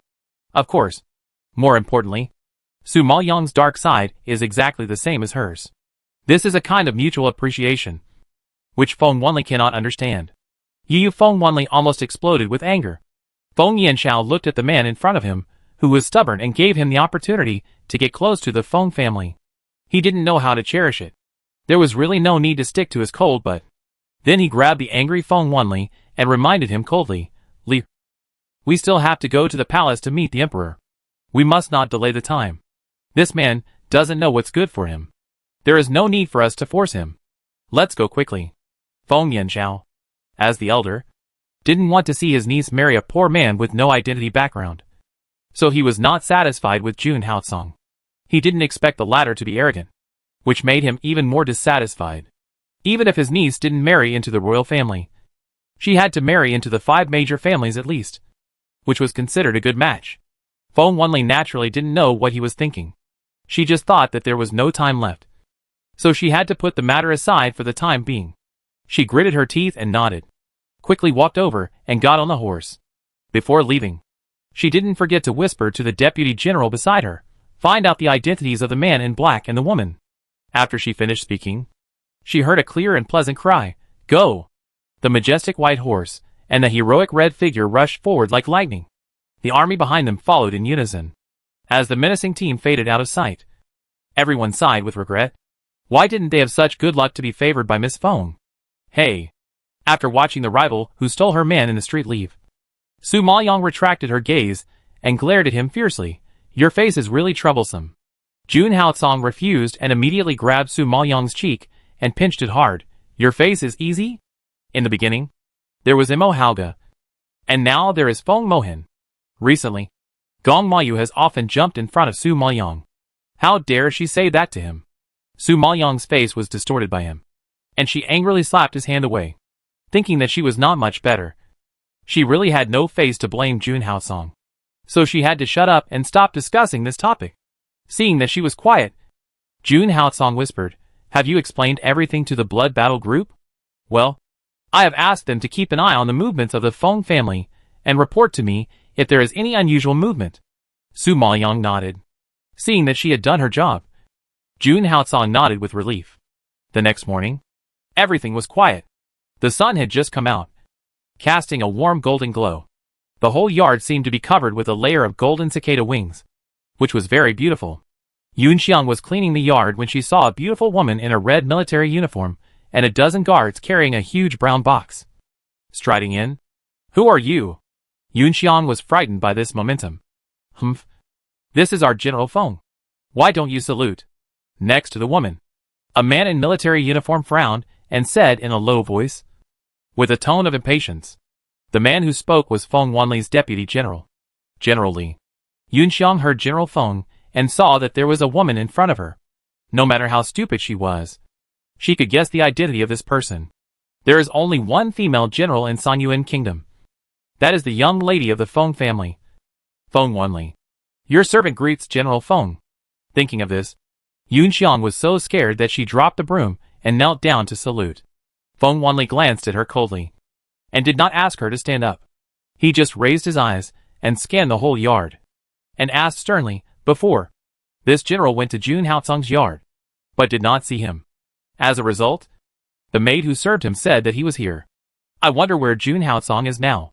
Feng Wanli said people to investigate the identities of Jun Haotsong and Su Maoyang yesterday. I really didn't expect that these two people were disciples of the Jaime sect. And that woman is a low-ranking outer disciple of the Jaime sect. I really don't know how Jun Haotsong can be so interested in such a shameful identity, knowing that her rival is not even as good as her own fingers. The proud Feng Wanli is even more determined to get Jun Haotsong. In this life, she has never failed to get what she wants. When Yunxiang heard this tone, even if she didn't know what was going on, she knew that the visitor was not kind. The servant. The servant doesn't know. Yunxiang has never lied before, and now she can cover up the facts. And her voice seems to be a little trembling. Feng Wanli is such a smart person that she naturally heard the clues, and then leaned over slightly and pinched Yunxiang's face. "What? Do you want this general to go in and search in person?" Hearing this, Yunxiang was so scared that her face turned pale and trembled. However, at this time, the door of the courtyard opened, and Su Maoyang and Jun Haosong walked out slowly. Both of them were casually wearing outer clothes, and their faces looked like they had just woken up. At a glance, you can tell that they slept together last night. Thinking of this possibility, Feng Wanli clenched her fingers. Chapter 314 Being Ridiculed. You have already slept together? Feng Wanli's eyes were wide open, and fire could be spewed out of her eyes. Su Maoyang felt that there was no need to explain her boudoir affairs to her, and raised her eyebrows coldly and asked, "Excuse me, Miss Feng, you suddenly visited the Jaime sect. What's the matter?" Feng Wanli saw that she changed the subject, which obviously meant that she had acquiesced. Her heart tightened, and she was almost burning with jealousy. However, thinking that the woman in front of her was just an intermediate spiritual master, and a lowly disciple of low status, and heard that she came from the southern Sui kingdom, a place where no birds lay eggs, there was really no threat to her. I think Jun Haosong just values her face and treats her as a plaything. Thinking of this, Feng Wanli calmed down a little, and then weighed behind her, and saw more than a dozen guards behind her carrying boxes, striding forward, and placing the heavy boxes in front of Su Maoyang. Seeing this, Su Maoyang and Jun Haosong were a little puzzled. "Miss Feng, what do you mean?" Su Maoyang raised her eyes slightly, and looked at her in confusion. Feng Wanli curled her lips, raised a smug smile, stared at her with contempt, and then ordered the guards, "Open all the boxes." At this time, there were only a few bangs, and all the brown boxes in front of Su Maoyang were opened, revealing the sparkling crystals inside. The disciples who followed Feng Wanli to watch the excitement gasped in fear. Such a large number of boxes. How many crystals are needed? Su Maoyang saw this, and a hint of surprise flashed across his face. "Miss Feng, why are you carrying so many crystals? Are you showing off to me that your Feng family is rich?" Feng Wanli snorted coldly. "Humph. My Feng family is a big family. Everyone in the whole Songyuan kingdom knows that we are rich. Is it necessary to show off in front of someone like you who is not presentable?" Su Maoyang raised his eyebrows, but did not care about her rude words. He looked a little surprised. "What are you talking about?" Feng Wanli thought that she had never seen so many crystals before, and was frightened by the number in front of her. She sneered disdainfully. "This is the breakup fee given to you by this general. There are a total of 100,000 crystals. Enough for you to live for a lifetime. I heard that you are from the southern Sui kingdom, and are a low-level disciple. Your life should be very difficult. Instead of relying on Jun Haosong, an inner disciple, to live, you might as well take this general's money. At least you will have no worries in this life. Of course, if you take this general's money, you have to leave Songyuan kingdom, and are not allowed to have any entanglement with Jun Haosong again." Everyone was shocked when they heard 100,000 crystals. The Feng family is indeed a big family. So generous at the first time. Even being Feng Wanli's rival is a very happy thing. Everyone was talking about it with envy. Su Maoyang heard this, and really didn't know whether to laugh or cry. Unexpectedly, a woman came to her house, and gave her a breakup fee to let her leave Jun Haosong. This was the first time she encountered such a weird thing. This Feng Wanli in front of her was really domineering. It was fine to confess in the street, but she also snatched a man in public. I think she was used to being wild in the army, and brought her rough ways to the imperial capital. I really don't know what to say about her. Su Maoyang looked at the box full of crystals, and shook her head with a smile. Feng Wanli looked at her strange smile, and couldn't help frowning. "Su Maoyang, do you agree or not?" Su Maoyang looked up at her, then waved his sleeves to release some of the crystals in the space. The whole yard was instantly covered with crystals, and the scorching light almost blinded everyone's eyes. "Oh my god! So many crystals!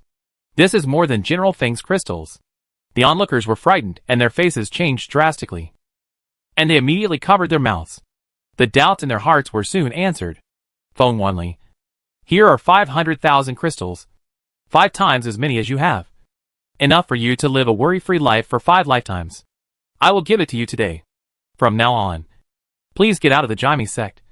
Don't appear in front of me and Jun Haosong, and don't shamelessly pester my man, because my man doesn't even bother to look at you." Su Maoyang pointed to the crystals on the ground and reported an astonishing number. 500,000. Oh my god! When did Su Maoyang become so rich? Everyone seemed to be shocked, and they couldn't recover for a long time. They stared at the crystal stones on the ground, and forgot to breathe for a while. However, This 500,000 is just the tip of the iceberg. Last time, Su Maoyang auctioned a lot of money with the 8th level beast core. If all of it was taken out, it would definitely scare these people to faint. At this time, even the proud Feng Wanli was shocked, as if she was electrocuted, and was a little dazed. Isn't Su Maoyang a low-level outer disciple from the southern Sui kingdom? How can there be so many crystal stones? I don't believe it. I don't believe it. Su Maoyang, where did you get all this money? Feng Wanli asked loudly with a pale face. My money is naturally earned by my own hands. Do you think you can spend money lavishly by relying on the Feng family? Su Maoyang's words were full of sarcasm, humiliating her openly and covertly.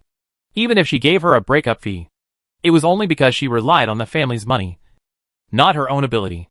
In a sense, she was a loser who relied on her family. Feng Wanli naturally heard the irony, and was so angry that she gnashed her teeth. Su Maoyang, don't be arrogant. You don't know where the money came from. Who knows if you used improper means? Su Maoyang smiled. No matter where it came from, this money should be enough to get you out of our sight. She raised the price by 5 times, but it hit Feng Wanli's face hard, so she couldn't say anything harsh. Feng Wanli really couldn't think that she deliberately used money to ridicule Su Maoyang today, but she ended up using money to wash it away. Damn it. Okay. You are awesome, Su Maoyang. Let's wait and see. Feng Wanli gritted her teeth and growled, waved to the guard, and turned away angrily. Seeing this, the guard immediately carried the box back the same way. As for the crystal stone that Su Maoyang released, it returned to her space intact. Jun Haotsong knew that Su Maoyang was greedy and unwilling to suffer losses. Now that she actually took out so much money to drive away her love rival, he was very relieved. It seems that my position in your mind is still more important than money. Su Maoyang sneered at him. You think too much. How can you be more important than money? Jun Haotsong frowned. Then why did you take out so much money just now? That's because I know Feng Wanli's proud nature. How could she accept the money if I washed her like this? I just took out this money to pretend and deliberately anger her. How could I really give it to her? Naive. After saying that, Su Maoyang glared at Jun Haotsong with contempt, and then turned and walked into the house, leaving Jun Haotsong alone in the yard in the wind. Sure enough, Su Maoyang is Su Maoyang, and she is not willing to suffer any loss. However, after this incident, Su Maoyang felt that it was urgent to improve his strength. The intermediate general spiritual master is indeed too weak. No wonder he is looked down upon. Su Maoyang is a man of action. After she had an idea, she quickly put it into practice. The next day, she went into the sex practice room to practice. Perhaps because she had accumulated spiritual power for too long, she was promoted to a high-level general spiritual master smoothly this time. She felt the spiritual power fluctuations in her body, and she could fight even if she met a primary mysterious spiritual master.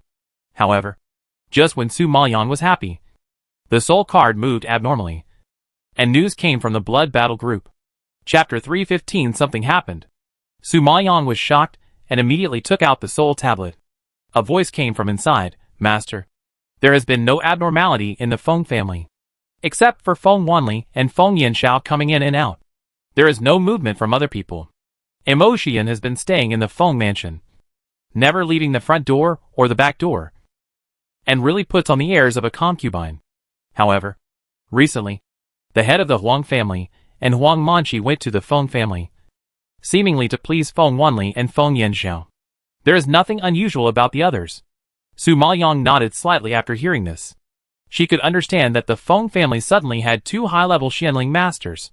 Such strength was enough to attract the attention of the 5 major families. The Huang family flattered them so quickly, which meant that they would keep an eye on things. However, the Feng family seemed very calm recently, but Su Maoyang always felt that something was wrong. Emotion's words that day still echoed in her ears, and could not be shaken off. She knew that Emotion would never give up.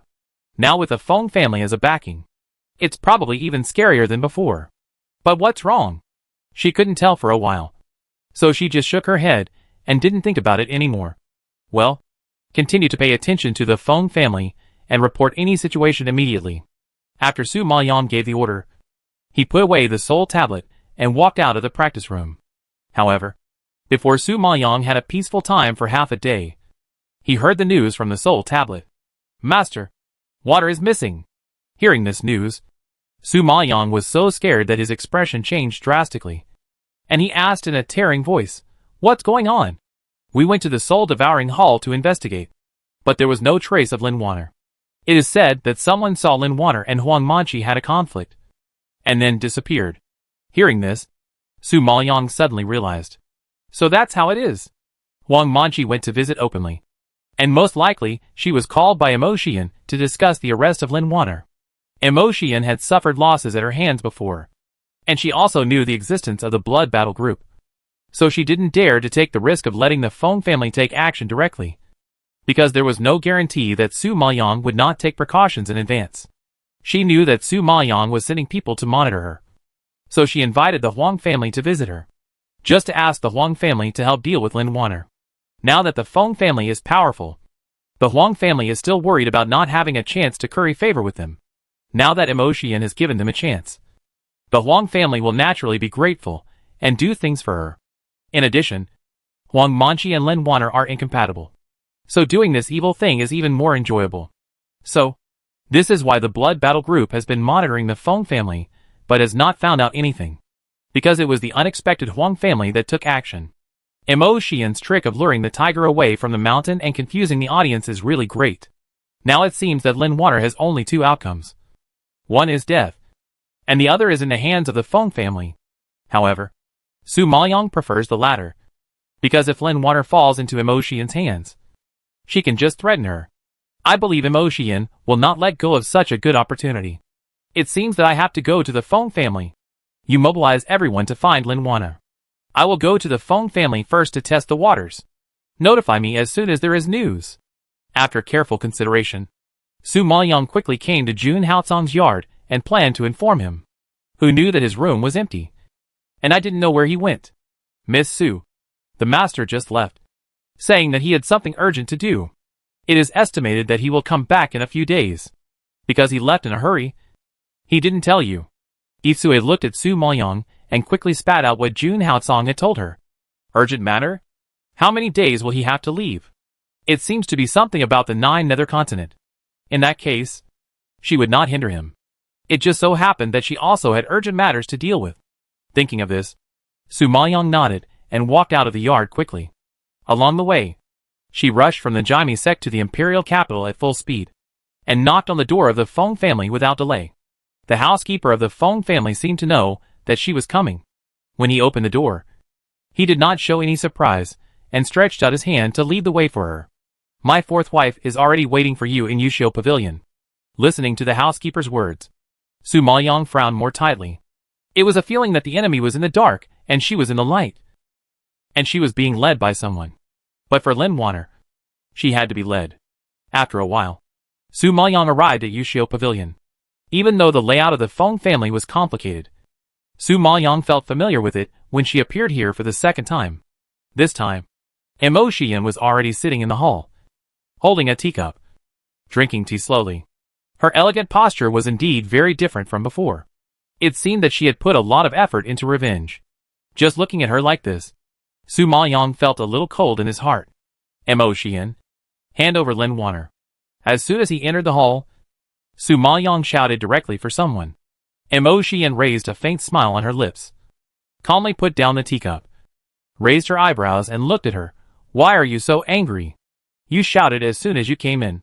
Su Maoyang didn't have many friends. Lin Wanner was her only sister. Now she was missing. And she was missing because of her involvement. How could she not be angry? According to Lin Wanner's strong character, she might commit suicide because she doesn't want to put herself in danger. Thinking of this, Su Maoyang felt a chill. Emotian, don't let me say it again. I have a bad patience. Su Maoyang was actually gritting his teeth at this moment. Emotian looked at her anger and smiled immediately. Her eyebrows and eyes were full of joy. And there was a little excitement in her pupils. Su Maoyang, as expected, the people around you are your weakness. But you misunderstood. I did invite Lin Wanner to be a guest before. After all, she is an old acquaintance. And it is really fate to meet in Songyun country. But after reminiscing about the past, she went back. As for where she went, I don't know. Go back? This Emotian is really good at lying. If Lin Wanner really went back, the blood battle group would have notified it long ago. so they wouldn't know her whereabouts now. It's no wonder that Lin Water was detained and locked up by her. Emotion. Stop lying to me. You just want to threaten me with Lin Water. Now that I'm here, let her go. Su Maoyang. You can't think that Lin Water's disappearance is related to me just because you have a grudge against me before. I am really wronged.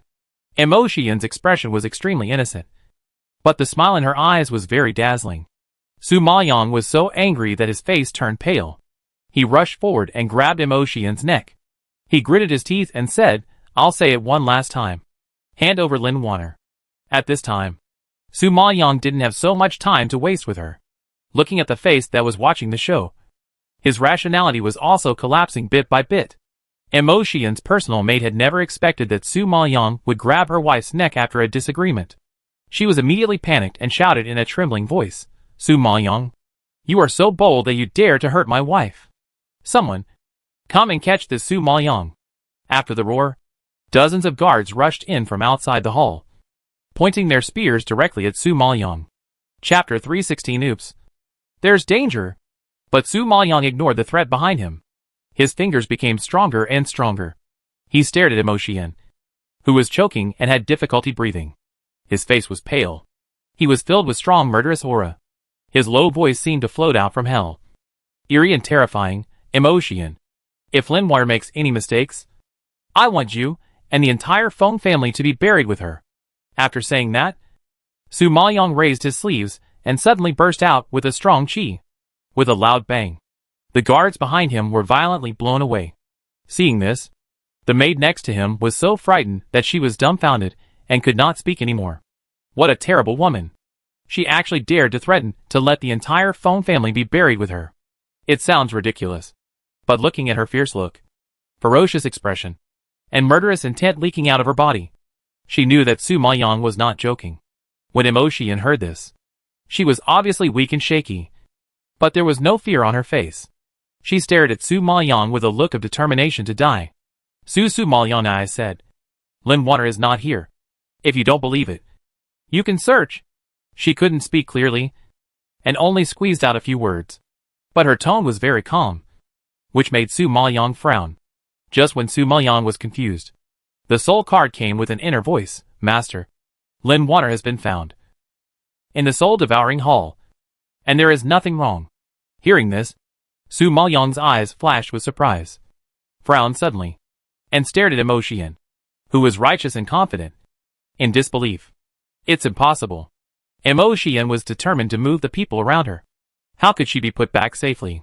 Although she was confused, Su Maoyang gradually let go of her. This time, she was a little unsure of Emotion's thoughts. Emotion was relieved at this moment. She took a few deep breaths and calmed down for a long time. Even though her face was extremely embarrassed, she still had a faint cold smile on her lips. The eyes that seemed to be smiling but released a sinister light stared at her. Haha. Su Maoyang, I didn't expect you to be cold-blooded and ruthless. But you care about the people around you. But I can't figure it out. You can treat even a humble person like Lin Water gently. Why can't my brother? My brother just likes you. What did he do wrong that you hurt him so much? Even after so long. Emotion thought of Imo Halga's collapse and pain for Su Maoyang, and the scene of his body covered with wounds. Her heart felt as if it was cut by a knife. Imo Halga is her relative, and the person she loves and cares about most in her life. However, because of Su Maoyang, she became neither human nor ghost, and her whereabouts are still unknown, and no one knows whether she is alive or dead. She originally had a very good family, an excellent brother, and a father who loved her. But because of Su Maoyang, her family was broken up.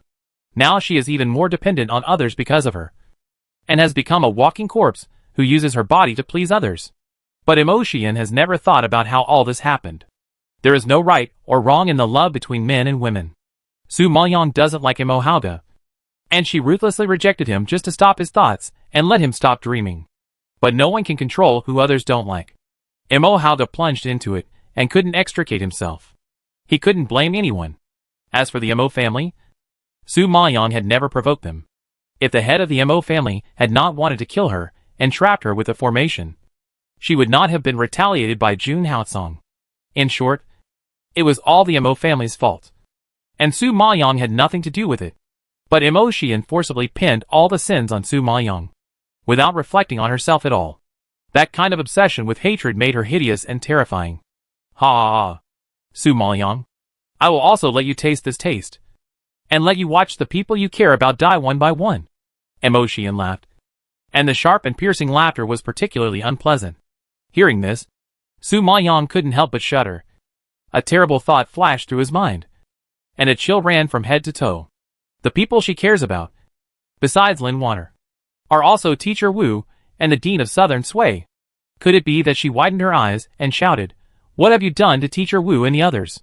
You should ask Teacher Lei about this. He designed a plan to give my people an opportunity. I think Teacher Lei should replace Lu Kami as the Dean of Nanjing College now." Imotian giggled, and her happy look scared the maid next to her, and couldn't help shaking her body. At this moment, Su Maoyang finally understood what Imotian wanted to do. She was deliberately irritating her, wanting to see her angry, anxious, and even losing her mind. From the disappearance of Lin Water to her appearance, she was clearly playing tricks on her. She wanted to see her collapse in pain because of the loss of the people she cared about. Realizing this, Su Maoyang's heart was twisted into a ball, and he didn't care about entanglement with Imotian at all.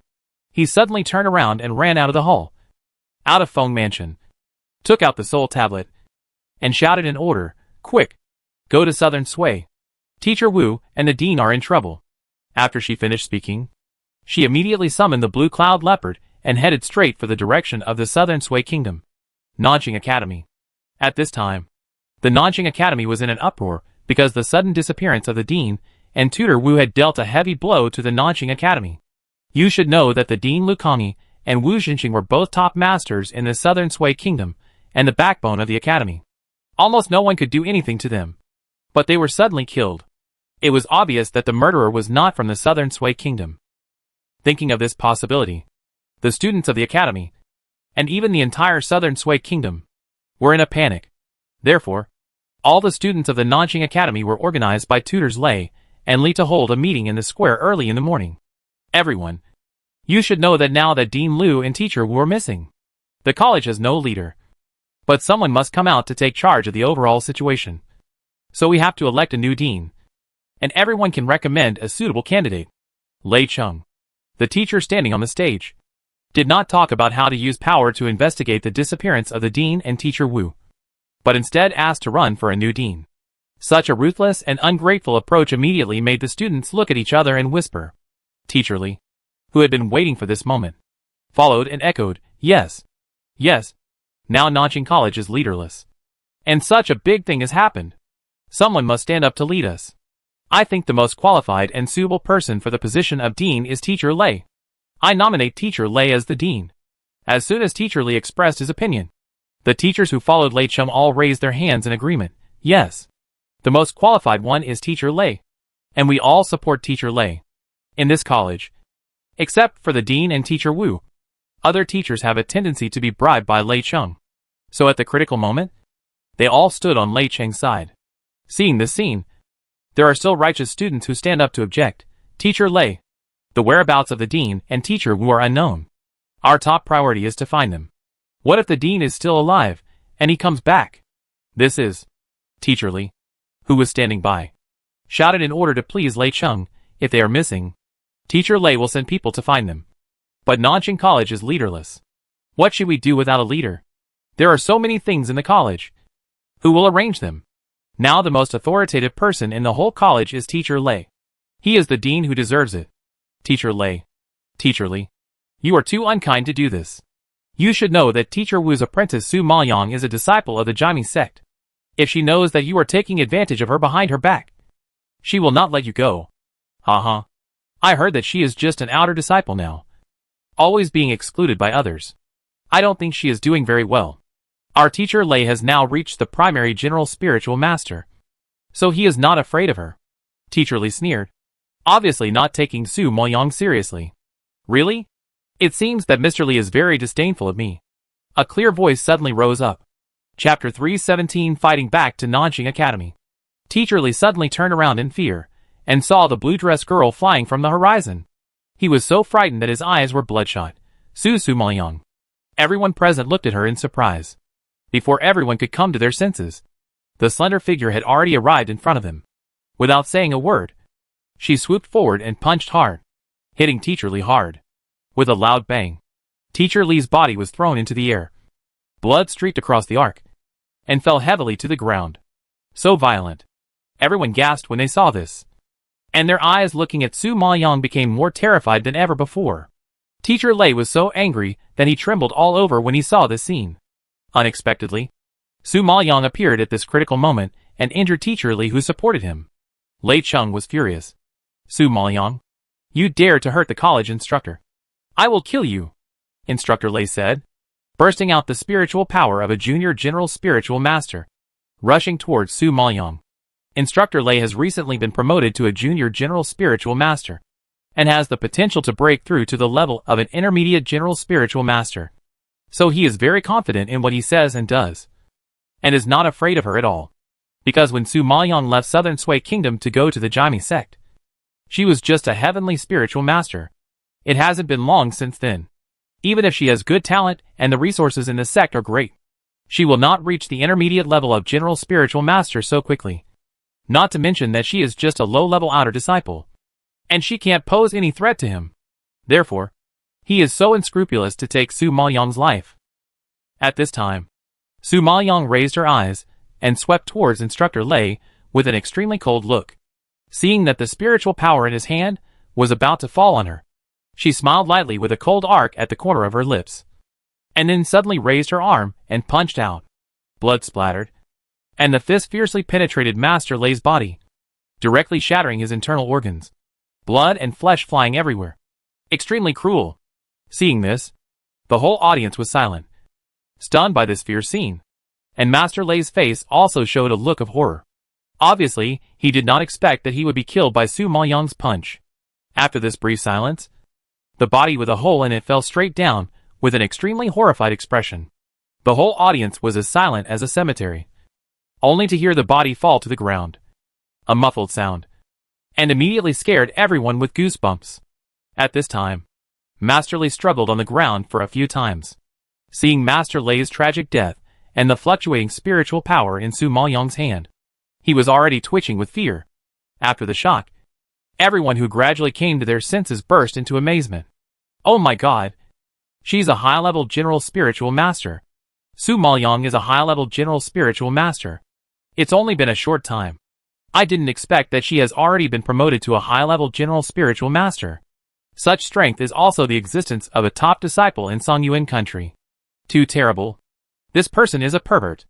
Everyone smacked their lips and shook their heads in disbelief, and the shock in their hearts was beyond words. Nanjing Huan in the crowd saw the thin but resolute figure, and looked at the beautiful but cold face. It seemed like a different world, but it made people excited. He has been working hard these days to narrow the gap with her, but he didn't expect that everything was in vain. When he was promoted to a general spiritual master, she was almost promoted to a mysterious spiritual master. This woman is really the one he can never catch up with in his entire life.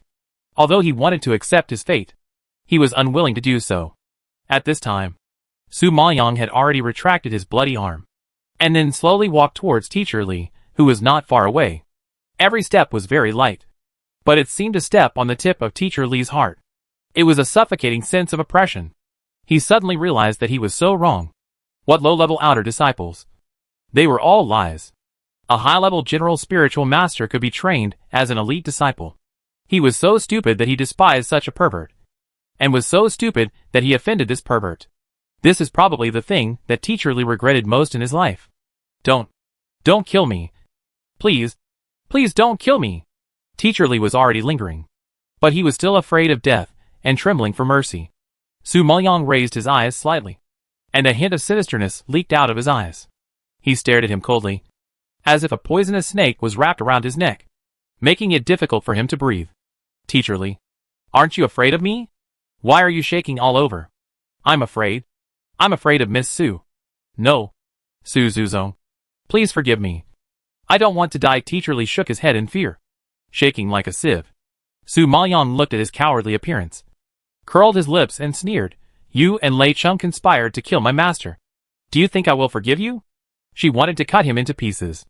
Teacher Lee heard this and hurriedly shook his head. No. We didn't kill your master.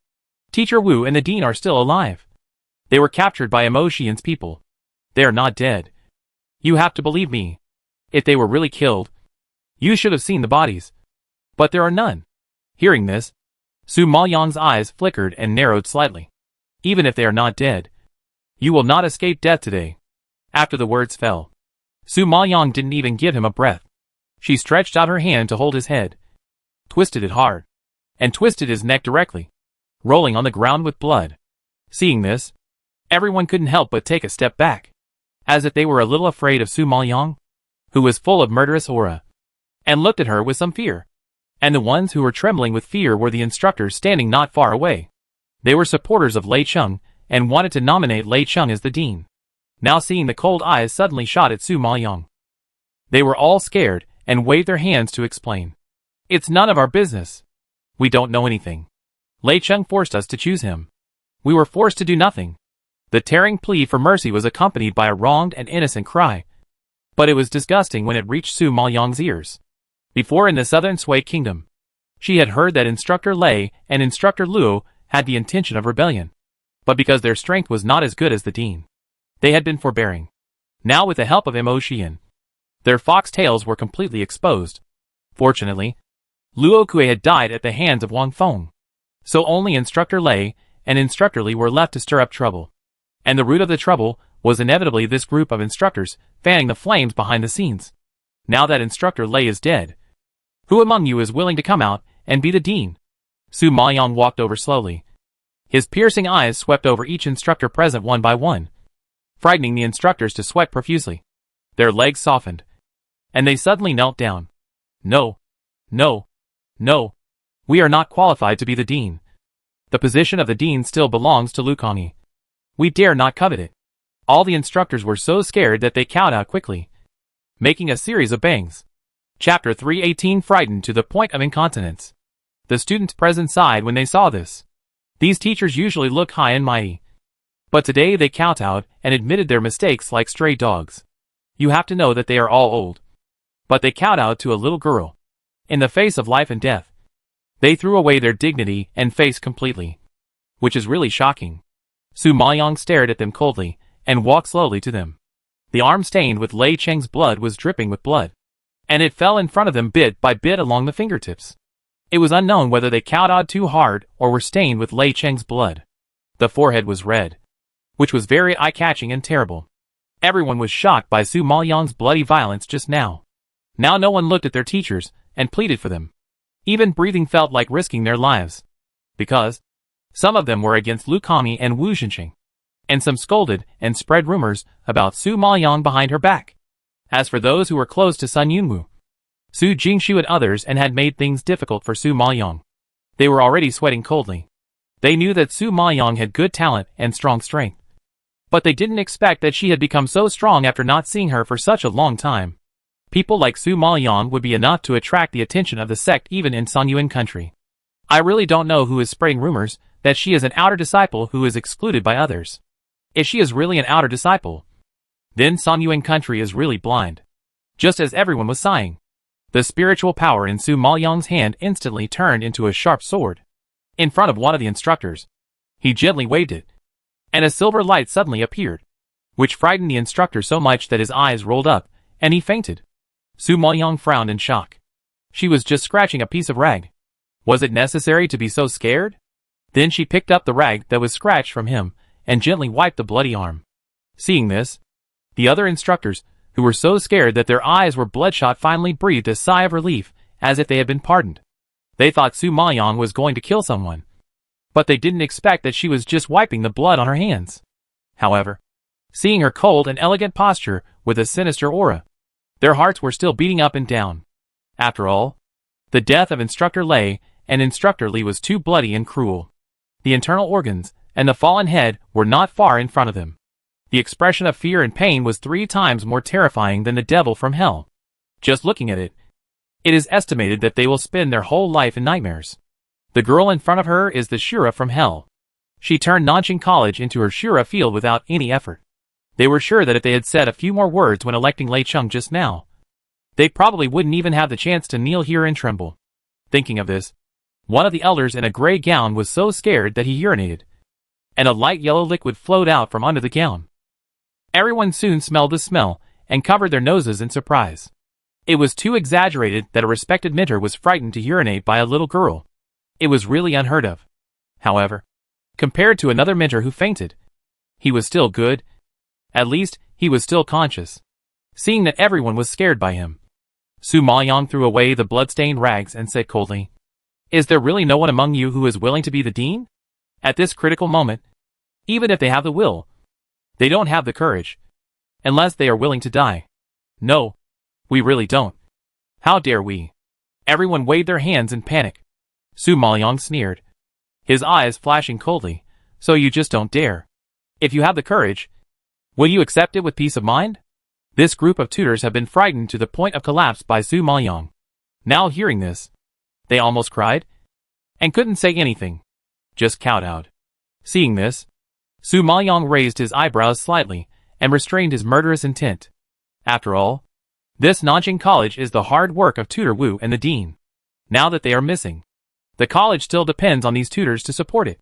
She will not kill them.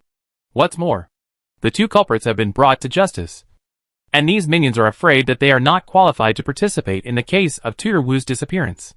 Since the deterrent effect has been achieved, Su Maoyang stopped and said slowly, "You are all old people in the academy. You must know what to do and what not to do. If you know what's good for you, you should take care of the academy and wait for the dean and my master to come back. If you don't know what's good for you, I believe you know what will happen to you." As soon as these words came out, the tutors looked at the bodies of tutors Lei and Li, and at this time, they felt like they were electrocuted, and a stinging current ran through their bodies. Yes, it's too clear. I will never forget it in this life. Yes, yes, we will follow the teachings of Lord Su, and we will be law-abiding and take good care of the academy. A group of tutors listened to Su Maoyang's words and knew that their lives were saved. They were filled with joy of rebirth after the disaster, and they kowtowed in gratitude and thanked Su Maoyang, and also respectfully called Su Maoyang Lord Su, which was enough to show the importance of Su Maoyang in their hearts. When other students saw this, they were shocked, envious and admired. Su Maoyang was about the same age as them, but she had achieved such success today. She had already exceeded their cognition and moved to a wider world, just like an ant on the ground, looking up at an eagle flying high in the sky. They were no longer people of the same world. Perhaps they would never expect that the Southern Sui Kingdom would produce such a Su Maoyang, who was more talented than the geniuses in the sect. At this time, Su Maoyang had finished the matter in her hands, ignored the admiring eyes of everyone, and turned to leave. At this time, Nanjing Huan suddenly called her. Su Maoyang was stunned, stopped, and looked at him in confusion. "Your Highness. What do you want?" "Your Highness?" The particularly unfamiliar address made Nanjing Huan's heart tighten and brought some pain. "I haven't seen you for so long. Can't I talk to you if I have nothing to do?" Nanjing Huan grinned and hooked a sad smile. It was obviously a smile, but it looked uglier than crying. Su Maoyang heard this and looked at him deeply. Only then did he realize that the prince, who used to be full of vigor and handsome, seemed to have lost weight and looked unrecognizable. However, he looked much more stable than before, which was a good thing. "Prince, greetings are only suitable for old friends, and we are not." Su Maoyang's cold words pierced Nanjing Huan's already painful heart like a sharp knife. His face turned a little pale, and there was hurt in his pupils. "I was wrong about what happened before. I apologize to you. Can you really not forgive me?" He didn't expect to be with her, but only asked for her forgiveness, and only asked that in her heart. He was not someone she hated. That was enough. Chapter 319 Ambush. If he hadn't mentioned it, Su Maoyang would have forgotten the past.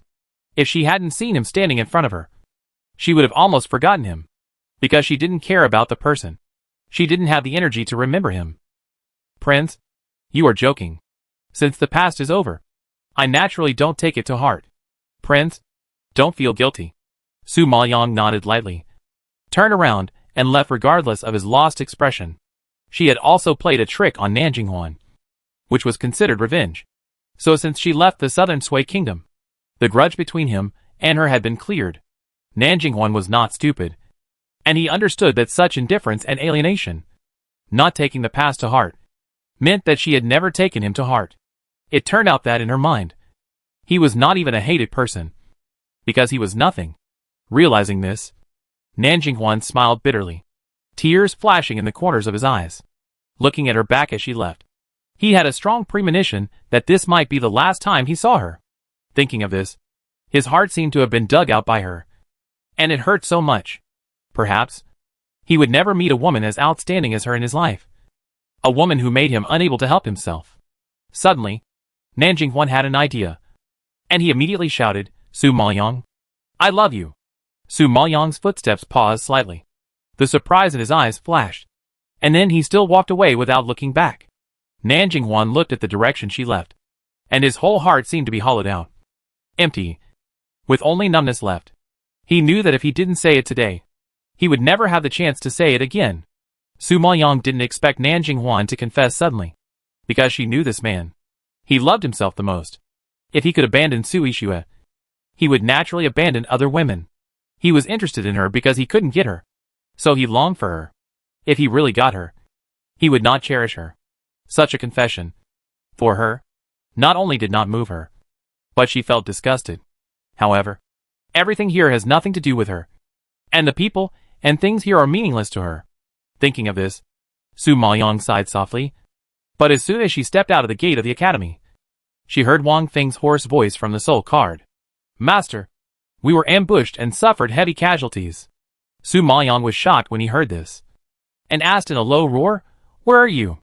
Wang Feng's weak voice, "Canwu Forest." "Wait!"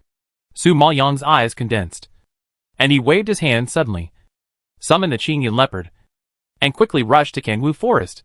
Without asking, she knew that it was definitely Mo Xian's trick.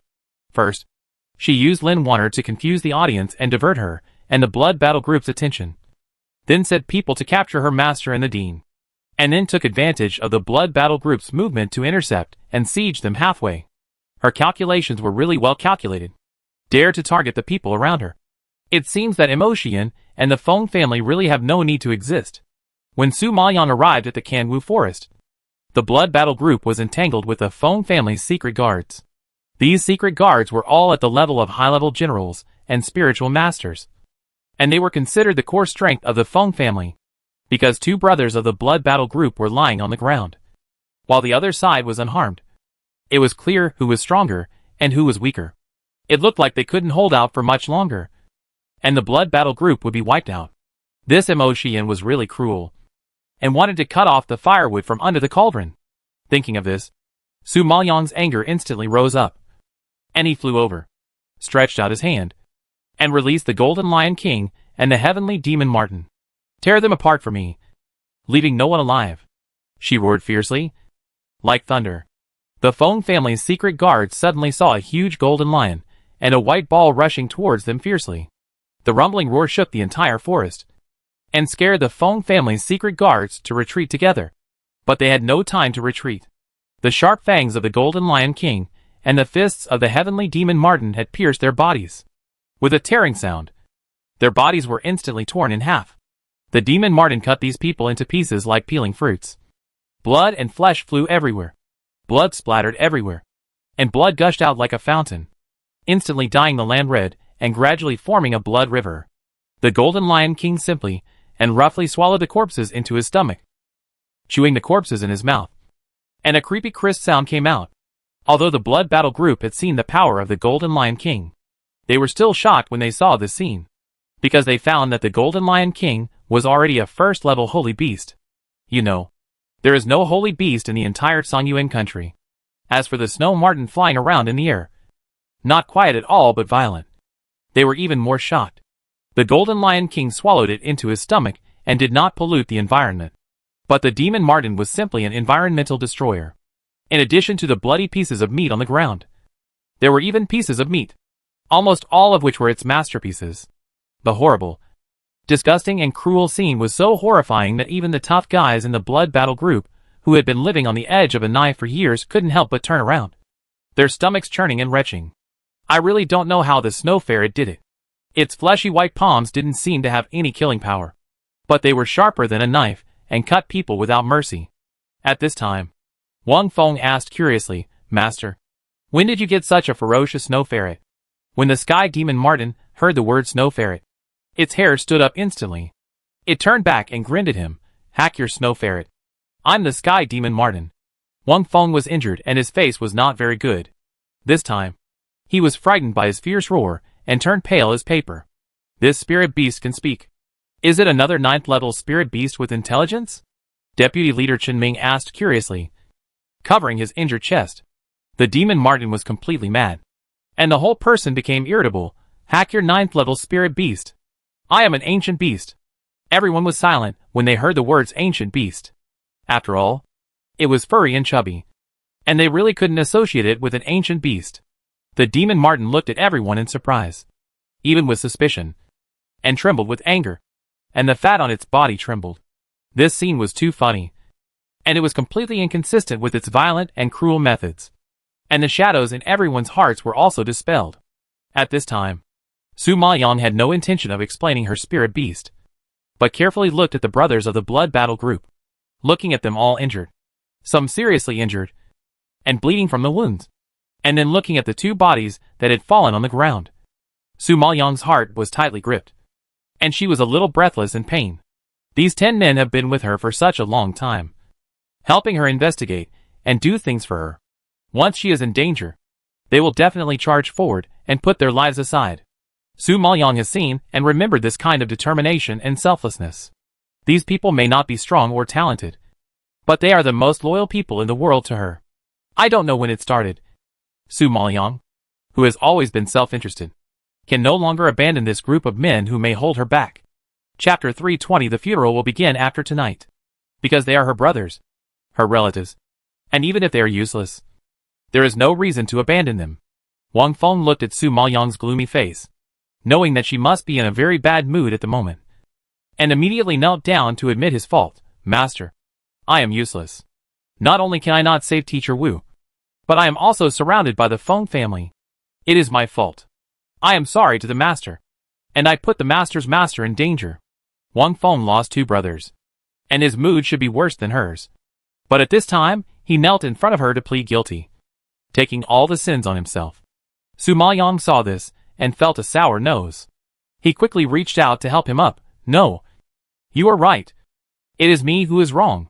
I did not make you stronger, and I did not protect you well. 2 brothers died today. I will remember this grudge. I, Su Maoyang, swear that I will not let their deaths be in vain, and your injuries be in vain. When Su Maoyang said this, he gritted his teeth, and his voice was surprisingly strong. His usually cold face was now frighteningly gloomy. This is a promise. A promise to take revenge even at the cost of his life. When the brothers of the blood battle group heard this firm promise, and looked at Su Maoyang's firm and angry expression, their eyes were all red. Su Maoyang never talked nonsense with this group of taciturn brothers. They already had an unspoken understanding. Then he turned around and shouted to the Golden Lion King and the Heavenly Demon Martin, catch me 108th level spirit beasts. Remember to catch them alive and strong. The Heavenly Demon Martin and the Golden Lion King seemed to understand Su Maoyang's meaning after hearing this. They turned around and flew towards the depths of the Kanwu forest. Wang Feng heard this. His face was full of doubt, and he asked in a low voice, Master, what are you doing? Su Maoyang raised his eyebrows and glanced at the embarrassed crowd. Improve your strength. Originally there was a kind of elixir that could cleanse the marrow and change talents.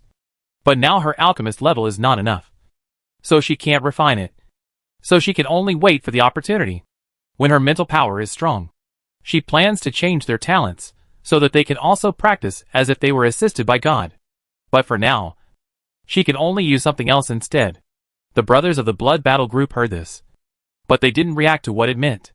They saw that the Sky Demon Martin and the Golden Lion King had led a large group of spirit beasts in the distance and ran towards this side. Seeing this spectacular scene, everyone was frightened and their faces changed drastically, and their legs and feet softened. My God! Densely packed 8th level spirit beasts. Am I seeing it wrong? Am I dreaming? Chen Ming rubbed his eyes in disbelief. Wang Feng was so scared that he couldn't speak. The other 6 brothers had already been frightened by the oppressive feeling and broke into cold sweats. 8th level spiritual beast. Except for the Golden Lion King who had seen Su Maoyang. They had never seen an 8th level spiritual beast, not to mention a large group of them. This scene was so terrifying. If it weren't for the Golden Lion King and the Heavenly Demon Martin leading them, they would probably be reduced to dust. Just as everyone was shocked, the Heavenly Demon Martin and the Golden Lion King had already brought the spiritual beasts to Su Maoyang. Young master, we have brought all the 8th level spiritual beasts in the forest. The number is a bit small. Only 300 in total, the Golden Lion King said lightly. However, this number has frightened everyone in the blood battle group. 300 8th level spirit beasts. He still thinks it's too few. Su Maoyang looked up and glanced at the spirit beasts, nodded with satisfaction, and then ordered the brothers of the blood battle group, go. Choose the contract you like. What? Contract? Everyone was so shocked that their eyes almost popped out. What a joke. These are all 8th level spirit beasts. She actually asked them to contract and choose the ones they like from 300. Oh my god. Are they dreaming? Wang Feng swallowed his saliva in shock and asked uncertainly, Master, these are all 8th level spirit beasts. We don't have the strength to contract. Su Maoyang raised his eyebrows. There are 2 types of contracts. Either defeating the spirit beasts and forcing them to contract, or the spirit beasts voluntarily surrender and voluntarily contract with humans. You are not strong enough, so you can only let them voluntarily contract. Wang Feng's face was still bitter. With their strength, how could they let the spirit beasts voluntarily contract? They are high-ranking 8th level spirit beasts. How can they be willing to put themselves in a difficult position? Su Maoyang turned his head and looked at the beasts indifferently, and said softly, Are you willing to sign a contract voluntarily? Hearing this, the 300 spirit beasts nodded in unison. Although they could not speak, their attitude was already very obvious, and the people in the blood battle group almost dropped their jaws to the ground. These spirit beasts are indeed arrogant and look down on ordinary humans. But with the 2 evil gods, the Golden Lion King and the Heavenly Demon Martin, next to them, how dare they act rashly? Even the Holy Spirit Beast and the Ancient Fierce Beast have been contracted. Do they still have the capital to refuse? So even if the master is weak, he has to accept his fate. Fortunately, he has been contracted and can be related to the level of the Ancient Ferocious Beast, which is not too bad. Go. Choose a suitable spirit beast, and then bury the 2 brothers properly. You are also injured, so you have to go back to heal your wounds. Su Maoyang glanced at the corpses on the ground and ordered in a heavy tone, then turned around to leave. Wang Feng saw it and immediately asked, Master, where are you going? Su Maoyang's eyes flashed with a bloodthirsty cold light, and he said coldly, The Feng family will be buried with you. Master, we will go with you. Qin Ming heard this and was also full of resentment, clenched his fists and roared. Su Maoyang suddenly raised his hand to stop. You stay to heal your wounds, and you are not allowed to follow. They were covered in wounds and were seriously injured. They couldn't help if they went. Besides, 2 of them had died, and there were 8 left. If someone else made a mistake, Su Maoyang could no longer bear such a blow. But master, the Feng family is powerful, and there is a mysterious spirit master sitting in. You are alone. We are worried. Wang Feng couldn't let her take risks alone. Su Maoyang frowned and shouted in a deafening voice, Do you want to disobey my orders? If you can't even obey orders, you don't have to stay by my side. Everyone was silent when they heard this, and they didn't dare to interrupt. Heal your wounds and wait for me to come back. Seeing that everyone was well behaved, Su Maoyang ordered coldly, Summon the Golden Lion King and the Sky Demon Martin back to the space, climbed onto the Blue Cloud Leopard, and rushed towards the direction of the Imperial capital. When Su Maoyang arrived at the door of the Feng family, he learned that all the Feng family members had entered the palace for a banquet. It turned out that today was a celebration banquet specially held by the emperor for the 2 generals Feng Yanzhao and Feng Wenli, to thank them for their life and death for the Sanyuan kingdom and their achievements in these years. This banquet was very grand, and all the families with some reputation in the imperial capital went. Of course, now that the Feng family has become big, everyone wants to get close to them and have a good relationship with them. Such a flattering banquet naturally cannot be missed. Su Maoyang looked at the housekeeper guarding the door and sneered, Banquet? Ha. You'd better buy a few coffins for your master, because after tonight, it will be a funeral. Chapter 321 Feng Family Celebration Banquet. The housekeeper was so frightened when he heard this that he widened his eyes. Before he could scold her, he saw Su Maoyang had turned around and walked towards the palace gate. Even though he had walked a long way, he seemed to be able to feel the evil spirit spreading from the depths of her soul. And he couldn't help shaking his body. I always feel that something big will happen tonight. Who are you? How dare you trespass into the palace? The soldier at the palace gate waved his spear and immediately stopped Su Maoyong. Su Maoyong walked forward without even looking away, and waved his sleeves violently, and actually directly threw all the soldiers at the door away, and walked into the palace in a swagger. At this time, the palace was brightly lit and extremely lively. The layers of red bricks and green tiles, under the illumination of the lights, showed the majestic grandeur that belonged to the royal family. The palace made serving dishes shuttle back and forth on the intricate paths. Everyone was in a hurry, fearing that they would be too slow and neglect today's distinguished guests. In Huayong Palace, there was a sound of music and laughter. Ha ha ha. 5 years have passed in a flash. I didn't expect Lear to be so beautiful. The emperor, sitting on the dragon throne, stroked his beard, stared at Feng Wanli on the lower right with a smile on his face, and nodded in appreciation. 5 years ago, Feng Yanzhao brought Feng Wanli, who was only 15 years old, back to the imperial capital to report on his work. At that time, Feng Wanli was just a little girl, although she was also delicate and beautiful. She lacked a bit of femininity after all.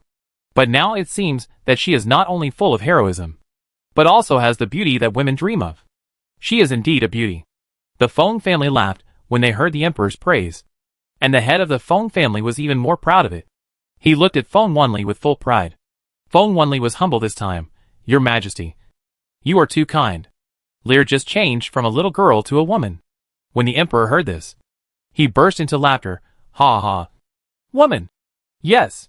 I almost forgot that Lear is already a woman who can get married. Hearing such a teasing, even Feng Wanli felt a little shy. When the Feng family heard this, they also knew that this was the emperor's intention to grant Feng Wanli a marriage. However, as for who to grant, they still had a question mark. Everyone also understood. And soon the scene became lively, and people whispered and guessed who was so lucky to marry such an excellent woman as Feng Wanli. The emperor looked around at everyone. The darkness in his eyes flashed away, and he smiled and said, Lear is my female general. I naturally have to choose an excellent man to be worthy of Lear. Don't you think so, Queen? As he said, the emperor suddenly turned his head to look at the queen beside him, and this move immediately made everyone tremble with fear. Does this mean that he wants to marry Feng Wanli to Gong Yui? The queen was also stunned for a moment, and her expression seemed a little dull. In fact, the queen also wanted to marry with the Feng family, but the Huang family was her mother's family. Huang Manchi liked Ear very much and would not marry anyone else.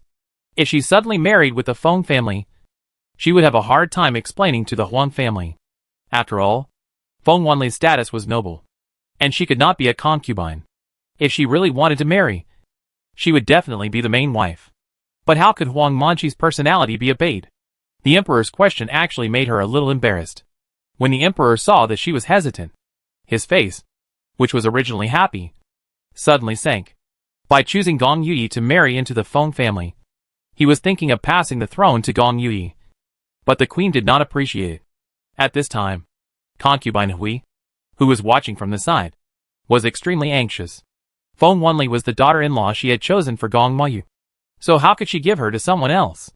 Thinking of this, she hurriedly interrupted. Your Majesty is right. Lear is excellent, and is liked by many men. Even my Yer often mentions her in front of me, which is enough to show that the boy has Lear in his heart. Hearing this, Feng Wanli frowned slightly. She was not stupid, so she naturally knew that the emperor was going to choose one of his sons to marry.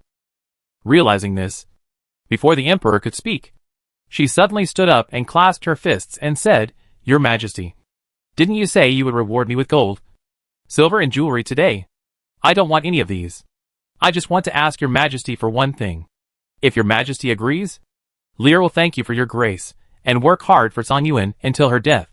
As she said this, she bowed deeply. Her attitude was so sincere that it was shocking. Even the emperor was shocked by her attitude and raised his hand quickly. Okay. Okay. Just say it. As long as I can do it, I will agree to it. Seeing his nod, Feng Wanli finally spoke out loudly. I like a man named Jun Haosong, who is an inner disciple of the Jaime sect. Please help me with this marriage. Hearing this, The whole audience was in an uproar. The daughter of the Feng family, who was also a female general personally appointed by the emperor, was actually going to be with an inner disciple. They had never heard of the name of the inner disciple, and they knew that he was an unknown person. This was really shocking. Even the emperor's face darkened instantly, and he was speechless. Seeing this, the head of the Feng family was so angry that he blew his beard and glared. How dare you? Shut up. Feng Wanli obviously slapped the face of the royal family. She looked down on the emperor's son, but chose an unknown person. How could people not be angry? After being scolded by her father, she was a little embarrassed and retorted, Dad, I just want to be with the person I like. You should know that a forced melon is not sweet. The head of the Feng family was so angry that he trembled all over. I told you to shut up. You are a girl. Do you still have shame? Shameless. After scolding her, the head of the Feng family immediately tried to smooth things over in order to ease the atmosphere. Your Majesty, Lear is still a child now. Don't take it to heart. I think she has not yet settled down. Even if she marries, she will be restless. It's better to wait until she thinks it through. And it won't be too late for your Majesty to grant the marriage. When the emperor heard this, his gloomy face finally eased a little. For Feng Wanli, he is always willing to be tolerant. I believe that she is a smart person. Now she has lost her mind. After being enlightened by the elders, she may come to her senses and agree to his marriage. Thinking of this, the emperor nodded slightly. Okay, let's talk about it later. When the head of the Feng family saw that the emperor was relieved, he also breathed a sigh of relief. Feng Wanli was not in a hurry, and he still had to consider the candidate. But Feng Mohan could not delay any longer. His mind was on Su Maoyang all day, which really made him angry. Your Majesty, you only think about my daughter, but ignore that I have an unmarried son. Being reminded like this, the emperor could only smile and nod. From what the head of the Feng family said, it seems that there is already a candidate. If he can take the initiative to mention it, then he must have thought it through. The head of the Feng family nodded. Nothing can be hidden from the emperor. But this person is a little mysterious. I'm afraid it's hard to find, and I have to rely on the emperor's help. Oh, mysterious? Is there still a woman in this imperial capital that the head of the Feng family can't handle? I'm a little curious. Chapter 322 The Request of the Head of the Feng Family. The head of the Feng family smiled a little flatteringly. Your Majesty, you also know this person. Not only do you know her, but you also have some friendship with her. As long as your Majesty is willing to come forward, there should be no problem. The emperor was stunned when he heard this. He knows her? Could it be a girl from the 5 major families? Thinking of this, the emperor's eyes have already swept to the Zhao family, Yin family, Wang family and Zheng family, who were sitting there. Now the Yin family's power has plummeted, and it is not worthy of the Feng family. So it can basically be ruled out. Huang Manqi, the most precious of the Huang family, has always liked Gong Yui, and has never thought of marrying the Feng family. So it can also be ruled out. As for the Zheng family, there are 2 daughters who are not bad, but they are not close to the Feng family.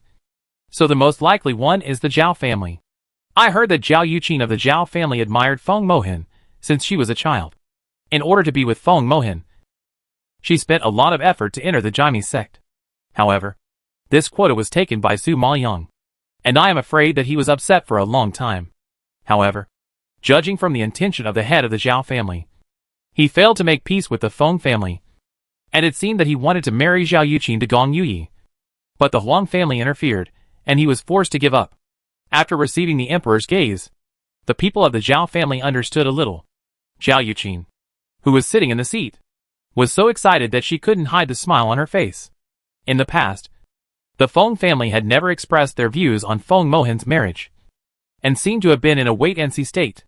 Therefore, no matter how obvious Zhao Yuqin's performance was, the head of the Feng family turned a blind eye. Unexpectedly, he finally noticed her today. However, just when the Zhao family was looking forward to it, the head of the Feng family said an unexpected name, Jun Mo. Master Jun. Hearing Jun Mo's name, the whole audience was in an uproar. The faces of all the people in the Zhao family changed drastically. Zhao Yuqin's face, which was originally as smiling as a flower, seemed to be hit by a stone and shattered in an instant. Jun Mo. The head of the Feng family actually set his sights on Jun Mo. They used to have some friendship with Jun Mo, But Junimo was really cunning. She got their benefits, but didn't even give them a little return. They were full of hope at the beginning. But now they have lost all hope. Junimo is obviously a thief, who got the benefits, but didn't want to do anything. So, even the fox that they couldn't control. The Feng family actually wanted to marry her as a daughter-in-law. Which was really a fantasy. The head of the Feng family naturally didn't know Junimo, as well as the Zhao family, and the Yin family. He had only heard about this person before, and knew that she was a top alchemist with a Holy Spirit beast. In terms of strength, even his proud daughter Feng Wanli would be ashamed of herself. Such a woman is rare. The head of the Feng family guessed that this person probably came from Huanxi continent. And the people of that continent are naturally superior. Therefore, looking at the entire Songyuan kingdom, the most outstanding woman is Master Jun. Although their Feng family has many generals with good spiritual power, they just lack an alchemist. On the other hand, the Zhao family, whose spiritual power is not as good as their Feng family, can check and balance their Feng family and stand firm in Songyuan kingdom. Which is enough to show the importance of Elder Zhao, the alchemist.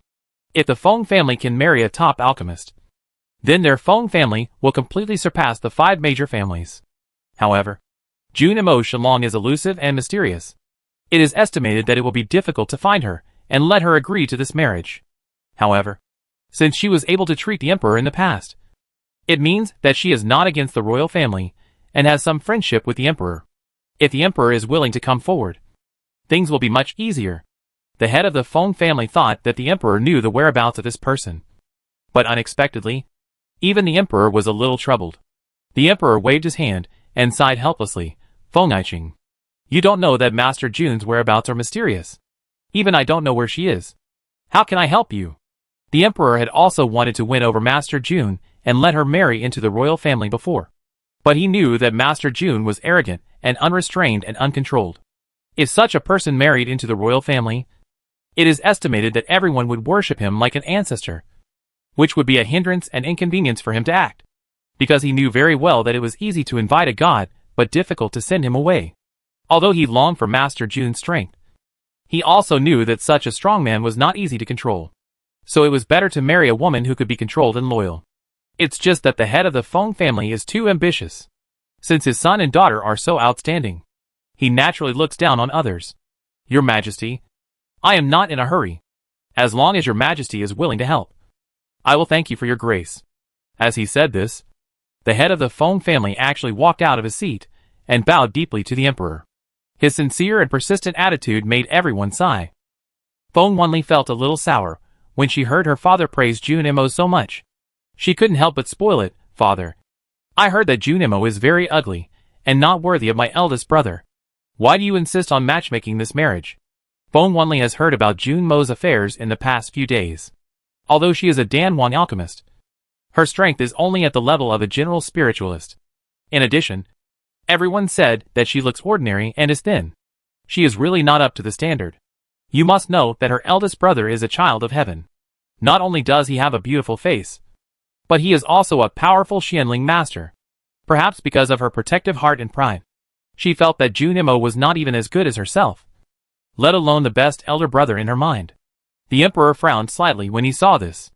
Now that the Feng family's power has expanded, there is a hint of threat in it. He was instantly filled with anger, but he had to pretend to be embarrassed on the surface. Lord Feng, this marriage is too sudden. If you offend Master Jun and make her unhappy, I'm afraid it will be. Haha. Don't worry. As long as the emperor can help find Master Jun, I have my own way to make her agree. You also know that my son Feng Mohan is now a mid-level Xianling master. The head of the Feng family spoke with great confidence, and his tone was also a little arrogant when he talked about Feng Mohan. When everyone heard this, they gasped in fear. I just heard that Feng Mohan was a junior Xianling master not long ago, but I didn't expect that he would be promoted to the next level so quickly. If he continues at this speed, the Feng family will have 3 senior Xianling masters. This strength is really terrible. The emperor was shocked and pale when he heard this, and he couldn't speak for a while. In fact, the emperor didn't want to match this marriage. The Feng family is now more powerful than the master. If Feng Mohan and Junimo are allowed to get married, the consequences will be unimaginable. However, just as the emperor was racking his brains and thinking about how to deal with it, The eunuch suddenly came from outside. Your Majesty, Your Majesty, something bad has happened. A woman has broken in all the way and is killing towards Huayong Palace. At this juncture, the eunuch even forgot the etiquette and just screamed at the top of his voice. The sharp and tearing sound instantly echoed throughout the hall, shocking the guests. Chapter 323 Breaking into Huayong Palace. What? The emperor's expression changed drastically, and he stood up suddenly. But before he could ask, he heard a cold voice suddenly raised, accompanied by a fierce and ferocious murderous aura, like a fierce snowstorm, fiercely pouring in and rushing towards him. Master Feng, you are really calculating. And you actually set your sights on me. Hearing the cold sound, as if a blade was clamped, everyone in the hall shuddered involuntarily, and looked towards the door of the hall in horror. I saw a blue figure coming slowly. Her skin was as white as snow. Her skin was as white as ice. And her delicate and exquisite facial features were like those drawn with a pen. Delicate and moving. Beautiful beyond description. A head of black and shiny hair flowed like a waterfall, and flew up with the wind, revealing a white and soft neck, showing a bit of wild coldness. She cinched her waist, spread her legs slightly, and walked into the hall. Her beautiful face was covered with frost, and her black eyes, as bright as obsidian, were shining with a piercing cold light. With just one glance, everyone felt as if they were pierced by a thorn. This was an extremely beautiful woman. Her appearance was like a beam of light, illuminating the whole place. Many ladies and daughters of famous families were instantly eclipsed. Even Feng Wanli's beautiful face was outshined. Feng Wanli had a deep impression of Su Maoyang, because this woman robbed her man in public and ridiculed her with money. It was hard to forget, seeing her suddenly appear at this time. She was shocked and widened her beautiful eyes and shouted, Su Maoyang, it's you? If Su Maoyang knew what Feng Wanli was thinking at this moment, she would probably sigh how there could be such a shameless person in the world. I really don't know who is stealing whose man. When the emperor saw Su Maoyang rushing into the hall, his whole body was filled with evil spirits, and the atmosphere in the whole place instantly dropped to the freezing point. He was shocked and pale, frowned, and shouted loudly, Su Maoyang, you are so bold. You dare to break into the palace and go straight to my Huayong Palace. Are you going to rebel? He found that Su Maoyang would be in trouble once she entered the palace. Last time at his birthday banquet, not only was Concubine Hui's maid raped and killed, but even the queen was almost killed by an assassin. Then Concubine Hui invited Su Maoyang to the palace, and a poisoning incident actually happened under his nose, involving all his concubines and princes, making a mess. She is clearly an evil star, although she once helped him solve the flood problem. After so many weird things, the emperor has been very repulsive to her.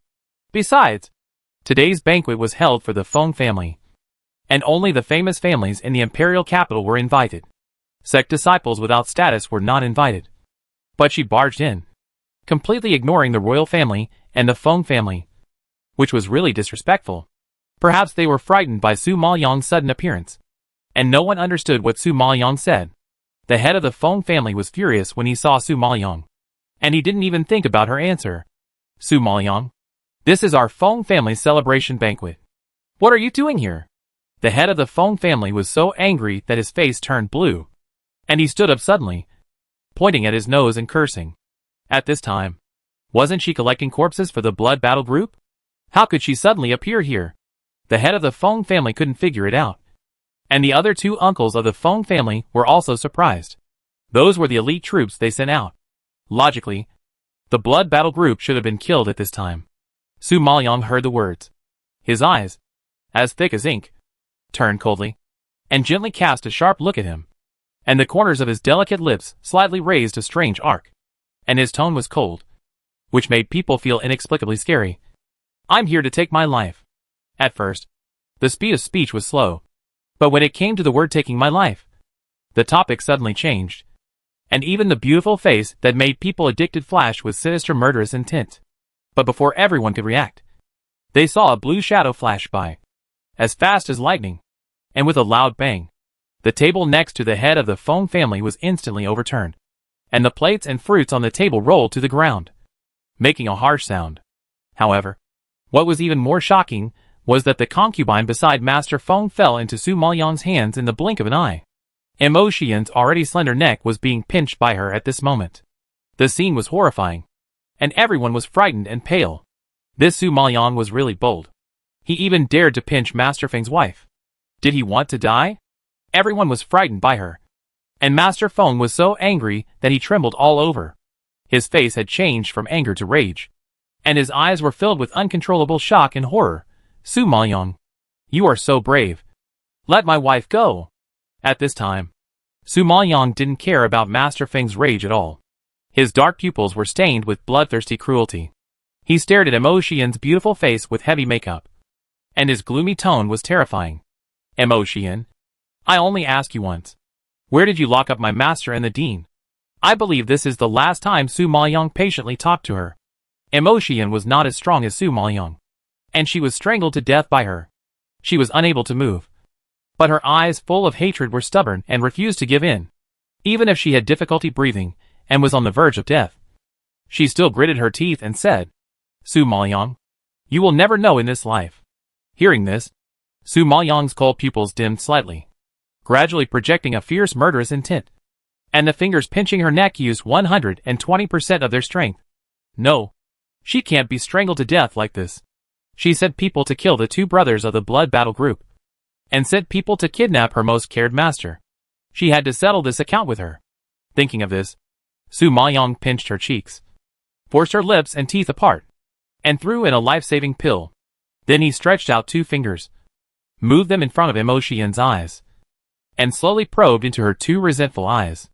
Seeing this, Mo Xian was filled with fear. She struggled in horror and screamed, but her voice was barely audible because her neck was being pinched. What are you doing? Let me go! Let me go! Su Maoyang sneered. Your eyes make me feel uncomfortable all over. Just dig it out, and I won't have to see it again. Mo Xian's expression changed drastically, and she trembled all over, looking at the fingers that were so close and kept moving down. She trembled and screamed calmly, Master, save me! Save me! Although Mo Xian was blinded by hatred, she was still extremely scared when it came to the life and death moment. She didn't want to die yet. She wanted to see Su Maoyang suffer. How could she die? When the head of the Feng family heard her screams, his heart was in knots. However, because her life was in Su Maoyang's hands, he dared not act rashly. He could only warn her sternly, Su Maoyang, let her go quickly. If you go against our Feng family, I will cut you into pieces.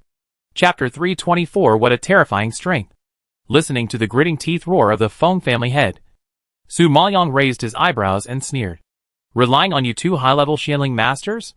The Feng family head did not expect that Su Maoyang, a waste at the level of a general spiritual master, would dare to despise the strength of their Feng family. He clenched his fists and growled, Su Maoyang, you dare to underestimate the Feng family. Our Feng family will soon have 3 high-level Xianling masters and a Dan Wang alchemist, plus a holy spirit beast. Such combat power is enough to crush you to ashes. Let her go while I am talking nicely. Otherwise don't blame me for being cruel.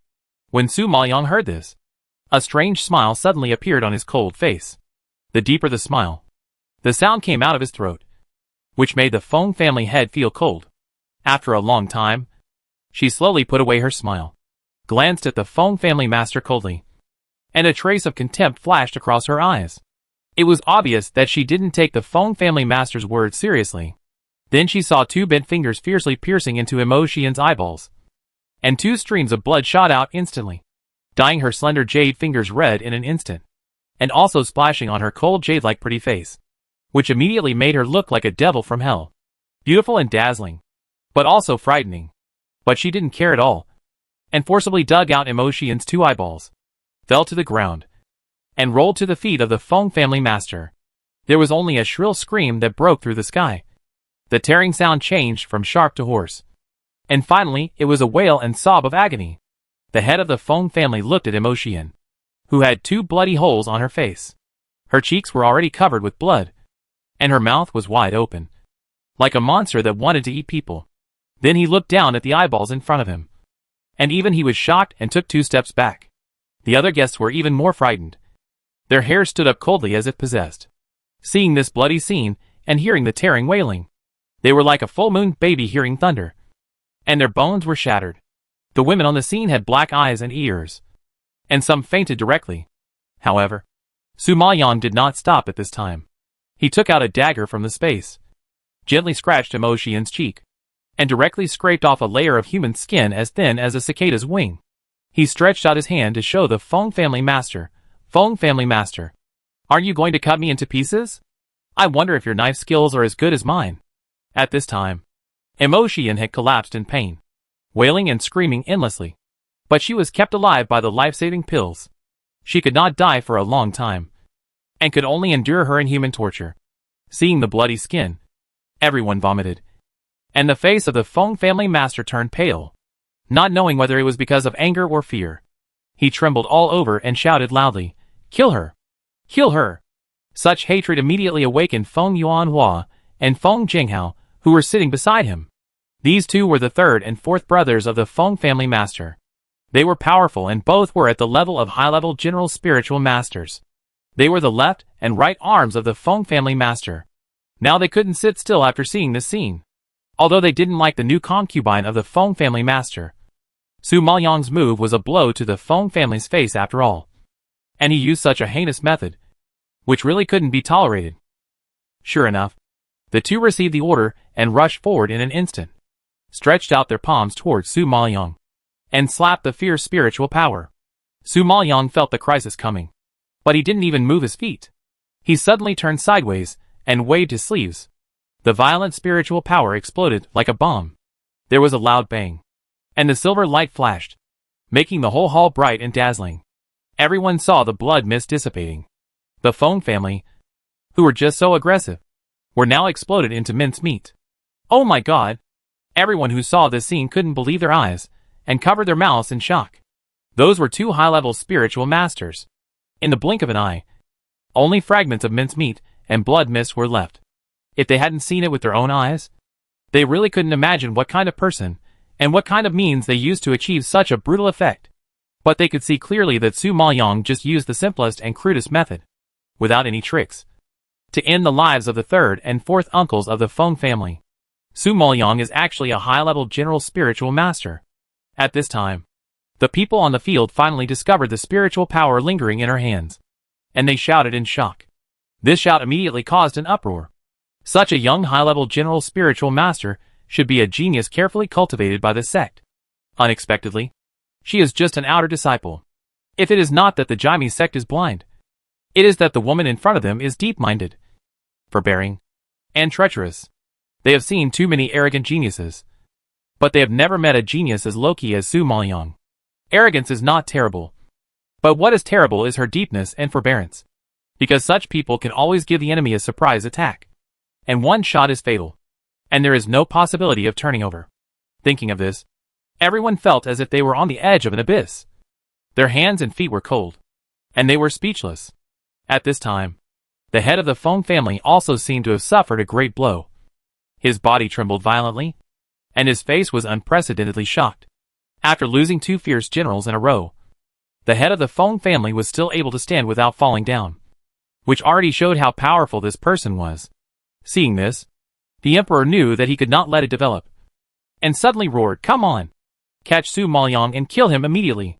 The angry roar spread from the hall to outside the hall, but there was no movement at all. It was obviously much quieter outside than inside the hall. No, to be precise, it was dead silent. "Come on! Come on!" The emperor was so anxious that his face flushed, and his roar was a little hoarse. But the silence outside was frightening. The emperor was a little panicked, and shouted and questioned, "Where are the people? Where are they dead?" At this time, 8 men walked up aggressively, and the cold voice suddenly exploded, shocking everyone. "Don't shout. We have dealt with all your guards and secret guards. No one will come to save you." Wang Feng used the word "you." Obviously he had the urge to massacre everyone present. However, what shocked everyone was not the men, but the 8 8th-level spirit beasts following behind them. Their fierce and ferocious appearance instantly scared everyone to death. Oh my god! So many 8th-level spirit beasts! The crowd, who had been unable to sit still for a long time, jumped up from their seats in an instant, and the whole place was in chaos. Although the 8th-level spirit beasts were not very rare spirit beasts for the 5 major families, they had never seen such a team. Everyone in the team had an 8th level spirit beast. What a terrifying organization. When did Songyuan Kingdom have such an organization?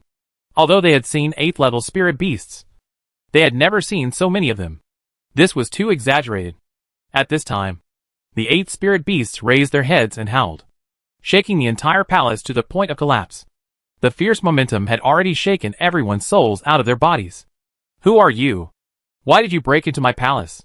The emperor was shocked and widened his eyes and asked loudly. At this time, Wang Feng led everyone and knelt on one knee in front of Su Maoyang. Master, we can't let you take risks alone. You can kill or chop me up. Seeing this group of sturdy men kneeling in front of Su Maoyang, everyone was dizzy. I didn't expect these people to be Su Maoyang's forces.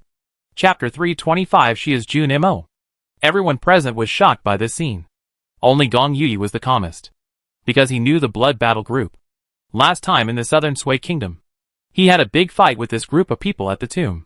He knew deeply that the loyalty of these men to Su Maoyang was not the loyalty of subordinates to their masters, but the loyalty to their relatives. They would go through fire and water for Su Maoyang. For her, even if he died, he would not frown. It must be said that Su Maoyang was very courageous and charming. He cultivated such an organization, which made him admire and envy.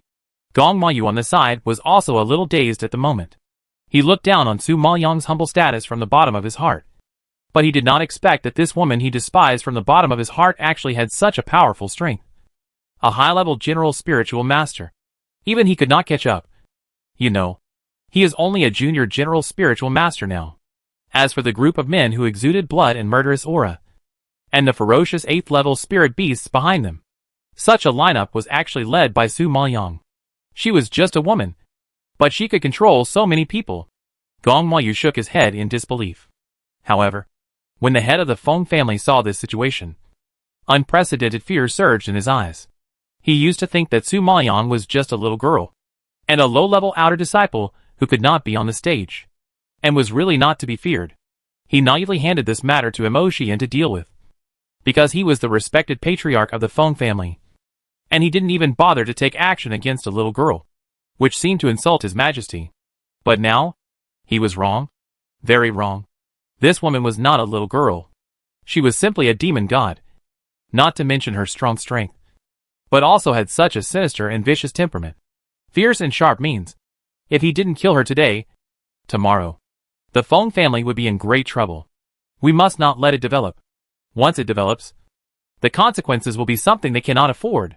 Thinking of this, the head of the Feng family gave Feng Yanxiao a look, and the two of them understood and formed seals with their palms to attack Su Maoyang. The two high-level Xianling masters attacked at the same time, and even the 8th level spirit beasts were no match for them. The powerful fluctuations actually caused a crack in the ground, and the tables, chairs, benches, plates and wine pots on the hall were all shattered, making a sound of the earth collapsing. Seeing this, everyone was frightened and their faces turned pale. Their tongues were stuck, and their voices were choked. Su Maoyang looked at the head of the Feng family and Feng Yanxiao, who were rushing towards him with cold eyes, and suddenly waved his hand and roared fiercely, "Golden Lion King! Little Martin, don't leave any of them!" At this time, there was a lion roar that shook the earth and made everyone's eardrums hurt and their heads exploded. After the roar, a huge golden body appeared in the hall. The thick hair, sturdy body, and bloody mouth that could swallow 10 people, each of which could scare everyone. Of course, the most unignorable thing was the pair of charcoal-like eyes, which seemed to be able to spit out fire. With just one glance, everyone was scared to death and speechless. Not to mention that this huge creature was rushing towards the head of the Feng family. The head of the Feng family never expected that a holy spirit beast would suddenly appear. He was so scared that his face changed drastically, and he quickly fled in all directions. Seeing this scene, Gong Yui, the Xiao family, and the Yin family did not look much better than the head of the Feng family, because they knew very well that the Storm Flame Lion was Jun Mo's spirit beast. Seeing this scene, Elder Zhao was so scared that his face turned pale. His muscles trembled, and his eyes were full of fear. He pointed in the direction of Su Maoyang and couldn't say a word for a long time. Finally, he spit out a mouthful of blood and fell to the ground with his head raised. The two words stuck in his throat were Jun Mo's name. When the head of the Zhao family saw that Elder Zhao was so angry that he died, he was deeply shocked. He also spit out a mouthful of blood and fainted. Gong Yui stood up in shock. His calm and steady temperament was broken at this moment. His face was filled with crazy shock and anger, which made him completely violent. Jun Imo. Master Jun. Su Maoyang. You are Master Jun. I was fooled around by you, and didn't realize it. Su Maoyang. You fooled me so badly. Ah. Gong Yui's roar was heartbreaking. Everyone had never seen him so out of control. While shocking him, everyone was even more shocked by the content of his words. Su Maoyang is Master Jun. It turns out that Su Maoyang is Master Jun. Oh my god! The fleeing head of the Feng family was even more shocked when he heard this. He was distracted and was slapped by the Golden Lion King. Ridiculous. Really ridiculous. He actually wanted Master Jun to marry Feng Mohan. He didn't expect that Su Maoyang, whom he despised the most, was actually the strong man he wanted to match and please. Is there anything more ridiculous and deceptive in the world than this? The head of the Feng family was so angry that he collapsed. The Zhao family, the Yin family, and Gong Yui, who were all played around by Su Maoyang, were also furious. The strong men they spent so much money to please turned out to be their enemy.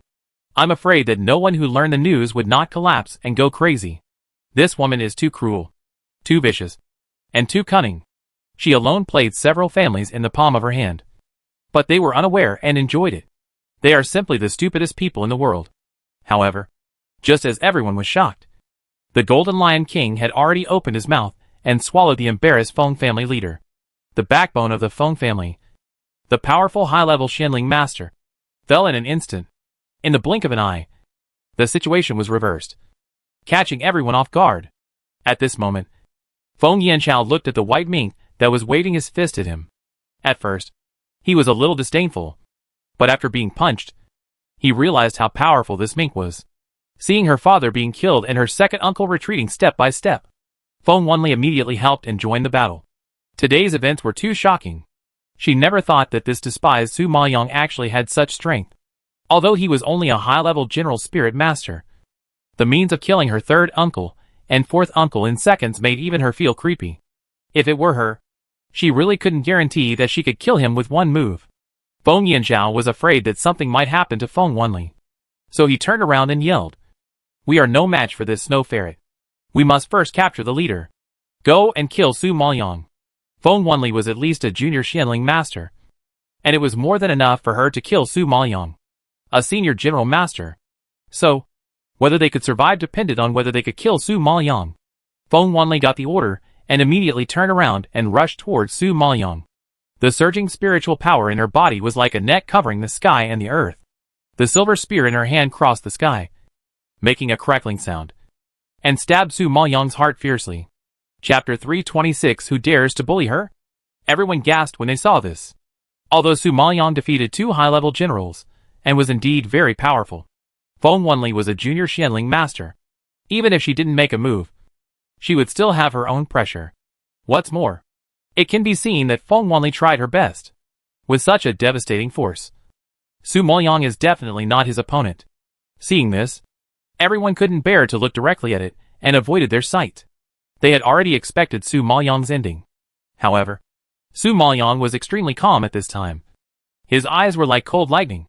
He threw away Emotion in his hand, turned around suddenly, and the long spear broke through the air, like a silver snake, with fierce power, determined to take her life. Su Maoyang's body suddenly burst out with brilliant spiritual power, leaping up like a dragon, instantly avoiding her attack, then flipping his wrist, grabbing the stabbing gun body, and pulling it hard in his direction. Using great strength, Feng Wanli didn't expect her to suddenly grab the spear. She stumbled and rushed towards Su Maoyang. At this time, Su Maoyang raised his hand and punched her belly. Feng Wanli was a junior Xianling master after all. She had been fighting on the battlefield for many years. Her spiritual power and skills were very good. At this moment, her eyes were slightly focused, and she quickly blocked the attack with her palms. Her skills were surprisingly agile, but she blocked her belly with both hands. But her neck was hit hard by Su Maoyang's other hand.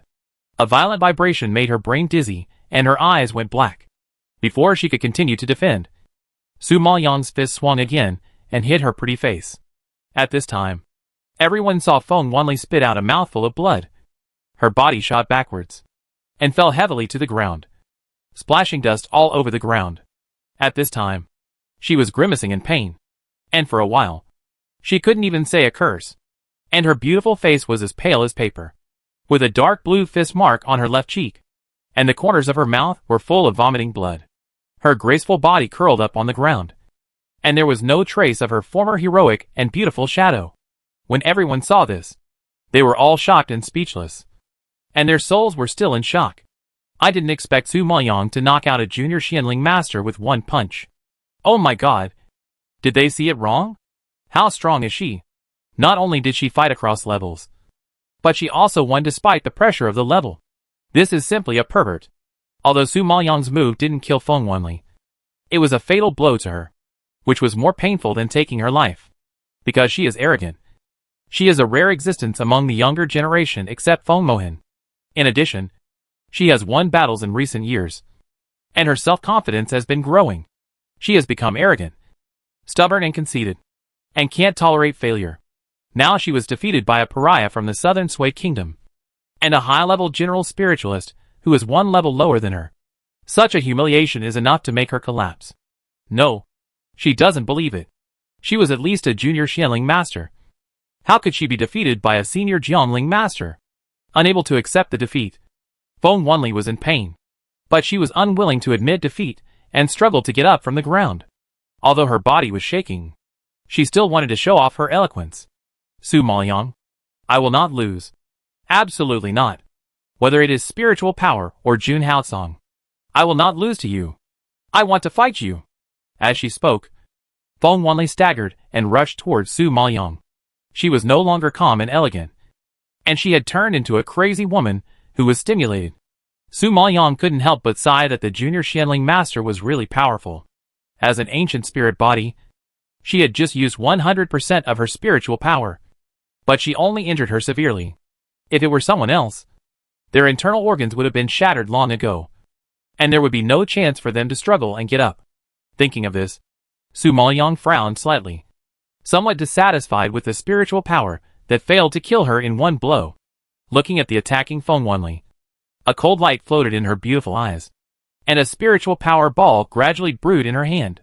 With a heavy wave, the spiritual power flew out of her hand and hit Feng Wan fiercely. However, at this moment, a green shadow flashed by, and a gust of wind was rolled up in an instant. The pressure that came to her face shocked Su Maoyang and made him take 2 steps back. Feng Wanli, who should have died, fell into someone's arms. The spiritual power that Su Maoyang sent was intercepted halfway, and was completely dissolved by the visitor with a wave of his sleeve. Looking at the pale handsome face that suddenly appeared in front of him, Su Maoyang narrowed his eyes, and flashed a trace of surprise. Feng Mohan, why is it you?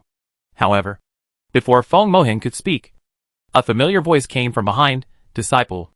Oh, my dear disciple. The master finally sees you. Su Maoyang was shocked and turned around in surprise. He saw Wu Zhenxing and Lu Kongyi running in from outside in a panic. Master! Dean! Why are you here? Su Maoyang's face was filled with shock. Weren't they caught by the Feng family? Why did they suddenly appear here? Wu Zhenxing didn't care about her question at all. He rushed to her and looked at her in a panic. My dear disciple. Are you okay? Are you hurt? Were you bullied? It's all my fault for being incompetent. I made you take risks for me. Teacher Wu's eyes turned red as he spoke, and he had the urge to cry. At his age, he finally accepted the arrogant disciple. If he died because of him, he would never forgive himself. Seeing that he was emotional and frightened, Su Maoyang immediately held his shaking arms and comforted him. It's okay. I'm not injured. My body is covered with other people's blood. But Teacher Wu obviously didn't believe it. Although he was not very strong, he was bold and scolded everyone present. You dogs. It's okay to look down on my apprentice. But what did she do to you? She is just a little girl. You want to bully her like this and kill her. You are really too much. When everyone heard this, their faces turned black, and the corners of their mouths and eyes twitched. What do you mean they bully a little girl? You know, the corpses all over the hall, and the blood flowing like a river are all the masterpieces of the little girl he mentioned. They watched her blow up 2 high-level General Spirit Masters with one punch, and blasted away a junior Shinling Master. Behind her, there was a group of elite troops with 8th-level Spirit Beasts. What was even more terrifying was that she had contracted Spirit Beasts that 2 high-level Shinling Masters were no match for. With such combat power, this old man actually said that they bullied her? Do they have the courage and the life to bully? His apprentice rushed in like a killing god, slaughtered everyone in the Feng family, and he still had the nerve to say that his apprentice was bullied. What a huge injustice. Chapter 327. The Feng family is exterminated. Su Maoyang saw that Wu Xinqing didn't understand the situation, so she immediately grabbed him and explained, Master, I'm really not injured. The blood on my body is from Emotian and the Feng family. Your disciple won't be at a disadvantage so easily. After hearing this, Wu Xinqing calmed down. Yes, with her disciple's personality, how could he be at a disadvantage? It must be someone else who would be at a disadvantage. Su Maoyang watched them appear here safely, but asked in confusion, but you? Weren't you caught by the Feng family? How did you appear here? The dean on the side explained with a serious face, well, we were caught by the Feng family. I didn't expect that Emotian was so vicious. I used to cultivate her as the elite of Nanjing College, but she turned her back on us and locked us up and tortured us, wanting to torture us to death. Fortunately, Master Feng found us and saved us, so we can come to see you alive. All this is thanks to Master Feng. After the words fell, Wu Xinqing and the dean looked at Feng Mohan gratefully. Su Maoyang was shocked and looked up at Feng Mohan. I didn't expect that he would help again at the critical moment. However, when Su Maoyang heard that the master and the dean were tortured, she was about to explode, thinking that if Feng Mohan hadn't rescued her in time, I'm afraid that what appeared in front of her would be the bodies of Teacher Wu and the dean. Su Maoyang wanted to grind the Feng family to ashes, feeling the murderous intent rising from Su Maoyang again. Feng Mohan's pale handsome face revealed an almost pleading look. Leon, I don't ask you to be grateful to me. I only ask you to spare the lives of my sister and second uncle. Feng Mohan was high and mighty, and had never begged anyone. Now he used a begging attitude, just because he didn't want to have a falling out with Su Maoyang, and just wanted to get her forgiveness in a humble manner. In fact, he hated the Feng family more than Su Maoyang, since he knew his dirty life experience. He hated himself for being the illegitimate child of the Feng family, hated his adoptive mother, who would do anything for the sake of profit and tortured him, and hated his irresponsible father even more. However, during those painful days, the only people who gave him warmth and made him feel that he was not a monster were Feng Wanli and Feng Yanxiao. Therefore, no matter how cold and hard his heart was, he couldn't watch Feng Wanli and Feng Yanxiao being implicated by the disgusting Feng family. Feng Wanli saw her arrogant brother bowing to a lowly woman, and immediately bared her teeth and roared, Brother, don't ask her. She is not worthy. Su Maoyang heard the words. His pupils narrowed slightly, and a cold light flashed across his eyes. Feng Mohan, you saved my master and the dean. I can let you go, but the rest of the Feng family must die. Feng Mohan's eyes flashed with hurt, and his expression was very embarrassed. Leon, you killed the elite troops of the Feng family, and killed my father, the third uncle, and the fourth uncle. All the masters of the Feng family who had a say died because of you. In my hand? In addition, before I entered the palace, I had already wiped out the remaining 200 people in the Feng family for you. Now there are only Feng Wanli and the second uncle left in the Feng family. They came back from the front line and did not participate in this matter at all. These were all ideas of Emotian and my father. They have nothing to do with them. Please spare their lives. Hearing this, Wu Xinqing couldn't help but chime in. Yes, apprentice, we saw with our own eyes that Master Feng personally wiped out the entire Feng family. Considering that Master Feng killed his own relatives for you, please spare Feng Wanli and Feng Yanxiao. The dean also nodded, and it was rare for him to speak for the enemy. Yes, it's not easy for Mr. Feng. It's very rare for him to make such a move. Besides, we are standing in front of you. Aren't we okay? They are just some superficial injuries, and they will be fine after 2 or 3 days of rest. Su Maoyang's face flashed with hesitation after hearing this. She admitted that according to the temperament of military generals, like Feng Wanli and Feng Yanxiao, they would not bother to do small tricks behind their backs. Not to mention that they had just returned to the imperial capital and didn't know about these things. However, The one she couldn't ignore the most was Feng Mohan. He knew that she would massacre the Feng family, so he simply did it himself, leaving her speechless. Such a heartless approach, without leaving herself a way out, for Su Maoyang to have no way to refuse. Feng Mohan was very cruel and smart. He seemed to have done everything for her, but he actually defeated her. This man looked cold-blooded and ruthless, but he was loyal to Feng Wanli and Feng Yanxiao. Seemingly ruthless is better than affection. Perhaps they are the same kind of people. At this moment, Su Maoyang had a new understanding of the man in front of her, perhaps moved by his loyalty and righteousness, and also to repay him for saving his master. Su Maoyang softened her attitude and put away the spiritual power in her hand. Okay, since you saved them, I will spare Feng Wanli and Feng Yanxiao. After saying that, she turned her eyes and shouted coldly, Golden Lion King. Little mink, come back. Golden Lion King, she took back the space. And the demon mink that was playing with Feng Yanxiao flew up and jumped onto Su Maoyang's shoulder, rubbing its chubby white claws, which made everyone shudder. Everyone couldn't understand how a cute-looking Diao could have such great strength to force a great general like Feng Yanxiao to roll on the ground. Diao was really a person who could not be judged by appearance. Fortunately, they were not stupid enough to provoke Su Maoyang. If they had, they would have been the ones to be exterminated. Thinking of this possibility, everyone shuddered with lingering fear. Feng Mohan was relieved when he heard Su Maoyang's resignation, and his face was filled with gratitude.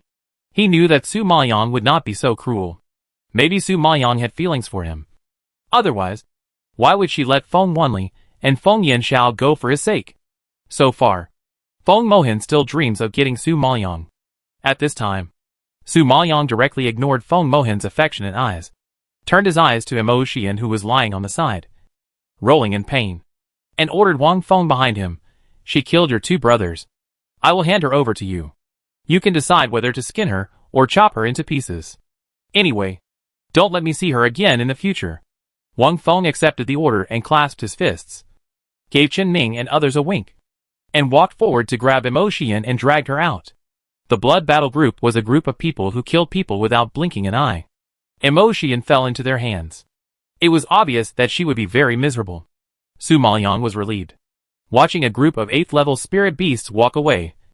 The oppressive feeling in the hall gradually disappeared, and everyone breathed. At this time, Su Maoyang's cold eyes turned slightly, and finally fell on the head of the Huang family and Huang Manqi. At this time, the head of the Huang family and Huang Manqi were already frightened out of their wits, sweating profusely, now receiving Su Mo's sharp gaze like a cold knife. Even their hair stood up. Chapter 328 5 Major Families Except 4. Su Maoyang's eyes condensed, and she slowly walked towards the location of the Huang family. Her action immediately made everyone in the audience hold their breath, because everyone didn't know what terrible things Su Maoyang, this pervert, would do next. The guilty Huang family head and Huang Manqi saw Su Maoyang coming, and they trembled with fear. Receiving her strange gaze, the Huang family head softened and fell from his seat. Seeing this scene, everyone was surprised. What happened to the Huang family head? Can't even sit properly? Others don't know the inside story, but the Huang family head and Huang Manqi know it best. Last time, they couldn't resist the temptation and helped the Feng family catch Lin Wanner, but they didn't know who made a move in the middle and rescued Lin Wanner. Although she was safe and sound, they did it to the people around Su Maoyang after all. If Su Maoyang knew about it, the consequences would be disastrous. The head of the Huang family, who witnessed the tragic death of the Feng family, only hoped that Su Maoyang didn't know about it at this moment. But her eyes were too creepy, and she stared at him with a creepy feeling. Stay calm. You must stay calm at the critical moment of life and death. The head of the Huang family tried to maintain his calmness, but the sweat on his forehead completely betrayed his inner fear. Su Maoyang raised his eyes and smiled slightly, and asked coldly, how can the head of the Huang family be so careless? At this age, he can still fall from his seat? The head of the Huang family wiped the cold sweat from his forehead, quickly got up from the ground, sat back in his seat, and forced a stiff smile. Haha. Yes, I was too careless, and let Lord Su laugh at me. It seems that Patriarch Huang doesn't look very well. Look, the weather isn't that hot. Why is he sweating so much?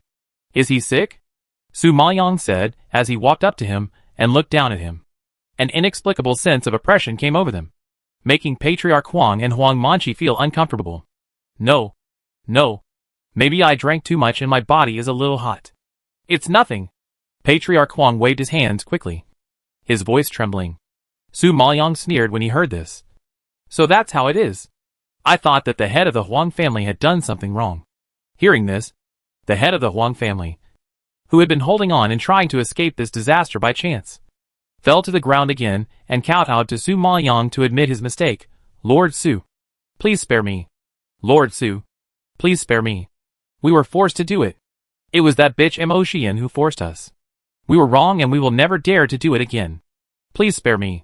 Lord Su, listening to the banging bangs of kowtows in the hall, and seeing the Huang family, who used to be unattainable and arrogant because of the support of the queen, now crawling at Su Maoyang's feet like a slave, saying words of apology, admitting mistakes and begging for mercy. Everyone was shocked. The embarrassed look was very different from the previous arrogance, which was really shocking. Oh, were you forced to do this? I heard that you came here on your own initiative? Su Maoyang's clear voice rose, and the pleasant and crisp tone was chilling. When the head of the Huang family heard this, he was so frightened that it was as if cold water was poured over him. He collapsed on the ground and didn't even have the strength to kneel. He had deceived himself into thinking that Su Maoyang didn't know that the Huang family was involved. But he didn't expect that he could hide anything from her. Judging from the situation, after she has dealt with the Feng family, the next one will be the Huang family. Realizing this, he instantly recalled the bloody and cruel scene just now, and his whole body was shaking like a sieve. With endless fear. Master Su, we are possessed by ghosts. We are beasts. We are garbage. It is not worth your action. Please spare us. From now on we are your power. As long as you give us an order, we will go through fire and water without hesitation. Su Maoyang heard this, smacked her lips, and shook her head gently.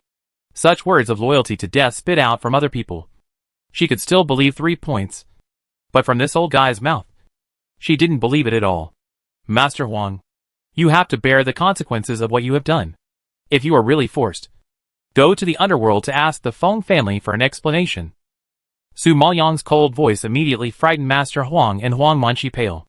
Even the queen above couldn't help but scold. Su Maoyang, don't go too far. How did the Huang family offend you?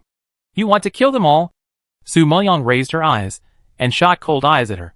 Queen, do you also want to accompany the Huang family to hell? I can help you. Hearing this, the queen trembled and fell back to her seat. Seeing Su Maoyang's sinister face and cold eyes, she didn't look like she was joking. The queen was facing the abyss at this moment, and her expression was full of fear. The woman in front of her was clearly a devil who killed people without blinking an eye. Not only did she slaughter the Feng family, she also wanted to destroy the Huang family. Now she even dared to kill the royal family. Such a person is too terrifying. She had tried to suppress her with the pressure of the royal family before. But seeing this scene and listening to such arrogant warnings, the queen suddenly realized how stupid she was, and actually wanted to control such a demon. Thinking of this, the queen almost fainted immediately. Seeing that even his backers had fallen, the head of the Huang family looked ashen and fell to the ground completely. At this time, the demon Martin who received the instruction had already pounced on them, and wiped out the head of the Huang family and Huang Manchi in 2 or 3 strokes. Blood and flesh flew everywhere again, and the horrible scene became the nightmare of everyone present. No one can forget that the corpses were scattered all over the Huayang Palace, and the blood flowed like a river. The scene was spectacular, and the death was horrifying.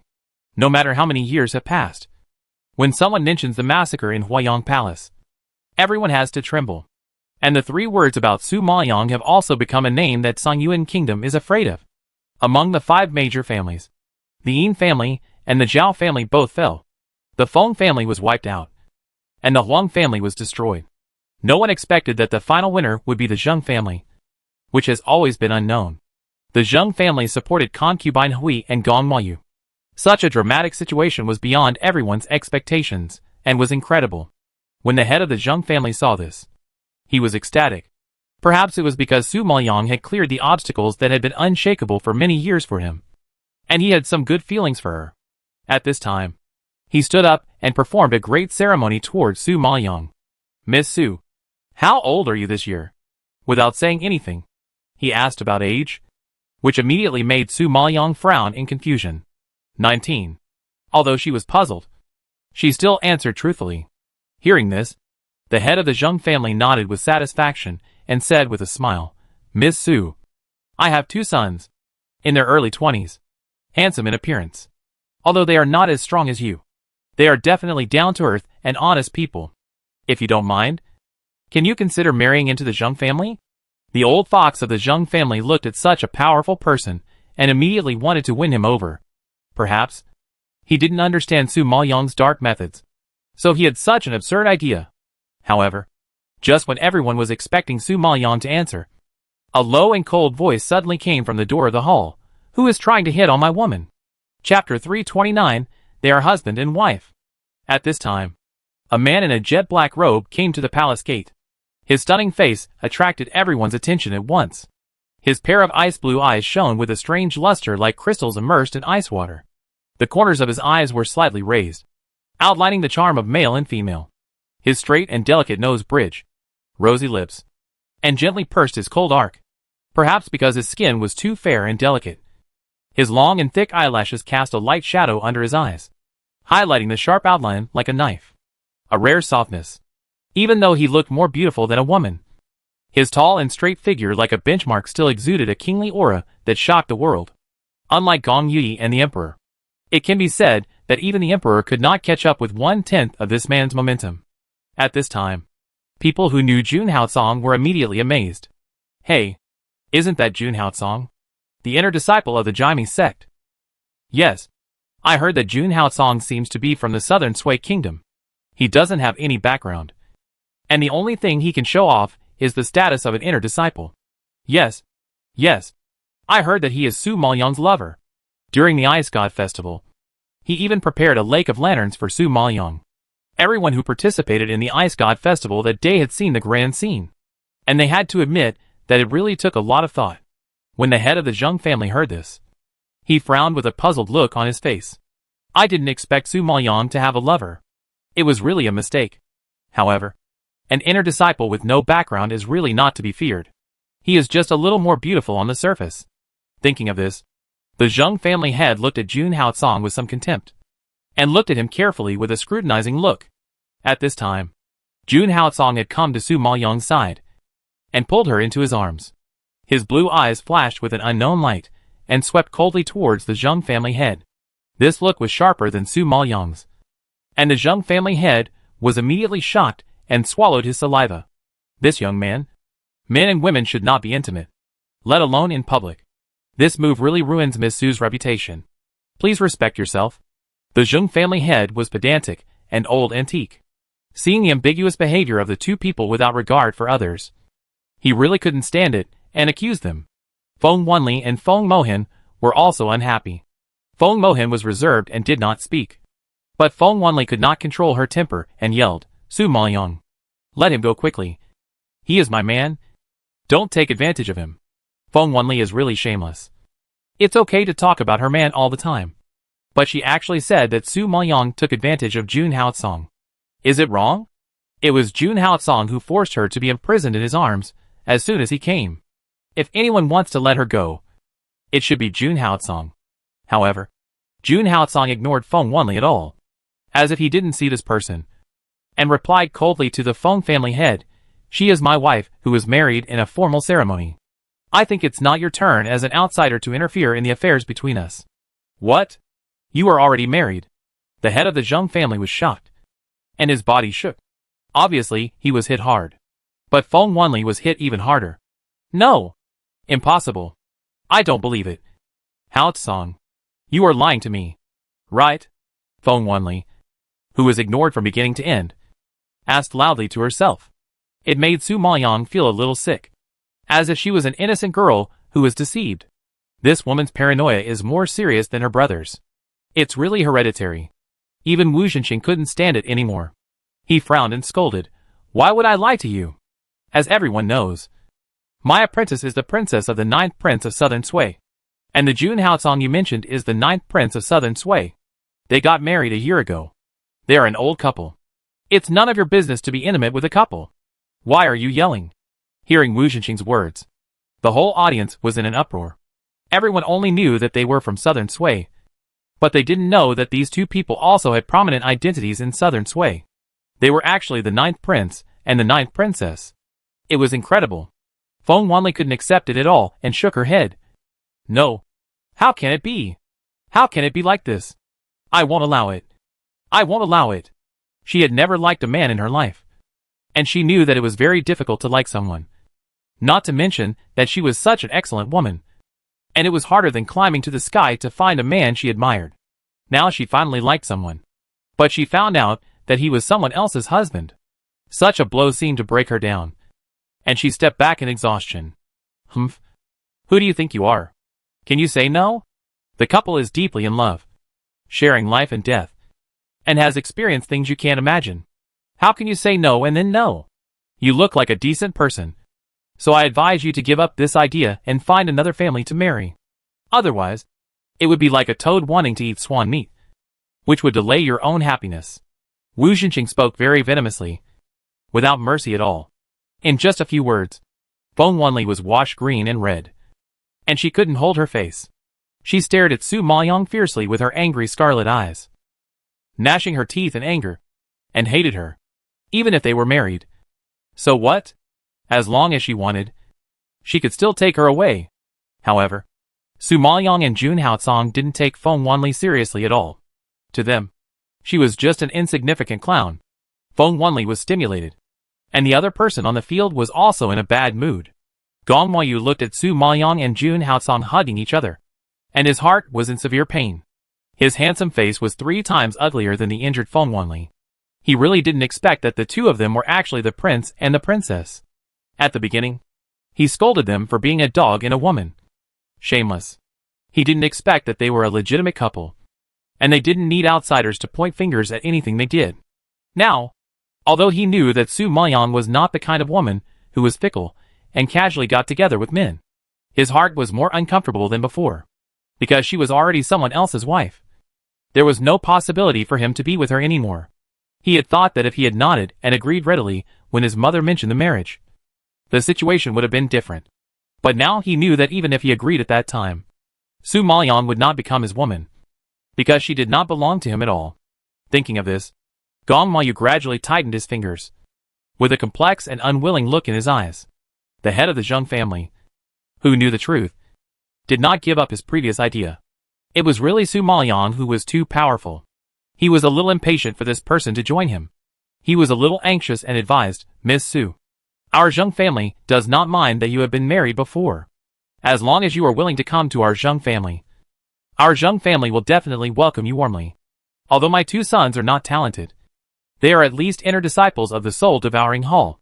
One of them has reached the level of a high-level general spirit master, which is not much different from your spiritual power.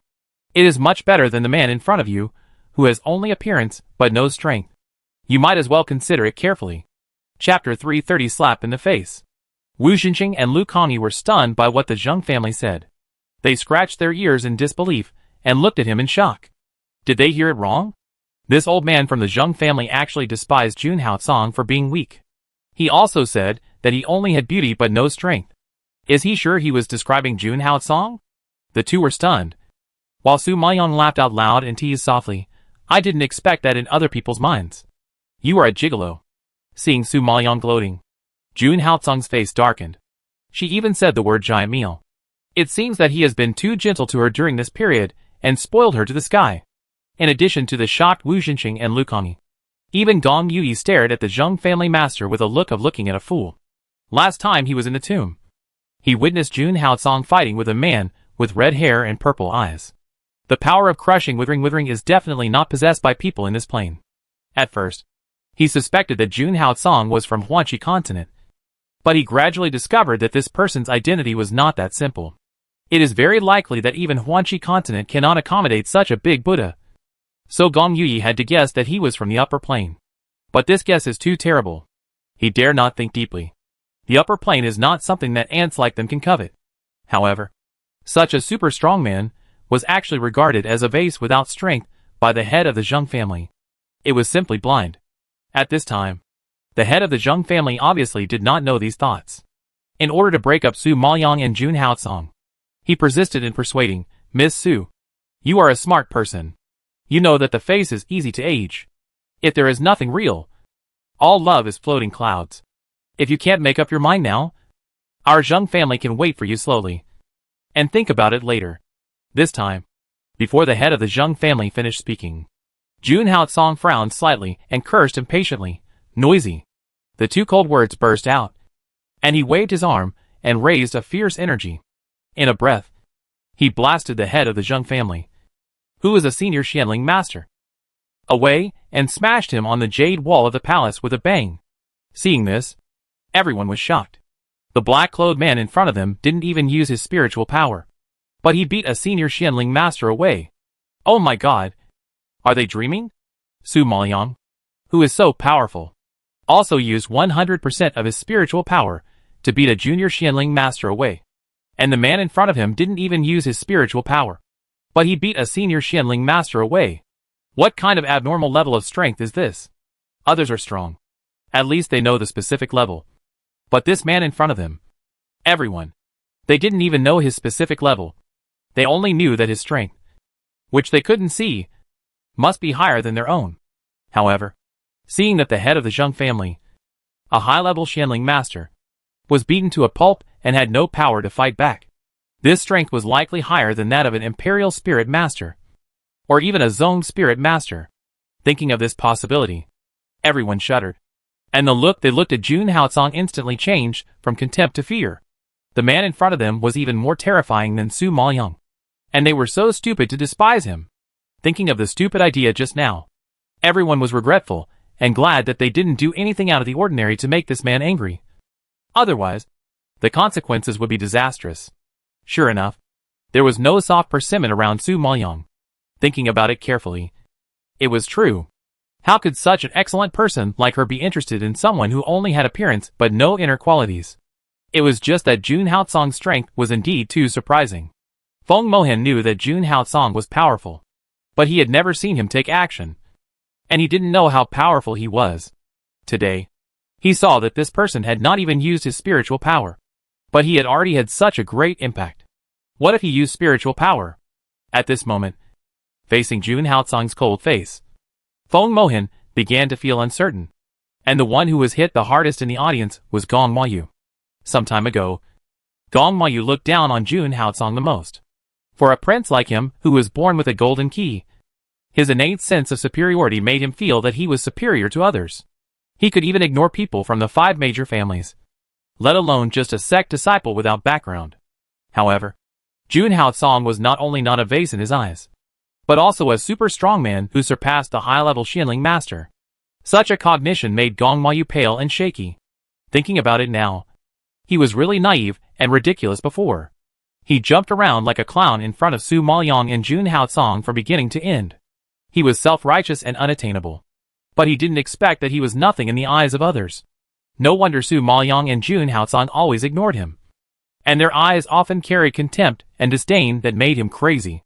Now he understands everything, but it is too cruel to let him face the reality suddenly. He hates so much. Hates himself for being useless and incompetent. He had never felt such a strong sense of humiliation before. And all this was thanks to Su Maoyang and Jun Haotsong. Maybe he has to become stronger. Maybe his mother's words are right. Only by being strong and standing in the highest position can he not be despised and trampled on by others. Speaking of which, Concubine, we should thank Su Maoyang and Jun Haotsong.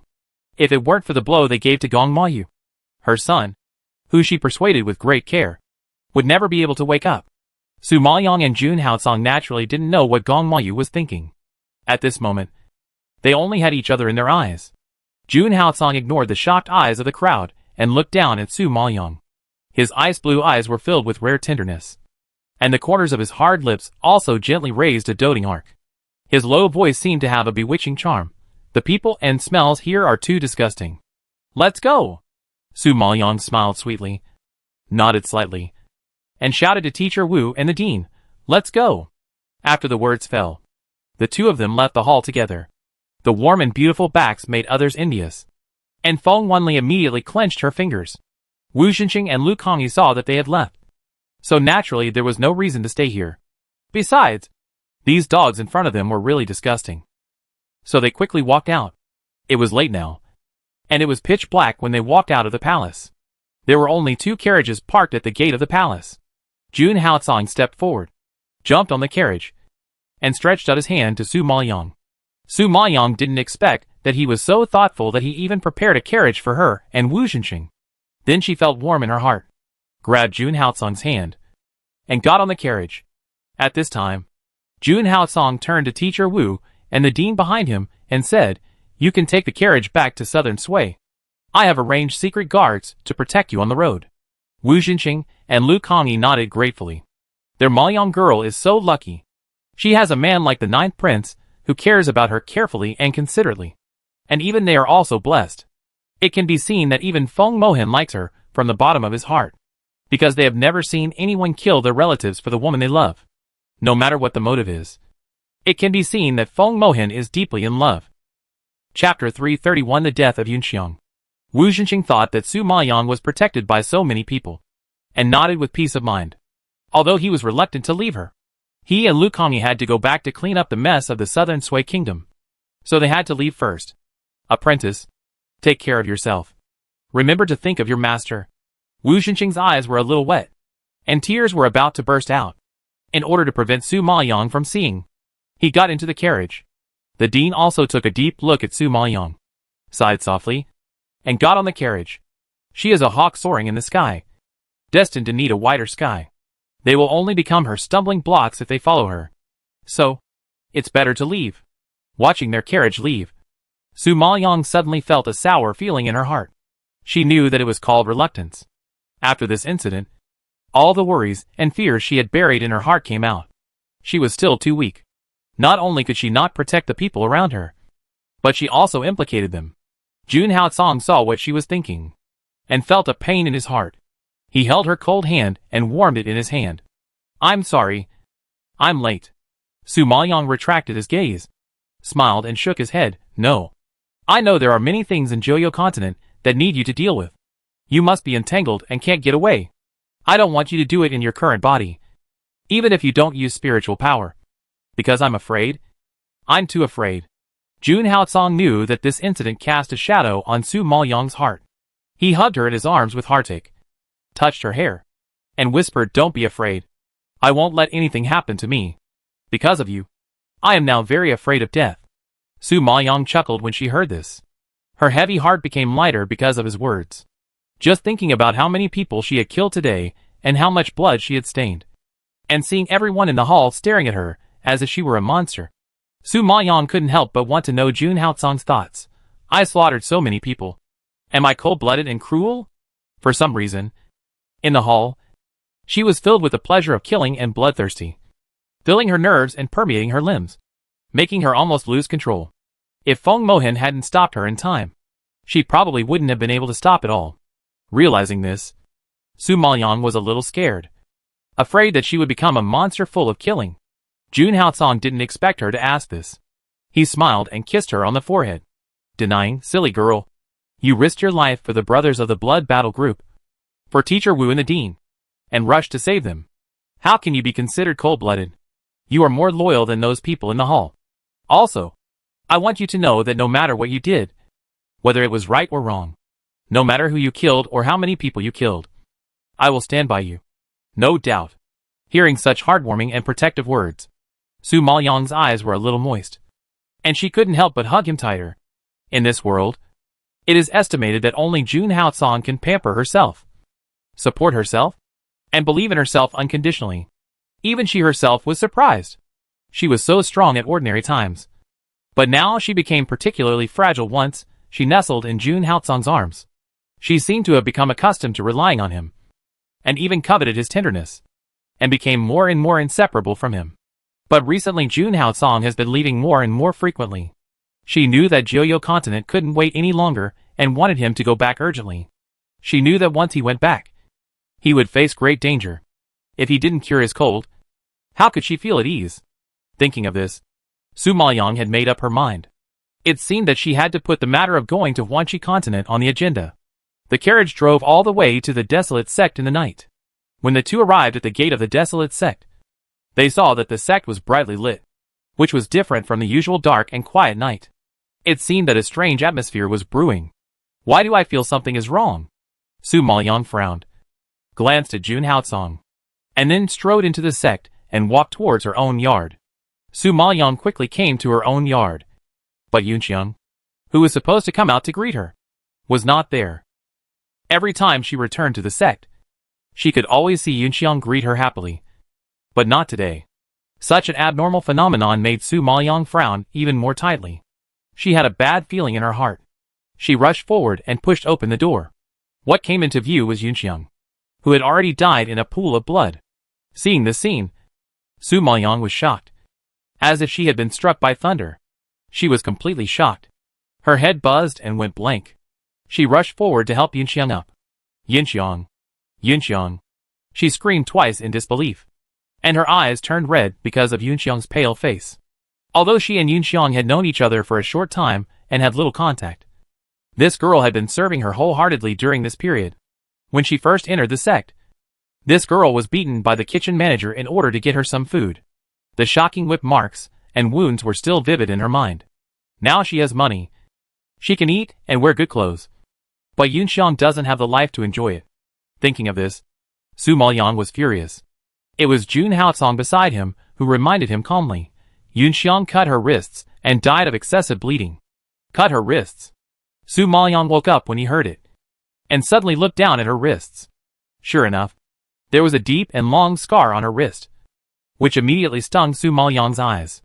Why did Yunxiang cut her wrists? What is she worried about? No! She is not a suicidal person. She is not afraid of the beatings from the kitchen manager. And she has endured it for so many years. How could she commit suicide by cutting her wrists? If she wanted to commit suicide, she would have done it long ago. Why wait until now? Thinking of this, Su Maoyang felt like being poured with cold water. Cold from head to toe. And his expression instantly changed from shock to anger. However, at this moment, Su Maoyang's house had been surrounded, and countless disciples outside were holding torches, lighting up Su Maoyang's yard as brightly as day. Su Maoyang put Yunxiang down and turned around to see Fu Lanya and Hao Mei coming in from outside, standing in the yard, staring at her coldly. Su Maoyang, you are finally back. I didn't expect that you, as a low-level outer disciple, would dare to steal the sect's treasure, the Holy Spirit Pearl. If Yunxiang hadn't committed suicide out of fear of crime, we wouldn't have known that you had such ambition and courage. Fu Lanya's delicate face was set off by the firelight, showing a bit of fiery red beauty, and her eyes were dim and bright because of the flickering flames, projecting a frightening sharpness and insidiousness. Although she was accompanied by a serious face and scolded seriously, the faint smile at the corner of her mouth could not escape Su Maoyang's eyes. Steal the Holy Spirit Pearl? Su Maoyang was not unfamiliar with the Holy Spirit Pearl, because it was the source of the Holy Spirit Pool, and it was a treasure that the sect master had spent a lot of effort to obtain. It was considered the most precious thing in the Jaime sect. What did Fu Lanya mean by stealing the Holy Spirit Pearl? Chapter 332. It's not suicide. It's murder. Fu Lanya, I just want to ask you one question. How did Yunxiang die? Su Maoyang's face was gloomy. His eyes were cold, and his eyes shot at Fu Lanya opposite like a cold arrow. His suppressed voice seemed to be the last calm before the storm. Fu Lanya heard this and snorted coldly. Extremely disdainful, humph. Isn't this obvious? As soon as the Holy Spirit Pearl disappeared, your maid cut her wrists and committed suicide. As a result, after searching, the Holy Spirit Pearl was actually in your room. Obviously, your maid helped you steal the Holy Spirit Pearl, committed a big mistake, was afraid of torture, and committed suicide out of fear of crime. Now you actually ask me how she died. Isn't it ridiculous? Su Maoyang heard this and understood everything. This was all Fu Lanya's conspiracy. She used Yunxiang's death to lead the people who searched for the Holy Spirit Pearl to her room. And Fu Lanya had already hidden the Holy Spirit Pearl in her room when she was away. This carpet search naturally exposed the Holy Spirit Pearl. Everyone knows that the Holy Spirit Pearl is the most precious thing of the sect master. Not only was it stolen suddenly, but it also appeared in Su Maoyang's room. Such a crime is enough to put her to death. These days, Fu Lanya has been forbearing and not saying anything. She mocked her on the surface, but behaved well in private and did not retaliate. Even Su Maoyang thought she had learned her lesson and was afraid of him. So she didn't dare to provoke him casually. Unexpectedly, she was lying in wait, ready to strike and kill. However, according to her brain, she should not be able to come up with these ideas. And of course, she couldn't get the Holy Spirit Pearl with her strength. It's not hard to guess that it was Wu Peng, Fu Lanya's master, who was behind the scenes. Last time she cheated them out of a large sum of money. And it was obvious that Wu Peng and Fu Lanya had already held a grudge against her. They wanted not only revenge, but also her life. Su Maoyang, I didn't expect that the Jaime sect treated you well. The sect master even sought justice for you last time. Is this how you repay the sect master? Hao Mei also had a reprimanding expression, adding insult to injury. Su Maoyang no longer had the patience to talk nonsense with them. Her pretty face turned pale with anger, and the veins on her forehead twitched faintly. She roared so hard that Fu Lanya was shaken slightly. Fu Lanya, I'll give you one last chance to admit it. Otherwise, don't blame me for being cruel. How dare you? Su Maoyang, you are so bold that you dare to threaten your fellow disciples under the nose of this sect master. At this time, a roar-like rebuke came from afar, and the sect master came angrily. His face was ashen. His eyes were as big as fists, like an angry leopard ready to pounce and bite people at any time. Seeing the sect master coming, the disciples who were watching all stepped aside to make way. Seeing this, Fu Lanya was delighted and stopped fearing Su Maoyang. She quickly approached the sect master and said, Sect master, look at Su Maoyang. She stole the Holy Spirit Pearl and acted so confidently. It's really abominable. Wu Peng, who was beside the sect master, also said, Yes, it's a good thing that the Holy Spirit Pearl was found. If it wasn't found, wouldn't the Holy Spirit Pearl have fallen into the hands of this thief? Sect master, you can't be partial to this bitch this time. If you don't punish her severely for such a serious matter as stealing the Holy Spirit Pearl, how can you win the support of the sect? Wouldn't anyone be able to covet the Holy Spirit Pearl in the future? Hearing such exaggerated words, the sect master was furious and could not control the rage burning in his body. Yes, she even stole the Holy Spirit Pearl. If she is indulged again, I am afraid she will even overthrow the entire Jaime sect. Thinking of this, the sect master shouted angrily, Come here. Catch Su Maoyang and beat him to death immediately. The sect master gave an order, and the disciples came forward one after another, trying to capture Su Maoyang. Su Maoyang stared at him coldly, raised his arm suddenly, and growled, Wait! Master! You are saying that my maid and I stole something without any evidence. If you don't investigate it clearly, you will just accuse the sect disciples. If this news spreads, it will be really hard to convince the public. Fu Lanya immediately retorted, Su Maoyang, don't quibble. The Holy Spirit Pearl was found in your room. There is already solid evidence. How can it be called an injustice? Humph. Finding it in my room does not mean that I stole the Holy Spirit Pearl. As far as I know, you and Elder Wu conspired to steal the Holy Spirit Pearl, secretly placed it in my room, and then killed my maid, which attracted the disciples' search, and finally framed me for the crime of theft. Su Maoyang stared at her sinisterly, with cold murderous intent flashing in his eyes. She could have killed Fu Lanya with one punch, but she held back. Yunxiang was murdered and was blamed for the crime. I think she died with regret. In order to clear her name, Su Maoyang must make Fu Lanya and Wu Peng's conspiracy public. If Fu Lanya is killed now, she will be guilty and angry, and will confirm the crime. Fu Lanya was shocked when she heard that Su Maoyang had told her their plan word for word. She pretended to be calm and shouted, You are slandering me. When did my master and I steal the Holy Spirit Pearl? You are the one who is wrongly accusing me without any evidence. Fu Lanya, it doesn't matter if you don't admit it, because the truth cannot be erased by a few words. Master, please look at Yunxiang's body. Fu Lanya kept saying that Yunxiang committed suicide by cutting her wrist. If it was suicide, she should have used the knife in her right hand and cut her left hand. But her left hand had no scars. But her right hand was injured. It is obvious that this is not suicide, but murder. The master frowned when he heard this and looked at Yunxiang's wrist carefully. It was true.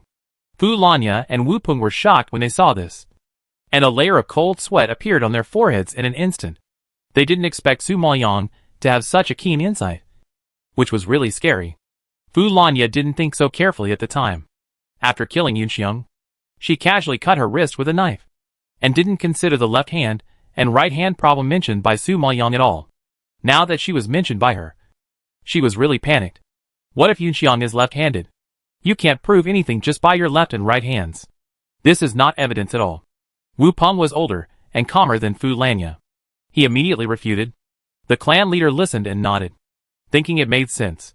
Su Maoyang sneered, his face full of sarcasm, and his cold voice was a bit sinister. Elder Wu, you still want to deny it? If your left and right hands are not enough to prove you, then this pool of blood is the best evidence. When everyone heard this, they all widened their eyes in surprise, staring at the blood on the ground. Puzzled, Wu Peng didn't know what Su Maoyang was doing. Maybe because of his guilty conscience. His fingers under his sleeves trembled slightly. But he refuted with confidence, don't talk nonsense. What can a pool of blood prove? Chapter 333 The truth is revealed. The sect leader was also skeptical about Su Maoyang's words. After all, what can a pool of blood prove? Su Maoyang, if this pool of blood can't prove your innocence, what will you do? The sect leader frowned and stared at her with a sharp gaze, his sharp eyes wandering on her calm face, trying to find a flaw. Su Maoyang raised her eyebrows, without hesitation, and answered decisively, if it can't be proved, I will kill myself on the spot. Hearing this, Elder Wei, who was anxious to death, was frightened and pale, and immediately stepped forward to stop her. Girl, don't say this casually. If you die, how can I live? He is an outer sect elder, with no pursuit, and his only hope is placed on Su Maoyang. Now she actually made such a hasty promise, which is really a joke of life. How can he not be anxious? Su Maoyang shook her head in comfort. I'll be fine. Don't worry. Then, she looked at the leader, pointed at the blood on the ground and spoke loudly. Her voice was sonorous and powerful, full of confidence. Leader, if Yunxiang committed suicide by cutting her wrists, she must have died of excessive bleeding. But there is not much blood around her. Only a pool of blood on her wrist. But this pool of blood is probably not as much as her menstrual fluid in a month. How can such a small amount of blood kill someone? The leader heard this. A trace of surprise flashed in his eyes. His brows knitted. But he did not deny it. If she didn't die of excessive blood loss, how did she die? Su Maoyang saw that he began to calm down and listened to his analysis, knowing that this was a good sign, and then struck while the iron was hot and answered, there is only one possibility. Yunxiang did not die from cutting her wrists, but after being murdered, the enemy stabbed her wrist to create the illusion of suicide. Because only after death will the heart stop and the blood coagulate, and the wounds on the body will not bleed too much. Therefore, although Yunxiang seemed to have committed suicide by cutting her wrists, she did not bleed too much. It was obvious that she had been killed before she cut her wrists. Hearing this, everyone gasped in shock and all started to make a noise. Yes, why didn't they think about this problem? If it was suicide by cutting her wrists, how could there be only this much blood? It must have been a river of blood that led to death. Such a strange phenomenon can only be explained by Su Maoyang's words that the blood coagulates after death. Now, after being reminded by her, everyone really thinks that the scars on the wrists are intentional. They even believe that Yunxiang was stabbed after being murdered, created the illusion of suicide. Seeing everyone talking about it, they almost believe Su Maoyang's words between the lines. Fu Lanya's body shook with horror. If it weren't for Wu Peng beside her, she would have almost lost her composure. Her hands and feet were cold, and she looked at Wu Peng in panic. The latter shook his head slightly, his eyes full of warning. He was warning her not to lose her composure and reveal her true colors. But Su Maoyang's delicate observation and meticulous logic made her have to be afraid. Wu Peng was naturally flustered, but he just pretended to be calm on his face. In fact, his palms were already sweating. He also didn't expect Su Maoyang to be such a powerful character. Not only was he strong, but his mind was also clearer than ordinary people. No wonder she, a pariah from the southern Sui kingdom, had been in Songyuan kingdom for so long without any injury, and was safe and sound. They are indeed quite capable. But the deed has been done, and it is too late to regret. So they have to bite the bullet and do it. Even if she knows how Yunxiang died.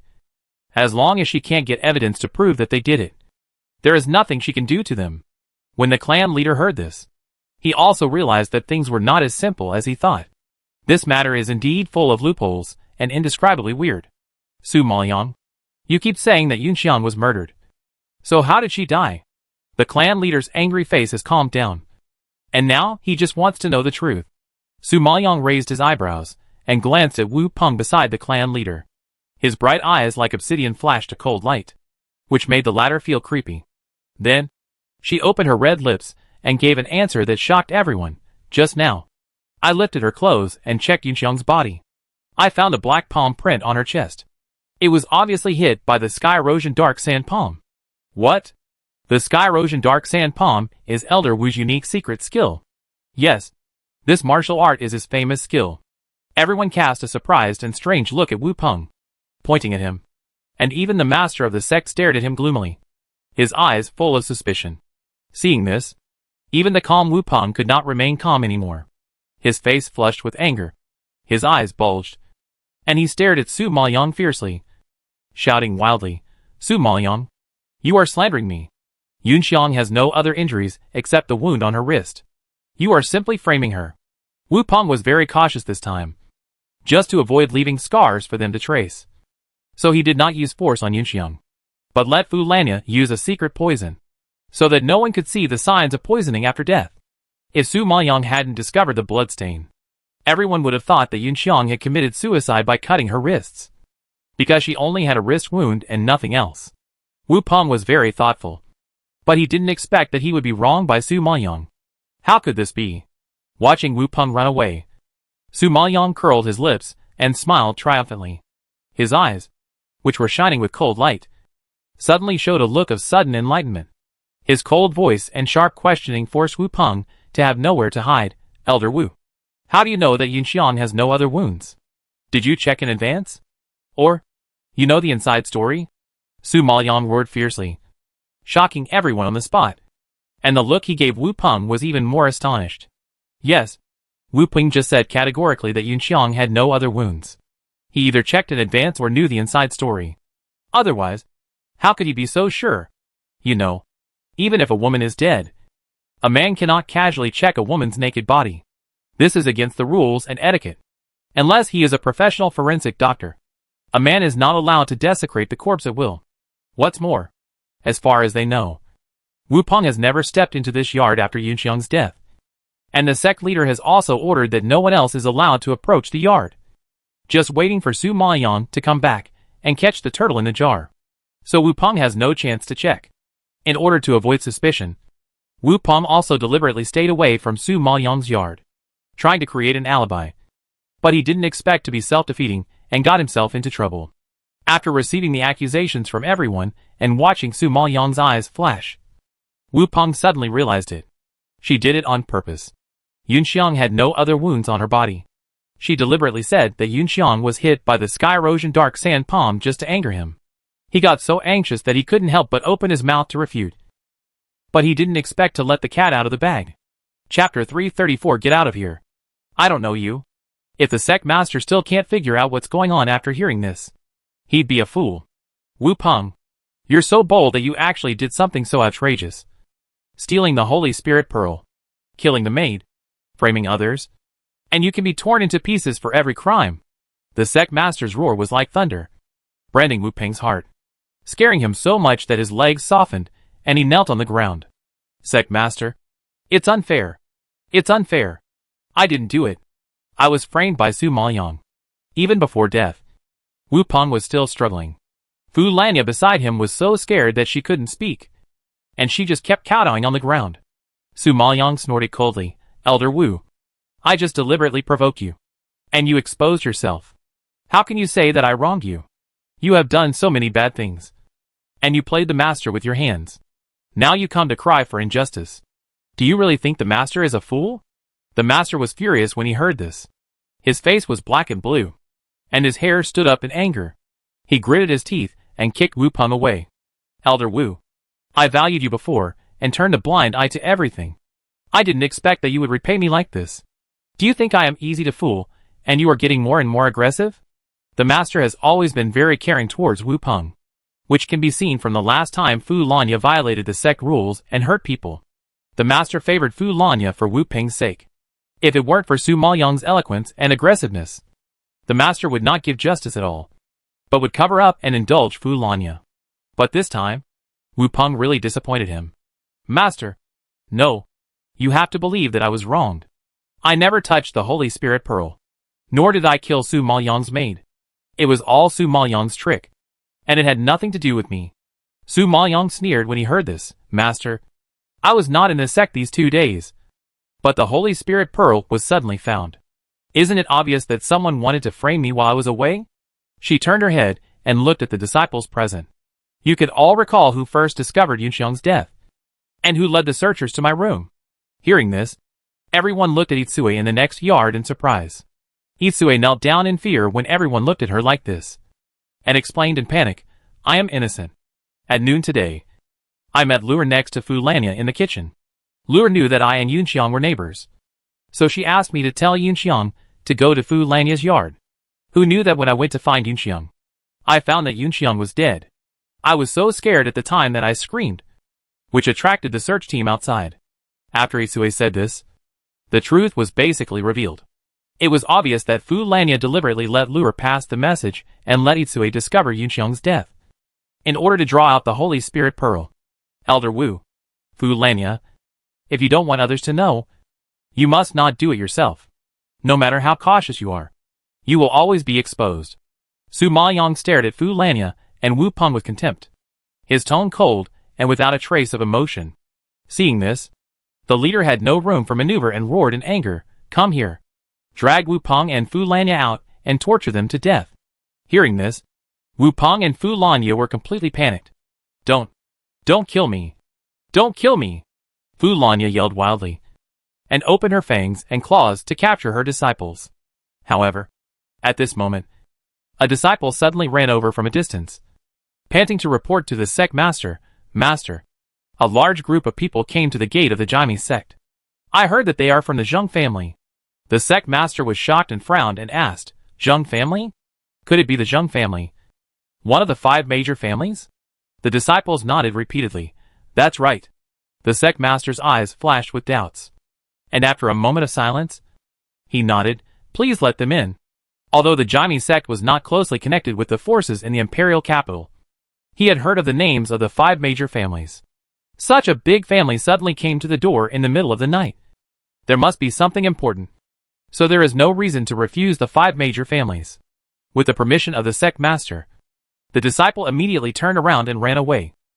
When Fu Lanya heard about the Zheng family, her frightened eyes instantly lit up with excitement. Her pale face gradually turned red due to excitement. She pushed away the disciple who grabbed her and laughed excitedly. Ha ha. It's Master Zheng. It's Master Zheng who came to save me. When she heard about the Zheng family, her first reaction was Zheng Gaozha, the youngest son of the Zheng family. This was the only reason that could explain why he suddenly visited the Jaime sect in the middle of the night. At this time, Fu Lanya was too excited and didn't think about it. She just determined that it was the Zheng family. She didn't even think about it. How could the Zheng family know about her? No one informed her during this period. Get out of here. If you touch a hair on my body today, the Zheng family will definitely not let you go. Fu Lanya roared triumphantly, grinning fiercely. Seeing this, all the disciples around hesitated and dared not take action. The Zheng family is such a big family. How can these disciples without background afford to offend it? Just when everyone was deadlocked and didn't know what to do, the leading disciple came in with a large group of men carrying brown boxes. Walking in front was the housekeeper Lu who Fu Lanya was most familiar with. In the past, when she and Zheng Gaozha were playing outside, it was housekeeper Lu who took care of it. Even the last Ice God Festival, it was housekeeper Lu who booked the cruise ship and wrote an invitation letter to her. So she was particularly close to housekeeper Lu. Now seeing him appear, Fu Lanya saw a life-saving straw, desperately crawled over, and grabbed housekeeper Lu's trouser leg. Housekeeper Lu, save me. Save me.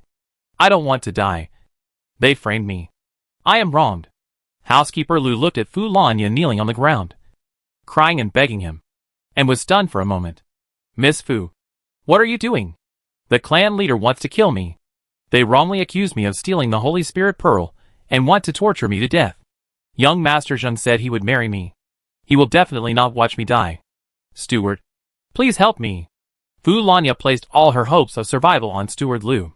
Her heart-wrenching cries shocked the latter. Steward Lu respectfully saluted the clan leader and asked in surprise, "Master, what's going on?" Although Fu Lanya was born in a poor family, his young master liked her very much and did plan to marry her. Since she was likely to become the mistress of the Zheng family in the future, he would naturally help her a little. The leader glanced at Fu Lanya with disgust and answered with a snort, "This woman stole the Holy Spirit Pearl, killed Su Mo Liang's maid, and framed Su Mo Liang for the theft. It's really abominable. This leader has sentenced them to death by slow slicing." There is no need to say more about the Zheng family. Although they respect the 5 major families, they are not afraid of them. If they want to intervene forcibly, don't blame him for being rude. When housekeeper Lu heard that Fu Lanya actually killed Su Mo Liang's maid and framed Su Mo Liang, he was immediately frightened and kicked Fu Lanya, who was pulling him away. "Go. Get out. I don't know you." Chapter 335. Everyone was shocked. Butler Lu kicked Fu Lanya 1 meter away with great force. Fu Lanya had never expected this, and her whole body fell to the ground carelessly. Her arm was scratched, and a bloody mark was instantly scratched. Everyone was stunned by this sudden scene. Hasn't Butler Lu always taken good care of Lanya? How could he do such an extreme behavior? Seeing Butler Lu avoiding Fu Lanya like a snake or scorpion, as if he was afraid of being entangled, everyone smacked their lips in disbelief. This Butler Lu turned his face faster than turning a book. Of course, the most shocked person was Fu Lanya herself. She never thought that Butler Lu would treat her like this. He used to be so flattering to her, but now he dared to kick her away. What went wrong? Butler Lu seemed like a different person. "Butler Lu, what's wrong with you?" "I'm Fu Lanya, your young master's favorite Fu Lanya." Fu Lanya propped up her arms and stared at him in disbelief. Butler Lu frowned and immediately put on a disgusted expression. "Bah! My young master doesn't like a blind bitch like you. You have nothing to do with our Zheng family. Don't try to get close to her here." This woman offended Su Maoyang, so she must not be associated with the Zheng family. The news of the Feng family being wiped out spread throughout the imperial capital. When he thought about such a huge family, it would not be wiped out in the blink of an eye, and he couldn't help but feel palpitations. So he must not let Fu Lanya, this idiot, implicate the Zheng family, and must immediately draw a clear line of relationship to avoid Su Maoyang's misunderstanding. Fu Lanya was frightened by these words, and her face turned pale. She quickly crawled over and tried to grab the trouser leg of housekeeper Lu. "Housekeeper Lu, why do you say that? I have dated your young master several times, and you have arranged it. How can you turn your face against me?" When housekeeper Lu saw her crawling over, he immediately raised his foot to get out of the way, ignoring Fu Lanya, who was full of disbelief, and hurriedly ordered the 12 guards behind him, "Carry these gold, silver and jewelry to Lord Su."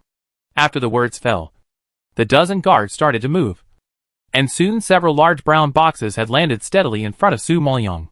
When everyone heard the 3 words Lord Su, they were all confused. But when they saw housekeeper Lu approaching Su Maoyang with a smile on his face and flattering him, everyone finally understood that Lord Su was calling Su Maoyang. Hee. The servant Lu Shen greets Lord Su. This is a small gift that the head of the Zheng family specially ordered the servant to prepare. I hope that Lord Su and Lord Jun will accept it with a smile. I also hope that the 2 adults will not bear grudges against me, and will not care about what happened in the hall today. Speaking of this, Steward Lu bowed deeply and apologized sincerely. It seems that Su Maoyang's killing spree today has a deterrent effect. The Zheng family is so scared that they dare not delay for a moment, and actually sent the gift overnight. Think about it. If you offend a demon like Su Maoyang and don't get forgiveness, you will probably have to worry every day and can't sleep at night. In order to avoid more dreams at night, the head of the Zheng family was very decisive and took action very quickly, which greatly showed his sincerity. And it was hard for people to hate him. Su Maoyang just glanced at the box coldly, which softened his attitude. "Master Zheng, you are polite, but it's just a small matter. Don't take it to heart." Hearing Su Maoyang's words, Steward Lu breathed a sigh of relief and bowed repeatedly in gratitude.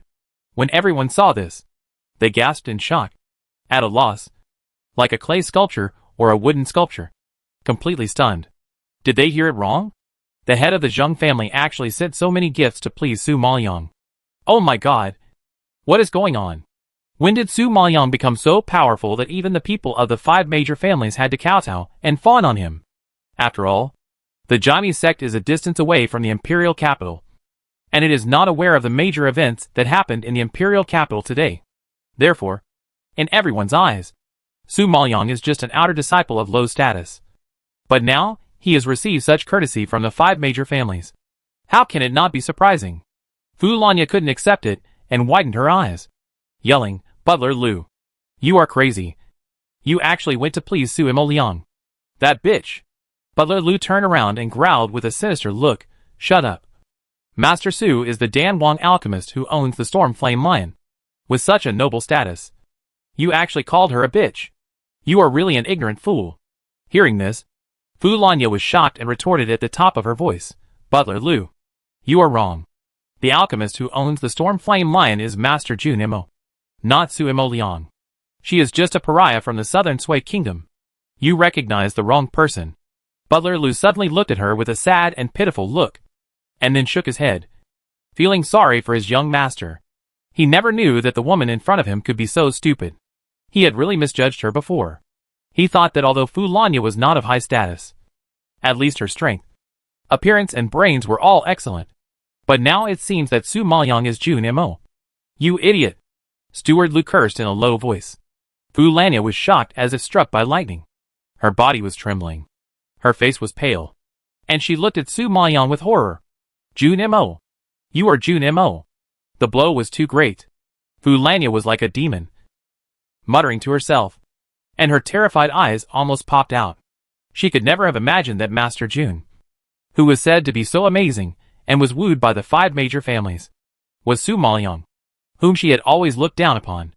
At this moment, she suddenly felt that she seemed to have provoked an incredible person and did a very stupid thing. "No, I don't believe it. You are not Jun Imo. How could you be?" Fu Lanya had collapsed, grabbing her scalp and shaking her head vigorously, unable to accept this reality at all. Wu Peng, who was full of hope on the side, also collapsed completely. He framed a Dan King who had a Holy Spirit beast. Isn't this courting death? Even if the King of Heaven came today, he couldn't save him. What does it mean to bring disaster upon oneself? He has finally realized it. Just when everyone was shocked by Su Maoyang's identity, suddenly another disciple ran over in a hurry, even forgetting to salute, and reported in panic, "Master, it's not good. It's very bad." News came from the imperial capital. The Feng family was wiped out. Elder Zhao died, and even the head of the Huang family and Huang Manchi died in Huayang Palace. "What? Master, I couldn't believe my ears. It was like a bolt from the blue, and I became irritable. What's going on? Tell me clearly." The disciple was frightened by the master's anger and trembled, and answered with a trembling voice, "Today, the emperor held a banquet to welcome General Feng. But I didn't expect that the head of the Feng family and the head of the Huang family were wiped out in the hall." Chapter 336 Regrets. Except Feng Yanzhao and Feng Wanli, who were rescued by Master Feng, no one in the Feng family was spared. Hearing the disciples' report, the sect master shook and was shocked. Who is so bold that he dared to destroy the Feng family and the Huang family? The disciple looked up and was about to report her name, but saw the person he was talking about standing not far away and staring at him. The disciple was so scared that his face froze, and he took 2 steps back. He looked at Su Maoyang as if he saw a flood. Seeing that he didn't answer for a long time, the sect master shouted impatiently, "Tell me, who is it?" The disciple was trembling and hesitant, and didn't dare to speak for a long time. Seeing that he was so embarrassed, Su Maoyang simply admitted it for him. "It's me. If the sect master wants to avenge the Feng family, I will stand here." Hearing this, everyone was shocked as if they were struck by thunder, and they all cast horrified eyes at Su Maoyang. It was Su Maoyang who wiped out the entire Feng family and killed the head of the Huang family. Did they hear it wrong? The sect leader was also shocked, and his face turned pale. He stared at Su Maoyang with a sharp look as if he wanted to poke a hole in her body. Although he didn't want to believe it, he had to believe it when he saw the people of the Zheng family groveling and fawning in front of Su Maoyang. Jun Haotsong saw that the sect leader's face became quite ugly, and he couldn't help but step forward and stop Su Maoyang behind him. A strong breath suddenly spread in his body, which made the sect leader feel an unspeakable sense of oppression. His intuition told him that the strength of the disciple in front of him was above his. Knowing this, the sect leader was shocked. His body swayed slightly, and he couldn't help but take 2 steps back. Obviously, he suffered a big blow.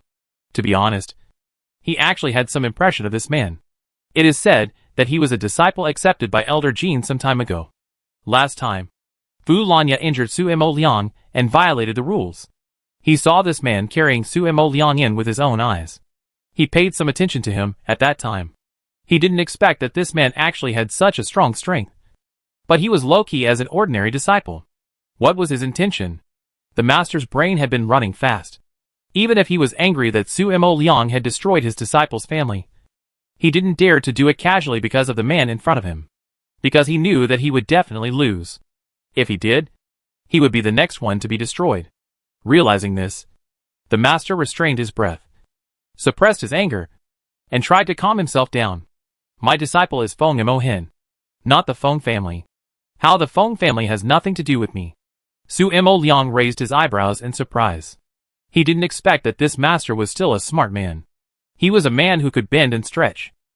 It's great that the sect master thinks this way. To be honest, she didn't want to fight with the sect master. After all, the latter had already entered the primary level of the Imperial Spiritual Master. If they really had to fight, she would not have much chance of winning. So Jun Haotsong would definitely help. But what she didn't want to see the most now was Jun Haotsong's action. And it was fortunate that the sect master could tolerate this. After learning the truth, Fu Lanya also completely understood why the Zheng family was so anxious to get close to her, and even put down all their dignity and airs to please Su Maoyang. It turned out that Su Maoyang was so powerful that even the 5 major families didn't take him seriously. She was so stupid to provoke such a demon. A pervert. She was really the stupidest person in the world. She had naively thought that the Zheng family was here to save her. But she didn't expect that the Zheng family was here to curry favor with her enemies. How ridiculous and ironic. No wonder housekeeper Lu drew a line between himself and her as soon as he arrived. It was obvious that he was afraid that she would implicate the Zheng family and anger Su Maoyang. Fu Lanya, who had come to her senses, laughed miserably until tears came out of her eyes. She tried her best to avenge her sister, but ended up getting herself involved. It was really pitiful and pathetic. Wu Peng was also regretting it at this time. If he had known this, he should have persuaded Fu Lanya. Otherwise, he would not have ended up in such a miserable way. Su Maoyang looked at the disciples who were trying to capture Fu Lanya and didn't take action for a long time, and couldn't help urging, "Why are you still standing there? Why don't you drag them away and execute them quickly?" These disciples had long been frightened by Su Maoyang's great achievements and lost their direction. Now they were suddenly awakened, and they were immediately startled. They dared not delay and dragged Fu Lanya and Wu Peng out of the yard. After watching the farce end, everyone was still terrified and quietly looked at Su Maoyang. Too many things happened today, and they couldn't digest it for a while. One moment, the Holy Spirit Pearl was stolen. Su Maoyang was framed. And finally it was found out that it was Fu Lanya and Wu Peng who did it. Later, they learned that Su Maoyang was Master Jun. But before everyone recovered from the shock, they heard that the Feng family was wiped out and the head of the Huang family was killed. And the culprit turned out to be Su Maoyang. The pariah in the eyes of everyone suddenly became the most watched strong man in Songyuan country. Such a leap is indeed a bit unacceptable. I think, from now on, not only will everyone not dare to despise Su Maoyang, but if they meet him on the road, they will probably be scared and take a detour. At this time, Elder Wei stared at Su Maoyang blankly, with a frightened expression on his face. Even if Su Maoyang called him, he couldn't hear it. His feet seemed to be rooted, and he stood there in a daze, motionless. Elder Wei! Elder Wei! Su Maoyang called a few times without any response, and couldn't help but waved his hand in front of him. Elder Wei woke up at this moment, and his face instantly surged with excitement. He grabbed Su Maoyang's wrist. "Girl, slap me quickly. See if I'm dreaming?" Jun Haotsong on the side noticed Elder Wei's hand, frowned immediately, stepped forward and pushed Elder Wei away. "You dare to touch my woman!" Elder Wei didn't know that Jun Haotsong was a jealous king, and was pushed by him for no reason. Looking at Su Maoyang innocently, Su Maoyang had long been accustomed to such a Jun Haotsong, and smiled and shook her head. "Don't pay attention to him." After hearing this, Elder Wei put away his doubts and exclaimed excitedly, "Girl, you are really beyond my expectation. You are June Mo. Oh my god. I actually accepted such an awesome disciple. I am almost happy to death." Sure enough, my original decision was not wrong. If other sects knew about it, they would regret it and envy me so much. In the original sect competition, he was the only one who stood on Su Maoyang's side on behalf of the Jiami sect without hesitation. He ignored the instructions of the inner sect elders and forcibly accepted Su Maoyang into the Jiami sect. Unexpectedly, he actually invited a great god into the sect. Elder Wei was very excited just thinking about it. Su Maoyang was amused by his exaggerated expression. "Elder Wei, I will never forget your kindness that day. I don't need these jewels anyway. You can take them all." Elder Wei was so surprised that he almost jumped up. Seeing this, everyone swallowed their saliva with envy. If they had known earlier, they would have established a good relationship with Su Maoyang. If they were lucky, they could get a box. Chapter 337, She Had a Nightmare. Elder Wei was not polite to Su Maoyang. After all, with her current status, the whole Songyuan country had to compete to please her. And she didn't need this little money, so she accepted it with peace of mind. At this time, Su Maoyang was in no mood to care about the gold and silver jewelry. She walked into the house with heavy steps, stretched out her hand to gently close Yunxiang's eyes, and whispered, "Yunxiang, I have cleared your name and avenged you. You can go on your way with peace of mind." She was very calm, without anger or sadness. But June Haocong knew the pain in her heart. The calmer she acted, the more turbulent her heart was, because she was suppressing her emotions, silently bearing everything, and was unwilling to show her vulnerable side in front of outsiders. Such a her made him feel distressed. June Haocong strode over, domineeringly hugged her into his arms, and kissed her hair. Although he didn't say anything, Su Maoyang knew that June Haocong was worried about her. "It's okay. I'm fine," Su Maoyang said sullenly in his arms. Elder Wei sighed softly when he saw this. "Girl, I'm sorry for your loss. Yunxiang's life was not in vain. With such a good master like you, her life is worth it. I'll find 2 disciples to bury her properly. Don't worry." Hearing Elder Wei say this, Su Maoyang nodded with relief. That night, Su Maoyang slept lightly. Even if she fell asleep, the faces of the 2 brothers who died in the blood battle group and Yunxiang kept appearing in her dreams. What frightened her most was the scene of June Haocong's cold disease attack, vomiting blood and dying. She was so scared that she sat up suddenly and shouted June Haocong's name loudly. June Haocong was frightened by her, and hurriedly hugged her panicked body tightly. "Leon, I'm here. I'm here," falling into his arms, holding his warm body, listening to his heartbeat. Su Maoyang gradually calmed down, but tears could not be controlled and poured out. Sobbing hoarsely, "I thought you were dead. I was scared to death. I saw you vomiting blood. Saw you leave me. Abandon me." June Haocong heard the words. His heart ached, and his nose was sour. He hugged her tighter. His palm slid down her hair, patted her back, and comforted her. "It's not that easy for me to die. When my body fell, I survived such a severe injury. It's just a cold disease, which won't kill me," I said. "Because of you, I am afraid of death. How can I bear to leave you alone? How can I bear to abandon you?" Su Maoyang trapped his heart tightly. Even if he left her for a second, he felt uncomfortable all over and couldn't bear it, let alone the separation of life and death. Su Maoyang finally calmed down after hearing this. She sobbed twice and wiped her tears on his chest. June Haocong gritted his teeth. "Leon, are you going to challenge my bottom line?" She knew that he had no self-control towards her, and she was clearly seeking death. Su Maoyang was slightly stunned, and looked up at the pair of dark blue eyes staring at her in surprise, and shuddered. June Haocong looked at the little face with tears in her eyes, staring at him innocently, and his heart was tickled by her like a cat's paw. "Itchy. You, Su Maoyang's red lips moved slightly, and just as she opened her mouth to spit out a syllable, June Haocong suddenly hooked his hand and pressed the back of her head, and kissed her fiercely. Su Maoyang's cheeks immediately turned red with shame, and she was so angry that she opened her mouth and bit his lips, and pushed him away in shame and anger. June Haocong was pushed away, frowning with frustration, staring at her pitifully. "I'm dying of pain." Su Maoyang thought he was suffering from a cold, and was frightened. "What's wrong? Why does it hurt? Where does it hurt?" She just bit her mouth, Is she so fragile? Jun Haotsong held her flustered hand. Passing on the scorching heat, my whole body hurts. Su Maoyang's pretty face turned red because of his scorching gaze. And she suddenly retracted her hand. She was angry and kicked him off the bed. You bastard. Get out. The next day, early in the morning, the Jami sect was unprecedentedly lively because a large group of uninvited guests came. Elder Wei got the news and hurried to Su Maoyang's yard. He saw that the yard was full of people. All of them stretched their heads to look inside and kept talking and sighing. TSK, TSK, TSK. Because of Su Maoyang, the Yim family, Zhao family, Feng family, and Huang family have fallen. But the second-tier Hao family, Yang family, and Lu family have emerged. I didn't expect that the century-old big family was destroyed in an instant. And other small families took advantage of it. Yes. Who would have thought that Su Maoyang would come to Songyuan country and disrupt the imperial capital?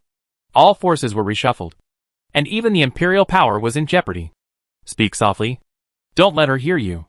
Now those forces in the imperial capital are simply following her lead. If you anger her, the Feng family will be your fate. When they thought of the Feng family being wiped out, everyone was so scared that they trembled and shut up, not daring to speak. Elder Wei was full of confusion and quickly got into the crowd and squeezed in. Chapter 338 Ridiculing the Hao Family. Su Maoyang's yard was filled with large boxes. Without opening them, he could guess that there were countless gold and silver treasures inside. The Lu family heads, Yang family heads, and Hao family heads in the imperial capital actually came to the sect in person. They all stood in front of Su Maoyang, nodding and saying nice things. It was undoubtedly their intention to ask Su Maoyang to take care of them more. Now that the 5 major families have collapsed, their small family has the opportunity to emerge. But their foundation is unstable, and their strength is slightly inferior. They urgently need the help of strong people. They are glad that they have no grudge against Su Maoyang, so they can still curry favor with him. As long as they have a good relationship with Su Maoyang, other families will be afraid of them and dare not act casually. And the emperor will also promote them heavily, because the big red man around the emperor, Eunuch Chen, is also among them. And he follows to please Su Maoyang, and his flattering face is no less than theirs. Elder Wei saw this scene and took a breath in surprise. The shock in his heart is no less than that of others. He watched Su Maoyang come all the way with his own eyes. At the sect competition, although this girl was tough, she was only a junior general spirit master. In a blink of an eye, not long after, she has become a powerful senior general spirit master, and also has a fierce beast like the storm flame lion.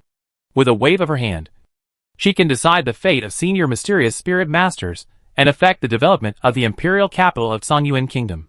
Such a big man was actually selected by him personally. Thinking of this, Elder Wei strode in with his chest and head held high, and stood beside Su Maoyang in the envious eyes of everyone. The head of the Lu family did not know the identity of Elder Wei. Seeing that he was standing with Su Maoyang and looked very friendly, he suddenly widened his eyes in surprise. Master Su. Who is this? Su Maoyang looked at Elder Wei with a bit of amusement, and replied with a chuckle, This is Elder Wei who taught me personally. Taught personally. These 4 words are not light. From Su Maoyang's tone, you can tell that she is very close to this person.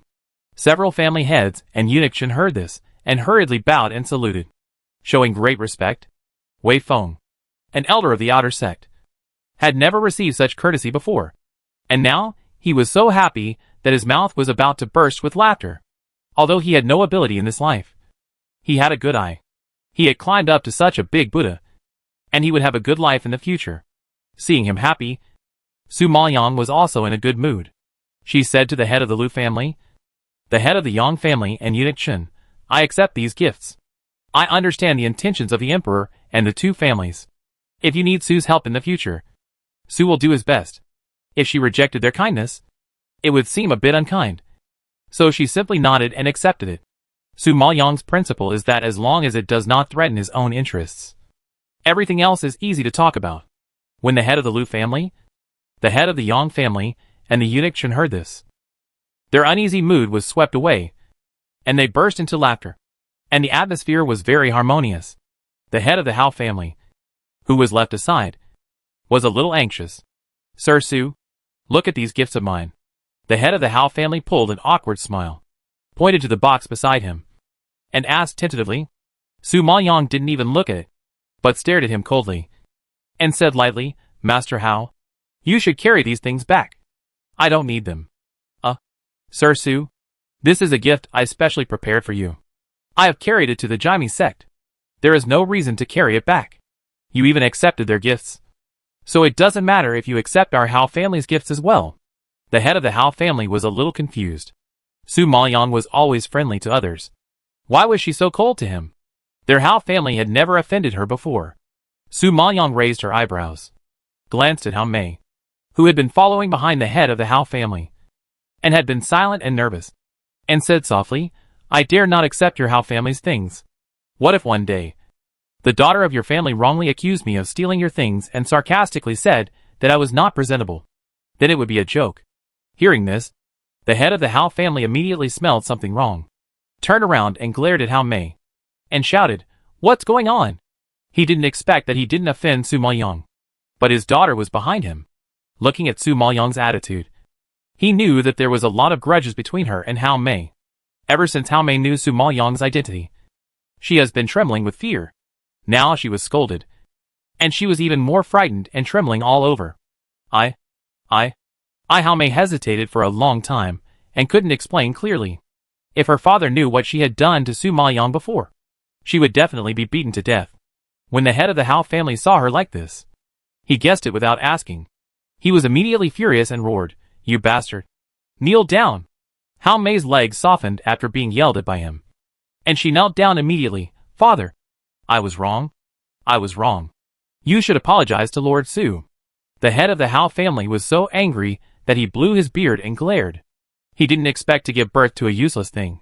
Hao Mei heard this, and then crawled in front of Su Maoyong crying and kowtowed repeatedly. I was wrong. I won't dare to do it again. Please forgive me. Lord Su. Woo. Seeing the proud and complacent Hao Mei end up like this, Su Maoyong sneered.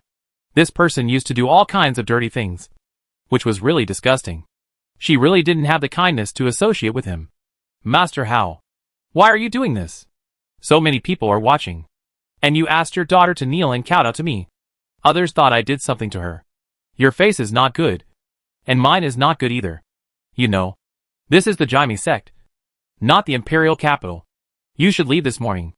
After saying that, Su Maoyong ignored the bleeding Hao Mei and turned to walk towards Jun Haocong's yard. He was wearing light clothes in the middle of the night last night, and she drove him out. She didn't know if he caught a cold, so she decided to go and see him. The Lu and Yang families watched Su Maoyong walk away, and they immediately laughed with gloating.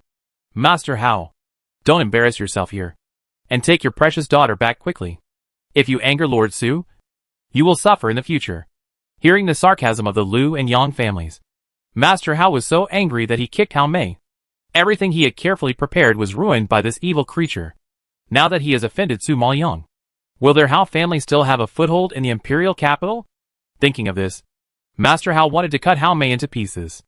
At this time, Su Maoyong had already forgotten about the people she was trying to curry favor with, and walked into Jun Haocong's yard. She pushed open the door and walked into the side hall.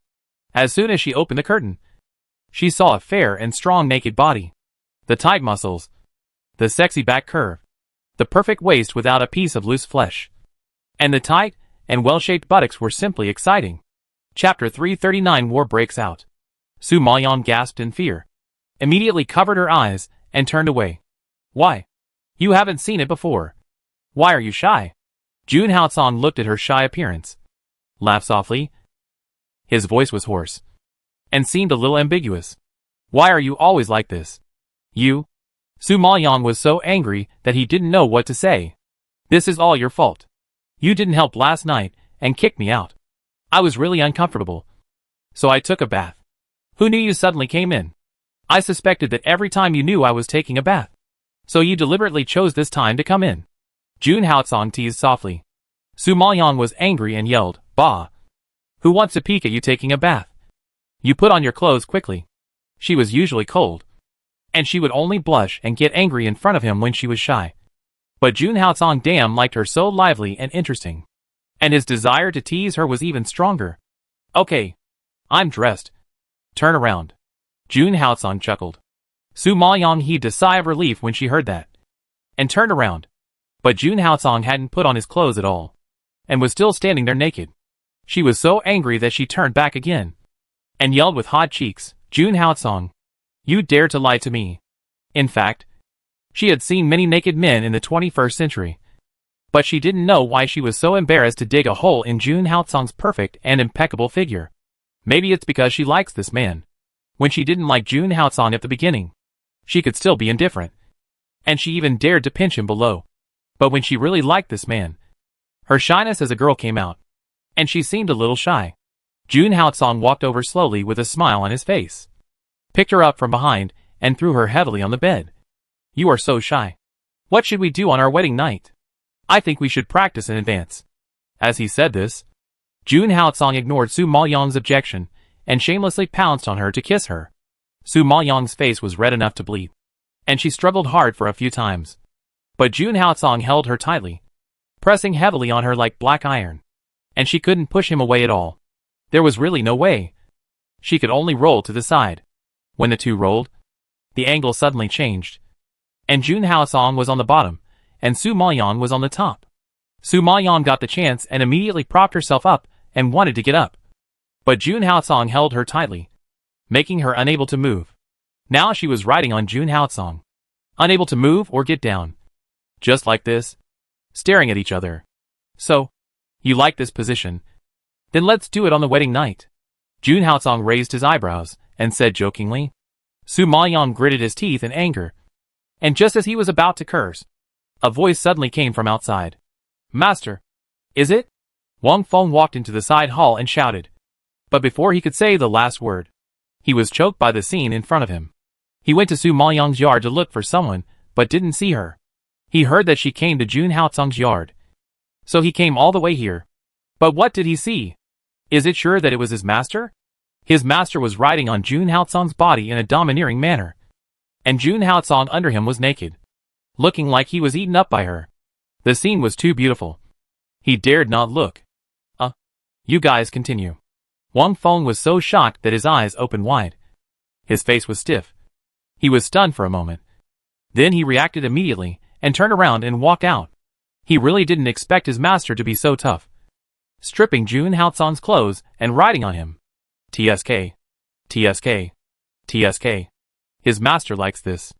Seeing Wang Feng running out with a weird expression on his face, Su Maoyang's face was as red as a tomato, and she shouted in panic, "Don't go. It's not what you think. It's not." Jun Haosong stared at her with amusement, and his thin lips raised a beautiful and attractive arc. "You asked him not to leave. Do you want him to stay and watch how we practice entering the bridal chamber?"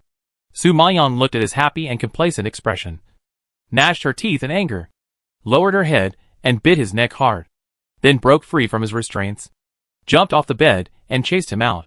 At this time, Wang Feng, who was waiting in the hall, had a dark complexion with some ambiguous red. When he saw Su Maoyang coming out, his eyes were filled with a teasing smile. Su Maoyang was uncomfortable with his smile, and explained with a straight face, We didn't do anything. He grabbed me and didn't let me go." So, after a lot of explanations, Su Maoyang didn't say a word smoothly, and Wang Feng laughed. If she didn't explain, he could still believe that they didn't do anything. But her explanation made it more obvious, and she was hesitant, as if she was guilty. At this time, Jun Haosong had already walked out in full dress, and looking at Su Maoyang stuttering, he couldn't help but add, "Does your waist still hurt from that posture just now?" Su Maoyang glared at Jun Haosong fiercely when she heard this, seeing that the latter was staring at her with a smile, and his blue eyes flashed with a dark light. She suddenly realized that she couldn't wash herself clean even if she jumped into the Yellow River. Wang Feng laughed even more happily when he heard this. "Ha ha. Master, you don't need to say anything. You don't need to explain your boudoir affairs to me. It's just that I didn't expect you to be such a wild woman. I admire you." He also made a fist gesture, which made Su Maoyang gasp deeply and angry. Now the only thought in her mind was to cut Jun Haosong into pieces. "What are you laughing at? What's so funny? Let's talk about business quickly. Why did you come to the Jaime sect?" Su Maoyang scolded, while holding back his anger. Speaking of business, Wang Feng also put away his smile. His face became a little solemn. Master, something bad has happened. I got the news this morning that Bayan State attacked the border town last night and has now occupied several cities. I'm afraid it won't be long before they will attack Songyuan State. Su Maoyang's face was shocked, and she frowned slightly. Bayan State? She was not unfamiliar with this country. For the sake of the soul-eating flower, she had recently learned about this country in detail. You must know that Bayan State is vast and powerful. If they want to destroy Songyuan State, it is easy. It seems that Songyuan State has really encountered a difficult problem this time. The collapse of the 5 major families has already been a great impact on the regime of Songyuan State. Now a devastating war has broken out. The royal family must be in a mess now. Has the emperor sent troops to support? Yes. Feng Wanli, Feng Yinzhao, and Feng Mohan all led troops to the front line. And even Gong Mayu and Gong Yuyi led their own teams on the road. This time, almost all the powerful people in the imperial capital were sent to support. I think the emperor must have set his sights on you. So, master, let's leave Songyuan Kingdom as soon as possible, and don't wade into this muddy water. Wang Feng knew that Su Maoyang was in the limelight and powerful, and it was easy for others to use him as a gun. So it was better to leave as soon as possible. However, Su Maoyang happened to be going to Bayan Kingdom for Jun Haotsang's cold disease. She was probably going to wade into this muddy water. Chapter 340. She has made a decision. As expected, while the two were talking, Elder Wei came running outside. He rushed in with an anxious look on his face and shouted, "Girl, something big has happened. Something big has happened. Bayan Kingdom suddenly sent troops to attack our Songyuan Kingdom. Now all the powerful people in Songyuan Kingdom have been sent to the front line to resist. But the general leading the troops is a late-stage imperial spiritual master. Even the leaders of several sects are not his opponents. Now the emperor urgently summons you to the palace to discuss this matter." Wang Feng, who was standing aside, heard this and immediately stood in front of Su Maoyang. "My master will not go. I advise the emperor to give up this idea. That is a super strong late-stage imperial spiritual master. No matter how powerful her master is, he is only a high-level general spiritual master now. Not even a mysterious spiritual master. You know, after the general spiritual master is the mysterious spiritual master. And after the mysterious spiritual master is the imperial spiritual master. Although there is only one level of collapse in the middle, the strength is very different. Because after reaching the level of imperial spiritual master, there is no longer a distinction between primary, intermediate and advanced levels, but rather 4 levels: initial, intermediate, late and peak. Each subdivided level difference is equivalent to the difference between a spiritual master and a mysterious spiritual master. Therefore, in the Bayan Kingdom, the initial imperial spiritual master and the intermediate imperial spiritual master are only slightly different. But the strength span is quite large. Therefore, if you want to formally count, Su Maoyang is a full 4 levels behind. Wang Feng will never let Su Maoyang die for some shitty Songyuan Kingdom. Elder Wei heard this, looked at Su Maoyang with a worried look on his face, and sighed helplessly. He knew that Su Maoyang was not from Songyuan Kingdom, and there was really no need to take this risk for Songyuan Kingdom. Not to mention that he didn't want to see her get into trouble. However, the most powerful people in Songyuan Kingdom are the masters of several sections. They are the few who have been promoted to the level of imperial spiritual masters. However, no matter how powerful they are only the early imperial spiritual masters, and they are completely incomparable with the late imperial spiritual masters. It is harder than climbing to the sky to resist the army of Bayan Kingdom. The reason why the emperor thought of Su Maoyang is that she is a top alchemist. The pill she refines can heal injuries and improve everyone's strength. She is the only hope of Songyuan Kingdom. Elder Wei looked at Wang Feng's disapproving expression and was tangled in his heart. On one side is the country, and on the other side is his beloved disciple. He doesn't want to lose either of them. Su Maoyang naturally knew Elder Wei's mood. Anyone who encounters the destruction of the country and the destruction of the family will be desperate and sad. "Let's go!" After a moment of silence, Su Maoyang nodded slightly and agreed. Jun Haotsang heard this. His face changed. He immediately stepped forward, held her. His handsome eyebrows frowned into a river shape. His blue eyes were full of anger. War is not a joke. Su Maoyang agreed to enter the palace without discussing it with him, which was too hasty. He admitted that Su Maoyang was smart and had a lot of tricks. But now, he was facing a strong man of the imperial spiritual master. The war between the two countries could not be solved by her private quarrels and intrigues. Su Maoyong patted the back of his hand and smiled comfortingly. Don't worry. I'm just going to the palace, not to the battlefield. Besides, for the sake of the southern Sui kingdom, for my master and elder Wei, how can I stand idly by? She understood the principle of lips and teeth. Because once the Songyuan kingdom was defeated, the Beian kingdom would march straight in and attack the southern Sui kingdom. The strength of the southern Sui kingdom would be destroyed in the blink of an eye. However, she knew too well what Nan Sui kingdom and Nanxing Academy meant to Wu Zhenxing, which was more important than his life. She really couldn't just stand by and watch.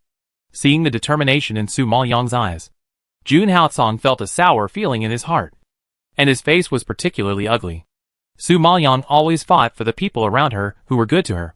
But why didn't she do it so heartfeltly to him?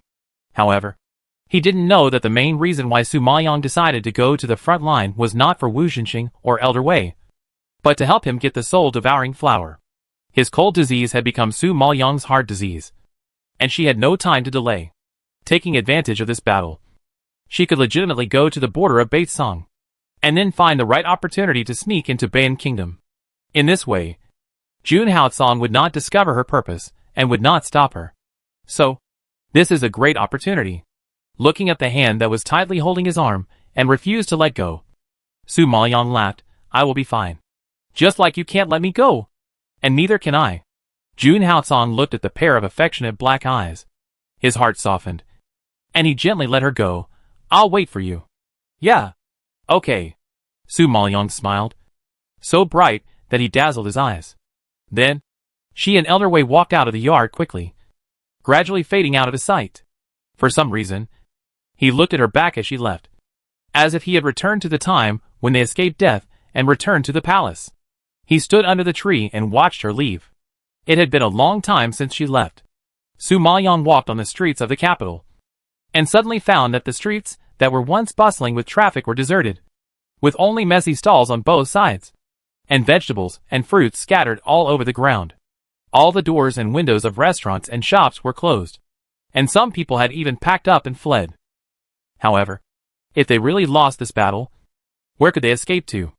At that time, Songyuan Kingdom would definitely be massacred. If the Emperor of Beian Kingdom was merciful, they could still end up as prisoners. But in fact, they were not as good as dead. Thinking of this, Su Maoyong sighed softly. However, just when she was about to reach the palace gate, several men suddenly ran in front of her, looking panicked, as if they were being chased. Stop! Stop for me! Now the country is in danger. It's time for you to contribute. And you dare to be a coward with me. Hearing the familiar voice, she couldn't help but look up, and saw that the guards who were cursing and chasing the men were the guard Captain Lu, who took down the imperial edict and brought her into the palace that day. This man has a bad temper, but he is also a loyal and courageous man. Looking at his posture, he should be conscripting men. It is easy to imagine that the two countries are already short of troops when they are at war. Not to mention that the other side is the powerful Beian state, so they naturally have to force conscription. When Chief Sergeant Lu saw Su Maoyong, he widened his eyes in surprise, stopped chasing, and saluted Su Maoyong in surprise. Oh, Lord Su, you are finally here. The Emperor is waiting for you in Qianyuan Palace. Please follow me into the palace. Now everyone in the palace has placed their hopes on Su Maoyong, and they are looking forward to her. After saying this, Guard Lu immediately extended his hand to lead the way. Su Maoyong nodded and followed him to the palace gate. At this time, two teams of soldiers and horses had gathered at the palace gate, led by Gong Yuyi and Gong Mayu. The two were already riding horses, ready to set off at any time. But when they saw Su Maoyong suddenly coming over, they both flashed a look of surprise, and Gong Mayu frowned even more, with an ugly expression. Su Maoyong, you're crazy! Being scolded by him for no apparent reason. Su Maoyong looked at him in confusion, seeing that she didn't understand what he meant. Gong Mayu was so anxious that he took a deep breath, immediately turned over and got off the horse, grabbed Su Maoyong's hand, and strode away in the direction she came from. Sixth Prince, let me go! What are you doing? Su Maoyong growled in surprise.